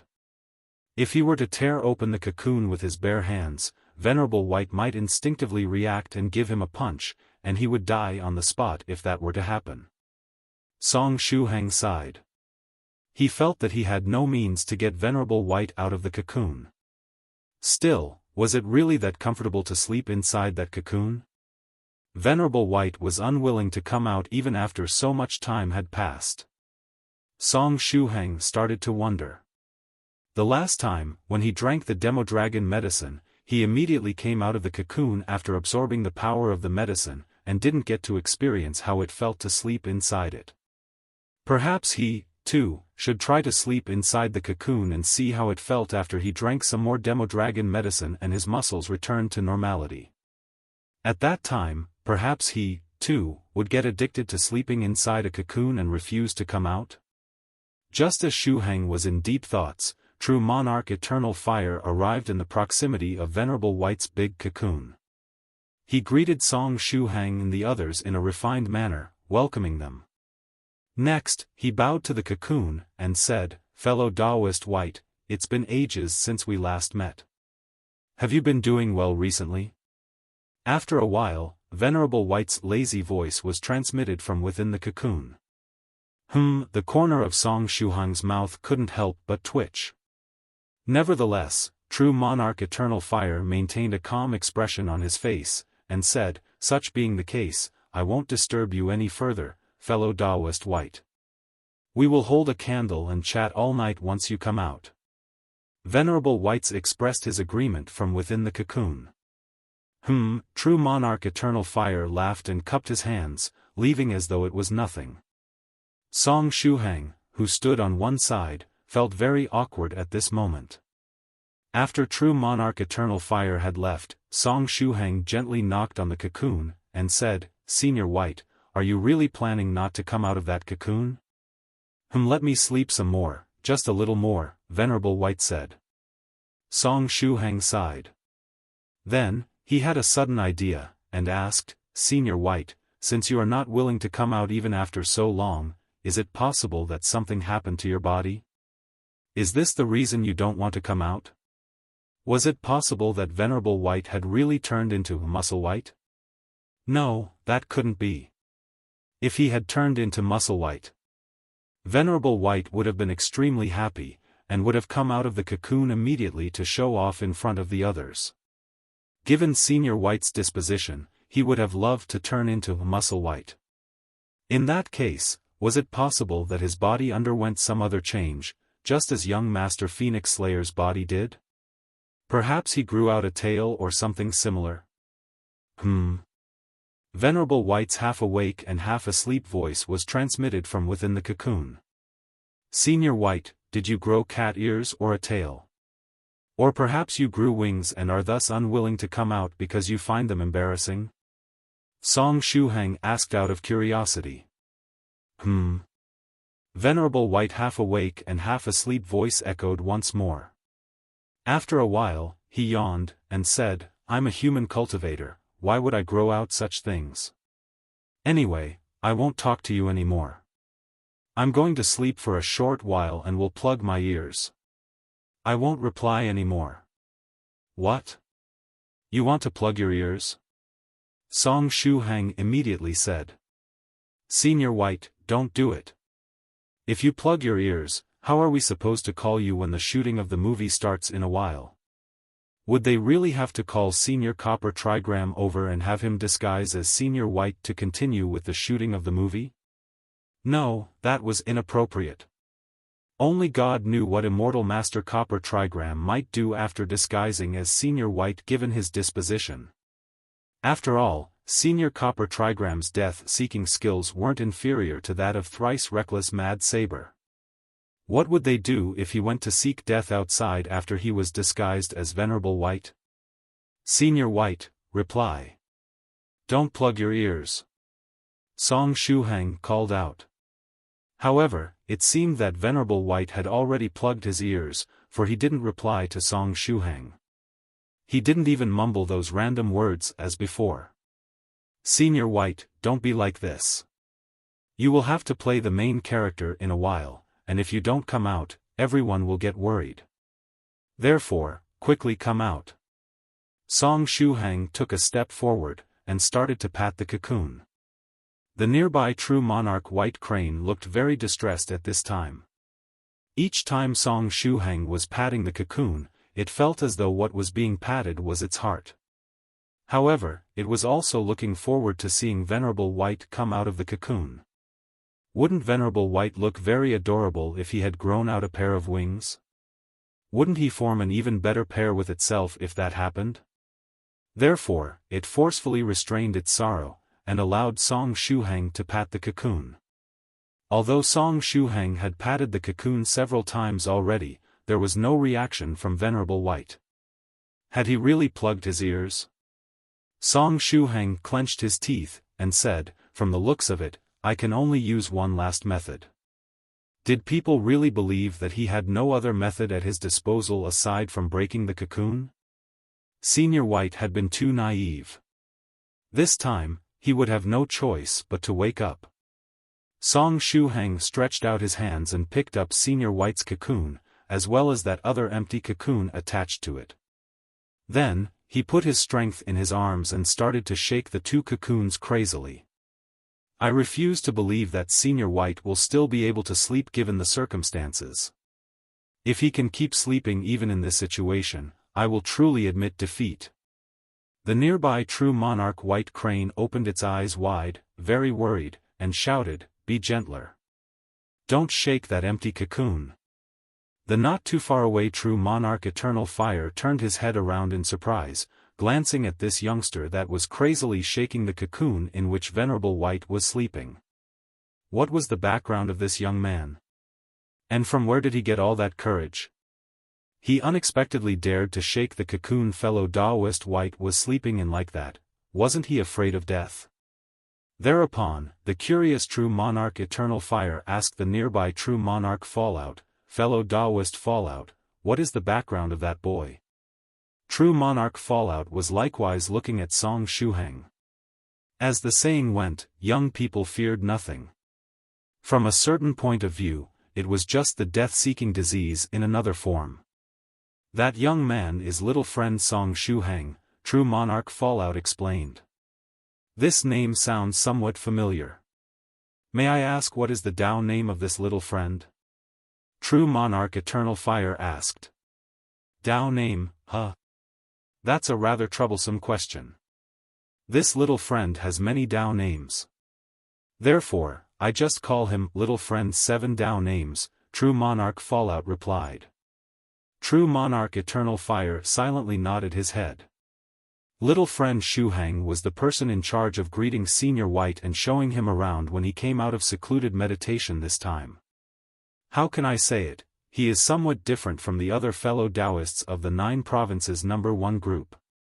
Since he started cultivating just recently, his way of thinking is very modern and unpredictable. He is a very interesting member of the new generation. The corner of True Monarch Fallout's mouth rose. What he didn't mention was that this little friend was very well versed in the art of seeking death. True Monarch Fallout felt that the newcomer that would one day surpass Thrice Reckless and sit on his throne wouldn't be Immortal Master Copper Trigram, Doudou, or Fellow Daoist Creation, but little friend Song Shuhang. New generations bested the previous ones, with each of them being more and more reckless. True Monarch Eternal Fire nodded, and then asked, however, is it really all right for this little friend to shake the cocoon in which Fellow Daoist White is sleeping like that? About this. I don't know, either. Who knows, perhaps Senior White can sleep even more soundly while juggling around like that. True Monarch Fallout said with a smile. True Monarch Eternal Fire nodded in agreement. It was really possible. But right at this time, a loud boom was transmitted from afar. The two true monarchs turned their heads around and looked in the direction the noise came from. Soon after, they saw the boy called Song Shuhang, who was shaking Venerable White's big cocoon a while ago, call out in pain. The cocoon fell on his body and pressed him to the ground, and several cracks appeared on the floor. From the looks of it, Venerable White couldn't bear it anymore after being shaken around, and finally used something akin to the weighty fall technique to increase the weight of the cocoon until it approached that of a small mountain. As such, little friend Song Shuhang, who just happened to be swinging the cocoon around, was crushed by its weight, and loudly fell to the ground. Song Shuhang patted the cocoon, and called out, "Ah! Senior White, don't increase the weight again, my ribs are about to break." But the more he was patting the cocoon, the more its weight was increasing. Song Shuhang immediately understood what was going on and stopped shouting and patting the cocoon. As expected, the weight of the cocoon no longer increased. Song Shuhang faintly sighed. Seriously, who would have thought that getting a powerful senior out of bed would be such a dangerous task? In particular, this senior that could cause great destruction unintentionally.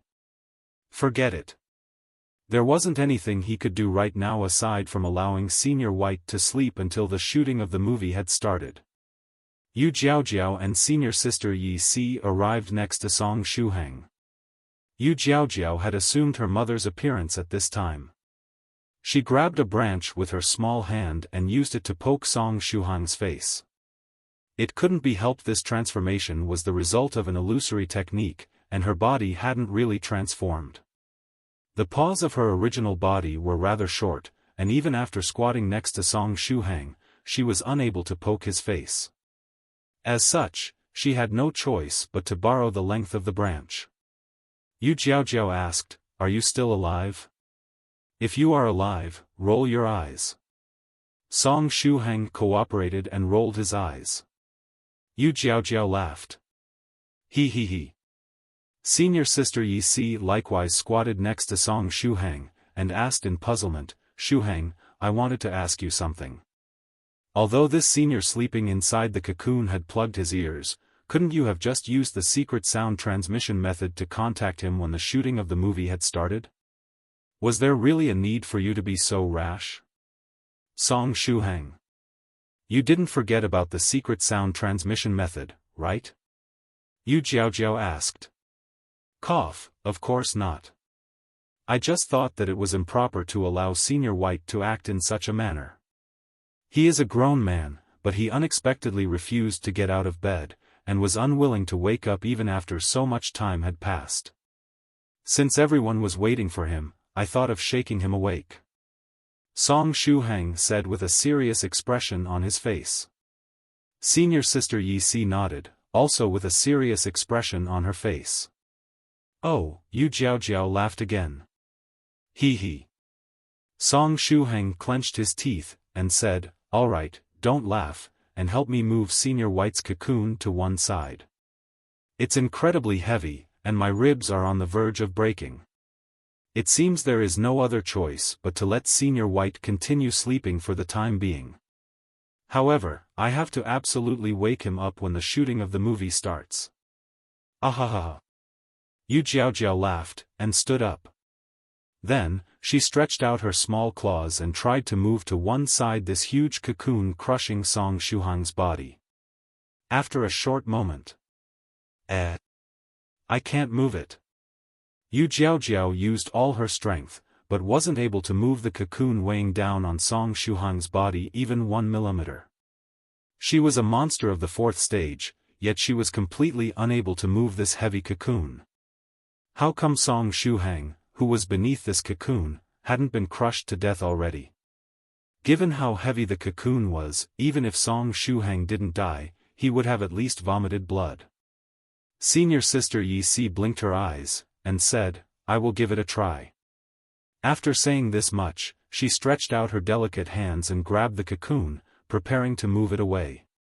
After a short moment, Senior sister Yi Si shook her head, and said, "I wasn't able to move it either." She was a human cultivator of the 5th stage realm. Wait a moment.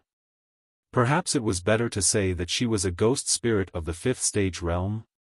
Anyway, even with the strength of the 5th stage realm, she was unable to move the cocoon away. Song Shuhang. The feminine-looking true monarch White Crane said sweetly, "Let me give it a try." In the next moment, it also failed. Afterward, the nearby young Master Phoenix Slayer, Fairy Lychee, Cave Lord Snow Wolf, and other fellow Daoists tried to move the cocoon away and free Song Shuhang's body, but none of them succeeded. From the looks of it, Senior White didn't use something similar to the weighty fall technique. Instead, he used some sort of sealing technique with suppressing capacities. This must be the reason we can't move the cocoon away, Fairy Lychee guessed. While speaking, she didn't forget to take out her mobile phone and take several selfies with Song Shuhang, who was at this time crushed beneath the cocoon. The corner of Song Shuhang's mouth twitched. Then, he glanced at Yu Jiaojiao, and his eyes suddenly lit up. "Jiaojiao, can you try to use the earth crossing technique to get me out of here?" "I'm sorry, but I can't." Yu Jiaojiao smiled, and said, this is the territory of the White Cloud Academy, and every patch of land is covered with restricting formations. Therefore, I can't use the earth crossing technique here. Song Shuhang. Little friend Shuhang, you don't need to worry too much about this matter. You just have to wait until after Senior White wakes up, and have him get rid of this seal. Fear not, I will let my daughter stay behind to accompany you, Fairy Lychee said. At the same time, she quickly fiddled with the phone in her hand and uploaded to the 9 Provinces #1 group all the pictures she took with Song Shuhang. Even today she looked beautiful. In the 9 Provinces #1 group. After Fairy Lychee uploaded her selfies, a fellow Daoist replied. However, this person wasn't Northern River's loose cultivator, but Thrice Reckless Mad Saber. Thrice Reckless Mad Saber, get me out of here. Senior White, please get me out of this place. I'm on the verge of crying myself to sleep. It took me a whole 20 minutes to write this message. I was wrong, I admit my mistakes, this secret realm of slowness is the same as hell. Thrice Reckless Mad Saber was really afraid at this time. All those that liked to seek death were very active by nature, and if they were forced to stay still, they would truly go crazy. After reading this message, the fellow Daoists of the group imagined Thrice Reckless Mad Saber's life after getting delivered to this secret realm of slowness. 15 seconds to raise his hand, and other 15 seconds to take a step. 15 seconds to take out his mobile phone, 15 seconds to unlock it, a few more seconds to open the 9 Provinces #1 group. Then he started typing, taking several seconds to press each key. Just in this fashion, he typed one letter at a time, using up several seconds for each of them, or perhaps even a minute. And this was while ignoring the time it would take him to delete and rewrite the words in case he mistyped something. Then, after 20 minutes, Thrice Reckless Mad Saber successfully managed to write the sentence above and press the Enter key. It was a scene that had the power to move people to tears. However, as soon as this scene flashed through the minds of the various fellow Daoists of the 9 Provinces #1 group, the majority of them not only didn't feel compassion, but was even happy. Northern River's loose cultivator, You can still send messages from that secret realm? Not bad, not bad. Thrice Reckless Mad Saber was so desperate that he already thought of committing suicide. Right at this time, around 100 kilometers away from the White Cloud Academy, Su Clan 7 was riding his flying sword and both his hands were placed behind his back. He had the appearance of a true expert. Behind him, Su Clan 16 was sitting cross-legged and was fiddling with her mobile phone. Very soon, she saw the group photos that Fairy Lychee had uploaded. PFFF 16 couldn't help but laugh. Around 5 minutes later, Song Shuhang was still pressed beneath the cocoon, and Venerable White had yet to wake up. The members of Jacob's production team had already headed toward the next filming location and started to set up the scene. Fairy Lychee was going to be the central female character of the next part of the movie. As such, she headed toward the filming location in advance.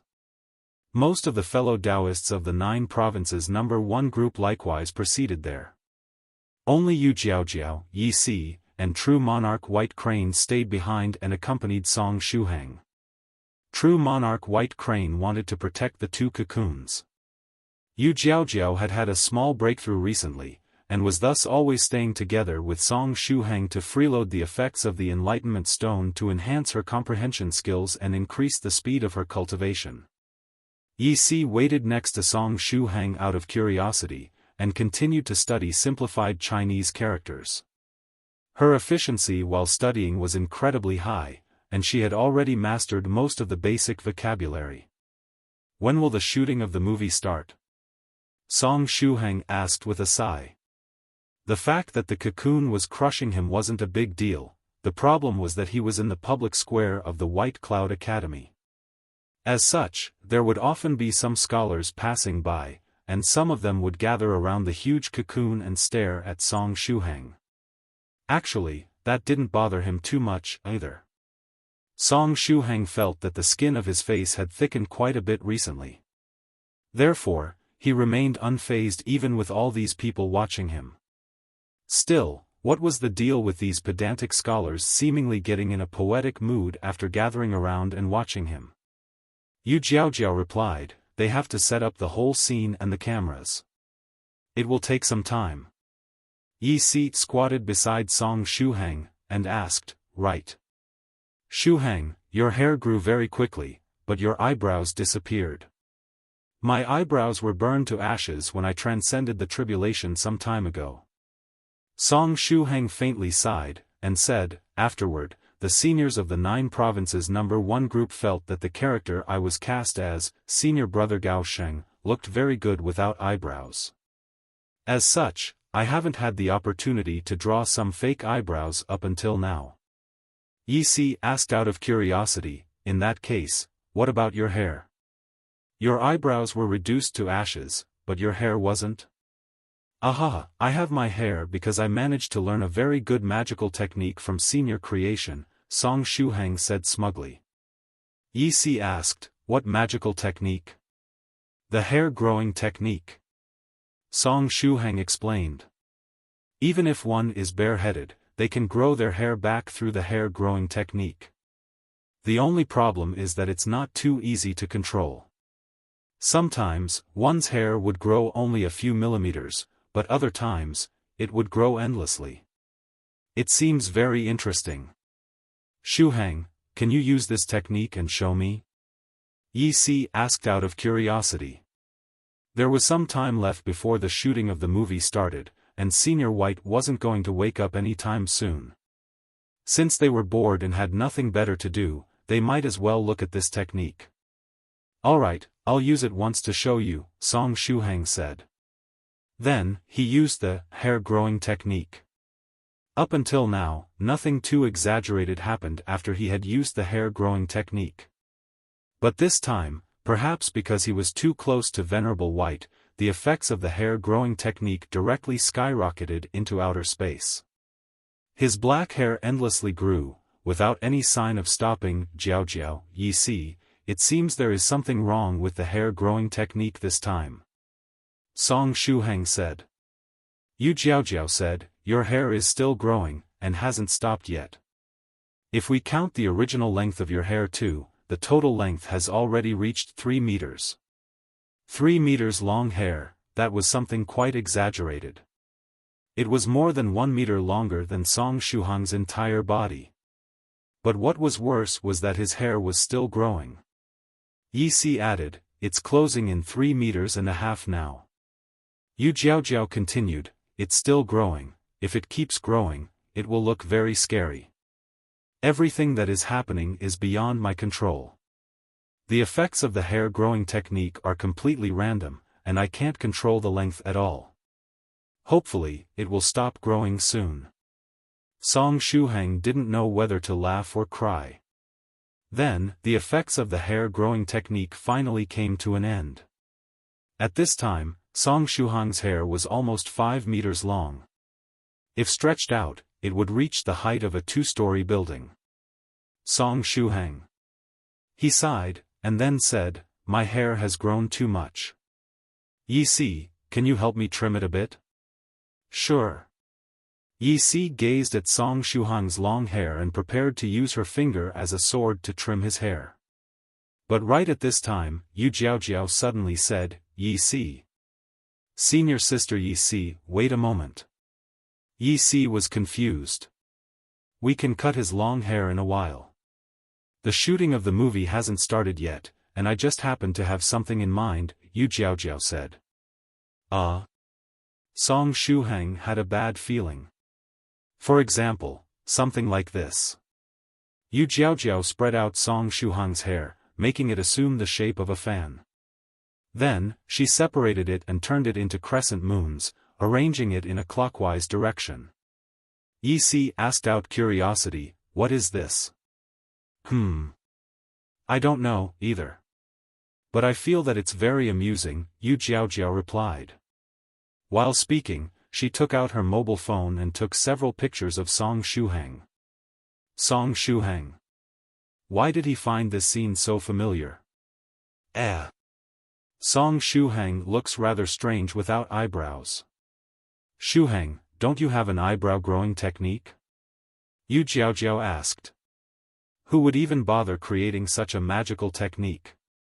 Song Shuhang ridiculed, and said, moreover, if it's just eyebrows, you can simply draw them. Yu Jiaojiao replied, I'm sorry. Although I'm a female monster fish, I don't have eyebrows. After she had said this much, she turned her head toward Yi Si. I also haven't drawn eyebrows for a very long time. Yi Si slowly turned her head away. She was now a ghost spirit, and ghost spirits didn't need to apply makeup. Song Shuhang. Forget it. Although you look a bit strange without eyebrows, I'll still take some pictures, Yu Jiaojiao said. After a short moment, Yu Jiaojiao used Song Shuhang's long hair to create a hairstyle that reminded one of a river crab. Although Yu Jiaojiao only had 2 small paws, her paws were extremely fast and agile. Then, aside from the crab hairstyle, she also tried out the swordfish, flood dragon, lobster, and other hairstyles. Song Shuhang's 5-meter-long hair allowed her to create all the animal shapes she wanted. Of course, she didn't forget to take a picture of each hairstyle, keeping them as a memento. Then, Yi Si also got interested, and joined the group, starting to fiddle with Shuhang's hair and creating all sorts of different styles. Yi Si's hands were even faster and more agile, and were able to mold his hair into the shape of a palace. Senior sister Yi Si, your skills are incredible. Yu Jiaojiao took several pictures, and said, later, I'll use these pictures to create an expression package. Song Shuhang. He had finally remembered where he had seen this scene before. Some time ago, he and Soft Feather had tossed and turned the poor Senior White who had suddenly decided to meditate, trying bun styles, ponytails, and twin tails on him. Was this retribution for what he did back then? But right at this time, saber light streaked across the sky. The saber light stopped for a short moment above the heads of Song Shuhang and the others, and descended in the vicinity of the public square immediately after. Su Clan 7 and Su Clan 16 had arrived. After landing, 7 and 16 headed in Song Shuhang's direction. Little friend Shuhang, hasn't the shooting of the movie started yet? In addition, what kind of game are you playing at this time? Senior 7, 16, you are finally here. Song Shuhang smiled and waved his hand. The members of Jacob's production team have already headed toward the filming location, and are preparing the scene. As for me, this cocoon is currently crushing me, and I can't free myself. The cocoon is crushing you? Su Clan 16 looked in puzzlement at the cocoon crushing Song Shuhang's body. Can't you just move the cocoon away? Su Clan 7 took a step forward and stretched out his hands, grabbing the huge cocoon. Even if it's big, it shouldn't be that heavy, right? After a short moment, Su Clan 7 shook his hands, and said, this cocoon is incredibly heavy. I wasn't able to move it at all. Who is inside this thing? It's Senior White, Song Shuhang said with a bleak expression on his face. Su Clan 16 asked out of curiosity, and why is Senior White crushing you with his cocoon? The corner of Song Shuhang's mouth twitched. Since Senior White was refusing to get up and didn't want to come out of his cocoon, I picked up the cocoon and started to shake it in the hope of waking him up, but I ended up in my current predicament as a result. Hee. Little friend Shuhang really knows how to seek death, Su Clan 7 said with a smile. At this time, Su Clan 16 squatted beside Song Shuhang and gave him a letter of invitation. Shuhang, I'll give this to you. This is a letter of invitation to the immortal feast. Your name is already written on it. It was something that Su Clan 7 had promised Song Shuhang back then. Thank you. Song Shuhang stretched out his hand and took the invitation card. At the same time, he took a vial of Demodragon medicine from his size-reducing purse and gave it to 16. 16, this is for you. What is this? Su Clan 16 asked in puzzlement. It's a mutated Demodragon medicine. After drinking it, you will start spitting silk and will be able to spin a cocoon, Shuhang said with a smile. Su Clan 16 asked, similarly to how Venerable White spun this cocoon. Yeah, that's it. Therefore, you'd better learn how to spin a cocoon before drinking the medicine, Shuhang reminded. Su Clan 16. The efficacy of the medicine is very high, and it can greatly strengthen the constitution of whoever drinks it, Shuhang also added. Su Clan 16 asked, becoming the same as you, and getting those explosive muscles? My case was a little special, ahaha. Senior Phoenix Slayer, Senior Snow Wolf, and True Monarch White Crane didn't become muscular like me after drinking the Demodragon medicine. Therefore, you can use it without worries, Shuhang said. If your constitution becomes stronger, you will have it easier while transcending the tribulation. Su Clan 16 took the vial of Demodragon medicine, and said, thank you. This vial of Demodragon medicine will surely come in handy. As such, I'll be impolite and accept it. Strengthening her constitution was something that would surely help her in the future. She would try to repay this favor as soon as Shuhang came to the Spirit River Su Clan to train in the spiritual veins. You are welcome, Shuhang said with a smile. Su Clan 16 said, in addition, Shuhang, Northern River's loose cultivator quickly came over from afar, and shouted at Shuhang, little friend Shuhang, the shooting of the movie is about to start. Venerable White hasn't woken up yet? It's finally starting? I'll immediately tell Senior White to wake up, Shuhang said with a laugh. This time, Senior White won't have any excuse to keep sleeping. Thereupon, Shuhang quickly said via the secret sound transmission, Senior White, quickly get up. The shooting of the movie is about to start. Therefore, you need to wake up and stop sleeping. So quick? Venerable White's sleepy voice was transmitted from within the cocoon. Next, a burst of noise was transmitted from within it. Shuhang patted the cocoon, and continued, quick?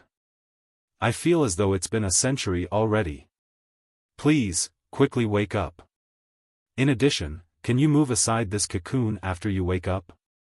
I got pressed down for so long that I'm already out of breath. If not for me drinking the Demodragon medicine earlier and developing this explosive muscular mass that acted as a cushion, my ribs would have broken already. Seriously, little friend Shuhang really has no patience, Venerable White said, disgruntled. Wait a moment, I'm immediately coming out. Venerable White's voice had hardly faded that all the people present aside from True Monarch White Crane, and Lychee, who was unaware of the truth, quickly retreated, getting away from Venerable White's cocoon.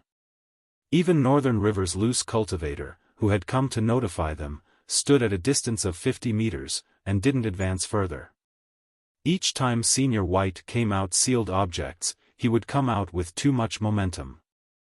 Therefore, it was better to stand at a distance of at least 10 meters for safety purposes and activate some defensive barrier just in case. Shuhang. Weren't we supposed to share joys and sorrows?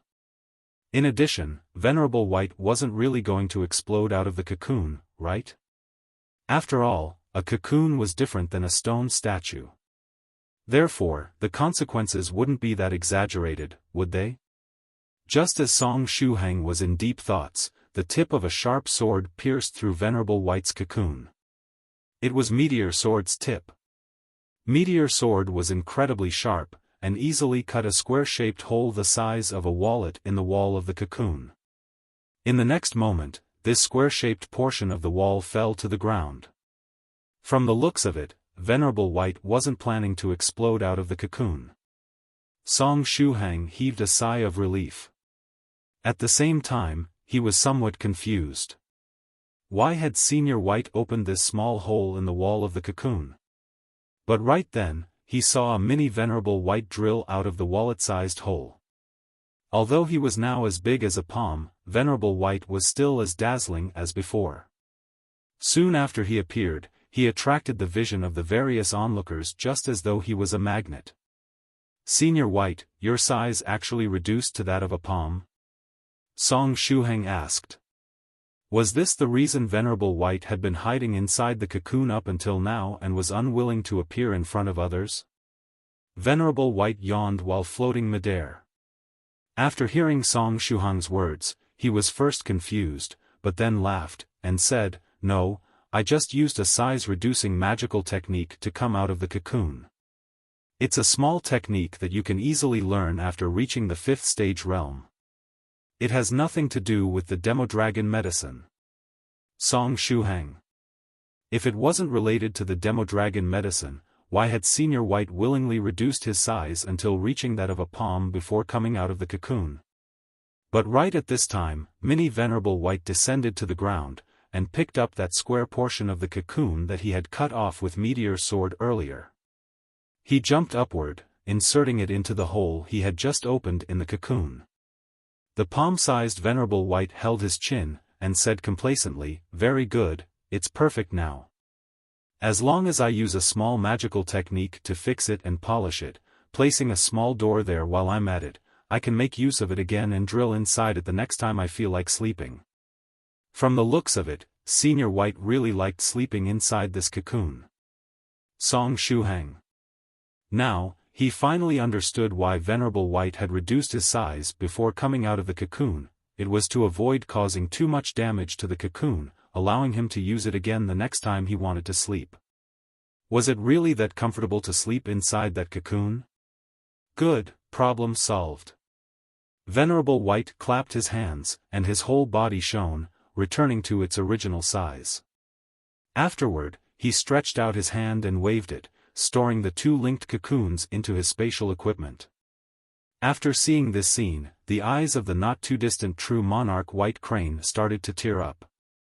The 2 linked cocoons were precious treasure in its eyes, but now, Senior White had taken both of them. At the same time, it was somewhat happy and excited since the person that took the cocoons was none other than Venerable White. After the huge cocoon was stored away, Shuhang was finally freed. He immediately sprang to his feet and felt very comfortable. "Very well. Shuhang, and you guys too, let's head toward the shooting location," Venerable White said. In the meanwhile, Shuhang sized up Senior White and tried to see if his body had undergone any change. When he came out of the cocoon, Cave Lord Snow Wolf looked the same as before at first glance, but his body was a little bulkier than before. As for true monarch White Crane, it was unknown if it had undergone any change, but young Master Phoenix Slayer had grown a new tail. Such being the case, had Venerable White's body also changed? After looking at him for a while, Shuhang, who noticed something, asked, "Senior White, is your hair shorter than before?" Venerable White's black hair was originally long and bushy. But now, it only reached slightly below the shoulder. "Indeed. I was affected by the Demodragon medicine, and my hair became very long. Therefore, I had to trim it. Now, it looks better," Venerable White said with a nod. Shuhang asked, "Senior White, did anything else aside from your hair change?" Venerable White practiced some moves, and then said, "My constitution has strengthened a little bit, but I don't feel any other change." After saying this much, Venerable White also added, "All right, let's not waste our time, and quickly head toward the shooting location. If we arrive late, Director Jacob will get angry." Shuhang. Around 10 minutes later. After Senior White had changed his clothes and put on some makeup, the plot related to Ling Yi and Linger officially started. This part of the story was going to be rather tragic. Actually, this whole act was something that Gao Momu had devised to torture Shuhang. But little did he expect that the main character wasn't going to be Shuhang, but this person named Song Bai. Venerable White's acting skills were getting better and better. As soon as the camera focused on him, he immediately identified himself as the character he was playing. Fairy Lychee, cast as the female ghost Linger, refused to fall behind. Her acting skills were amongst the best of the best in the 9 provinces #1 group. She was a woman that had always loved to stand in the spotlight. Therefore, her performance in front of the camera was very natural. In addition, she had a lot of experience taking photos. As such, whenever she appeared in front of the camera, the angle was perfect. The cameraman felt that taking pictures of Fairy Lychee was something pleasing both to the eye and the mind. He hardly had to change the angle of the camera, and the scenes they recorded were all excellent. Song Shuhang, Senior Sister Lychee, Su Clan 16, Cave Lord Snow Wolf and his family, True Monarch Fallout, as well as the various other fellow Daoists sat in an elevated position and looked at the scene unfolding before their eyes. The scene started with Ling Yi and Linger meeting in the mountain valley. While not knowing that Linger was a ghost, Ling Yi and Linger became intimate friends. Gao Momu had created Linger's character to retaliate against Song Shuhang. As such, the character had been created using Song Shuhang's preferences as a base. Gao Momu was sure that Song Shuhang would fall in love at first sight with this female character. With that, he would feel even more pain after discovering that Linger was a ghost and that he had to fulfill her wish to allow her to ascend to heaven.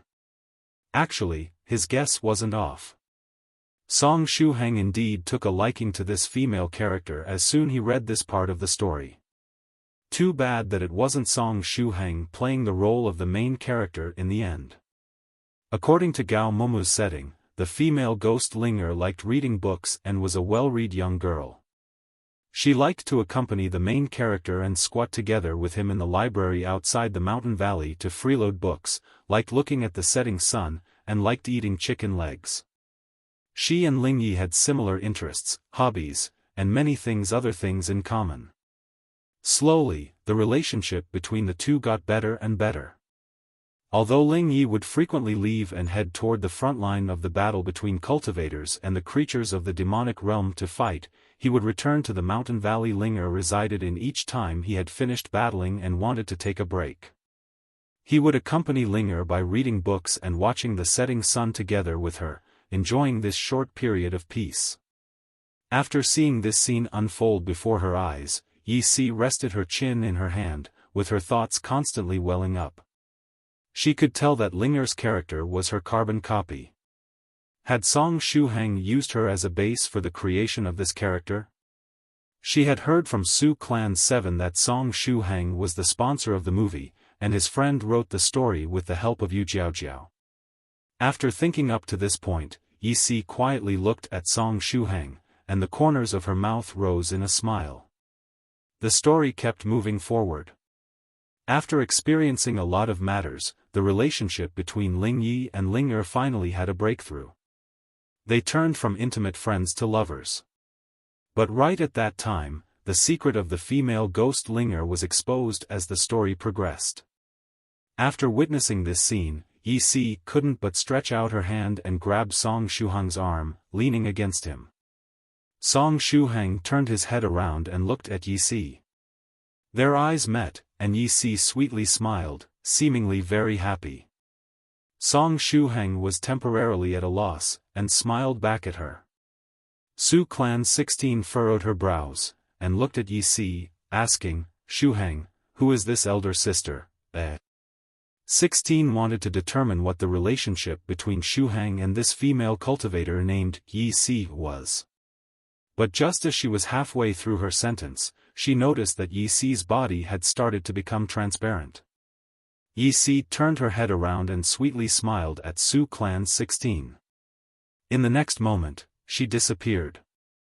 She had disappeared just like that.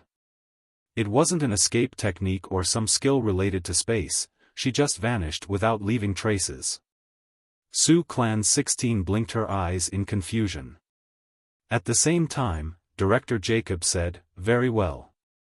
Let's skip some scenes and shoot first the last scene that will take place in this mountain valley.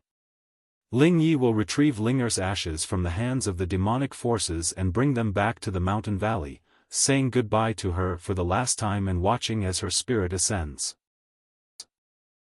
Shuhang. Su Clan 16 called out, reminding Shuhang.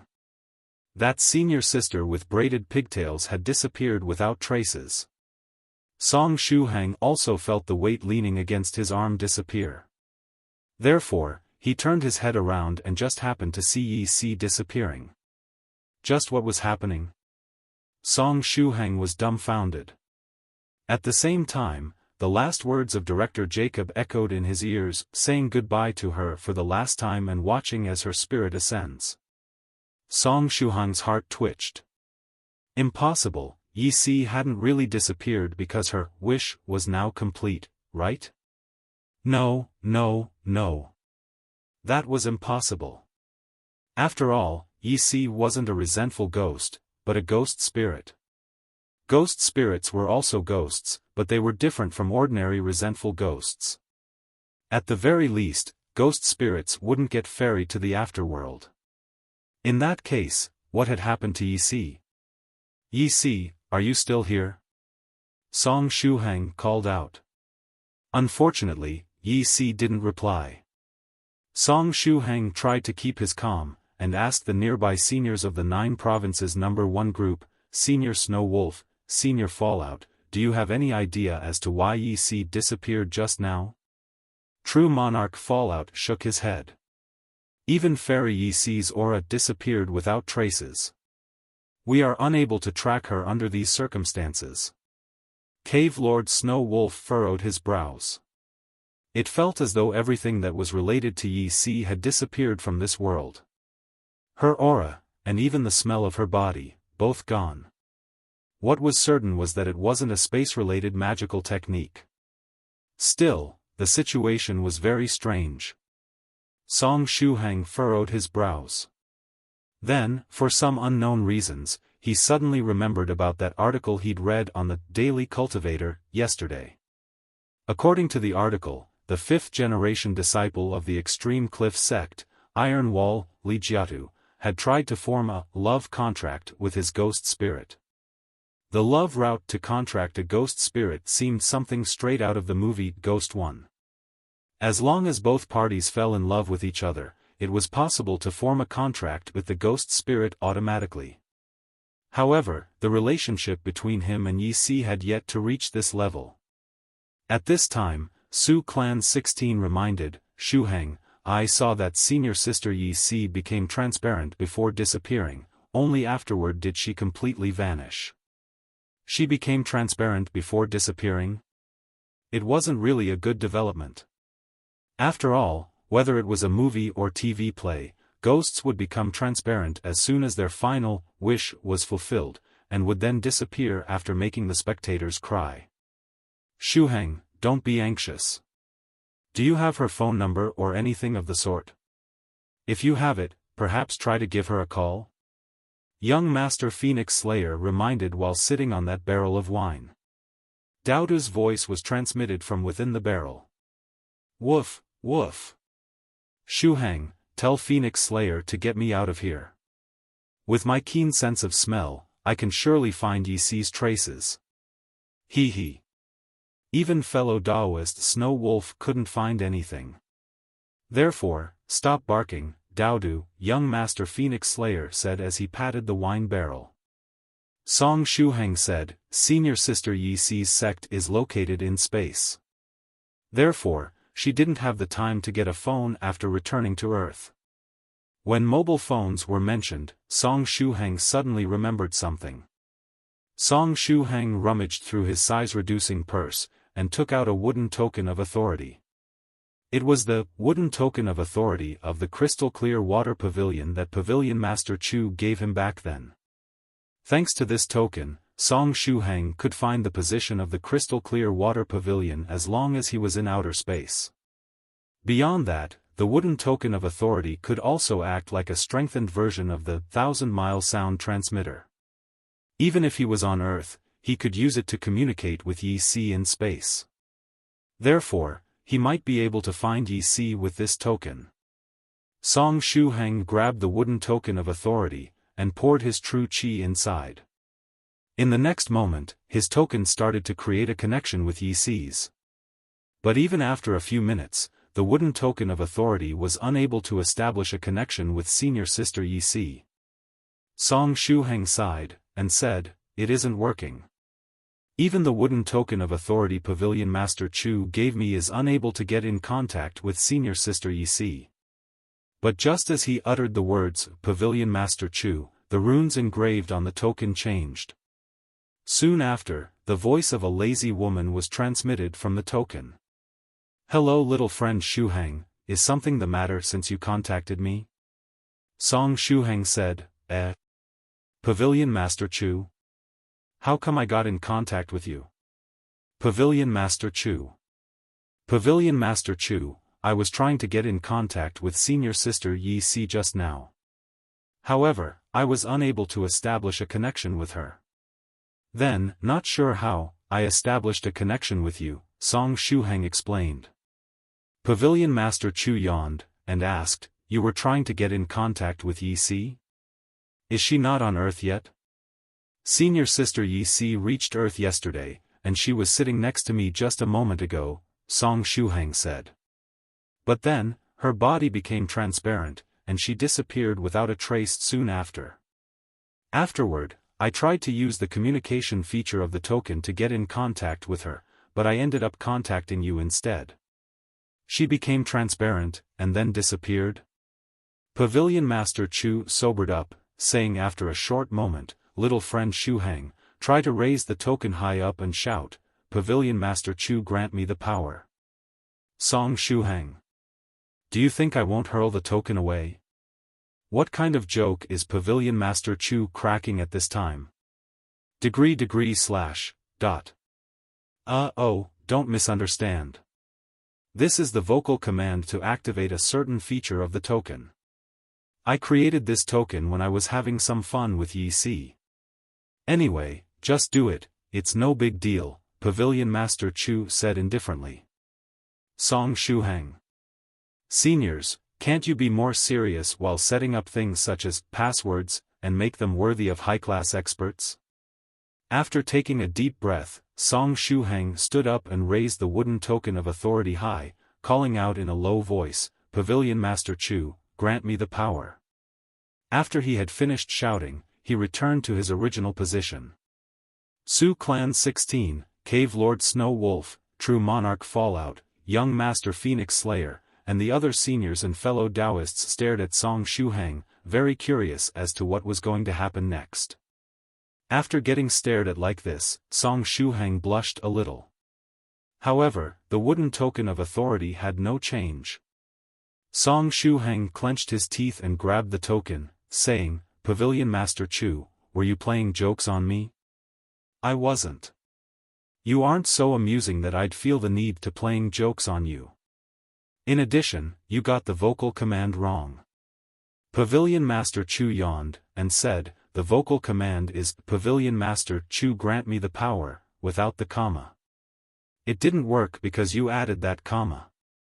Shuhang really wished to throw the token to the ground and repeatedly trample on it. Unfortunately, he had to resist the urge. At the same time, he was somewhat relieved. If Pavilion Master Chu still had the time to fool around with him, it meant that nothing bad had happened to Lychee. After raising the wooden token of authority high up again, Shuhang shouted in a low voice, "Pavilion Master Chu grant me the power." This time, he said all the words in one go, without any pause. Just as he finished shouting, a golden ring of light spread from the token and covered his whole body. The golden ring of light continuously scanned Shuhang's body, just as though it was checking his condition. After a short moment, the golden ring of light stopped scanning him. Afterward, the 1,000-mile sound transmitter feature of the token activated, seemingly transmitting to Pavilion Master Chu the data it had just gathered after scanning Shuhang's body. Around 3 breaths later, Pavilion Master Chu's voice echoed once again. "Oh. Little friend Shuhang, not bad, not bad. It hasn't been long since you left the crystal clear water pavilion, but you already advanced to the 3rd stage realm. It's because I was lucky. Soon after returning to Earth, I accepted the strength imparting of a senior, and my strength progressed by leaps and bounds.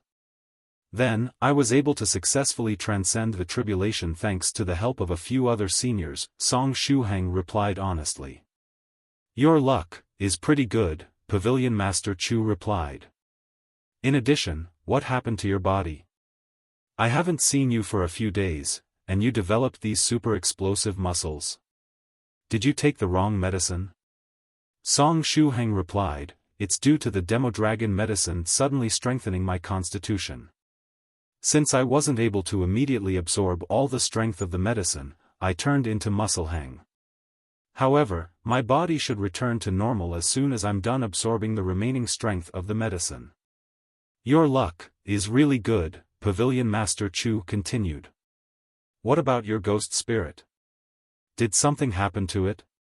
After hearing these words, Shuhang was startled. Ye see, she didn't really form that contract with him, right?